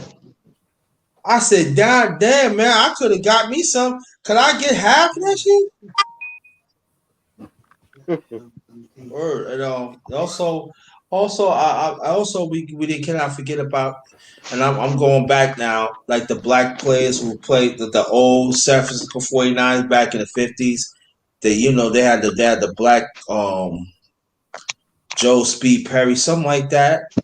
Very underrated. He back in the 50s. He was there with the old San Francisco 49ers.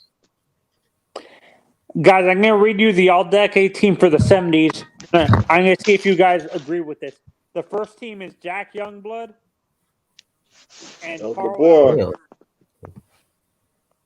Carl Eller. Second team is LC Greenwood and Jack Youngblood was black? No, I'm telling you, this is the all-decade team for the 70s. Oh, decade. Okay, I got you. What are you even talking about this? Go ahead. Harvey Martin. Yeah, good players.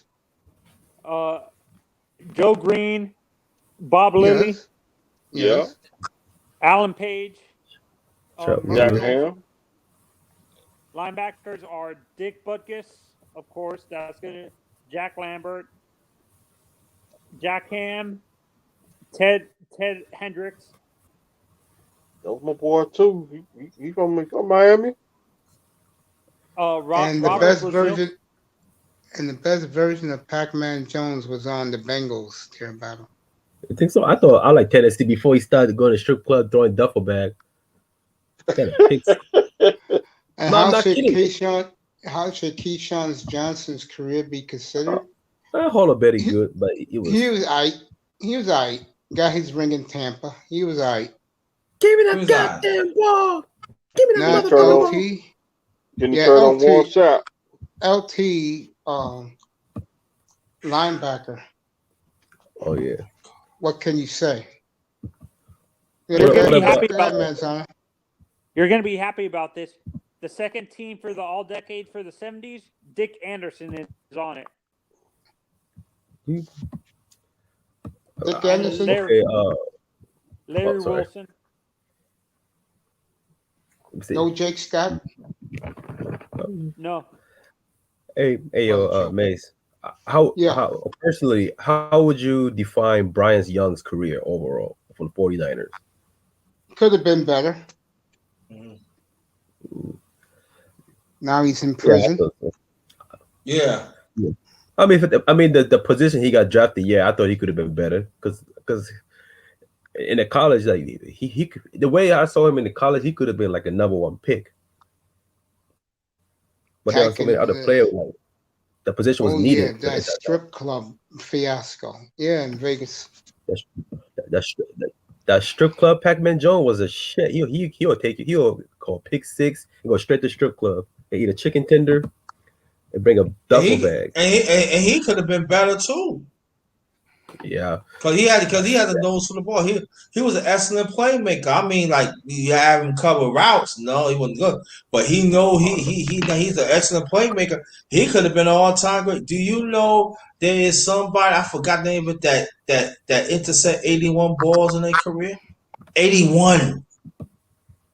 Oh yeah, Paul, not Delta, but Viking. Yeah, that was he has the all-time interception 81. That's the all-time high, I believe.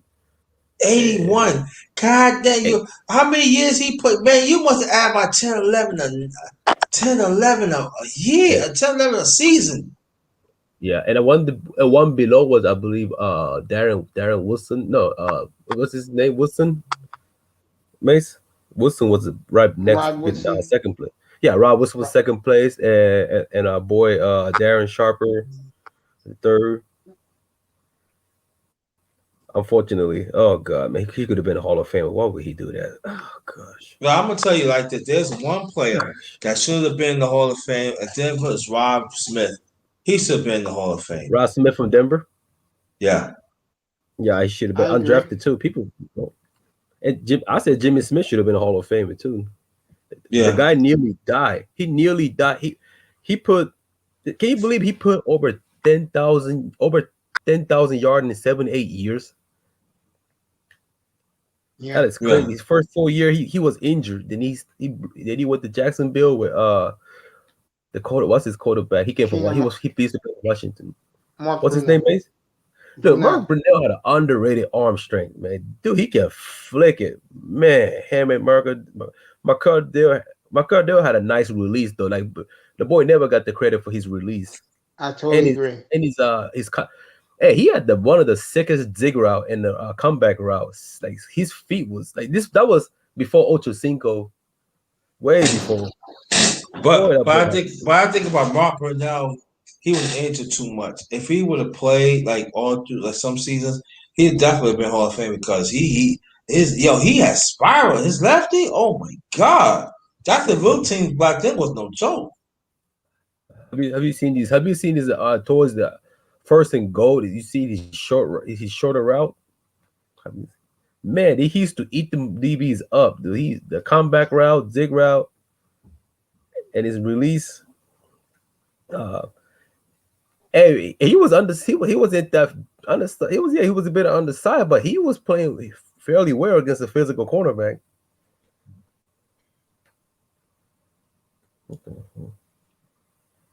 Yeah, but I do agree. He had a chance to be in the Hall of Famer.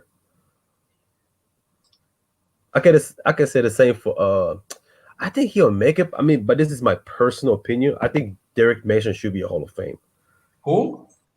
Derek Mason, the former Titans wide receiver. I think he's borderline. Yeah, I don't think the numbers is really have enough numbers. I don't think he played long enough to you. Yeah, I think 14 year, 12,500 yard. Yeah, he's like 40, 50 catch under the 1,000 yard. So yeah, you could say that. But I know Steve Smith is for sure getting. That's a lock. Yeah, Steve McKinnon, you gotta let that Mason. I'm not saying he don't have numbers. I'm just talking about. Oh yeah. I'm just talking about how they vote today. You know what I'm saying? The way they vote, these other people. I don't understand how you could vote some of these players, man. Like they ain't got like even like. I don't understand. That's what I'm saying. I agree with you. They should put that Mason should be in there. Because when you're 14 years, when you got 12,000 yards, nobody you man 14 years, that's hard.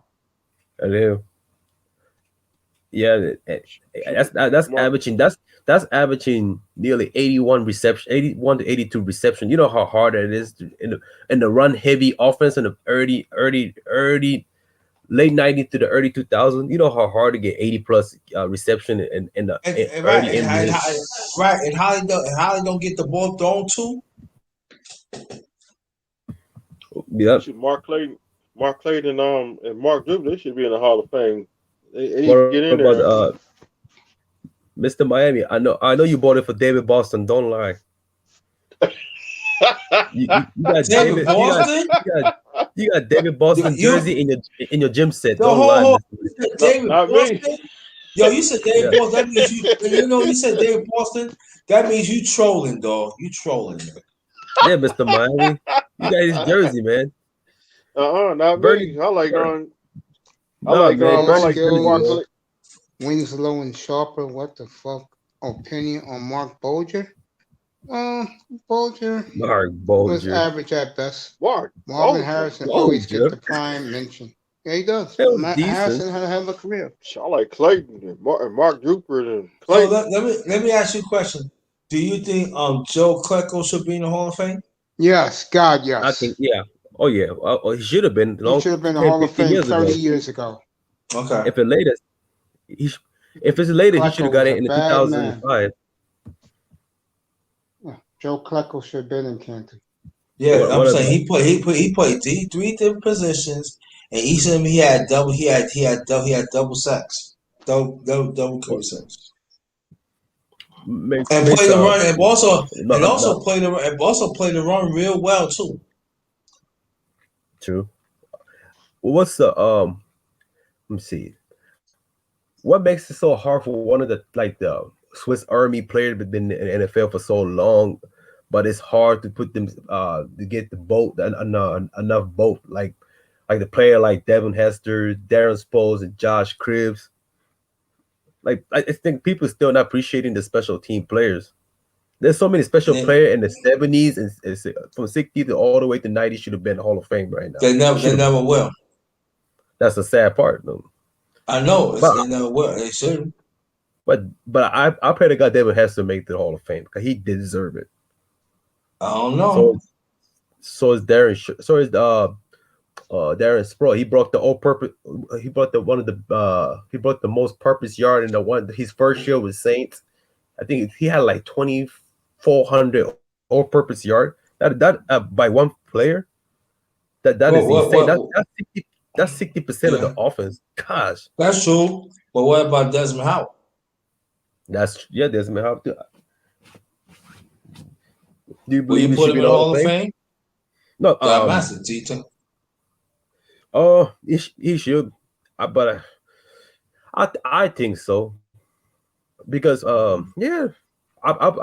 believe so because what's his name? He's not a special teamer, but he made it to the Hall of Fame. The former Broncos running back, Terrell Davis.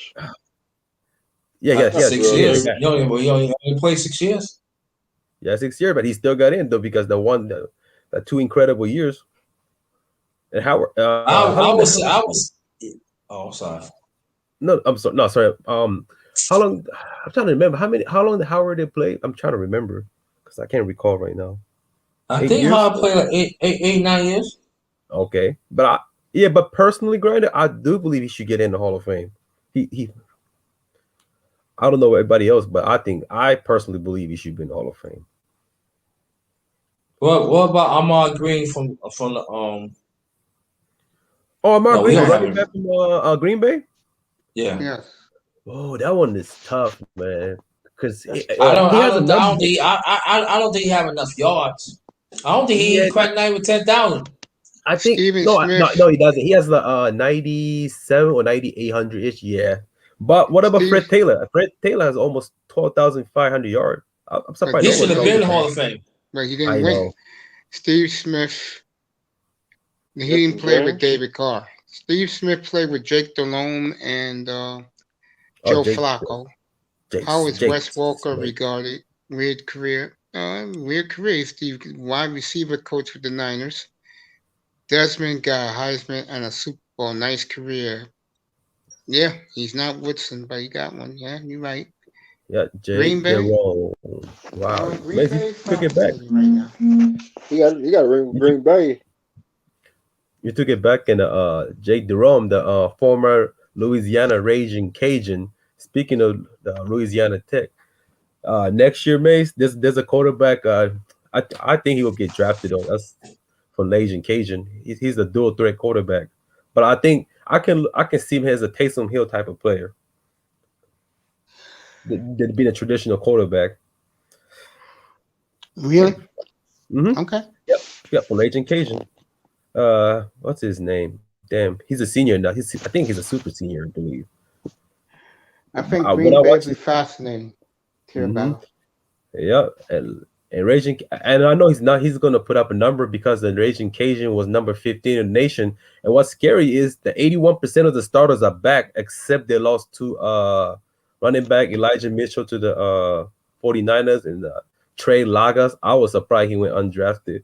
So that's the only question mark. But most of the positions are back. All the offensive lines are back. So it's a good thing. They didn't went through what Auburn went through because Auburn lost entire offensive line. So I feel like I know I changed the subject, but I do feel kind of bad for what happened to Mascout Zone. Like when you lose the entire offensive line, it is hard to replace, and you trying to compete against one of the tough pass rushers and defensive player from the SEC. It's not easy to replace. Right, because especially offensive line, it takes them longer to even develop chemistry. I'm not talking about the players, not the play, but developing the continuity in it. Yeah, I understand what you're saying. You're right. Yeah. Right. That takes time. Right. Not losing one guard and one. No, it was an entire offensive line, and that's why I feel like all the blame on Mascout Zone. I believe he didn't deserve that. Because even recruiting can help that. Trust me. I don't care. You got top 5 recruits. Some players not ready to play. That's why you get red shirts. So, but good for him. Nice in the UCF, the quarterback whisper. Don't sleep on your team, Mr. Miami. Your UCF Golden Knights. Some Hurricanes. No, you're not a hurricane. I just want the Hurricane go reach to their prominence. I really do. That's my college football team. Favorite. I seen the life. depth, man.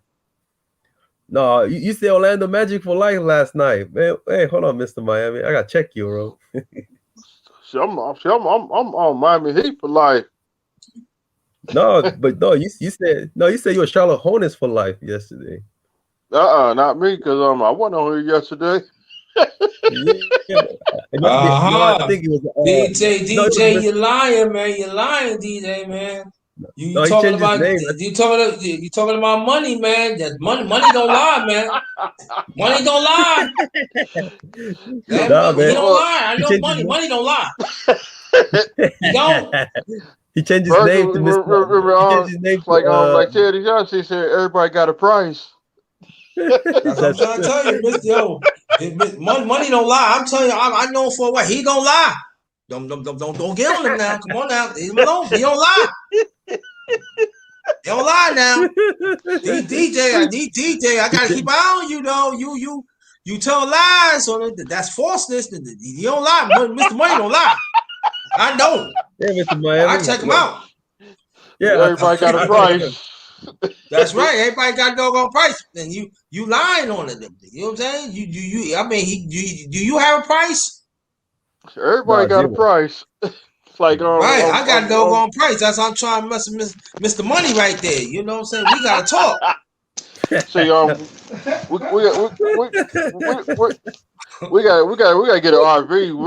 We need to get an RV. We need to travel.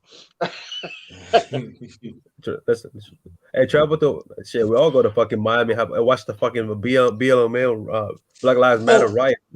Yeah, I gotta play it for y'all. I don't know if he's still living or not. I believe that. I mean, he's still here in the Hall of Fame, but I really believe he would never tear his knee up.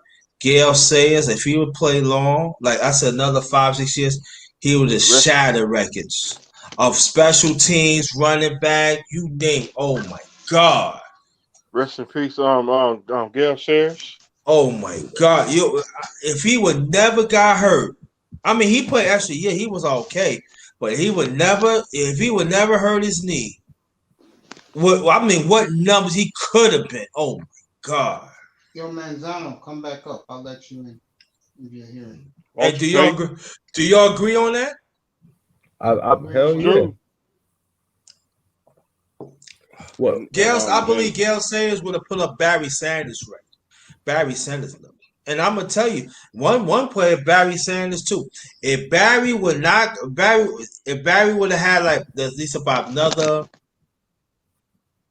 I say about 3-4 more years, he would have put them numbers out of the strip, man. They say he could have had 25,000. I think he would have like 30,000, and Emmett would never. Emmett like, man, I can't catch this shit. let me at least get 18,000, cause that's how good he was. That's how Barry Sanders was. And then think about it, for all these years that he was going through, he never really had like a supportive like offensive line. He never did. That's true. It's like that's how I see. That's how I always give credit to Christian McCaffrey, because McCaffrey never had the above average center or guard. Maybe one out of entire offensive line. He had one Pro Bowler, and you see the number he put up. And this guy had no support, and he was the entire offense before he was hurt. I think Detroit would have won more. They probably squeezed out Super Bowl if Detroit would have had a defense they would have a defense like that don't bend, and they would have thrown the ball a little more. I believe that if they would have thrown the ball a little more and had some wide receivers to catch it and the tight end and stuff like that, oh my God! Because the Sanders never had that. He never had like a lot that a quarterback could throw the ball, could stretch the field. I'm saying like this: if Sanders would have played right now, If they would have had, I'm saying, if they would have had the post personnel, oh my goodness, man. Yeah, they had who was his quarterback? Rodney Pete. Scott Mitchell. Scott Mitchell. No, Scott Mitchell. Oh man, fuck it. You got Rodney Pete, man. Poor Barry Sanders, man. He could have definitely broke Andre Ware all-time record. Andre Ware, yeah. I can say the same for the what's his name? He retired early because he didn't want to risk. This was way before the CTE got exposed. That was Corey Dillon. Corey Dillon could have had way more yards if he wanted to, but he just wanted to get the but he still wanted. But did he have over 10,000 yards? Yeah, he got 11,300 yards. Yep, but I think he could have more if he wanted to. But yeah, I think he just wanted the ring and cut say, back his own yards. Detroit rolled on Sanders too hard. Yeah, you're right, Terry Battle. Keep up the questions, bro. What was that one player you played with Detroit? He I think he broke his neck and career was over. Oh, that's the offensive lineman. I seen it on live TV. What's his name? He got hurt in the live TV. And also Sanders, his brother Sterling Sharp. They said he's still here. Some people say he still got the numbers to be in the Hall of Fame. I don't know. Fuck yeah, he should have been in the Hall of Fame. You see the number he put up in the short term? He almost died on the field. Yep. Almost. So y'all say he got the numbers? I think so. That short term, he had like almost 8,000 yards. I think he only played like 5-6 years. Yeah, that's ahead of time. Yeah, that's true. And that's a lot. In his era, it is hard to go 800. Having an 800-yard 50 catcher was like a Pro Bowl number in that era. But imagine Sterling Sharp played modern NFL. Man, he would easily broke. He would be second in Jerry Rice in the yard, receiving yard easily. But what about Wesley from the Jets back in the days? Wesley, I do remember Wesley from the Jets.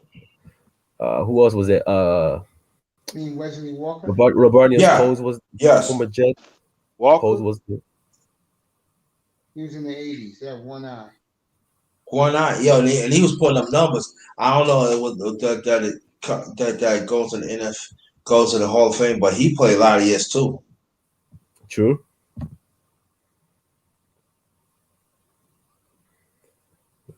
One eye. That's okay. One eye is fine. 2 hands, 1 eye. That's all we need. That's all we need, man. Okay. But there's one player of San Diego that if he would stay off drugs, he would be an all-time great. That was Chuck Muncie. Chuck Muncie. And Chuck Muncie. He was nice though, but he can't stay off drugs. It's San Diego's a great weather. They got nice burritos and a bag of dope. It's hard to get off, man. Chuck Muncie was nice. I think goes nice, yeah. Man, Leslie O'Neal was nice. I'm surprised not in the Hall of Fame. He has like 135. Him and Simeon Rice should have been in the Hall of Fame 10, 15 years ago. Easily, right. Easily. I can say the same about is John Randall in the Hall of Fame? Yeah. Oh yeah, from Minnesota, right? I think so. Mm-hmm. Yeah, he should. I believe he's in the Hall of Fame already. Didn't Tiki Barber and Badmouth Eli retire? Yes, he did, and that's why he's not going to the Hall of Fame. And who? Tiki Barber, and how should Hines Ward be regarded? Oh, Hall of Fame. We ain't talking about Kiki Barber because he's a bum anyway, man. He's dumb. He's a dumb fuck. Yo, he just asked a question. That's all. No, I ain't talking about him. I said talking Tiki Barber. He's a dummy. If he would stay an extra year and the Giants would have won the Super Bowl, his career would have been like different. That's all I'm saying. He's dummy, man. I don't feel no such sympathy for him. Asante Samuel, man, he never gonna get in because he voices his opinion towards homosexuals and lesbians. Man, they took him out to ESPN. Even You though know, he you told don't, truth, but yeah. yeah. But if you go back to you go to his stats like from his first 11 years to Deion Sanders, it's stats are nearly identical. Yeah. So because he bad mouth, not bad mouth, but like he said something sensitive on the live TV. That's I think the few days after the what's his name, Mace, the Nets Collins, he came out the closet, the bum, Yeah, I know you took something William. That was it though. He had no job. He had no job ever since. That's No, bro. Yeah, man. Like they don't even want to. They don't even put him on the NFL Network. Like he. Look what they did to Mark Jackson. True. Oh yeah. See, Mark Jackson got blackballed, and that's what happened to Mace. What's his name? He got blackballed too for a little bit, but he came back. Monte Williams got blackballed like a motherfucker because he. Hey, I'll never forget what Pelican did to that Monte Williams. I mean, dude lost his wife. He was hurt, and he's still coaching. Man, they can his ass. Now he to turn the Phoenix to a number 2 team in the West. Well, I said Monty was always a good coach. He one of the few coaches that he can coach both sides. When I talk both sides, that offense and defense. Offense and defense, yeah. He's a well balanced coach, well disciplined. Very disciplined. He's a player, and that means a lot. But then, the way how they treat him in New Orleans, that's wrong, man. That's a dad, yo. He took it to the playoffs.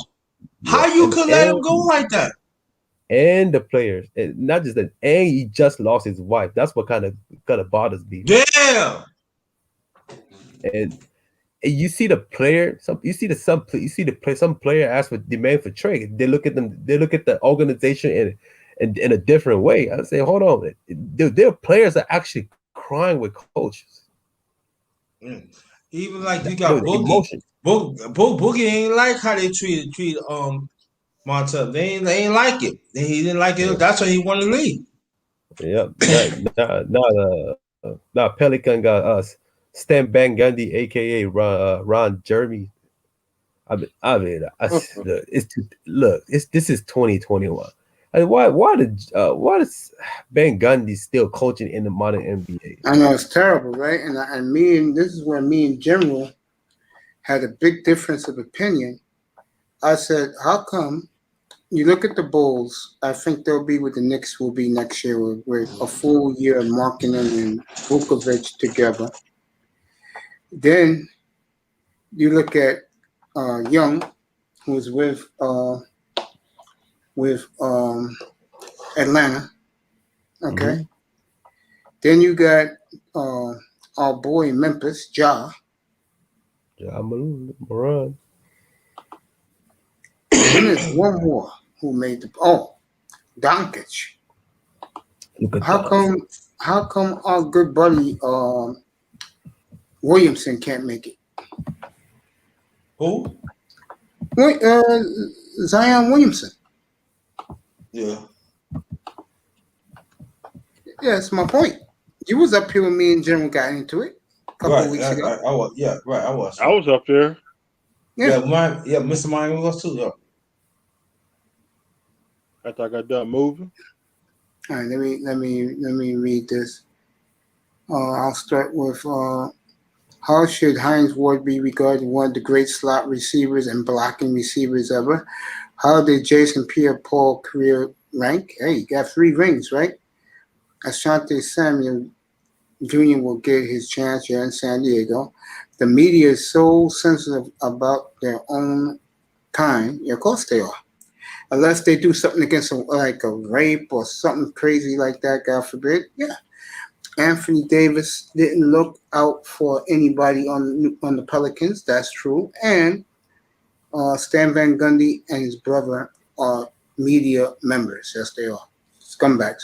Now, Jeff is okay. I don't like Stan. Anyway, There's no excuse for New Orleans not to be in the playoffs. None. You guys agree with that? I agree Yeah, because they had more talents. They had more talents than the Knicks, so they should have been in the playoffs. There's no excuse. No excuse. And he's trying to give me pushback a couple weeks ago. I'm like, yeah, you're goddamn mind, bro. So technically, the Knicks should not be in the playoffs. You think about it, they ain't got no stars. Well coached. Right. That's it. That's all that matters. As long as you're well coached and young players buy into your program, just don't get a star to be on your team. Don't do it. Don't do that. NBA playoffs, I was talking about earlier tonight and earlier today. You get the matchups I don't like. I like the Knicks Atlanta. I think that's going to be good. Miami and Milwaukee, rematch of last year. And the West, Denver, Portland, rematch of 2 years ago. Western Conference semifinals. And the other one is Clippers and Dallas. Rematch of last year.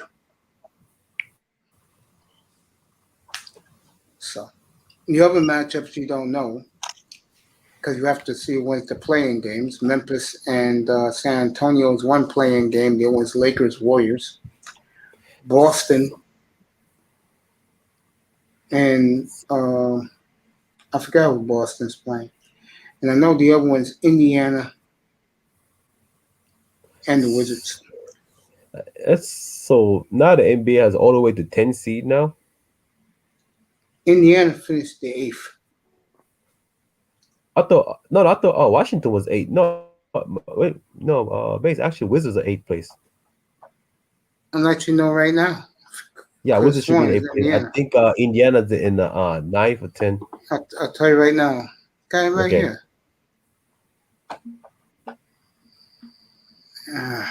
All right.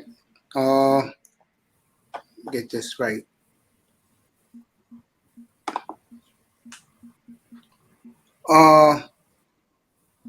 Seven is Boston. And 8's Wizard.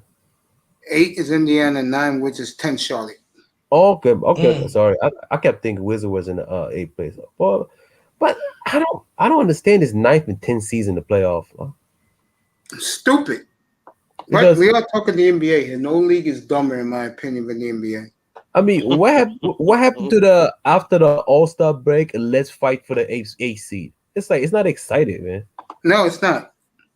I mean, that's like, you know what? That's like, to me, that's 9th and 10th seem like a sympathy spot. I totally agree with what you just said. Totally agree. Look, I like Greg Popovich. I do. He's the second greatest coach of all time, without a doubt. But I mean, this is my opinion. But when you shot the worst 3-point attempt and efficiency and worst rebounding in all NBA, you should not be in the playoff. I don't care whether you in the East or West. There's a reason you got worst rebounding team for a reason. It has nothing to do with the lack of talent. It means you're getting out muscle, and you can't fight back because your 3-point efficiency is so dreadful. This is not talent. I call this injury. The Laker that was rule. part of it. I call this the Laker rule. This is how this is going to work. Let's say the Lakers lose to Golden State. See ya. Nope, it's not see ya. This is why you can't take the NBA seriously. The Lakers will then play the winner of the 9-10 game. Woo. Do that make any sense? That make no sense. Mm. In other words, what they're doing is they're protecting themselves just in case if the Lakers lose Wednesday night. That's what they're doing. So the NBA, the shenanigans again, bullshit. This is why a guy like me don't take this league seriously. I was killing them the other day. I'm going to kill them again tomorrow. I'm going to have fun. I'm going to do my monologue on the NBA. I'm going to kill the NBA and let people know how much of a ridiculous NBA they are. That's why like they should kept it as it was before. If you, I'm saying I don't care at the end of the season. If you're a half game out of 8th place, you 9th seed, you go home. Yeah. That's it. Yeah, I call this the Laker rule. They're making sure that if the Lakers lose to Golden State, they can beat Memphis or San Antonio, and they'll be in. And also, it can Again, for backfire. you people, again, you guys who love this league, Man, this Yeah. I don't know.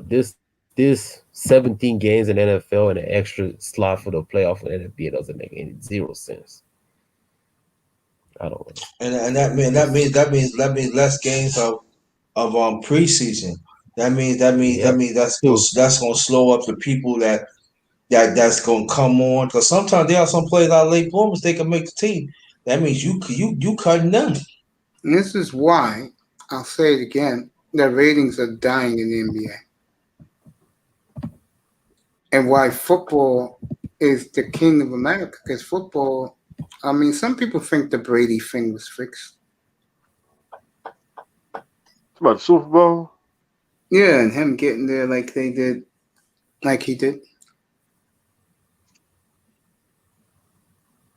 It's league. When Tampa Bay got home field through the playoffs and got home when they won the Super Bowl in their own stadium. Yep. I think so.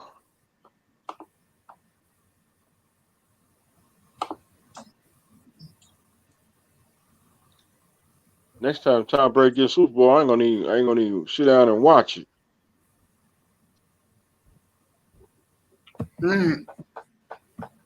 Yeah. Boys, I have done 8 hours and 49 minutes. Okay. Man. I want to say I love you guys. Man. I appreciate you guys. My last 3 shows, 9:48, 9:07, 8:50. So putting back the hours again.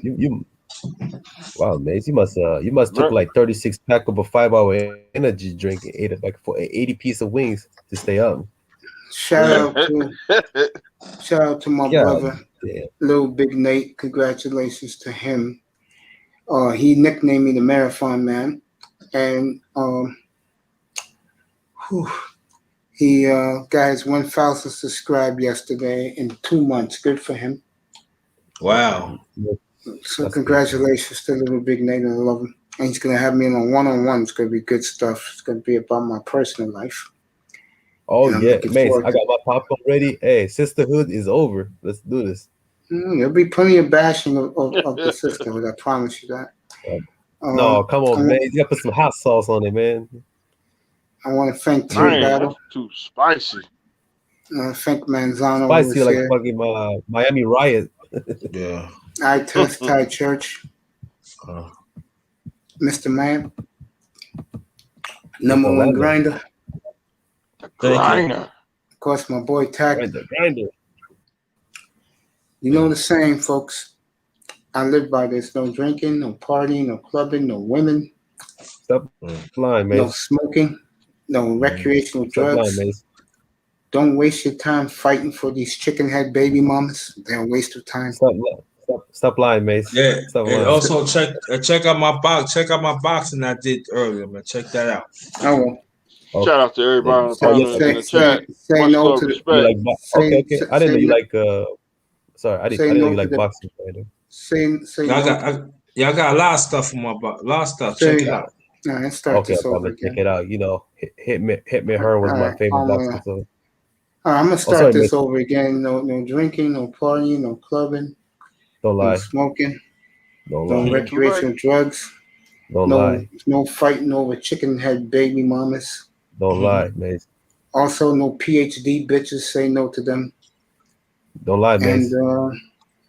And No jumping on cars. yeah, No, say no to sex. Say no to women. I will see you all tomorrow evening. It'll be a little quicker show tomorrow, and I just want to say thank you so much for the support. Also, it wouldn't be me if I didn't say this. thank you to Supreme King Coon and to Teapot. If you haven't seen the new intro they made for me, celebrating my 300th show. And I want to thank every brother and sister who supports us in the manosphere who has wished me nothing but warm wishes. Thursday morning will be the 300th show. I'll be eating fried chicken, cooking it live on the air. Yep. French fries, drinking me some what you call that punch? Hawaiian punch? No, the one, the Caribbean one. Starts with a K. Calypso. Tear Battle, I love you, my brother. I'll see you tomorrow evening. All right, and peace. again, we're gonna love this show. Thursday morning, have a good time, and I'll be munching on some little tiny baby chicken wings. I love you all. Good night Peace. from the Aces. Peace. All right, Thank coach. you. Thank you, Mace. Appreciate it. No, man, you guys are my guys, man. You know that. Love you guys, everybody. Tear Battle, I love All you right, too, my love brother. you too, man. All right, guys. Do some drug.